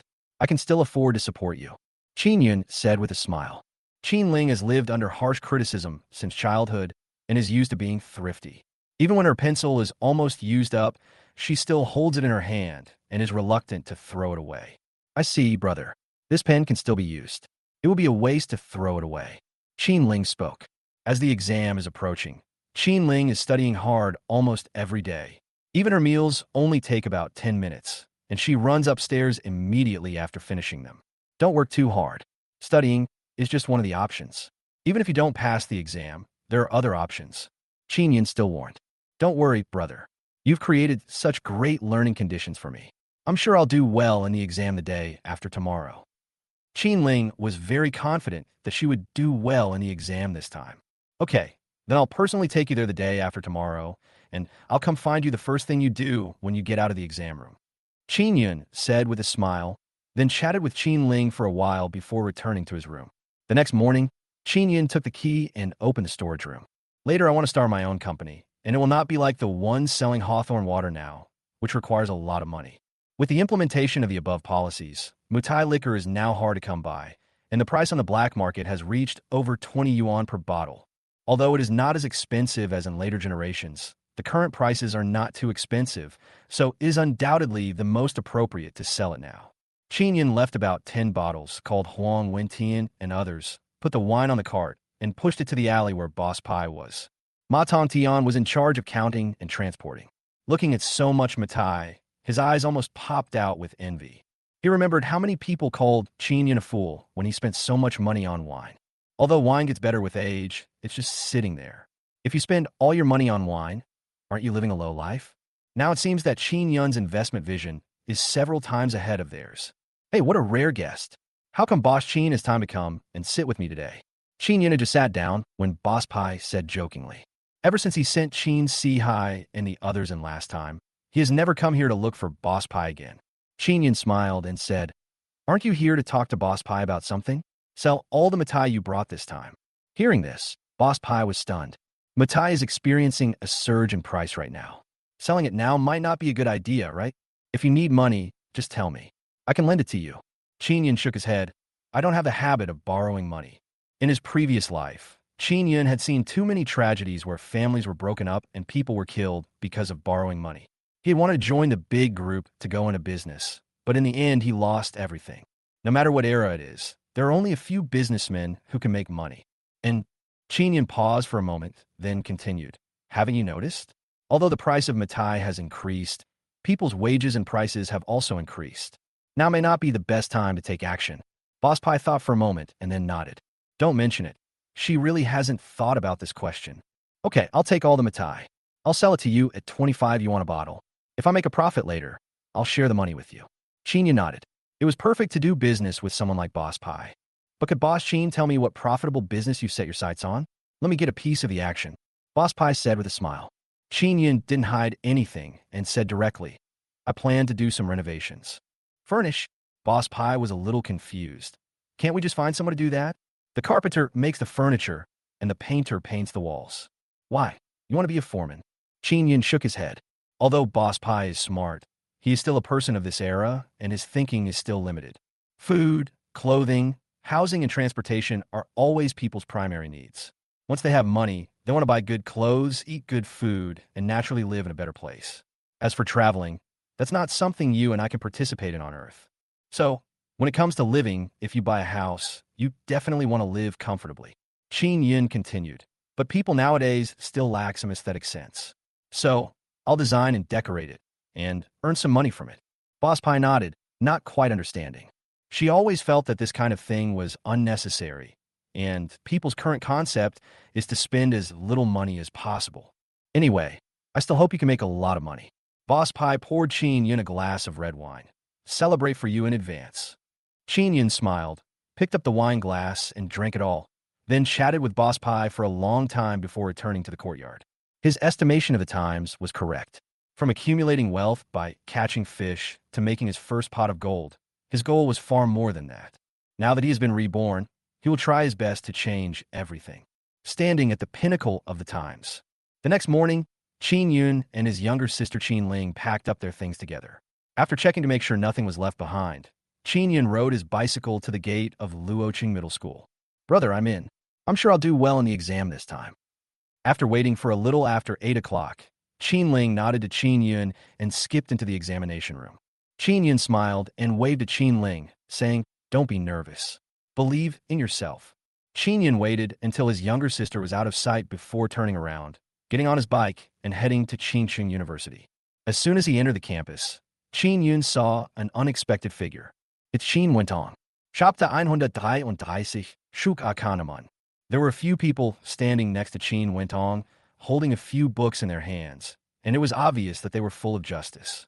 "Senior, please help me. I really have no other choice.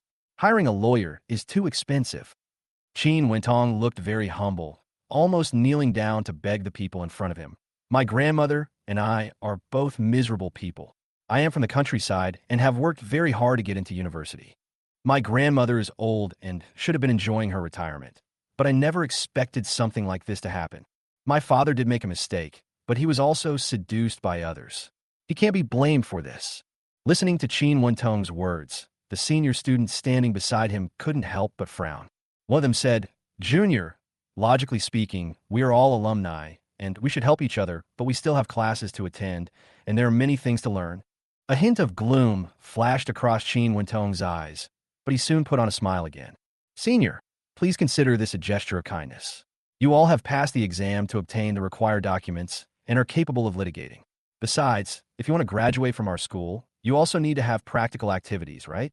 But no matter what Qin Wentong said, they all shook their heads and still did not change their minds.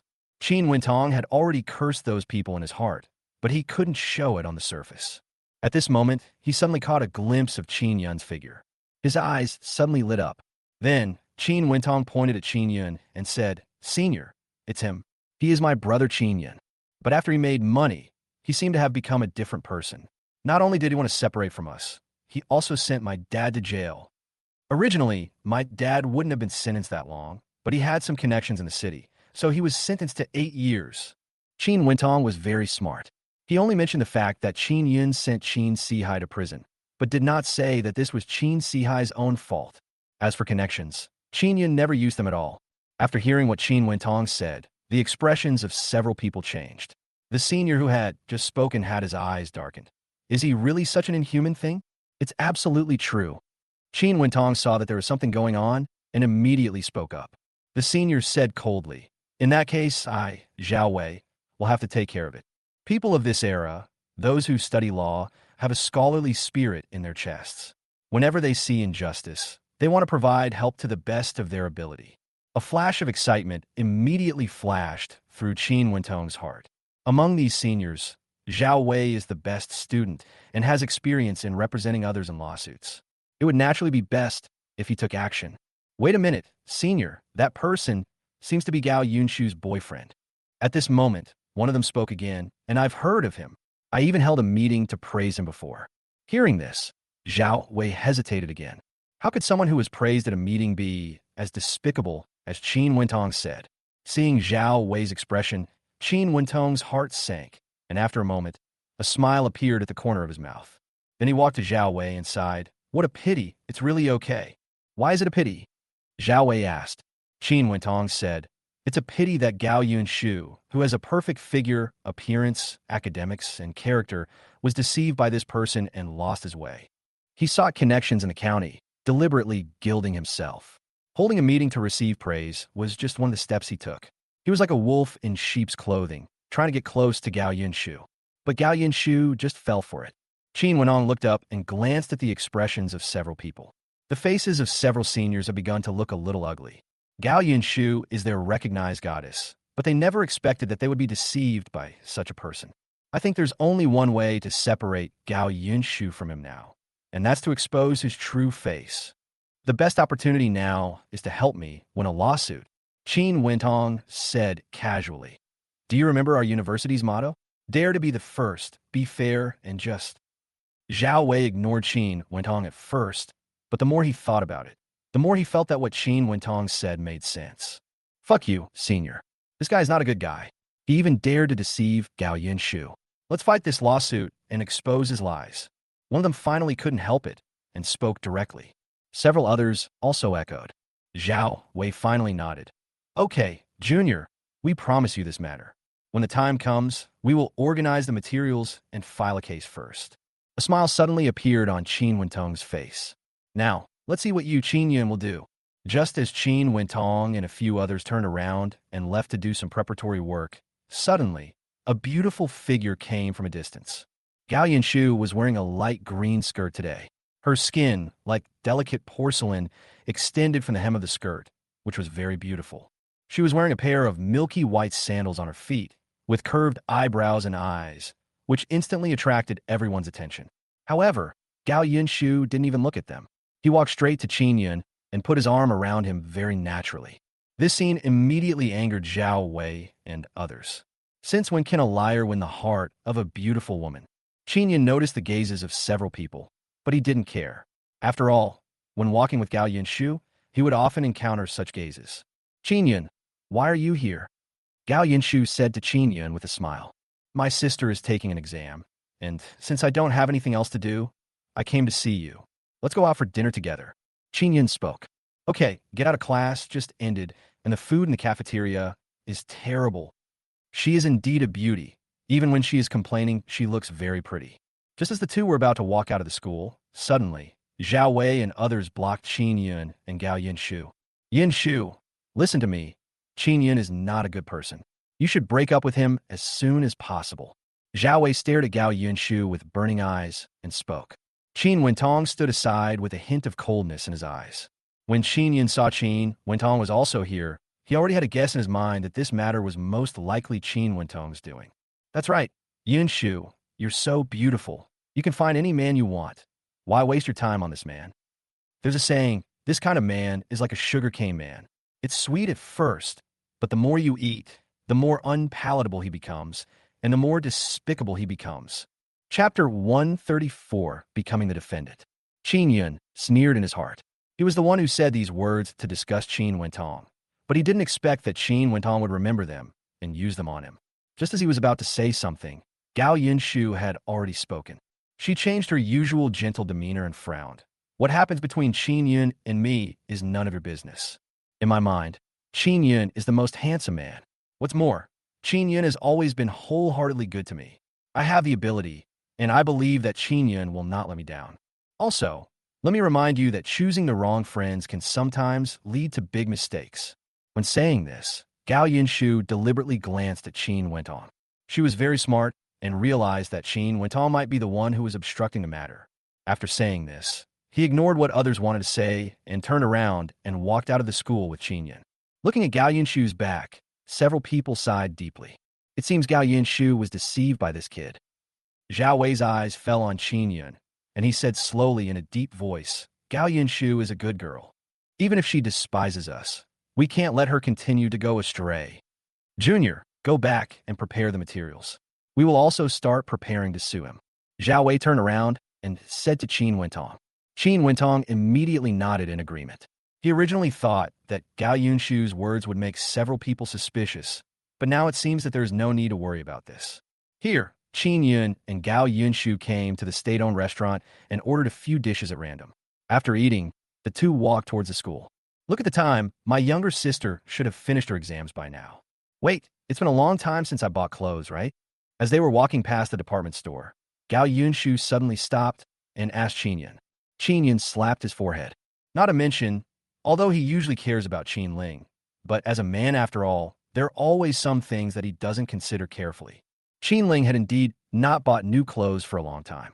Seeing the expression on Qin Yun's face, Gao Yinshu walked directly into the department store and picked out several sets of clothes in a short while. As your older brother, you must be careful in the future. The city is not like the countryside. Everyone is not well dressed. These city kids still have a competitive mentality. When they see tacky clothes, they're bound to gossip. Qin Yun nodded secretly and kept this matter in mind. Qin Ling is his only relative now. If anyone dares to bully Qin Ling, he will try his best to make the bully pay the price. After buying the clothes, Qin Yun and Gao Yunshu went to the outside of the examination room to wait for Qin Ling. After a while, Qin Ling came out of the examination room, skipping and jumping. His face was filled with smiles. Brother, I will definitely do well in this exam. I know all the questions, and I can answer them all. Sharp.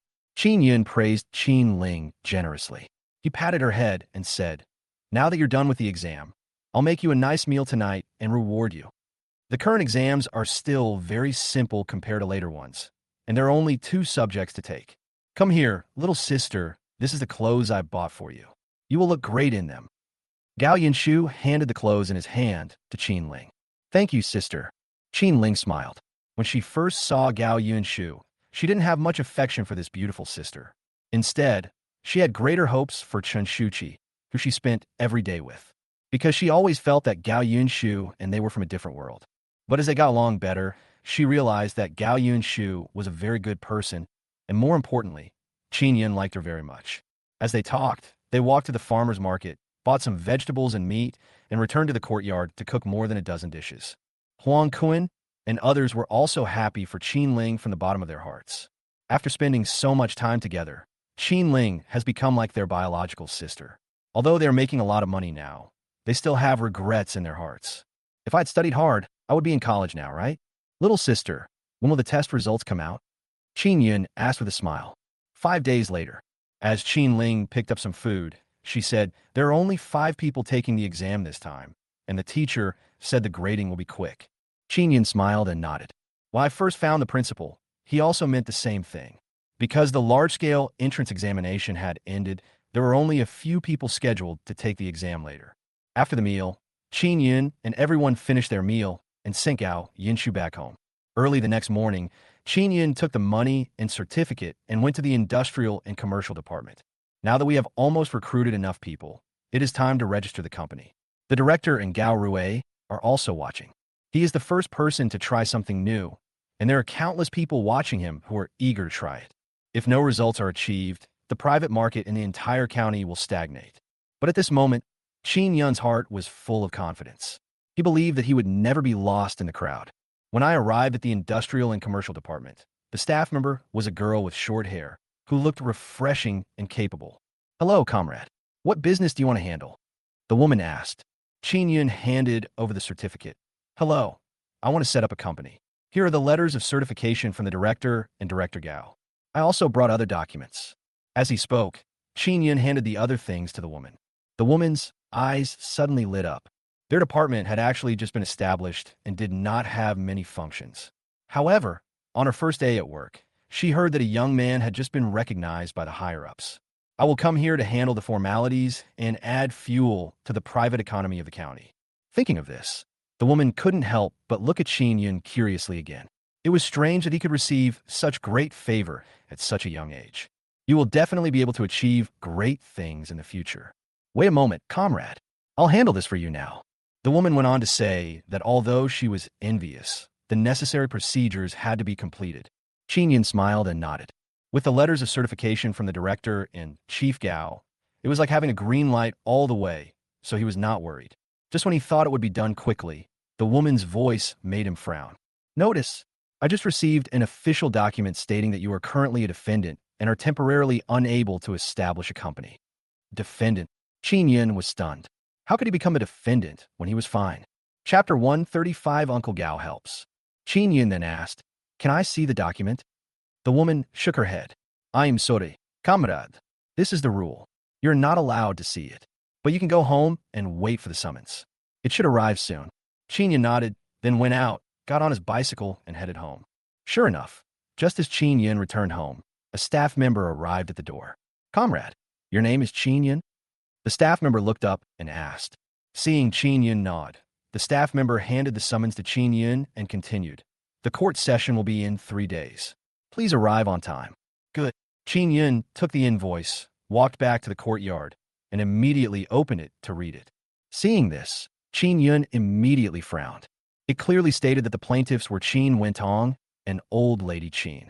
The request is very simple. That is, he should pay 50 yuan in alimony every month and also pay for Qin Wentong's monthly food expenses. Qin Yun was so angry that he laughed. The Qin family is really evil and has evil intentions. I had cracked them one by one the previous times, but now I came up with such a sinister method. At this time, Huang Kuin and others also returned home. When I saw this invoice, I almost jumped up from the ground in anger. This Qin family is too bullying. Aren't they asking you to pay alimony? Isn't that nonsense? That's right. If Brother Yun and Qin Ling were still at home, they would have starved to death by now. Brother Yun has even been arrested. Others also spoke up, saying that they had seen with their own eyes how the Qin family treated Qin Yun and his siblings. Now they actually made such a request, which is simply shameless. Brother Yun, tell me what to do. I don't know much about court matters. How about I go and beat up Qin Wentong right now and vent my anger? Sun Dazhuang rubbed his fists and had already made a plan in his mind. He would take advantage of the night to put the boy into a sack and beat him up. Qin Yun shook his head. Now he finally realized that Qin Wentong had just entered college and his major was not this. But yesterday when he and Gao Yinshu walked out, a group of people studying the law blocked their way. The leader Zhao Wei also spoke ill of him to Gao Yinshu. This means Qin Wentong has persuaded them. If I beat Qin Wentong up at this critical moment, wouldn't that give people something to criticize me? Let me figure out a solution to this matter. You guys don't have to worry about it for now. Qin Yun spoke, and after dinner, he bought some gifts and came to Gao Rui's house alone. Hey, Qin Yun is here? Why didn't he come back with Yin Shu this time? What's going on? Are they having a fight? When Gao Rui saw Qin Yun coming, a smile immediately appeared on his face, and he asked. Qin Yun shook his head. Without Uncle Gao, Yin Shu is such a good girl. How could I have a quarrel with her? I came here this time to ask for your help. Gao Rui realized the meaning behind the words and took Qin Yun directly to the study. After pouring Qin Yun a cup of tea, he said, "What's wrong? Tell me." Qin Yun told Gao Rui about the court summons he received today, and Gao Rui immediately frowned. Director Liu and here the main persons responsible for promoting the private economy in the county. They have held several meetings with higher authorities, and other counties are waiting to see them make a fool of themselves. At this critical juncture, this kind of thing happened. Isn't this just trying to deceive them? I'm going to talk to Director Liu right now and ask him to put this matter on hold until you've established your company. Gao Rui spoke directly. Qin Yun shook his head. Uncle Gao, this matter absolutely cannot be handled like this. This time, Qin Wentong found law students from Qingqing University. They will be the backbone of this city in the future. If we suppress them forcefully, it will be bad for you and Director Liu. And doesn't this just confirm the fact that I'm an ungrateful person? Qin Yin continued. And Yin Shu is also at Qingqing University. I'm afraid she will be criticized in the future. After listening to Qin Yun's analysis, Gao Rui nodded. This matter really cannot be handled as impulsively as before. Law students have always been the most intolerant of evil. Even if the facts are not true, their attitude will arouse their sense of justice. By then, things might become difficult to resolve. Thinking of this, Gao Rui admired Qin Yun even more. Okay, how about this? Since it's already happened, and they're not in the right, why don't we respond to the lawsuit squarely? I'll find you a lawyer. Prepare your materials carefully over the next 2 days. I'm sure you'll be able to defeat them in court. Gao Hui spoke. Qin Yun smiled and nodded. Uncle Gao, I think so too. Okay, let's handle this. I'll just say hello first, and tomorrow you can go directly to him with the existing materials. He will accompany you to investigate. Thank you very much, Uncle Gao. Qin Yun spoke. Kid, why are you thanking me now? If you could take good care of Yin Shu, that will be the best thank you to me. Gao Rui also said with a smile. The two talked for a while before Qin Yun stood up and said goodbye. The next day, Qin Yun got up early, bought gifts, brought a few fish, and came to the address Gao Rui told him yesterday. There's also some supporting evidence. Hello, comrade. You're Qin Yun, right? Director Gao has already told me. Don't worry, I will definitely cooperate with you on this matter. This is also a building, but not as good as Gao Rui's house. The house is rather simple, with only a sofa, a few chairs, a dining table, and a bed. Hello, Lawyer Zhou. These are some gifts I bought for you. Please keep them. Judging from his appearance, Zhou Xing should have been working for a short time. After seeing what Qin Yun brought over, he said repeatedly, "This matter was originally given to me by Director Gao. It is really inappropriate for me to accept your things now." Qin Yun smiled and said, "That's true. These things don't cost much. This fish is also a fish that is unique to my hometown. I caught it myself, so it didn't cost me any money. You're not as old as me, so if you don't mind, just call me brother." Qin Yun narrowed the distance between the two people with just a few simple words. Sometimes, the results of being urged to do something by others and doing something on your own initiative and with all your heart are completely different. "Okay, then I'll call you Brother Yun." Zhou Xing said, "Here's what I'm thinking. I'll first take a look at the materials you brought, and then we'll go to the prison to retrieve Qin Sihai's file. As long as what you provide me is true and valid, I will definitely win the case." Chapter 136, Killing and Destroying the Heart.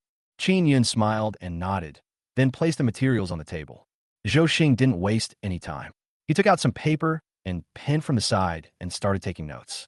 Qin Yun took out a lot of things, from a certificate issued by the brigade when the family first split up, to the certificate given to Qin Yun by other people in Qingshui village later. Everyone knows exactly what the Qin family is, and they even went to Qin Yun's house to steal food. There were also a lot of other things, one after another, which accumulated into a pile at the back. Brother Yun, to be honest, according to the rules of the court, many of these things cannot be considered as evidence. But these few photos are enough to prevent them from overturning the verdict. Zhou Xing took out a few of them and waved them in front of Qin Yun, then said, "Come on, Brother Yun, let's go to the prison to retrieve the files." After saying that, the two of them set off directly to the prison. The county prison was not far from here. The two men came to the prison to explain their purpose. The prison guards did not stop them and directly gave the files to them. "Also, you probably want to see your father, right?" Just as Qin Yun was about to turn around and leave, the prison guard continued, "Qin Sihai's condition isn't very good." Qin Yun was about to wave his hand to refuse. Qin Sihai's current situation can only prove the saying that good and evil will be rewarded in the end. What's more, he had done so many shameless things to him and his younger sister before, and Qin Yun had no sympathy for him from the bottom of his heart. But at this moment, Zhou Xing pulled his arm from behind and said, "Brother Yun, you should meet with him. I think we can dig out some evidence that will be beneficial to us from him." Hearing Zhou Xing say this, Qin Yun nodded. After a while, the prison guard came over and said, "Comrade, we are ready." Qin Yun nodded, turned around, and walked inside with Zhou Xing. The space inside was very large. It was not separated by a layer of glass like in later generations. There was only a long table in the middle, and Qin Sihai was sitting opposite. At this moment, Qin Sihai's eyes were full of hope. When the prison guard informed him just now, he didn't say much, just said that his son came to see him. Qin Sihai naturally thought of Qin Wentong. After all, in his mind, only Qin Wentong is worthy of being his son. As for Qin Yun, he is not even as good as a bastard. However, when Qin Yun appeared outside the door, the light in his eyes instantly went out. Instead, there was a face full of resentment. "Why is it you? Why did you come to the prison specifically to watch my show?" Qin Sihai spoke in a cold voice. If he hadn't been wearing the silver bracelet, he would have slapped Qin Yun in the face. "Brother Yun, if he can answer the questions I told you before, our chances of winning will increase," Zhou Xing whispered and warned. Qin Yun nodded, then sat down opposite Qin Sihai with a smile on his face. Of course. After all, not everyone has the opportunity to visit their father in prison, especially a father who has committed heinous crimes. Qin Yun spoke directly in a cold voice, which immediately made the veins on Qin Sihai's forehead bulge. The prison guard standing nearby also showed a hint of surprise on his face. It was the first time he heard such a conversation between a father and son. It was like they were two enemies. "If you have nothing else to do, get out now," Qin Sihai continued. Qin Yun smiled faintly, turned around, and said something to Zhou Xing, who soon came back with 2 packs of cigarettes. Qin Yun waved his hand towards Qin Sihai and said, "It's hard to buy anything in prison, unlike outside. I bought these things because I felt sorry for you." As he spoke, Qin Yun handed 2 packs of cigarettes to the prison guard. The prison guard looked at Qin Yun meaningfully, but Qin Sihai's face immediately darkened. Cigarettes are hard currency in prison. There are a lot of smokers inside who wouldn't want to have a few puffs. But there really is no quota in prison right now. So if you want to smoke, you can only ask someone outside to bring it in. But if there is someone watching you in prison, you can still smoke some. But more often than not, the cigarettes I bought were snatched away by others, and I was beaten up. The cigarettes Qin Yun brought this time were quite expensive and were considered high-end cigarettes of this era. If it is not delivered later, even if you do nothing honestly, you will be suspected of hiding it and will be beaten. Qin Yun just want to make him uncomfortable. Looking at the scars on Qin Si-hai's face, Qin Yun knew that he had done the right thing. There's also a chain of contempt in prison. People like Qin Si-hai who deal in human organs are undoubtedly at the bottom of the prison. Forget about smoking the cigarette yourself. If the cigarette is given to one person but not to another, everyone will have to give Qin Si-hai 2 sips. Qin Yun, you bastard. The only thing I regret now is that I didn't kill you before I came in. Qin Si-hai suddenly became excited and stared at Qin Yun intently. Qin Yun shrugged indifferently and continued to exaggerate Qin Si-hai. Qin Si-hai, if you said you want to go in, then go in. Your wife, children, and mother are still outside. A few days ago, Mrs. Qin and Qin Wentong came to my house and begged me to give them some money. Do you think this money should be given or not? Qin Yun looked into Qin Si-hai's eyes and said calmly, after all, the Qin family is the most resolute in Qin Shui village. Get out of here. Our Qin family will not use your money. I support my mother myself, and I also pay for my son's tuition.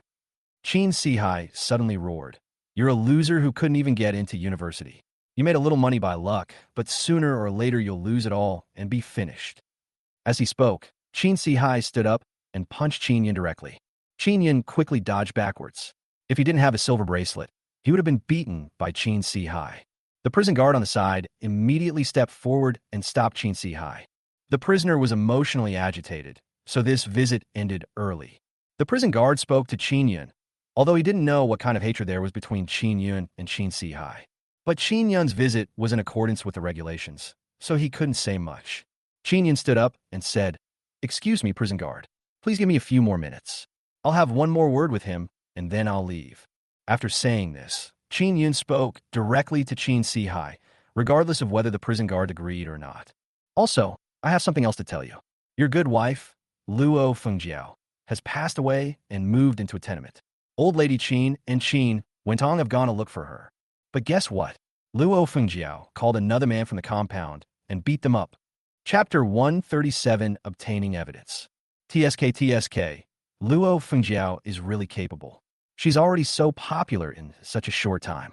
Although Qin Yun did not point it out directly, the implicit meaning in his words was understood by everyone. What does it mean to kill someone and destroy their heart? This is called killing someone and destroying their heart. For a man, there is no heavier blow than this. Qin Yun was simply riding on his face and hitting him hard. Qin Yun, you're talking nonsense. I'm going to kill you. After hearing these words, Qin Si-hai went completely crazy and tried desperately to break free from the control of the prison guards. He rushed forward to make Qin Yun pay the price. Behave yourself. The prison guard frowned, and several staff members immediately came over from the side, held Qin Si-hai down, and escorted him inside. He continued to curse until Qin Si-hai disappeared from Qin Yun's sight. He kept saying it was impossible. Seeing that their goal had been achieved, Qin Yun and Zhou Xing did not stay any longer and walked out directly. Brother Yun, I have already recorded Qin Si-hai's answers just now. Just now, Qin Si-hai wanted to hit you, and he said that the Qin family would not charge you a penny.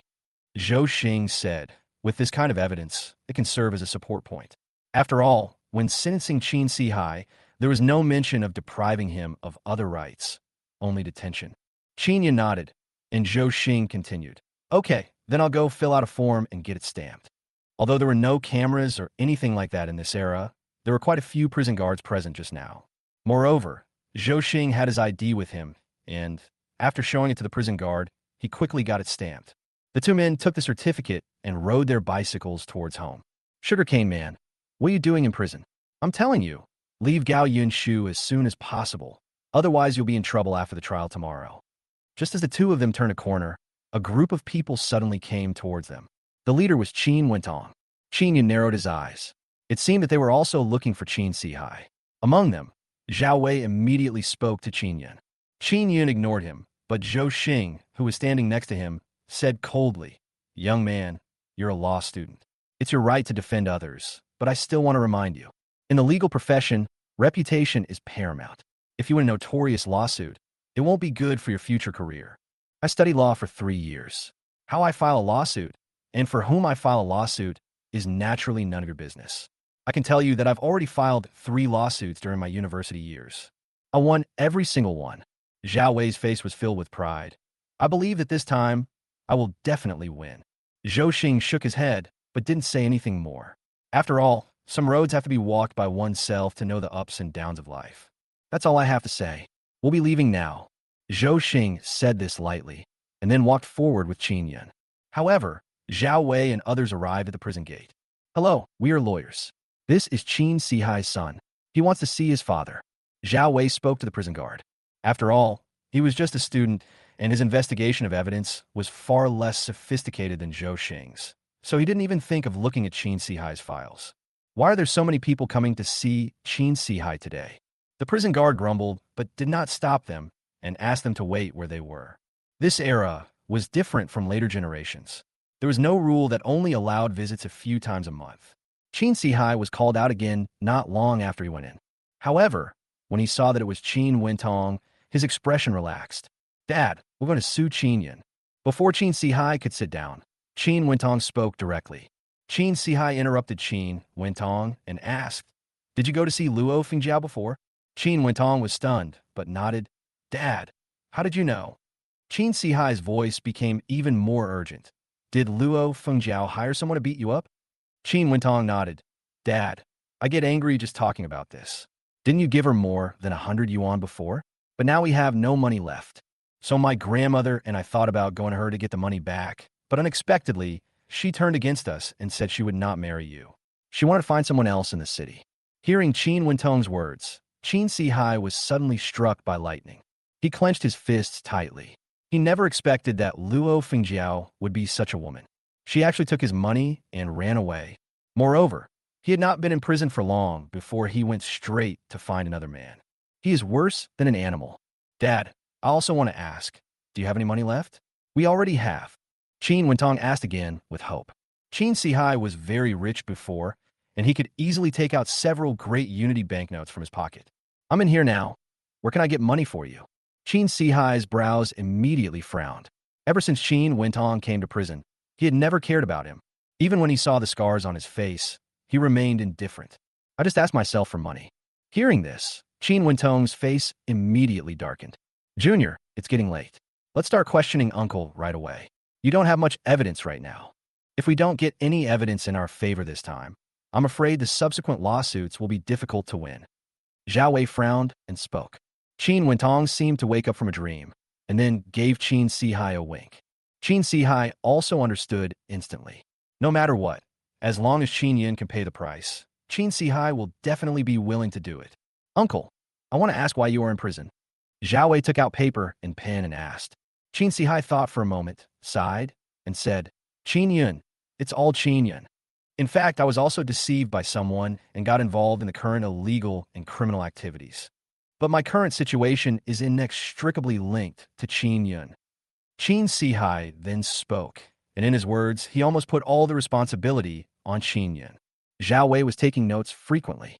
Seeing that the evidence was almost collected, Zhao Wei put away his pen and paper and said, If the facts are really as Uncle he said, we will still have a strong foundation for the lawsuit. Qin Wentong's eyes immediately lit up. All right, senior, let's go now. Let's go back and gather the evidence so that Qin Yun can pay the price. Chapter 138, Everyone Come to Testify. Zhao Wei looked at Qin Sihai, who looked unhappy, and asked, You're not going to talk to your dad anymore? Qin Wentong said without thinking, No need, the lawsuit is more important. Zhao Wei didn't say much after hearing this, and then asked, Junior, in terms of providing evidence, it would be more beneficial for us if we could find some more people who are willing to speak up for you. Qin Wentong was stunned when he heard this. Senior, is this really necessary? When it comes to lawsuits, we ultimately have to rely on ourselves. It's not that Qin Wentong doesn't want to find it, but he really can't find it. The entire Qin Shui village, whether far or near, has some opinions about the Qin family, and as soon as they return to the village, Yuan Ho and Wu Shui wanted to skin him alive. After all, now both of them have lost their kidneys. And unlike Qin Si Hai before, he can still have a steady source of income. Although the money I earned was not small, it became less and less as I spent it. Especially Wu Shuai, although he has money now, he can no longer drink his favorite wine. Last time, I couldn't help but drink a little too much and I passed out. It took me a long time to wake up. Hearing Qin Wentong's words, Zhao Wei could only say, "It's true that there isn't one. After all, it can only serve as supporting evidence." After saying that, he left with Qin Wentong. Qin Si Hai, who was sitting there, stared blankly at Qin Wentong's back as he left. Sure enough, until the very end, Qin Wentong never asked him a single question, and his receding figure was still so resolute. For the first time, Qin Si Hai wondered if he had raised the wrong son. At this time, Qin Yun had already returned home on his bicycle. As soon as I entered the door, I heard a burst of lively noise coming from the courtyard. When I opened the door and looked, I was immediately stunned. There were many familiar faces from Qingshui village sitting inside, including Sun Dazhuang's father, Sun Zhu, and Li Ho. Huang Kun, who was chatting with the others, saw Qin Yun return and said, "Qin Yun, are we going to sue?" When I went back to the village and told them about it, everyone said they wanted to come. The Qin family has caused public outrage. As Huang Kun finished speaking, others also spoke up. "Yes, Qin Yun, you're a good boy and have helped a lot in the village. We all want to come and help you this time. Qin Yun, listen to what your uncle has to say. This Qin family is the worst kind of person. I have their IOU in my hand, but they won't pay me." "That's right, Qin boy. I have proof that old lady Qin stole things from the brigade. Do you think this counts as evidence?" Qin Yun was fishing and buying hawthorns in the village, which all required people, and the price Qin Yun offered was not low. With the salary Qin Yun paid them, plus their own savings, several families have rebuilt their large tiled houses. Even with Qin Yun's salary alone, the family situation could be improved a lot. Listening to everyone's words, Qin Yun smiled and then bowed deeply to everyone. "Fellow villagers of Qingshui village, it's my good fortune that you're here. Let's hand over all the evidence and I'll show it to the lawyer. I think, no matter how powerful the Qin family is, they will definitely lose this lawsuit." Qin Yun spoke. Then he asked Huang Dazhuang to take the certificates from everyone's hands and asked Wang Ju and his younger sister Qinling to record what everyone said. Not to mention, since Wang Ju and Sun Datong broke up, they've been back on track. He works diligently, and after receiving his salary, he gives part of it to his parents and uses the other part to buy books. Now he's not only eloquent, but also has beautiful handwriting. After all the evidence was collected, Sun Zhu stood up and said, "Okay, now that everyone has given everything to Qin Yun, let's go home." Others were also preparing to go out. Although the house Qin Yun rented was quite large, there was no way to accommodate so many people. Qin Yun immediately stopped everyone. "Uncles and aunts, what are you talking about? You just came to the city, and you could just take a look and leave. Besides, it's getting late now. If we go back to Qingshui village, it will be midnight, and the road is not safe. Just listen to me today. I'll definitely let you stay comfortably in the city for a few days. I'll cook some delicious food tonight." Everyone wanted to refuse, especially Sun Zhu, who raised his foot and prepared to walk out. He heard from his son Sun Dazhuang that staying in the city for one night is not cheap, not to mention that there are so many people. Wouldn't this make Qin Yun bankrupt? Qin Yun didn't waste any words. He just stood at the door, took out a wad of money from his pocket, and handed it to Huang Kun, asking him to book a hotel, and asked Pang and Sun Dazhuang to go to the farmer's market to buy vegetables. Now that the money has been paid, if you don't go to stay, they won't refund it. After hearing Qin Yun say this, everyone could only agree. Soon, the vegetables and meat were bought back. Huang Kun and others helped while Qin Yun cooked and fried the dishes. More than an hour later, a large table was set up in the courtyard. This was also specially made by Qin Yun's workers. Looking at the mouth-watering food on the table, everyone started to eat at Qin Yun's urging. Old Man Wei also came to the dinner table and chatted happily with Sun Zhu. Qin Yun waited until everyone had almost finished eating before leading them to the hotel. There is a room for 2 people, and everything is prepared inside. "Qin Yun, this house is too good. Staying here for one night must cost a lot of money, right?" Sun Zhu and Old Man Wei got along very well. They had drunk some wine and were now dizzy, but when they saw the soft bed inside, they still asked. Qin Yun shook his head. "It's not much money. Uncle, you guys can just stay here. When this is over, I'll take you to the county town for a stroll. I've booked it for several days." Sun Zhu chuckled and walked in. By the time Qin Yun and Huang Kuan had settled everyone, it was already past 8 o'clock in the evening. They then rode their bicycles back home.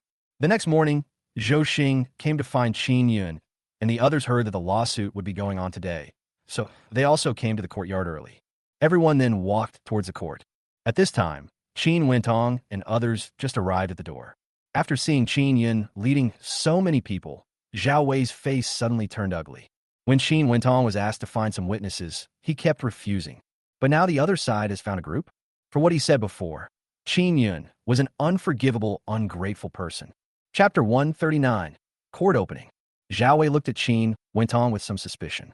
Qin Wentong's face showed a trace of guilt, and he said, "Senior, this matter can't be viewed in this way, right? Don't be fooled by Qin Yun's decent appearance. He actually has a lot of bad intentions, and he's the best at winning people's hearts." Qin Wentong glanced at everyone coldly. "What's that saying? Birds of a feather flock together. They're all birds of a feather. Senior, you must withstand the pressure." Before Zhao Wei could say anything, old lady Qin couldn't hold back any longer and pointed at Qin Yun's nose, cursing, "You ungrateful little bastard. How dare you come here? You made so much money, but you didn't share any of it with me and my eldest grandson. Are you still a human being? When we get into this court today, I'm going to make you bleed." Old lady Qin pointed at Qin Yun and said, "Still running a hawthorn water stall? I'm warning you. You'd better give the stall to Wentong now. We can still leave you some savings now. Otherwise, when the judge speaks, you won't have a cent." Hearing old lady Qin's outrageous remarks, Qin Yun couldn't help but sneer in his heart. These days, there are so many people who are ignorant of the law. Moreover, regardless of the judge's ruling, even if she had sold the hawthorn juice stall to these two people, no matter how good the business was, it would have been ruined by her within half a month. "Mrs. Qin, you really are living like a dog at your age." Sun Zhu raised his eyebrows and cursed coldly. "Since you were little, have you ever taken care of Qin Yun and Qin Ling? Now that they're making money, you want a piece of the action? All the good things in the world are really taken by your Qin family." Seeing that old lady Qin was about to speak again, someone next to her also spoke up. "Old lady Qin, you'd better pray for the best for yourself now. We all have a lot of evidence against you in our hands. Don't let yourself end up losing the rice after trying to steal the chicken." How could old lady Qin be someone who could be easily provoked? She immediately rolled up her sleeves, ready to fight the crowd alone. Fortunately, Qin Wentong, who was next to her, helped old lady Qin. This is at the entrance of the court, but the lawsuit hasn't started yet. If Zhao Wei saw this, the senior student he had worked so hard to get might just turn around and leave. After Qin Wentong's persuasion, old lady Qin walked angrily into the court. "Let's go, senior." Qin Wentong called out to Zhao Wei, who was standing behind him. Zhao Wei looked at so many indignant people, with a hint of doubt in his eyes. It is true that Qin Yun is rich now, and his business is booming. Even if it is according to what Qin Wentong said, these people came here just for Qin Yun's money. But there can't be so many. He said to Qin Wentong in a deep voice, "Junior, what you said to me before wasn't false, was it?" "Of course not." Qin Wentong spoke immediately and secretly added in his heart, "I just concealed some things." "That's good." Zhao Wei put aside his doubts and walked into the court with Qin Wentong. Qin Yun and Zhou Xing also walked in with a group of people. After entering, more than 10 minutes later, several people who looked like judges walked in, slowly sat down, and announced the start of the trial. "My lord, please help me. I feel wrong." Just as Zhao Wei stood up to state his case, old lady Qin stood up from the plaintiff's seat and knelt in front of the judge. Everyone was stunned. What the hell is going on? While kneeling down and begging be of any use. Even the judge was unable to react to this scene, and his eyes were frozen for a moment. "Master Qin Tian, let me tell you, my grandson Qin Yun is such a jerk. Bullying an old man like me is simply unforgivable." Old Mrs. Qin was crying and snotting, and she kept glancing at the judge's expression. In her memory, as long as what she said was sincere and heartfelt, the master would definitely make the decision for her. Isn't that how they sing in the opera? It wasn't until a moment later that the judge reacted. He picked up the gavel and banged it on the table. "Nonsense. This is a courtroom, not a place for you to have the final say." Old Mrs. Qin was puzzled. How come this is different from what I thought? Shouldn't the judge have already convicted Qin Yun directly? Why are you looking for your own business instead? Zhao Wei, who was standing by, stepped forward and said, "Auntie, this is a new era. We don't need to do that anymore. Now that we have evidence, we have to tell everything, right? Qin Wentong also walked forward with a look of embarrassment on his face. He didn't expect that old lady Qin would be so ignorant of the law. She actually went straight to the judge and cried. Now, please allow the plaintiff to make his statement. The judge spoke only after Zhao Wei and Qin Wentong helped old lady Qin back to her seat. Hello, judge. The situation is this. Neither old lady Qin nor Qin Wentong are able to earn money. However, as a legal relative, Qin Yun has the ability and obligation to provide support. I have to say that Zhao Wei is worthy of being among the top in his profession. What he says is well-reasoned and well-founded. With more time, he will definitely become a mature lawyer. As he spoke, Zhao Wei began to talk about the information he had. Old lady Qin and Qin Wentong nodded frequently as they listened. Every single thing listed above was something Qin Yun had done. The defendant will now make his statement. After listening to Zhao Wei's statement, the judge spoke again. Why should they speak? What they did was wrong. They have no right to speak. Old lady Qin immediately stood up, pointed at Qin Yun, and began to speak. The judge felt a headache after hearing this. Shut up. If you say another word, I'll deem you in contempt of court and get you out right now. A judge sitting next to him spoke in a cold voice. His eyes were filled with gloom. After hearing this, old lady Qin sat down with a groan. Hello, judge. I am the attorney for the defendant, Qin Yun. I have several serious errors in what lawyer Zhao Wei said. Zhou Xing glanced at Zhao Wei indifferently and spoke. Zhao Wei's heart immediately skipped a beat. His eyes immediately turned to Qin Wentong. Could it be that this guy really deceived him? First of all, Qin Yun's character is impeccable. A few months ago, he risked his life to save someone by diving into the water. He also later assisted the police station in handling the case, earning him high praise. There was even a special commendation meeting held for him. Zhou Xing spoke and then handed the evidence to the clerk next to him. After seeing this, several judges nodded. They had also heard about Qin Yun's commendation, which was reported in the county newspaper. Chapter 140, I'll do it myself. First of all, regardless of the outcome of this case, I am suing them for defamation. Zhou Xing looked at Qin Wentong and old lady Qin. Defamation? I advise the opposing lawyer to turn his attention to this case. Zhao Wei said calmly. We believe that although Qin Yun has divided the family, the Qin family has given him everything they deserved. Now comrade Qin Yun refuses to fulfill his obligations. Isn't that unreasonable? Fuck off. Sitting in the audience, Sun Zhu cursed loudly. When we split up the family, the Qin family gave us nothing. If it weren't for Huang Kun and his good friends who brought us some food, I'm afraid we wouldn't even be able to survive. Now the Qin family still has the nerve to say that they gave him something. Sun Zhu's words resonated with the people around him, and they all said, that's right, when Qin Yun split up, the Qin family didn't even give him a single sweet potato. Here is the certificate from our team, leader Zhang Yong. He worked in the village brigade. After Qin Yun was kicked out, Zhang Yong found a house for him, and he was also responsible for the subsequent compilation of certificates. Good. Zhou Xing's eyes lit up immediately. He handed the certificate to the judge and asked, Judge, if the facts are really as the Qin family said, and they gave everything to Qin Yun, how could Qin Yun not even have a house? After seeing this, the judge also glanced in the direction of the Qin family. There was some dissatisfaction in his eyes.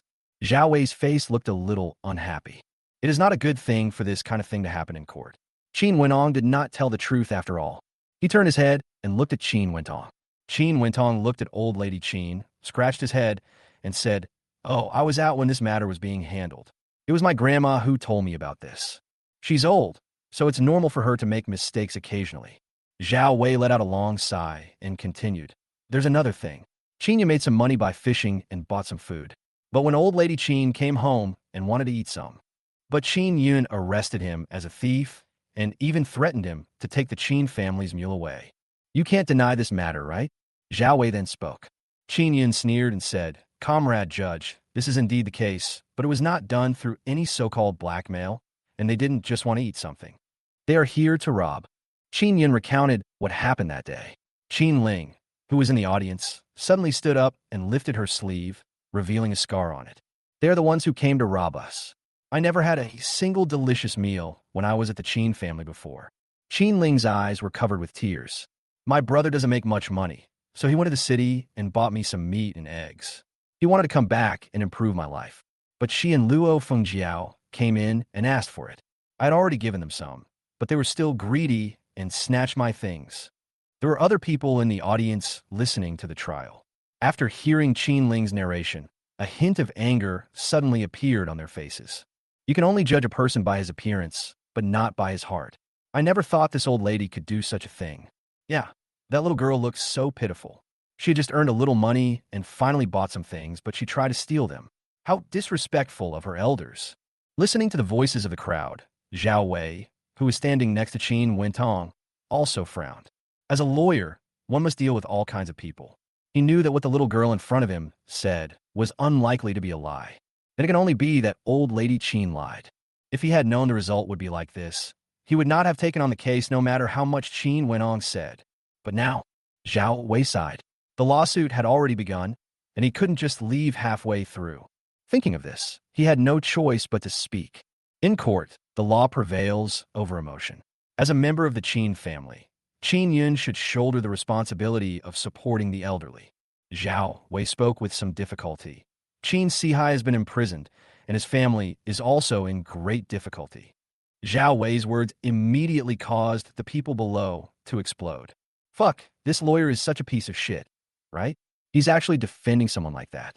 If I hadn't bought some rotten eggs today, I would have smashed them on this lawyer's head. I heard he's a student at Qingqing University. Pot. Listening to the insults from the people below, Zhao Wei felt extremely uncomfortable. Every time he fought a lawsuit before, he was praised by others. Never before has he been sneered at like he is now. Law over emotion? Zhao Wei, why don't you ask him why Qin Sihai was arrested? Otherwise, I'll show you his file. Zhou Xing spoke coldly and handed the file directly to the person next to him. Qin Sihai was sentenced to 7 years in prison for participating in the trafficking of human organs. The judge took one look and read it out immediately. Zhao Wei only felt a surge of anger rising in his chest and abdomen. He looked at Qin Wentong fiercely. Is this what you said? Qin Sihai was cheated?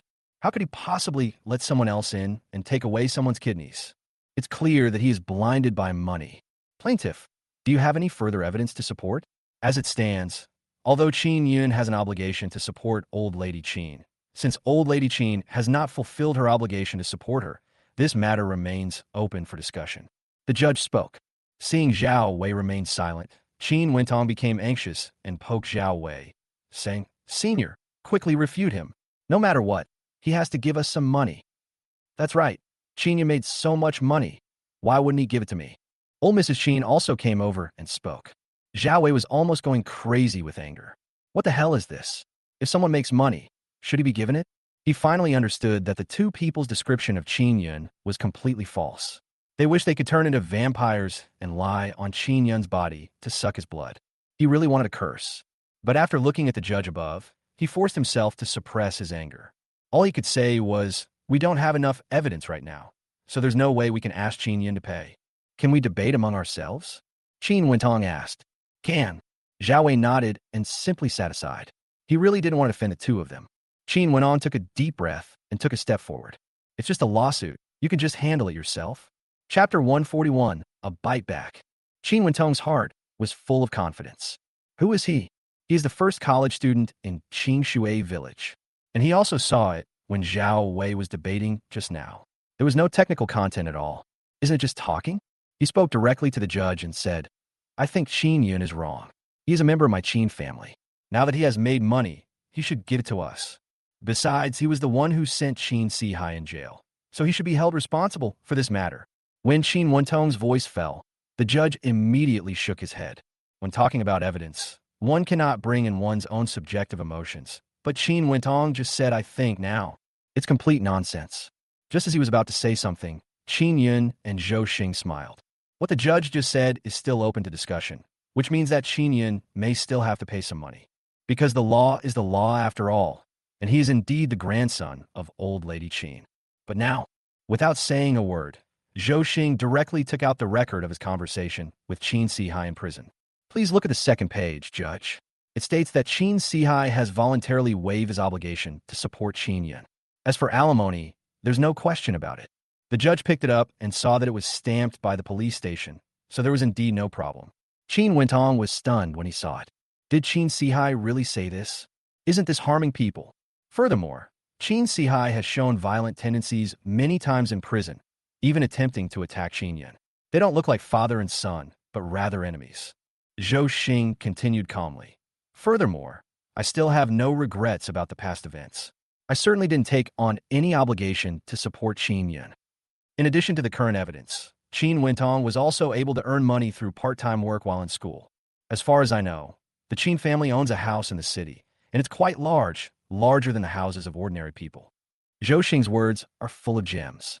It not only shows the relationship between Qin Yun and the Qin family, but also specifically explains a problem. Didn't they say they had no money? But now the evidence is in front of him. He can sell the house and move to a smaller one. There is evidence for everything Zhou Xing said, and the property certificate was obtained through investigation yesterday. The judge glanced at the Qin family and said, "Okay, the defendant has sufficient evidence, and the plaintiff's claim is not established." As soon as the judge finished speaking, old lady Qin exploded. "No, I didn't expect that people in your city are like this too. You actually teamed up with Qin Yin to bully me." Old lady Qin didn't even want her crutches anymore. She just lay on the ground and started to throw a tantrum. "I won't leave until I get my money today. Qin Yin makes so much money, so what's wrong with supporting me? I don't care. I want to live in his house and have him cook for me and wash my clothes every day." The people in Qingshui village were not surprised. They knew her character very well. Be unyielding when you are right, and make trouble when you are wrong. My God, I've lived for so long, and this is the first time I've seen such a ridiculous thing. This old woman is so scary. No wonder that young man wants to split up the family. This old woman deserves what she has ended up in. When everyone saw the ugly appearance of old lady Qin, they began to whisper to each other. Zhao Wei glanced at Qin, went on coldly, packed up his things, and prepared to leave. This time he was really deceived by this damn junior. Waste! At this moment, old lady Qin turned her spearhead towards him again, and only her eyes on her wrinkled face revealed contempt. He's still a student at Qingqing University, but he can't even get Qin Yin to pay me back. He's just been reading a lot of books. Zhao Wei clenched his fists. It was obvious that the information they provided him was fake, but now they're coming back to bite him. He even called Qin Yun an ungrateful person. This old woman is the real ungrateful person. Zhao Wei took a deep breath, left the scene without saying a word. The plaintiff is disrupting the order of the court. Get her out. The judge above couldn't bear it anymore. Not only were these two people speechless, they also repeatedly defied the court. He should have been kicked out long ago. Wait a minute, comrade judge. At this moment, Zhou Xing spoke again. The judge paused as Zhou Xing produced another stack of evidence and spoke. "Judge, I am representing Li Ho, Sun Zhu, and others from Qingshui village in a lawsuit against old lady Qin and Qin Wentong."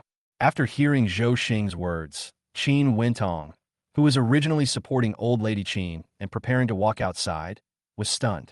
Qin Yan actually wants to sue them? Are they defendants? Okay, then you submit it according to the procedure, and we will notify them when the time comes. The judge took one look at the evidence and had already made up his mind. In all likelihood, the Qin family will lose. The IOU is written in black and white.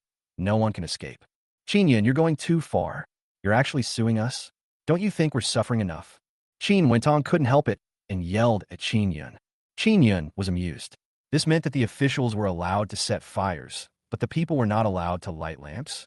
I'm telling you, I won't give you a penny of your money, so just forget it. Qin Wentong said something harsh and walked out of the court with old lady Qin.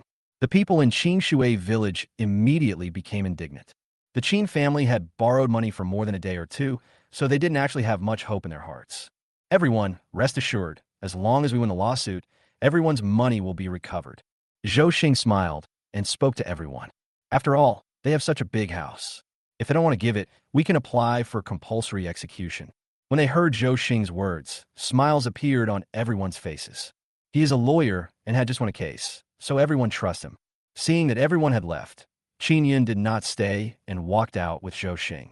As soon as I turned the corner, I met Zhao Wei. Compared to his previous high spirits, Zhao Wei now looks a little unhappy. It was obvious that the people who had just come out spit on him again. In fact, this is normal. Even in later generations, Qin Yin often hears news about a certain lawyer being harmed for defending evil people.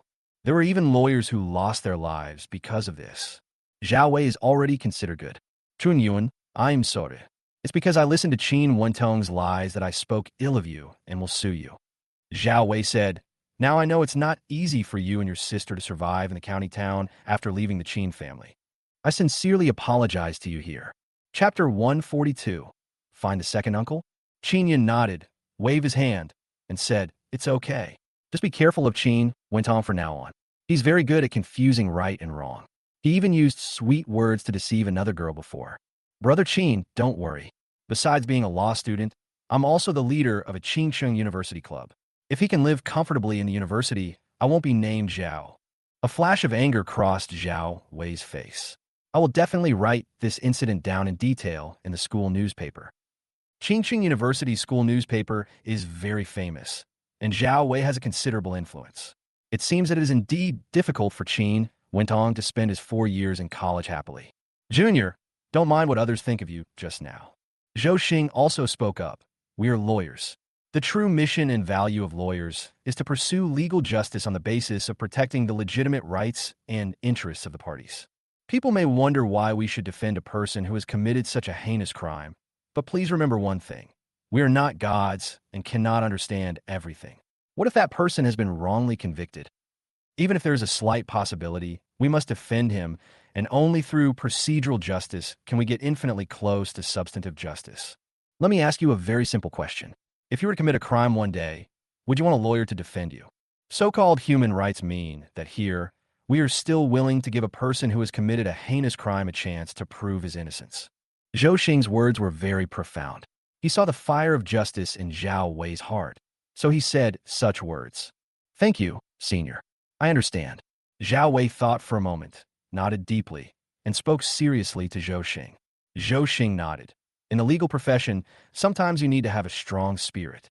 Even if you're criticized by thousands of people, you need to remain calm and composed. After finishing speaking, Zhou Xing and Qin Yun turned and walked away. When they returned to the courtyard, Sun Zhu said to Qin Yun, all right, Qin Yun, now that the matter has been resolved, let's go back first. As for the lawsuit with the Qin family, we can come back when the time comes. Qin Yun knew very well that everyone didn't want him to spend money in the county town anymore. Since they arrived, not to mention accommodation, even the meals they eat every day are several times more than before. No, my fellow villagers have come all the way to the city to help me with the lawsuit. How can they just leave after the lawsuit is over? Qin Yun immediately shook his head and blocked the door. These days, no matter how much money people spend, Qin Yun will not frown. He got his money's worth. Huang Kuan and others also tried to persuade them, saying that the Hawthorne juice stalls in the city were making a lot of money right now, and they would get a lot of it. Let a few people have a relaxing trip around the county town. After several people persuaded them, everyone gave up the idea of going back. Qin Yun asked everyone to buy some more meat, and picked out a few big and fat peach blossom fish, and made a barbecue for everyone. In the courtyard, Qin Yun had already asked the workers to reserve a spot and also build a grill.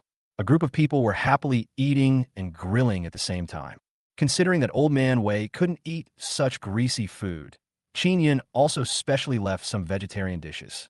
As the saying goes, when there are joys, there are sorrows. Qin Yun is happy, but the Qin family is unhappy.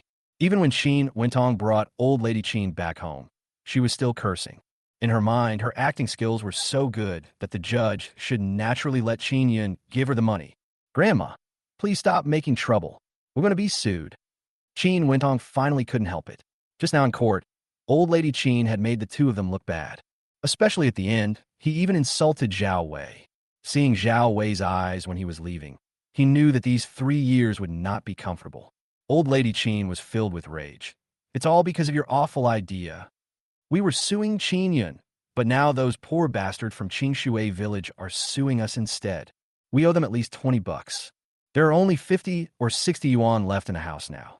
If you take away another 20 yuan, wouldn't that be like asking for old Mrs. Qin's life? Qin Wentong sighed.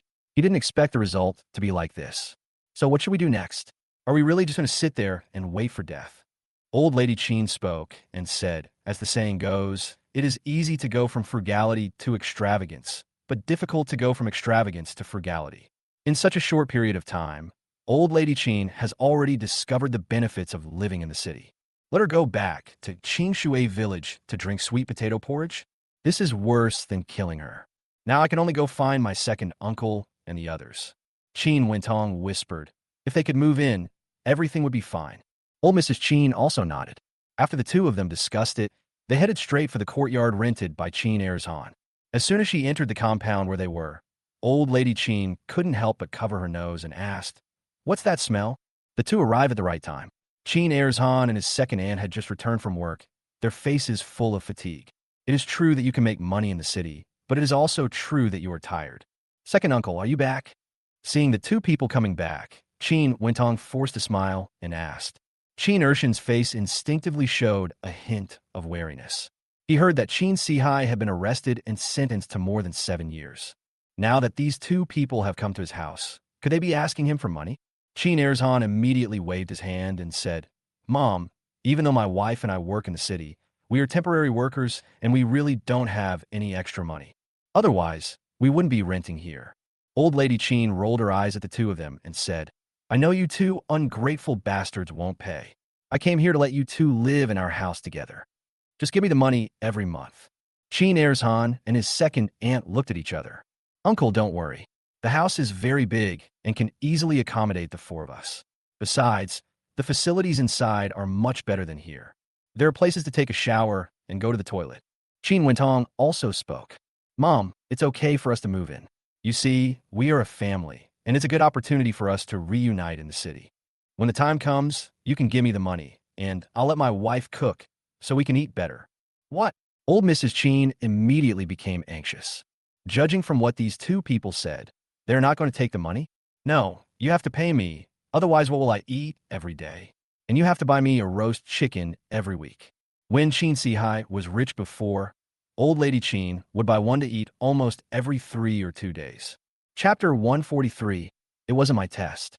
"Mom, how is that possible? A roast chicken costs $1. Chin Erzhan immediately refused. "How about this, Mom? We'll give you $5 a month for food and accommodation. We'll split the bill for dinner." "Only $5? Old Lady Chin's nose was almost crooked with anger. "Chin Erzhan, do you still have any conscience? I raised you in Sihai with nothing but milk and rice since we were young, and now you only give me $5. You should give me all your money." What Old Lady Chin said was justified. Chin Erzhan immediately curled his lips. "Mom, I live in the county town and I don't have much money. If you ask me to give you more, you can go back." "What did you say?" Old Mrs. Chin was about to lose her temper. Chin Wentong quickly stopped Old Lady Chin and said to Chin Erzhan, "Okay, Uncle, $5 is $5.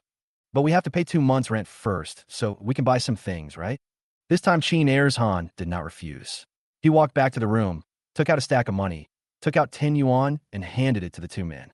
When Old Lady Chin saw so much money, her eyes widened.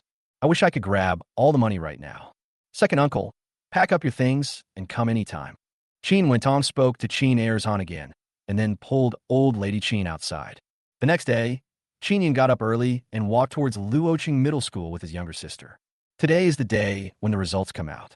This era was different from later times, when the final results were written in chalk on red cloth and posted at the school gate. There were fewer people taking the exam this time, but there were still quite a few people gathered in front of the red list. After all, Luoqing Middle School is considered the best school in the county, and many people pay attention to it. Chin Yin and his younger sister arrived at the door, and his younger sister immediately began to anxiously look for her name on the sign. But after reading it twice, I still didn't find Chin Ling's name. Chin Ling's face flushed red with anxiety, and her eyes were already filled with tears. I clearly wrote it all down. How could I not be here? Chin Yun sighed in his heart, not because his younger sister didn't pass the exam, but because he felt a little distressed when he saw his younger sister so sad. "Little sister, it's okay. Isn't it just an exam?" Chin Yun said comfortingly. "Even if we don't pass the exam, we'll still be fine. I'll leave the company I start to you." Chin Yun only has this one sister. Even if she can't go to school, he can provide her with sufficient protection. "Brother, I don't believe it. I won't fail the exam. Can I check the test paper?" The younger sister, Chin Ling, raised her head stubbornly and said, "I know all the answers to the questions above, and I didn't make any mistakes in the calculations on this test." "Okay, then I'll take you to check the test paper." Chin Yin spoke. In fact, he was also a little puzzled. He saw his sister's efforts, and logically speaking, she should not have done poorly in the exam. Could it be that there really is something fishy about the exam? While thinking, the two of them had already walked into campus, asked the security guard, and came to the principal's office. "Hello, principal. I'm Qin Yun, who came to see you earlier." Qin Yun spoke. He had come to him before in order to give his sister a chance to take the exam. The principal was an upright man. He immediately rejected Qin Yun's gift and asked Qin Ling to go back and prepare for the exam well, as everything depended on the scores. "It's you." When the principal saw Qin Yun, he also remembered what happened before and asked, "What's wrong? Didn't my little sister do well in the exam?" Qin Yun nodded and said, "Principal, I'm ashamed to say that my sister's name is not on the list of this exam." "It's okay. The exams at Luoqing Middle School are quite difficult, and they're second to none in the county. If you can't make it, there are other schools." The principal spoke to comfort her. Maybe she really didn't perform poorly. Qin Yun did not refute the principal, but continued. "But ever since you gave her a place for the exam, she's been going back home to study by lamplight every night. It's really hard work." Qin Yun continued. She was quite excited to get such a good result. As a child, she takes exams a bit too seriously. "I just want to check my test paper to see where the mistakes are." "Look." Hearing this, the principal smiled, stood up, and touched Qin Ling's little head. "Okay, it's a good thing that the child has this kind of energy. I'll go with you to check a test paper." After saying that, the principal took the two of them towards the academic affairs office. The academic affairs office was on the first floor. When the principal walked in, a man with triangular eyes was sitting inside. Seeing the principal coming, he immediately stood up and greeted him with a smile. "Principal, why are you here?" The principal greeted him and then said, "Wang Jie, this child is a candidate for this exam. But she didn't do well in this exam. She wants to see the test paper." When Wang Jie heard this, his expression changed. Although it quickly returned to normal, it was still captured by Qin Yun. "There might be something fishy about this exam. Principal, it's not that I don't want to show it to you. After the exam, I've already put the test paper in the file. If you want to see it again, I'm afraid it will take some time." Wang Jie looked embarrassed. The principal looked at him strangely. "Wang Jie, this isn't right. Why haven't I heard that the test papers need to be kept in the archives? And even if the files are to be sealed, it will be after school starts, right?" Wang Jie was stunned for a moment, but then he said, "Principal, it's true that I remembered it wrong, but I don't know where I put the paper after the exam. How about I look for it? When I find it, I'll send it to you." Seeing Wang Jie making excuses, the principal finally frowned and realized that something was wrong. "Is it so difficult to find a test paper? I'll sit here today. You can leave when you find me." Wang Jie chuckled twice, knowing that the principal was angry, so he could only pretend to look for him. "Isn't this right here?" At this moment, Qin Yun suddenly looked at a stack of test papers in the cabinet next to him and spoke. "That's not." Wang Jie turned around and glared at Qin Yun coldly, then said, "That's the test paper from before. I even saw my little sister's name." Qin Yun continued. He had already made up his mind that no matter what, he had to see the test paper with his own eyes today. "Take it out." The principal also spoke coldly to Wang Jie. How could he not see now that Wang Jie was trying to cover up his mistake? Seeing the situation, Wang Jie had no choice but to reach out and take out the test paper and put it on the table. Chapter 144. I tried my best. It's okay to look at the test paper, but you can only write down the wrong questions. You can't take the paper away. The principal spoke to Qin Ling. Qin Ling nodded, took the test paper, and looked at it, then immediately frowned. "Brother, I didn't write this paper. I clearly wrote the answer to this question, but now it's gone." Qin Ling spoke to Qin Yun. Qin Yun took the test paper and took a look at it, and he began to wonder. He recognized his younger sister's handwriting. Although it couldn't be said to be of a master's style, it looked extremely beautiful. "But the words on it are crooked, and they're not written by my little sister at all. Are you sure this isn't your paper?" Qin Yun asked. The younger sister answered firmly, "Absolutely not. Gee, little girl, I've been a teacher for a long time, and I've seen all kinds of students." Wang Jie said sarcastically, "I think you haven't been studying hard at all. You feel that you can't explain it to your parents, so you're just talking nonsense, right? If you didn't do well on the test, you didn't do well on the test. Why are there so many explanations?" Qin Yun glanced at Wang Jie calmly and said, "Teacher Wang, you must provide evidence when speaking. As a teacher, you must not speak without thinking. If you keep talking nonsense like this at work, I'm afraid." Qin Yun didn't finish his words, but Wang Jie understood what he meant. His face immediately darkened. "What do you mean? Are you questioning whether I am qualified to be a teacher?" Qin Yun was about to speak when Qin Ling next to him spoke first, saying to the principal, "Uncle Principal, I can write a line for you. Please take a look at this handwriting. The principal nodded. Qin Ling wrote a line of words on a piece of paper and handed it to the principal. The principal immediately sensed something was wrong as soon as he saw it. He had been in education for many years and had a very sharp eye.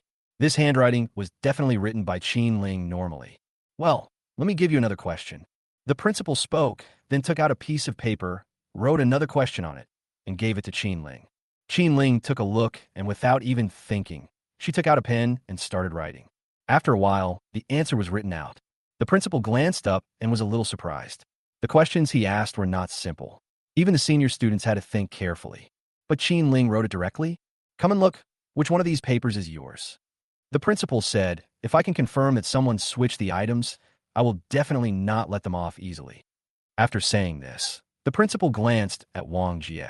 Qin Ling nodded and began to search through the papers, and immediately found one. This one is mine. Qin Ling said, but the name on it is not mine. The principal took it and looked at it, and sure enough, he found traces of erasure in the name column. What's going on? The principal looked at Wang Jie. Qin Yan also felt relieved. Now it seems that my sister's grades were indeed swapped and replaced with someone else's name. However, seeing that the principal is so upright, he will definitely seek justice for himself. What's going on? Principal, you might as well take a look. The name written above is not hers. It's possible that someone wrote the name wrong and then changed it. Unexpectedly, Wang Jie, who had been timid in front of the principal before, now had a completely indifferent attitude. Then what's with the handwriting and the title? The principal's voice sank.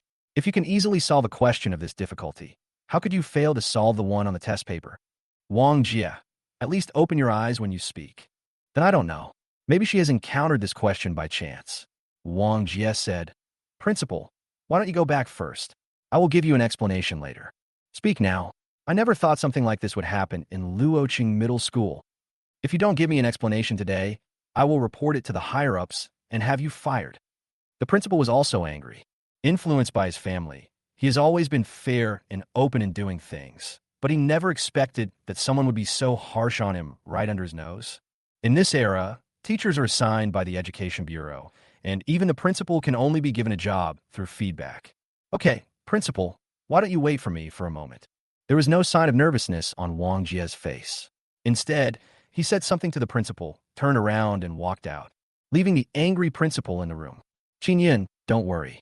I will definitely give you a satisfactory explanation for this matter. My little sister comes from a rural background, but she has such a good mindset. She is exactly the student we want. The principal spoke to Qin Yan. Qin Yan smiled and nodded, but he felt a little uneasy in his heart. Sometimes it's not that the principal doesn't do his job impartially, but that he is under pressure from many sides. It is hard to say whether the principal can withstand this pressure. Qin Yan called Qin Ling aside and said, Go back home and find Huang Kun. Ask him to find Gao Rui and ask him if he can handle this matter. Although it was a bit of an exaggeration to alarm Gao Rui about such a thing. But for his sister, Qin Yan was willing. After listening to this, Qin Ling immediately walked out. Qin Yan continued chatting with the principal. After a while, footsteps were heard outside, and then a man who looked big and had a round waist and a shiny head walked in.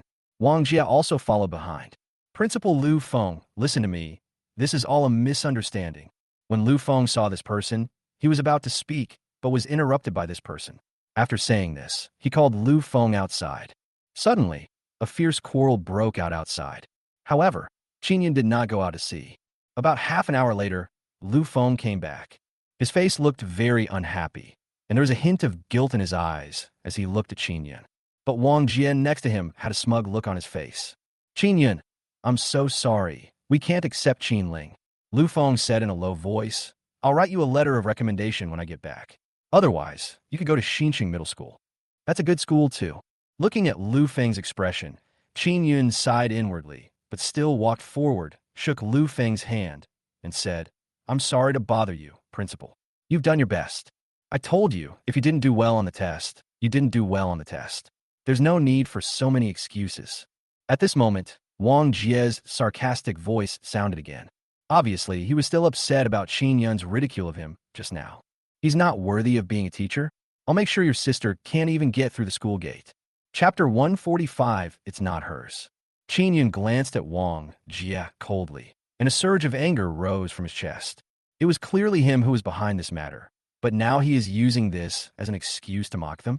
Just as he was about to say something, Qin Ling walked in from outside. Quietly pulling Qin Yun's sleeve, he whispered, "Brother, when I got home, Uncle Huang Kun was already planning to go look for Gao Rui. But Uncle Wei stopped him and said he would deal with the matter first and asked me to come back first." Hearing this, Qin Yun shook his head secretly.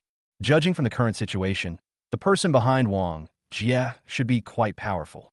Even if he comes, there's probably nothing he can do. TSK, little girl, go home quickly. Sometimes, studying can't change your destiny. When Wang Jie saw Qin Ling coming back, he became excited again. He crossed his arms, smiled, and spoke. "Are you not done yet?" Lu Feng turned his head. A hint of anger appeared in his eyes. He pointed at Wang Jie's nose and was about to speak, but seemed to have thought of something and had to pause.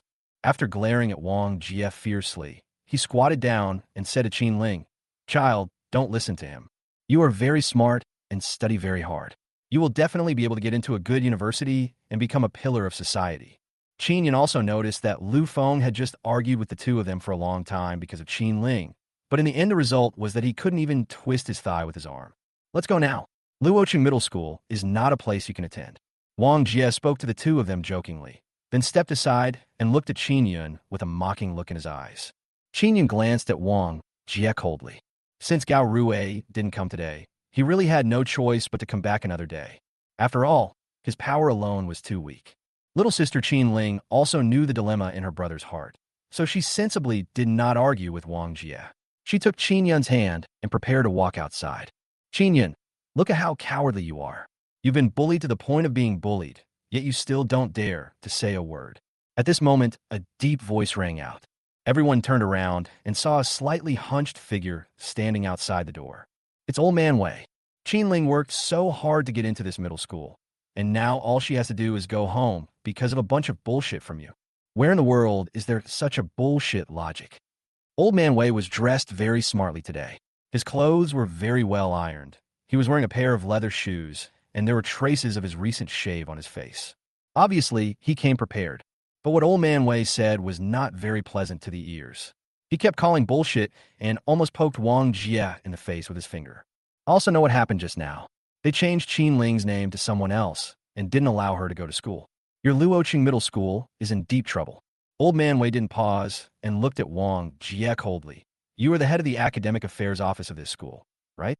I see that all the knowledge you have learned over the years has been learned from dogs. You're still a teacher? In my time, I would have dragged you out and shot you. The child study is such an important matter. Pack up your things and leave quickly to make room for good people. Before you can even be a good person before you start studying, get out of here as soon as possible. Old Manhwa was firing on all cylinders, but Qin Yun could still see that he was quite restrained. I almost brought out Wang Jie's ancestors several times. Who are you, old man? We'll let you into our school. Don't the security department care? After being scolded by old Manhwa, Wang Jie finally reacted and spoke loudly to old Manhwa with a red face. Then he shouted towards the door. Where are the security people? Come quickly and get this crazy old man away. But after calling for a long time, there was no sound from outside. Wang Jie couldn't help it, so he walked out, still cursing. Why would the school support you?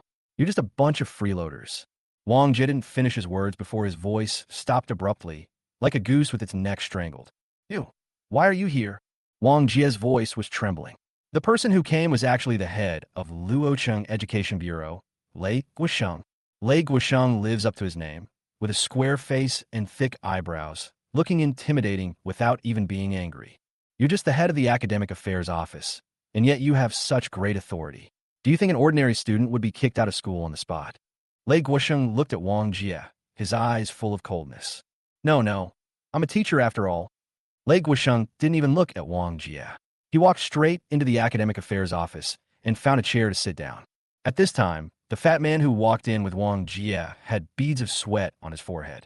Lei Guosheng asked calmly, Tell me, what happened? Wang Jie looked at Lei Guosheng, then at old man Wei who was standing beside him, thinking rapidly in the mind. It was obvious that this old man had not been in a high position for long, and he spoke in a very vulgar manner. It was definitely impossible that Lei Guosheng was called here by him. These days happened to be the eve of the start of school, so it seemed that Lei Guosheng came down to inspect. It has nothing to do with this old man. Thinking of this, Wang Jie decided to turn the tables. He pointed directly at Qin Yun and said, "Our school held an exam a few days ago, and today is the day to announce the results. However, this parent brought his sister and insisted that there was something wrong with our grading. And I saw some traces of erasures on his sister's name. He's even trying to turn the tables on me. They said there was something fishy going on in our exam." Wang Jie's face was filled with the pain of being wronged. "Tell me, our Luoqing Middle School is one of the best schools in the county. How could something like this happen?" After hearing Wang Jie's words, Lu Feng, who was standing aside, wanted to speak several times, but Lei Guosheng raised his hand to stop him. Wang Jie glanced at Old Man Wei and spoke again. "The most infuriating thing is this old man. I don't know what filthy place he came from, and I don't know if he has a job. He looks like a complete scum of society. He came in and scolded me without asking why." Wang Jie's voice echoed throughout the academic affairs office, and the fat man next to him didn't dare to say a word. After a moment, Wang Jie finally stopped talking. "I heard that you were the one who secretly altered the grades and replaced the little girl's name with someone else's. You're forcing a student whose grades were good enough to get into Luocheng Middle School to leave, and then insulting and mocking him?" Lei Guosheng narrowed his eyes. "How can you believe what they say? It's not true at all." Wang Jie immediately said, "You have to believe me. This test paper is definitely not hers." Chapter 146, I'll donate. "Believe you?" Lei Guosheng raised his eyebrows and stood up from his seat. Then, anger gathered in his eyes. "Wang Jie, you are presumptuous to be my teacher." Lei Guosheng shouted directly. "Do you know who these two are? One is a hero who risked his life to save people by jumping into the water. A few days ago, he helped the police station solve a huge human organ case. The county even held a commendation meeting for him." Lei Guosheng's shout made Wang Jie tremble. He looked at Qin Yun with a somewhat dull look in his eyes. He had never expected that he had such an identity. Lei Guosheng showed no sign of stopping. And this old man was a top-class combat hero during the war. Without his bloodshed and his selfless dedication, you wouldn't even know where you are now. "You actually said they're the scum of society? They're scum, so what are you?" Lei Guosheng was really angry this time. In the past, no matter how big the problem was, he would just deal with it calmly. But this time, he really couldn't bear it anymore. Wang Jie was completely dumbfounded. How could this unprepossessing old man have such a high honor? "When I return to the Education Bureau today, I will hold a meeting. No matter how complicated the procedures are or how much supporting documentation is required, I will expel you without hesitation. And write this incident down in your file." Lei Guosheng let out 2 long breaths, calmed himself down briefly, and then spoke coldly to Wang Jie. Wang Jie was about to open his mouth to plead for mercy when Lei Guosheng said coldly, "You are insulting a special combat hero. You are not worthy of speaking." Wang Jie froze in place, his eyes full of panic, but he didn't say anything in the end. "I've already heard about this from Mr. Wei, but now I want to hear the whole story." Lei Guosheng glanced at the fat man next to him and said, "I want to see how big the termite is behind this. Lu Feng, tell me what exactly is going on with this matter." Hearing Lei Guosheng's words, Lu Feng quickly spoke and told the story. "This student also rewrote some words for me on the spot. After comparing them, I found that her paper was indeed replaced. And I gave her a difficult problem, which she solved very well. With such logic, it's impossible that she couldn't even solve such a simple problem." Lu Feng glanced at Wang Jie next to him and continued, "I had already decided to admit this student, but he found this person instead. He used his power to pressure me and rejected my request. I really..." Lei Guosheng waved his hand. Although Lu Feng was a school principal, the other party had plenty of ways to suppress him. "Zhang Yong, I didn't expect that the final termite would be you." Lei Guosheng looked at the fat man next to him and said, "You and I have worked together for so many years. How come I didn't notice it?" When Zhang Yong heard this, he immediately turned pale with fright. He quickly said, I'm also doing this for the good of the school. Luoqing Middle School is one of the best schools in the county. Now they're enrolling more and more students, and we're clearly running out of space. Someone in the county was able to raise some money to fund the rebuilding of a teaching building, hoping that his children could come to school to study. I'm really doing this for the students' good." At first glance, Zhang Yong's words did sound correct, but Lei Guosheng had seen many storms and immediately snorted coldly. When it comes to funding the construction of a teaching building, Zhang Yong must be the one taking the lead. From purchasing materials to the subsequent construction, there are a lot of tricks involved.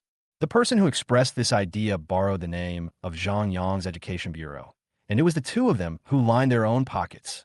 Zhang Yong, we all understand the situation, so there's no need to put on this drama. I'll make this clear to my superiors, and I'll follow their instructions as to what charges should be laid. Lei Guosheng said calmly.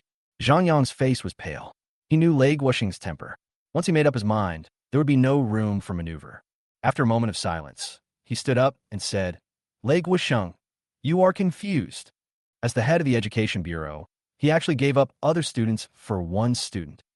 Do you know how many students will have the opportunity to go to school if there is one more teaching building? How many college students will there be here? And how many people can contribute to society? Seeing that things were irreversible, Zhang Yong simply stood up and started blaming Lei Guosheng. Plucking a single hair can benefit the world. You will understand this principle. Principles are principles, and the bottom line is the bottom line. Lei Guosheng directly retorted. But if I were to ask if I felt a little bit of regret, of course there was. After all, it was a building. The county town is already hot, and Luochen Middle School is already crowded. With an additional teaching building, the students will be more comfortable. However, at this moment, a voice was heard. I donated this teaching building. In an instant, everyone was stunned. Everyone turned their heads in disbelief and looked at Qin Yun, who said this. Comrade, this is a serious matter. If we build a 6-story building, it will cost tens of thousands of dollars. Lei Guosheng spoke to Qin Yun. The cost of building a building is not low, and being a millionaire these days is already a great achievement. But even they couldn't come up with all the money at once. I know. Don't worry, I will definitely build this building for Luoqing Middle School. As for how much it will cost, I'll decide. And the process is absolutely fair and open, subject to oversight by all parties. Qin Yun spoke, his face full of seriousness. He is not a fool, so he naturally knows that building a building costs a lot of money. But this teaching building is of great use. Unexpected great use. When you have time, let's sign a contract and finalize this matter. As for this project, we'll call it Project Hope. Project Hope. Lei Guosheng repeated it and murmured, what a good name. The hope of the country lies in its young people. And I have a suggestion for you. With the relaxation of the above policies, the economy will definitely take off in the future. Qin Yun continued, it's just a building now, but there could even be a school behind it. Qin Yun remembered that the concept of Hope Primary School was only proposed later, but with the speed of social progress, it could have been brought forward. By then, many people will have a chance to learn. Compared with the excuses Zhang Yong used to accuse Lei Guosheng before, this is the real way to cultivate more people who are useful to society. Chapter 147, Someone is Causing Trouble. Okay, I will seriously consider what you said and raise it with my superiors when the time is right. After a brief moment of shock, Lei Guosheng spoke to Qin Yun. Qin Yun nodded. This kind of thing definitely couldn't be pushed forward by him alone. Times make heroes. He just planted a small seed in Lei Guosheng's heart. And this tiny seed will eventually blossom into a flourishing flower. The matter has been resolved. Let's prepare for the start of school. With her ability, she will definitely have a good academic performance and will definitely be able to go to a good university. Lei Guosheng smiled at Qin Yun and said, as for what you mentioned earlier, there's no need to rush for now. After all, it takes quite a while to get the land approved. Good, Qin Yun said with a smile. After all, if he were to take the money now, he wouldn't be able to take it out. They chatted for a while. And what Qin Yun said shocked Lei Guosheng. If what Qin Yun said is true, in the future world, going to elementary school or middle school will not cost money. That will be an era when everyone can afford to read. Qin Yun finally said hello to Lei Guosheng and Lu Feng, then walked back to the courtyard with his younger sister and old man Wei. Uncle Wei, thank you so much today. Qin Yun said, whatever you want to eat today, just order whatever you want and I'll make it for you. I told you long ago, if you have any problems, just come to me, this old man. Not to mention an education director. I can even sue officials in the provincial capital for you. Old man Wei spoke, his eyes full of dissatisfaction with Qin Yun's distrust of him. Qin Yun smiled. He really didn't expect that old man Wei would have such power. Even if it were Uncle Gao, he wouldn't be able to solve the problem so perfectly. I want spicy and sour shredded potatoes, fried pork, fish-flavored shredded pork, and kung pao chicken. There's also noodle soup with gravy, if it's from Jean. Old man Wei had no intention of letting Qin Yun go, and he talked about a large table of dishes in a row. Qin Yun agreed with a smile. Now that the villagers of Qingshui village were all in the city, there was no need to worry about not being able to finish the food. Then he rode his bike to the farmer's market and bought not only the food that Old Wei had specifically mentioned, but also some other things.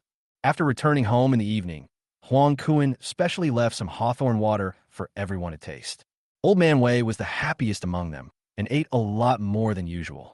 I also drank some wine with Sun Zhu, but unfortunately I couldn't drink much and fell asleep after just a few drinks. But even so, he still brags about how much he could drink back then. Qin Yin had no choice but to help Old Man Wei into the room. Just as he was about to leave, Qin Yin suddenly saw a pile of letters spread out on the table. They're all from Kyoto. Each letter was a long paragraph, and the meaning of it was to ask Old Man Wei to go to Beijing as soon as possible. He is old, and the medical conditions and economy there are more developed. But Old Man Wei's reply was very simple. The most common ones are two words. No. It can be seen that Old Man Wei is very dissatisfied with his son and says that the county town is much better than Kyoto.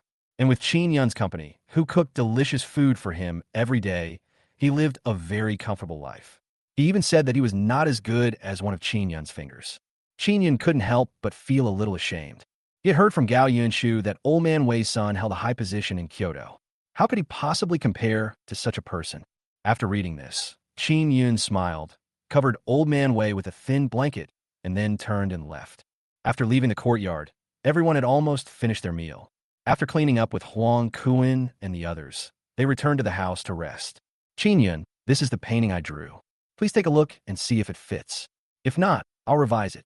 At this moment, Chen Shuqi walked in holding a stack of paintings and spoke to Qin Yun. Qin Yun's eyes lit up immediately when he saw it.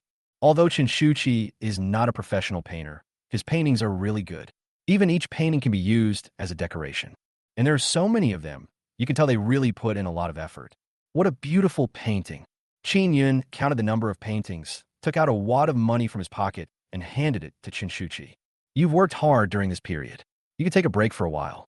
The paintings you have now are enough. Qin Yun looked at Chen Shuqi's haggard face and the faint dark circles under her eyes and spoke. Qin Yun, I can't take this money. I already owe you enough, and I'm still living in your house. Chen Shuqi immediately shook his head and refused. How can that be possible? Getting paid for working for others is only natural. Qin Yun forced the money into Chen Shuqi's hand. How about this, Qin Yun? I'll only use half of this money. I heard that starting a company requires a lot of money. You should sell all the wine you have hidden away. Chen Shuqi divided the money into two piles and took the smaller one for himself. When you make money in the future, you can pay me.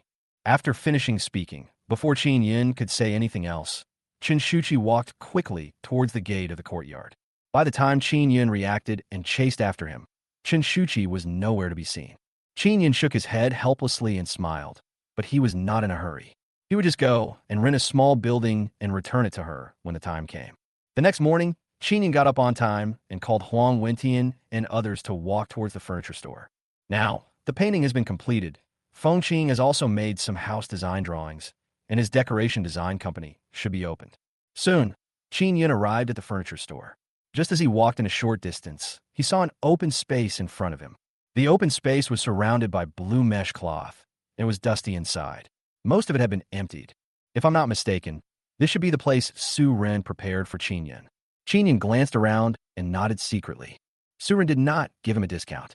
This place is the only way to enter and exit the furniture store, and it is also a crossroads with an excellent location. In other words, as long as you visit the furniture store, you will definitely see this place. However, in the middle of the open space, there stood a lonely small building, and in front of the building there was a man sitting. The man was smoking a cigarette at the moment, staring at the workers working next to him, and making sarcastic remarks from time to time. Brother Qin, you're here? Just when Qin Yun and the others were puzzled, a voice rang out. Qin Yun turned his head and saw Su Ren walking towards him, but his expression didn't look very good. Qin Yun asked, and Su Ren sighed and said, the rent you gave me is not low, and I also trust your character, so I chose the best place for you. But now, Su Ren looked helplessly towards the center of the open space.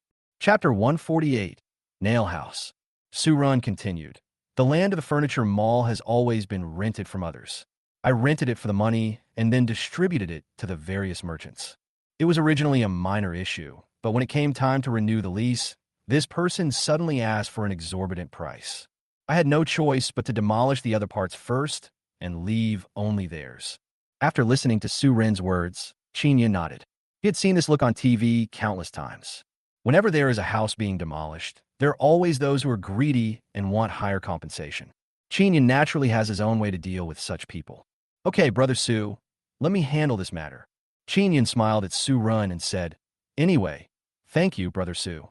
After saying that, Qin Yin and Huang Wentian walked straight towards the door of the nail house. Huang Wentian beside him whispered, Qin Yin, otherwise leave this matter to me. Anyway, I have a lot of friends. I'll wear a few masks at night and come back to scare them. Let's see if they dare to stay here again. Huang Wentian continued.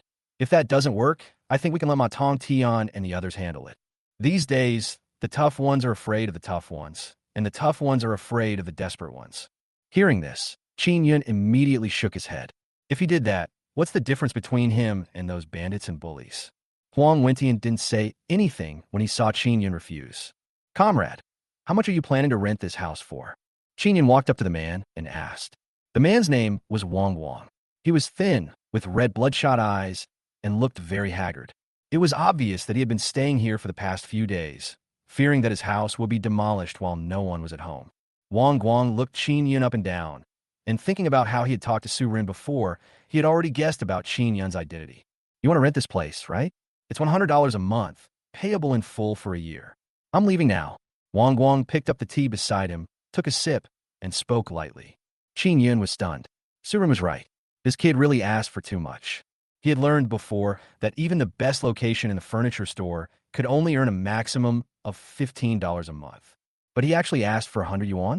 Are you crazy about the money? $100? Why don't you just rob it? Before Qin Yun could speak, Huang Wentian next to him spoke with an indignant look on his face, looking at Wang Guang with eyes full of anger. TSK, TSK. If you think it's too expensive, you don't have to rent it. I didn't ask you to rent it. Wang Guang was not at all flustered and said confidently, I want to see how you can do business without my place. Qin Yun looked around.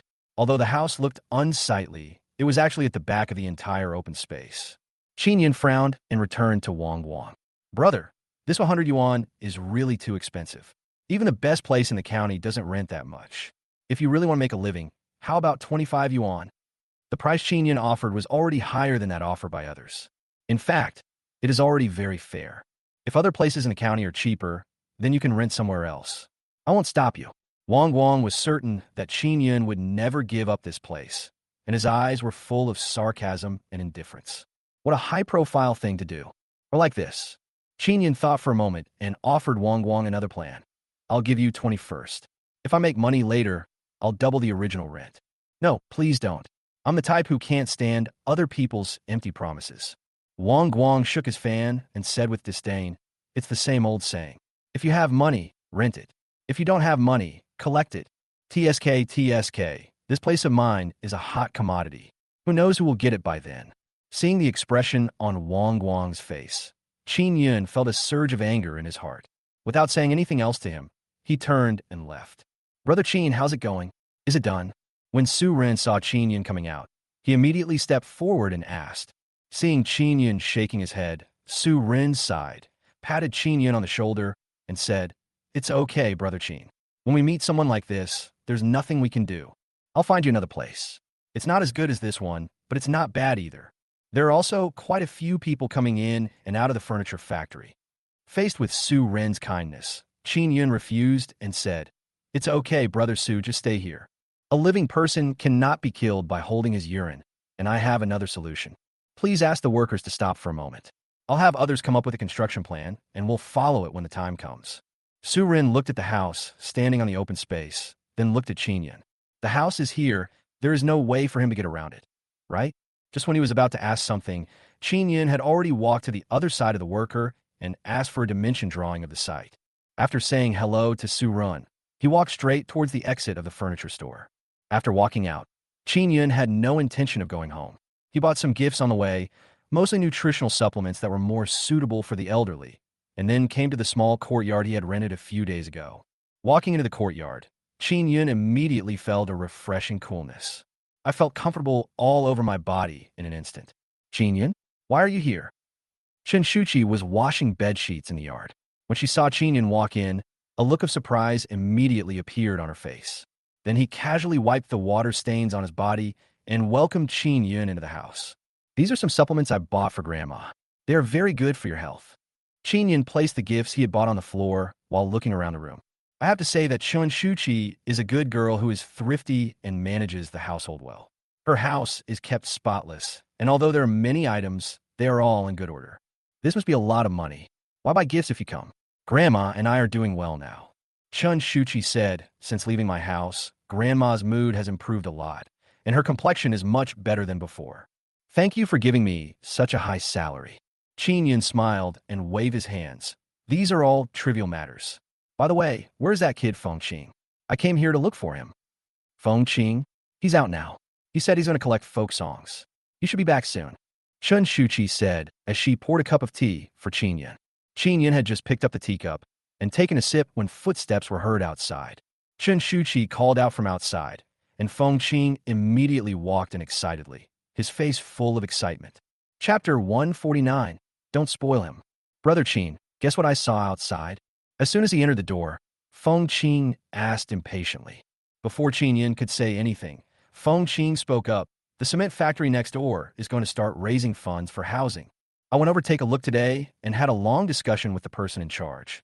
Only then did I get the structural drawings of the houses inside. Feng Qing was exhausted, so he picked up the tea on the table and drank it all in one gulp. Then he pulled out a large map from his backpack and spread it out on the table.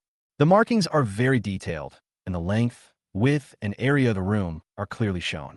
Brother Qin, look, when the time comes, take me to see the furniture.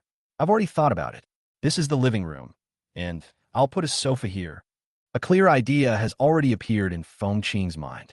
He has a hunch that he will be able to make a perfect design for the layout of this house. Looking at the serious expression on Feng Qing's face, Qin Yun's eyes were also full of satisfaction. It is said that interest is the best teacher. Feng Qing likes to do this kind of work and will definitely become a master in the field in the future. Not bad, not bad. Qin Yun smiled and praised, then took out a drawing and said, but now, I need you to design a house. The area is about this size, but in this part, there's a house with a length and width of... Qin Yun told Feng Qing the size. Feng Qing took one look and immediately fell in a deep thought. I have to say, this is a difficult problem. They want to avoid this house, but also want to build a house as a shelter for their company. Since it is a company, it must have some cutting-edge design elements in it. Okay, Brother Qin, I'll think about it and draw you a design. Feng Qing put the blueprint away and then asked, Brother Qin, when do you want the design? And the specific budget? Qin Yun told Feng Qing the detailed parameters and the start time. Feng Qing nodded and said, okay, Brother Qin, I'll go back first and take a good look at this.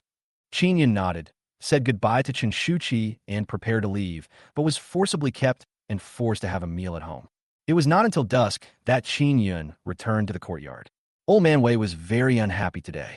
Although the food cooked by Huang Kun was not bad, it could not compare with Qin Yun's.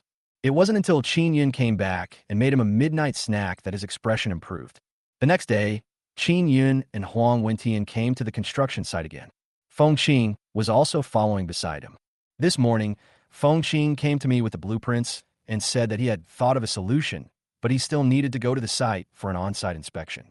Most of the things around have been moved out, and the workers are now cleaning out the debris inside. Wang Guang was still sitting in the chair with a radio next to him. He was drinking tea and humming a little tune, looking very happy. He glanced at Qin Yun coming, and a smile immediately appeared on the corner of his mouth. He stood up slowly and said to Qin Yun, didn't I tell you? Without 100 yuan rent, there's no room for you here. There's no way I'm renting it to you. Qin Yun smiled, but said nothing. Feng Qing, who was standing next to him, glanced at Wang Guang and finally understood what was going on. It turns out there is a stubborn person here. Feng Qing walked around the construction site, occasionally writing something in his notebook with a pen, and came back after a while. Brother Qin, I've almost finished looking at it. I'll be able to finish it by tomorrow. Feng Qing spoke with great certainty. Oh, you really think you're master architect? Without my place, how can you have fun? Wang Guang sneered and pointed at his house. When the time comes, will this place you bought be divided into two halves? Whatever business you're in, split it in half, and you're doing nothing. It is obvious that Wang Guang also knows some knowledge of architecture, which is why he decided to raise the price. Qin Yun will never give up this place. Damn it, I can't stand people like you. When the time comes, watch us build it. What else can you say? Huang Wentian had a bad temper and immediately spoke in a cold voice. If Qin Yun hadn't stopped him, he would have secretly found a deserted place to attack Wang Guang. Wang Guang wanted to say something else, but saw Qin Yun had already turned around and left with the two of them. Wang Guang, who was left behind, looked around in some confusion and had a bad feeling in his heart. Could it be that they really have a solution? Passing by the courtyard, Feng Qin greeted Qin Yun and immediately retreated into his own courtyard to start working. Qin Yun was just about to ride his bicycle home, and just as he turned an intersection, he saw several familiar figures walking towards him. It was Qin Wentong and his friends. But the faces of several people were not very good. Today, Zhou Xing led everyone to fight a lawsuit with them. Without Zhao Wei's help, they naturally lost the lawsuit. The total compensation was more than 30 yuan. This is already adding insult to injury for the Qin family. Qin Yun, you deserve it today. The first time Qin Wentong saw Qin Yun, he immediately started cursing viciously. Qin Yun shrugged indifferently. He was happier than anyone else when the Qin family fell on hard times. As for Qin Wentong, he was hoping his uremia would flare up sooner rather than later. You ungrateful little bastard, don't let us get you into trouble. We'll definitely make you pay for it. Old Lady Qin also spoke to Qin Yun in a cold voice. However, the hatred in his eyes was no longer as strong, and there was a hint of anxiety in his eyes. Qin Yun looked down and saw that Old Lady Qin was holding a roast chicken in her hand. Qin Erzhan and his second aunt were walking behind. Their Adam's apples kept moving, and their eyes kept looking at the roast chicken. Speaking of this Old Lady Qin, she is really good at pestering people. After the lawsuit, everyone was in a bad mood, but Old Lady Qin went straight to the roast chicken stall and insisted that Qin Erzhan buy her one. Qin Erzhan refused immediately. A roast chicken costs $1. With that money, you could buy a pound of pork. But Old Lady Qin started throwing a tantrum in public, and even rolled on the floor. Qin Erzhan wanted to leave, but was held tightly by Old Lady Qin, who kept cursing her as an ungrateful person and refused to even buy her a roast chicken. In desperation, I had to buy one. After saying this, Old Lady Qin immediately urged Qin Wentong. What are you still standing there for? Go back quickly. This roast chicken won't taste good if it gets cold. Qin Wentong glared at Qin Yun fiercely, then moved forward. But his eyes were fixed on Qin Yun's figure with a cunning look. Chapter 150. Anxious. Soon, the Qin family returned home. Looking at the bare house, Qin Erzhan couldn't help but sigh. He was really blind. He gave the money directly to Qin Wentong and only found out after he returned home. There's nothing in here except 2 beds. Even the cooking utensils were placed on the ground. In desperation, he had to pay for a bed and some other things out of his own pocket so that he could barely live there. These belong to Wentong and me. You two can divide these 2 chicken legs. Back in the room, Old Lady Qin impatiently placed a roast chicken on a table made of wooden boards. She tore off 2 chicken legs and handed them to Qin Ershan's second aunt. Then she cut the remaining part into 2 and handed half to Qin Wentong. Mom, why? I bought this chicken. Qin Erzhan and second Annie were immediately displeased. How much meat can there be on these 2 chicken legs? Old Mrs. Qin groaned and then gave the 2 of them some more meat. Grandson, why aren't you eating? Come on, eat. Old Mrs. Qin was holding half a roast chicken and eating with her mouth full of oil while urging Qin Wentong. She knew that if Qin Erzhan and second aunt finished eating the chicken legs in their hands, they will definitely come to snatch Qin Wentong away. I figured it out. That bastard Qin Yun is opening a company in the furniture mall. Suddenly, Qin Wentong slammed the table and spoke loudly. Qin Yun had been commended before and had already started a company, and the young man today had stood up for Old Lady Qin before. Later, he accidentally found out that he lived in that small courtyard and had a lot of architectural knowledge. I didn't expect it was rented by Qin Yun. If they want to start a company, let them start one. If you have the ability, go start one yourself. Qin Erzhan was chewing a chicken leg and spoke incoherently. Uncle, are you willing to see Qin Yun living a good life? Besides, Qin Yun sent your biological brother to prison. Qin Wentong said calmly, and don't forget, he teased you like a dog before. Hearing this, Qin Erzhan put the clean-eaten bones on the table with a hint of anger in his eyes. Before, he went to Qin Yun's house and wanted to eat some delicious food, but Qin Yun insulted him severely. But what happened next? Qin Erzhan shook his head. If you want to do this kind of thing, you should go. I won't participate. How many times has the Qin family wanted to go against Qin Yun? What's the result? From the loss of the mule at the beginning to Qin Sihai being arrested later, he never succeeded once. Uncle, why are you so spineless? Don't worry, I will definitely think this matter through and come up with a thorough plan.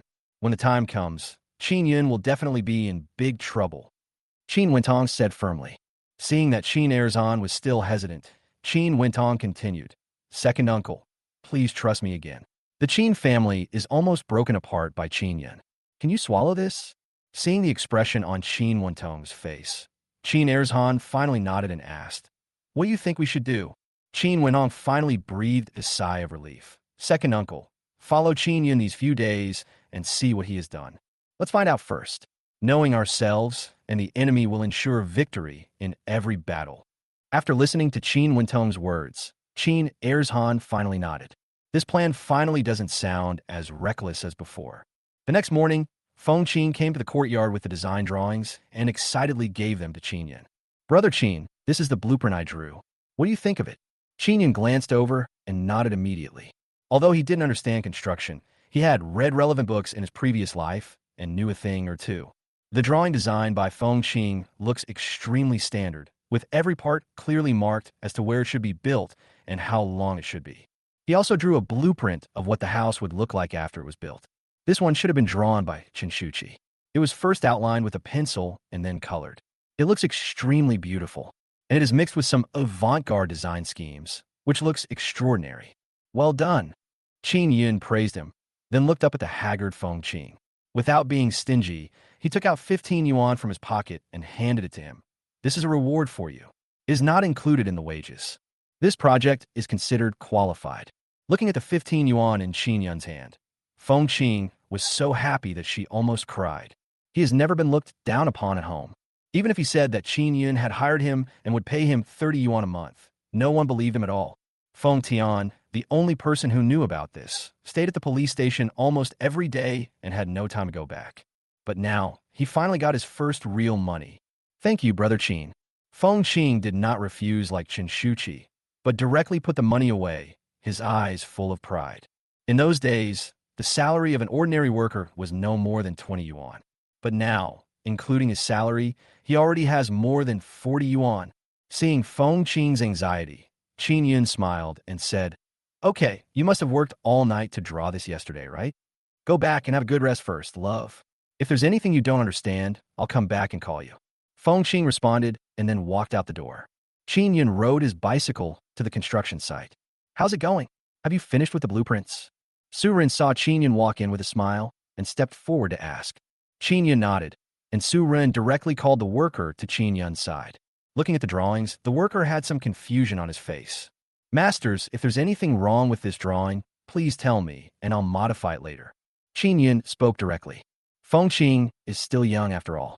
Although the design is good, there are still some shortcomings in the design of the house structure. The workers scratched their heads, and one of them said, young man, I think there's nothing wrong with this design.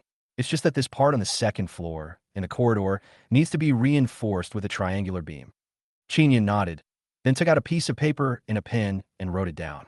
Seeing that the other masters had obviously figured out something but didn't say anything, Qin Yun directly took out a wad of change from his pocket and said, it's okay, everyone, just speak up. If you hit the point, I'll give you $1 for each one. Seeing Qin Yun's real money, the master's eyes immediately lit up. Then they started talking at once. At this time, Wang Guang, who was sitting in front of his house, was anxious. Chapter 151, Surrender.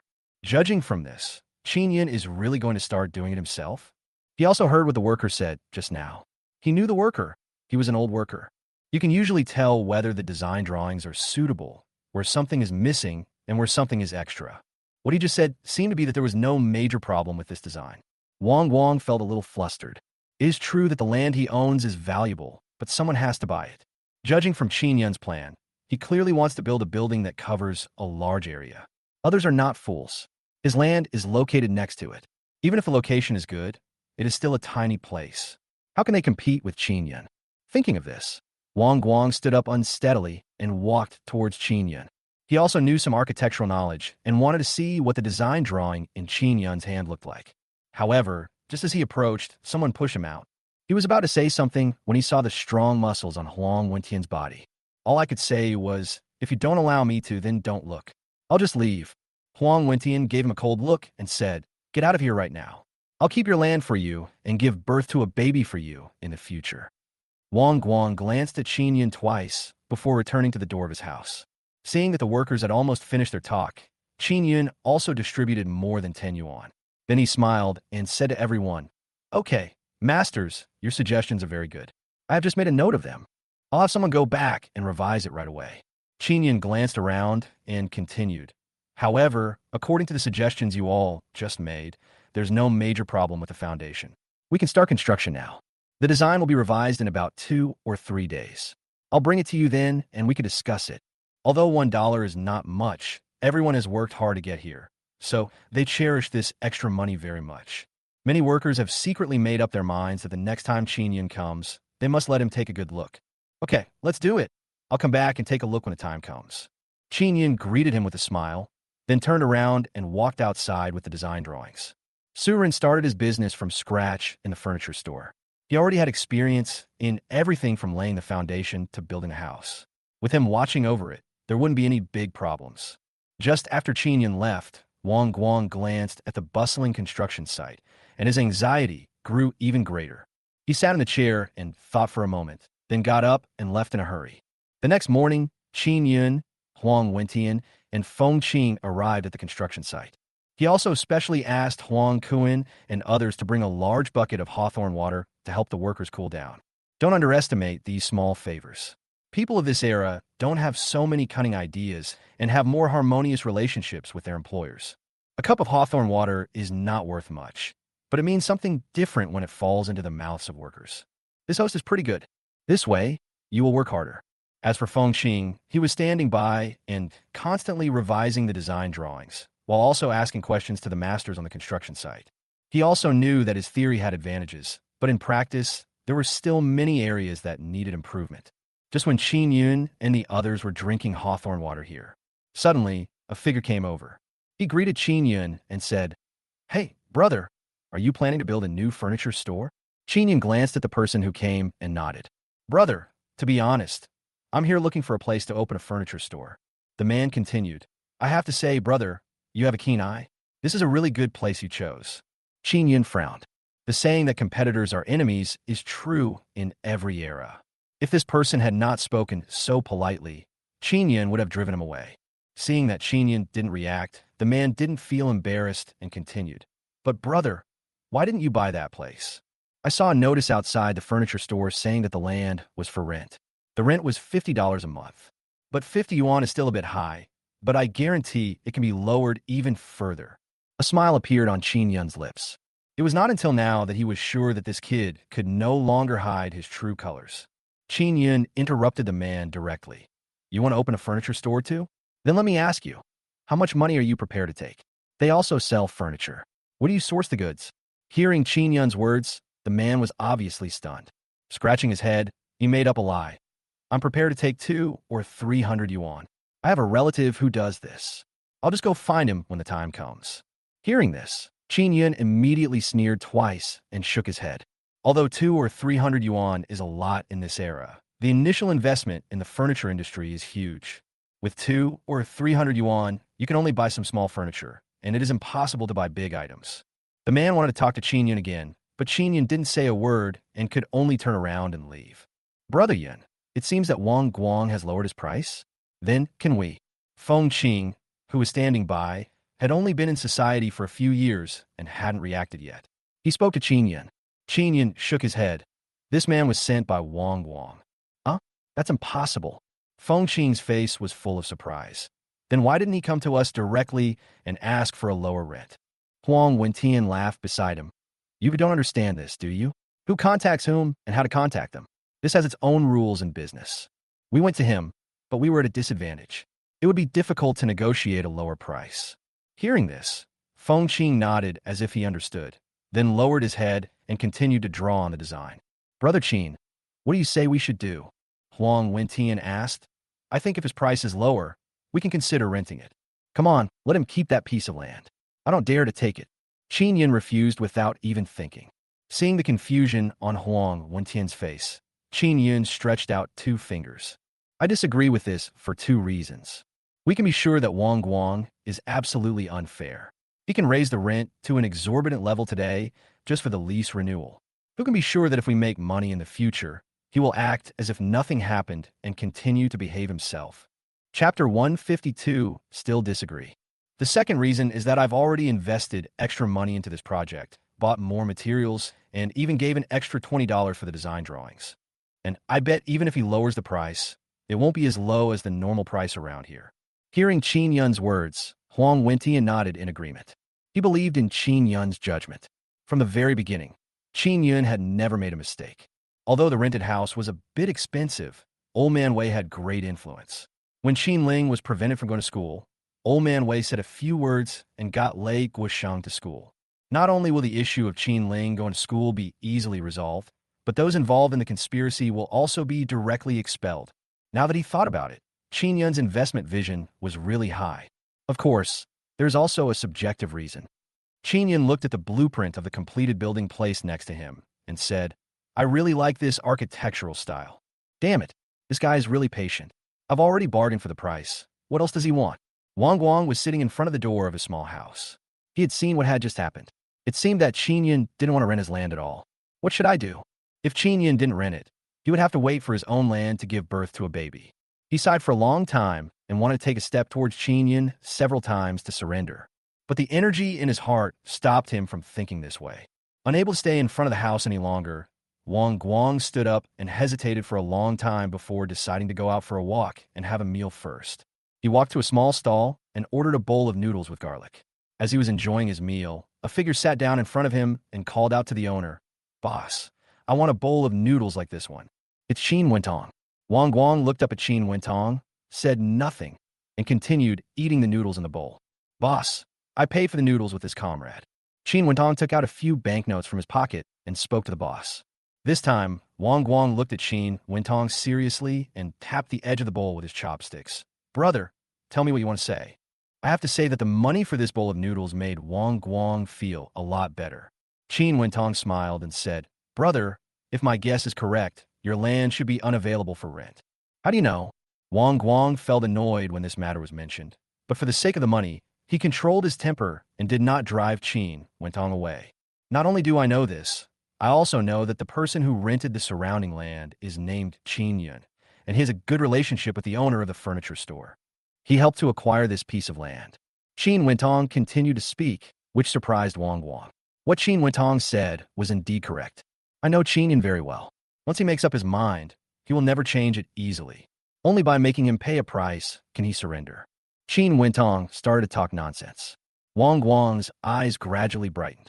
Now it seemed that even if he had given in to Qin Yun in the past, he could only get 15 yuan in rent every month, which was simply too little. What's your idea? Wang Guang thought of countless ways to go against Qin Yun in his mind, but he just shook his head and finally asked Qin Wentong. Qin Wentong smiled slightly. Qin Yun is a very popular private entrepreneur in the county right now. He's being watched closely by the higher-ups, so he's so anxious to get the company up and running as soon as possible. And he made a lot of money selling hawthorn water. Qin Wentong came close to Wang Guang and whispered a few words. In an instant, Wang Guang suddenly understood. Okay, brother, your idea is the best. I want to see what else Qin Yun can do besides renting my house. Qin Wentong also smiled and nodded, feeling very proud. These days, it's better to use others as guns. Brother, you and I get along well. I also want to eat pig's trotters. Is that okay? Wang Guang ate the noodles in his bowl, but they tasted less and less tasty. He glanced at Qin Wentong, the fat sheep that was delivered to his door, and spoke. Qin Wentong's face froze. This noodle stall also sells some braised goods, but the prices are very expensive. A pig's trotter costs as much as 50 cents. But thinking about how Qin Yun was about to get into trouble, Qin Wentong gritted his teeth and nodded. Isn't it just a pig's trotter? It's worth it to deal with Qin Yun. Okay, brother, you're really generous. If you can get Qin Yun to rent it for a high price, I'll treat you to a meal. Wang Guang chuckled and said to the noodle stall owner, Boss, give me 4 big pig's trotters. After hearing this, Qin Wentong's face turned green. The next day, before going to the construction site, Qin Yun came to Qingcheng University and found Gao Yinshu. Gao Yinshu looked at Qin Yun, who had become much darker and thinner in the past few days, and a trace of heartache flashed in his eyes. You must have been very busy at the construction site these days. Actually, there's no need for us to do this anymore. I'll talk to my dad later, and it would be great if you could go work at the police station. I'll give you a sinecure, sheltered from the elements. Even though you'll earn less, you won't have to work so hard. None of us will say anything. As he spoke, Gao Yunshu took out a handkerchief and wiped the sweat off Qin Yun's face. This scene made everyone around them envious. When did their goddess become able to wipe a man's sweat so gently? Qin Yun smiled. He naturally knew that Gao Yunshu was such a good girl and would definitely not care about these external things. But he had traveled through time, and he would not be willing to do so unless he used this knowledge to stay at the forefront of the times. Besides, my sister will go to school in the future, and there will be many miscellaneous things that require money. Qin Yun smiled and said, "It's okay. The work schedule has been tight these past 2 days, so I've been a little tired. It will be much easier in the future." As they talked, the two walked towards the lake in Qingqing University. "By the way, Yunshu, I'm afraid I'll need your help this time. Find some students from the art department." Qin Yun spoke again. Gao Yunshu was stunned. "What's wrong?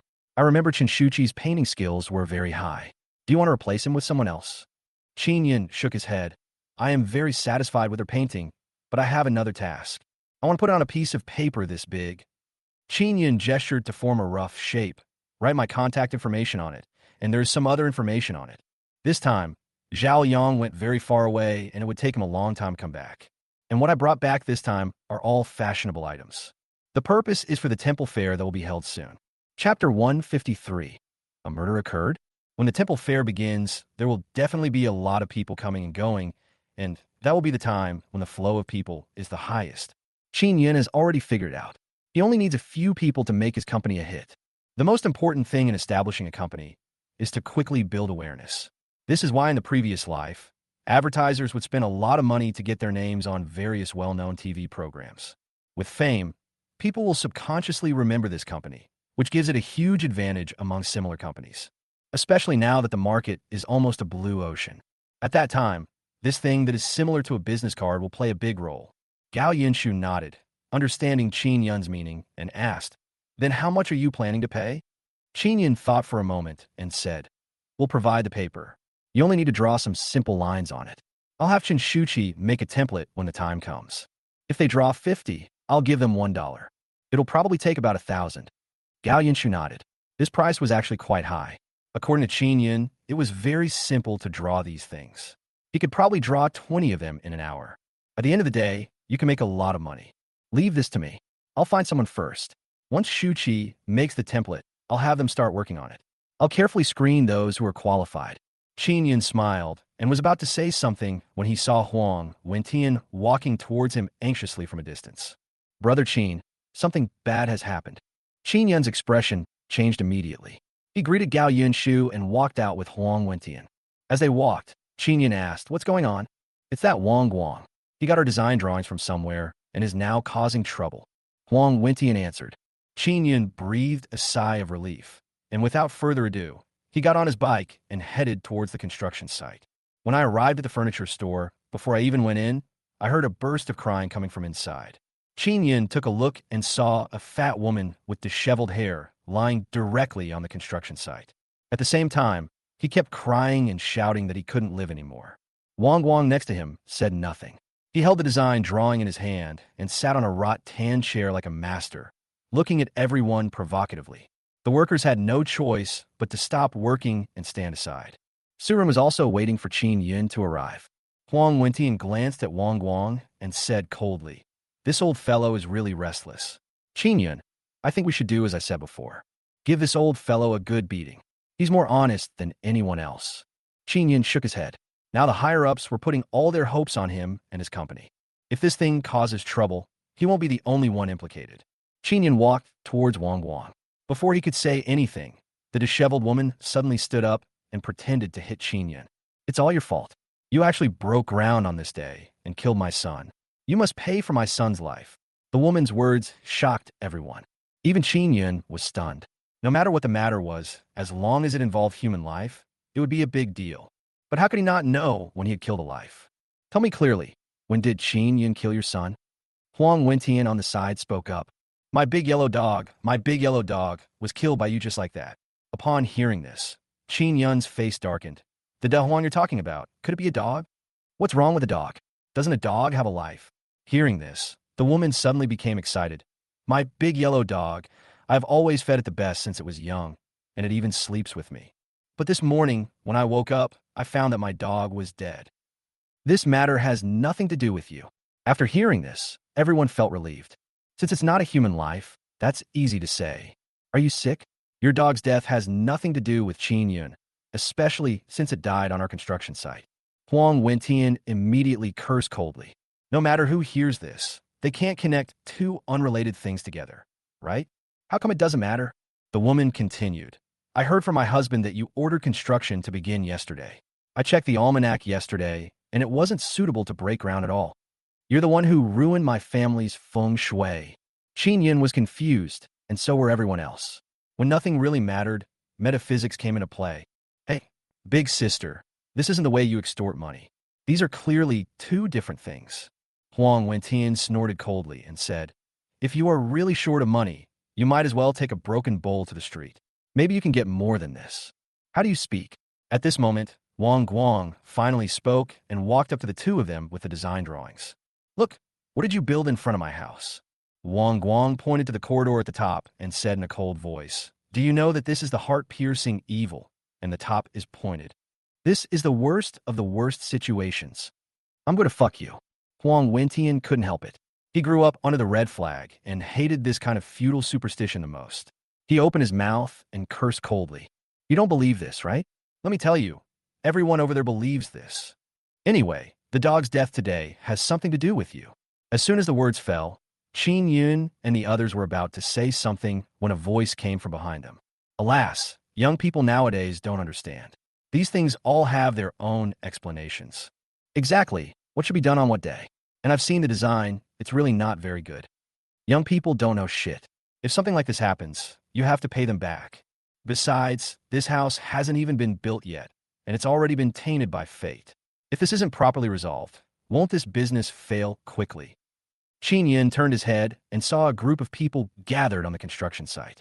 Needless to say, this must be the person Wang Guang found. Go find Feng Tian. Qin Yin whispered to Huang Wentian beside him. Huang Wentian nodded, then immediately got on his bike and headed outside. Qin Yin turned to Wang Guang and asked coldly, how do you want to handle this matter? We definitely can't keep this house. Now you have to rent it. Wang Guang spoke immediately. Chapter 154, let you rent it. Rent it, Qin Yin sneered. Wang Guang's fox tail could finally be exposed. From the very beginning of performing this play, I wanted to achieve this goal. It's not impossible to buy it. Qin Yin looked at the expression on Wang Guang's face and asked, how much money do you want? At this moment, Wang Guang had no intention of lowering the price. He simply extended a finger and said in a cold voice, 100 yuan, no bargaining. Su Rin next to him turned green in the face. This kid is really asking for too much. 100 yuan is enough to buy all the land. Young man, feng shui is not something you can solve simply. I think this $100 is not much. That's right, the feng shui is broken, and people are going to have bad luck. Wouldn't it cost a lot of money to ask a master to fix it? If it doesn't work out, just do as they say and rent the house, and you'll save yourself the hassle. Qin Yin turned around and looked at everyone coldly. These people included both old and young, but without exception, they all stared at Qin Yin with gloomy eyes. These days, you have to be responsible for what you say. What's feng shui? I like to ask.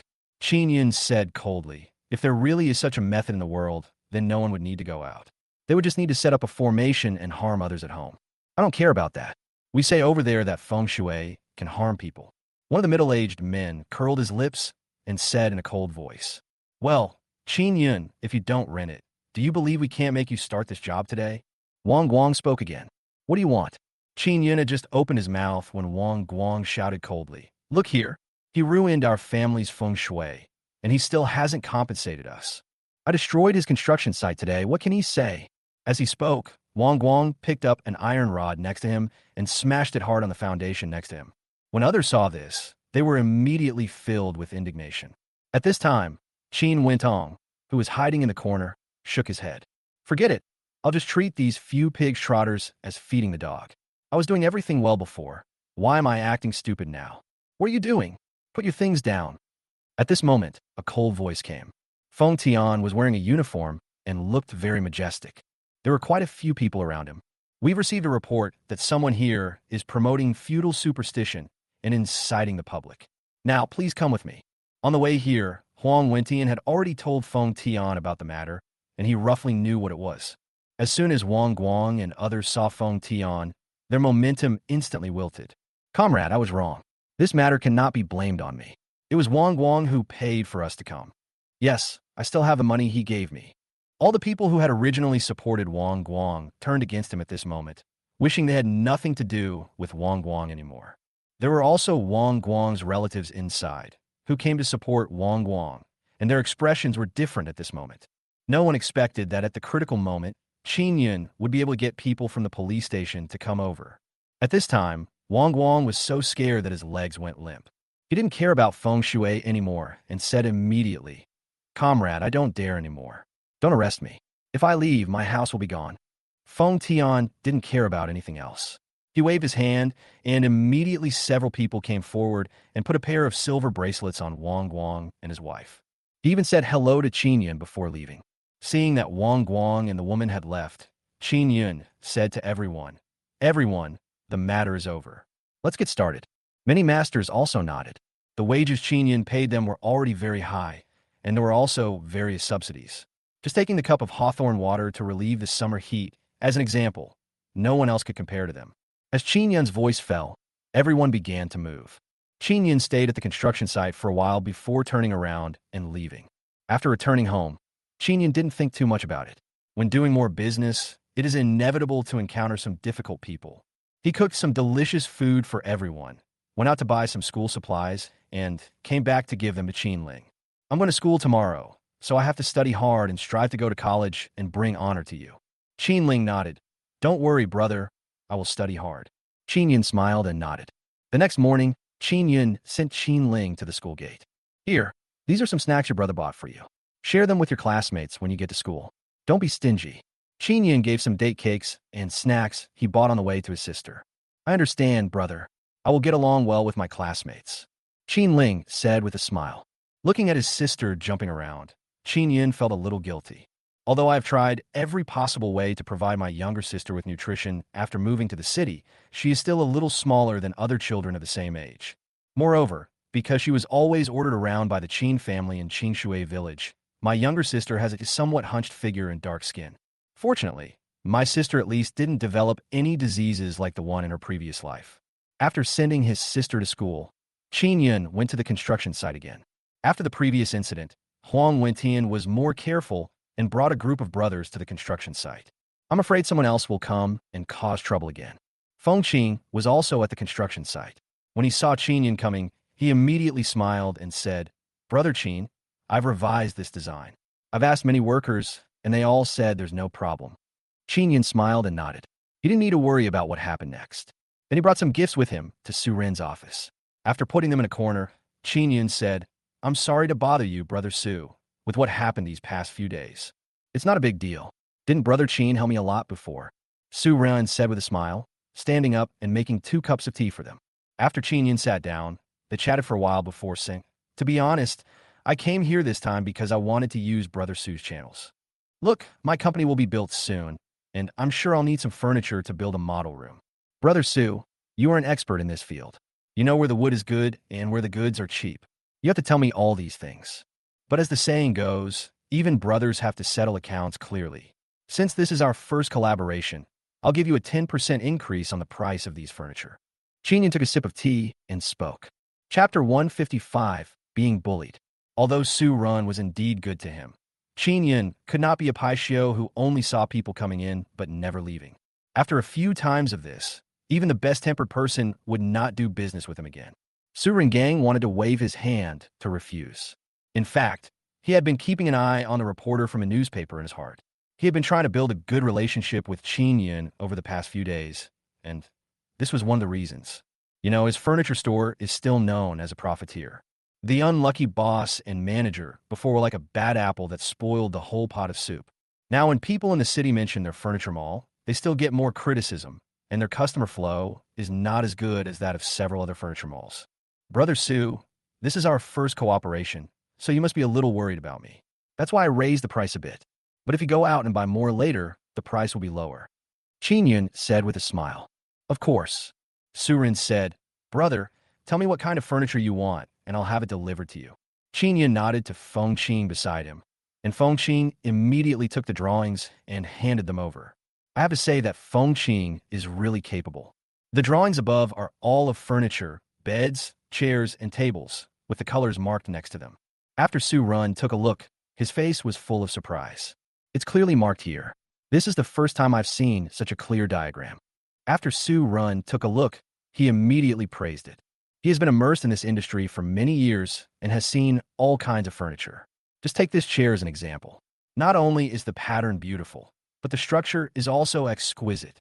Not only can it be put down, but it can also be put together into a pile without taking up space. Okay, this batch of furniture will arrive in about 10 days. If it doesn't fit, I'll ask them to modify it. Su Rin looked at Feng Qing and said, You'd better write a description of what each place is like so that they can see it more clearly. Feng Qing immediately agreed. I'll go back and start working on it tonight, and I'll probably be able to finish it in 2 or 3 days. Su Rin nodded in agreement. Okay, that's plenty of time. Even if the workers work hard, it will take more than 20 days to complete the house. That's enough time for us to maneuver.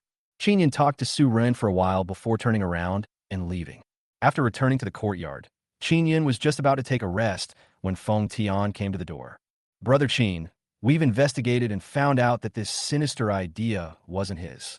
Feng Tian entered the room and drank a glass of hawthorn water in one gulp. He then glanced at Qin Yin and asked, Guess who told him? Qin Yin was stunned for a moment, then asked, Who? It's your good brother, Qin went on. Feng Tian continued, Wang Guang is truly a coward. He can't hide anything. I just threatened him, and he told me everything. And the details are very accurate. It really doesn't look fake. Qin Yin narrowed his eyes. These two things were completely unrelated, but he didn't expect that the Qin family was actually behind them. Then how did you deal with Wang Guang? Qin Yin then asked. Feng Tian shook his head. I let him go after questioning him. After all, this matter is not a big deal. We can only deduct some compensation from him for your construction site. As he said that, Feng Tian put $10 on the table. He also wanted to arrest Wang Guang and lock him up for a few days, but there was no relevant law, so he had no choice but to deal with it this way. Qin Yun's heart sank. Given Qin Wentong's personality, he would definitely not let this matter go so easily. All right, Qin Yun, I came here just to tell you this. Be careful. This guy's like a mad dog. Once he bites you, it's hard to get away. Qin Yun bowed to Feng Tianyi and said, Thank you, Brother Feng, for this matter.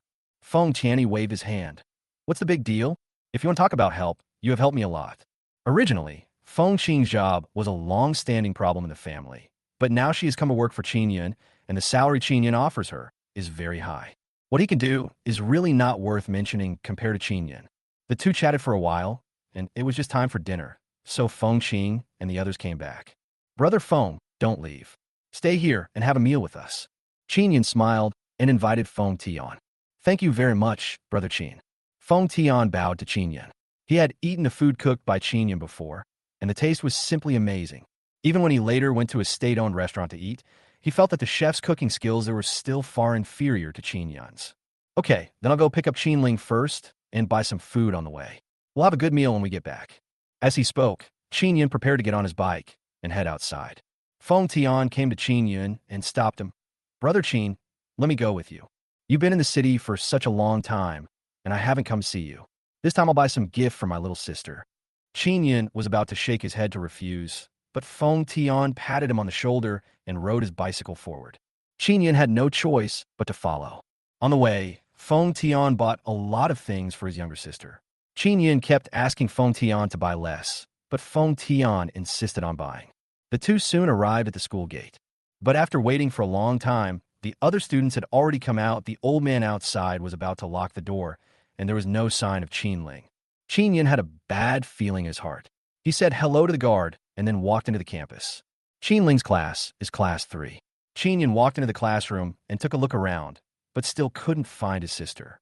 Qin Yun, how about I call a few more people over to help look for Qin Ling? Feng Tian looked at the anxious look on Qin Yun's face and immediately spoke. Qin Yun was about to nod when he heard faint sobbing coming from the end of the corridor. It's Qin Ling. Qin Yun walked straight towards the corridor without saying a word. There were two toilets at the end, and the sound came from the women's toilet.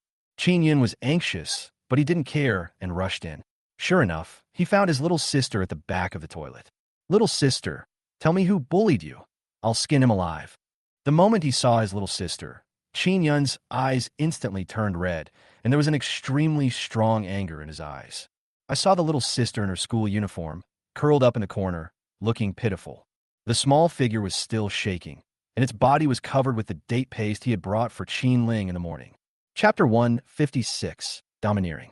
The whole person looks like an abandoned little animal and looks extremely pitiful. The smooth little face was full of tears.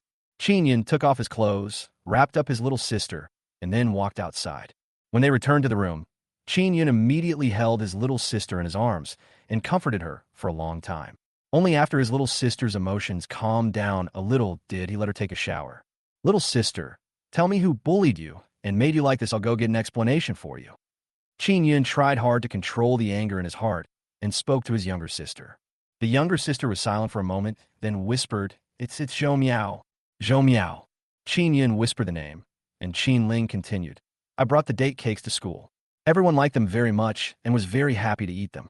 Everyone was very nice to me, except Zhou Miao. Before I came, she was the one who was always the center of attention. So she called a group of senior students over. Not only did they not allow anyone to eat my food, they also smeared the date cake on me and sent me to the toilet." Listening to his little sister's words, Qin Yun's anger grew. In his previous life, he had heard some related news, but he did not expect that school violence has become so serious in this era. "Didn't the teacher say anything?" Qin Yun continued, speaking in a gentle voice. He had already made up his mind that tomorrow he would make these people pay the price they deserved. The teacher had already left school, so she didn't see it. Qin Yun nodded secretly, then gently comforted Qin Ling for a moment. Just as he was about to get up and leave, Qin Ling grabbed him. "Brother, I'm scared. Please don't leave."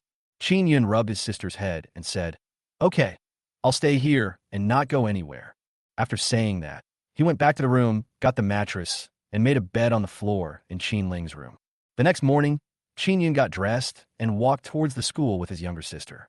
Huang Kuin and his companions also knew about this matter, so they simply did not set up the stall today, but followed Qin Yun directly. Soon, a group of people arrived at Luoqing Middle School. "Hey, parent, what can I do for you?" The head teacher was a woman in her 30s named Zhang Jing.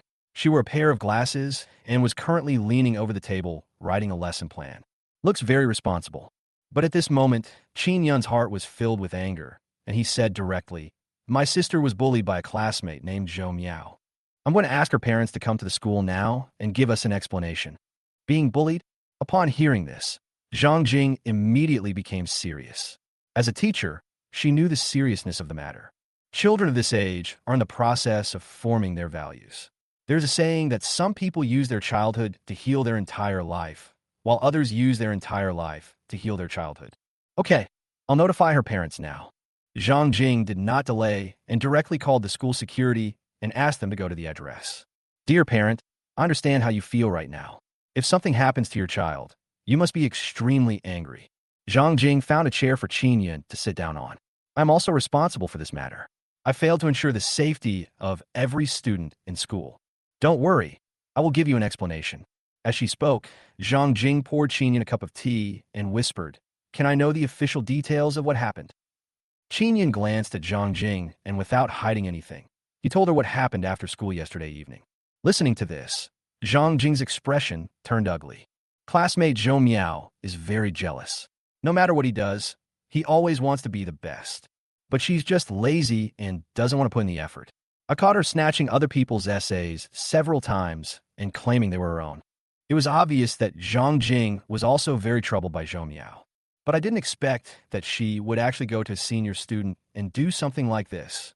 Qin Yun listened to Zhang Jing's words, but did not speak. "But comrade, I hope you are mentally prepared." Zhang Jing's voice suddenly hesitated. Qin Yun looked up at Zhang Jing, who sighed and said, "Because of this matter, I called her parents several times before, but after they came. It was just a few perfunctory remarks, and even between the lines, he looked down on other parents. And their family has some influence in Luocheng. So those parents didn't have any good solutions. Most of them just suffered in silence and just warned their children to stay away from her. I'm making this clear today. Even if her parents are the biggest landlords in Luocheng, I will definitely make them admit their mistakes. Qin Yun's eyes instantly turned cold. I only have one sister, Qin Ling. She has had a hard life since she was a child, so I brought her to the city. From the day I entered the city, I swore that if anyone dared to hurt her, I would beat him up, even if it was the Jade Emperor. Qin Yun said the last sentence in a decisive tone. Zhang Jing saw Qin Yun's anger, but shook her head in her heart. Many parents had been like this before their family came, but later, Zhang Jing sighed. As a teacher, she could only mediate and try her best to prevent Qin Ling from being hurt again. Half an hour later, two figures walked into the office. The man was wearing a suit and had his hair combed back, while the woman was wearing clothes that had never been seen in the county town. Both of them had their faces painted with rouge and powder and looked domineering. His eyes were full of impatience at this moment. From Qin Yun's perspective, this style of clothing can only be seen in places like Magic City and Kyoto. When did this kind of person appear in the county town? Teacher, why did you call us here so early? I still have to go to work tonight. The man spoke to Zhang Jing impatiently, without any respect for the teacher in his words.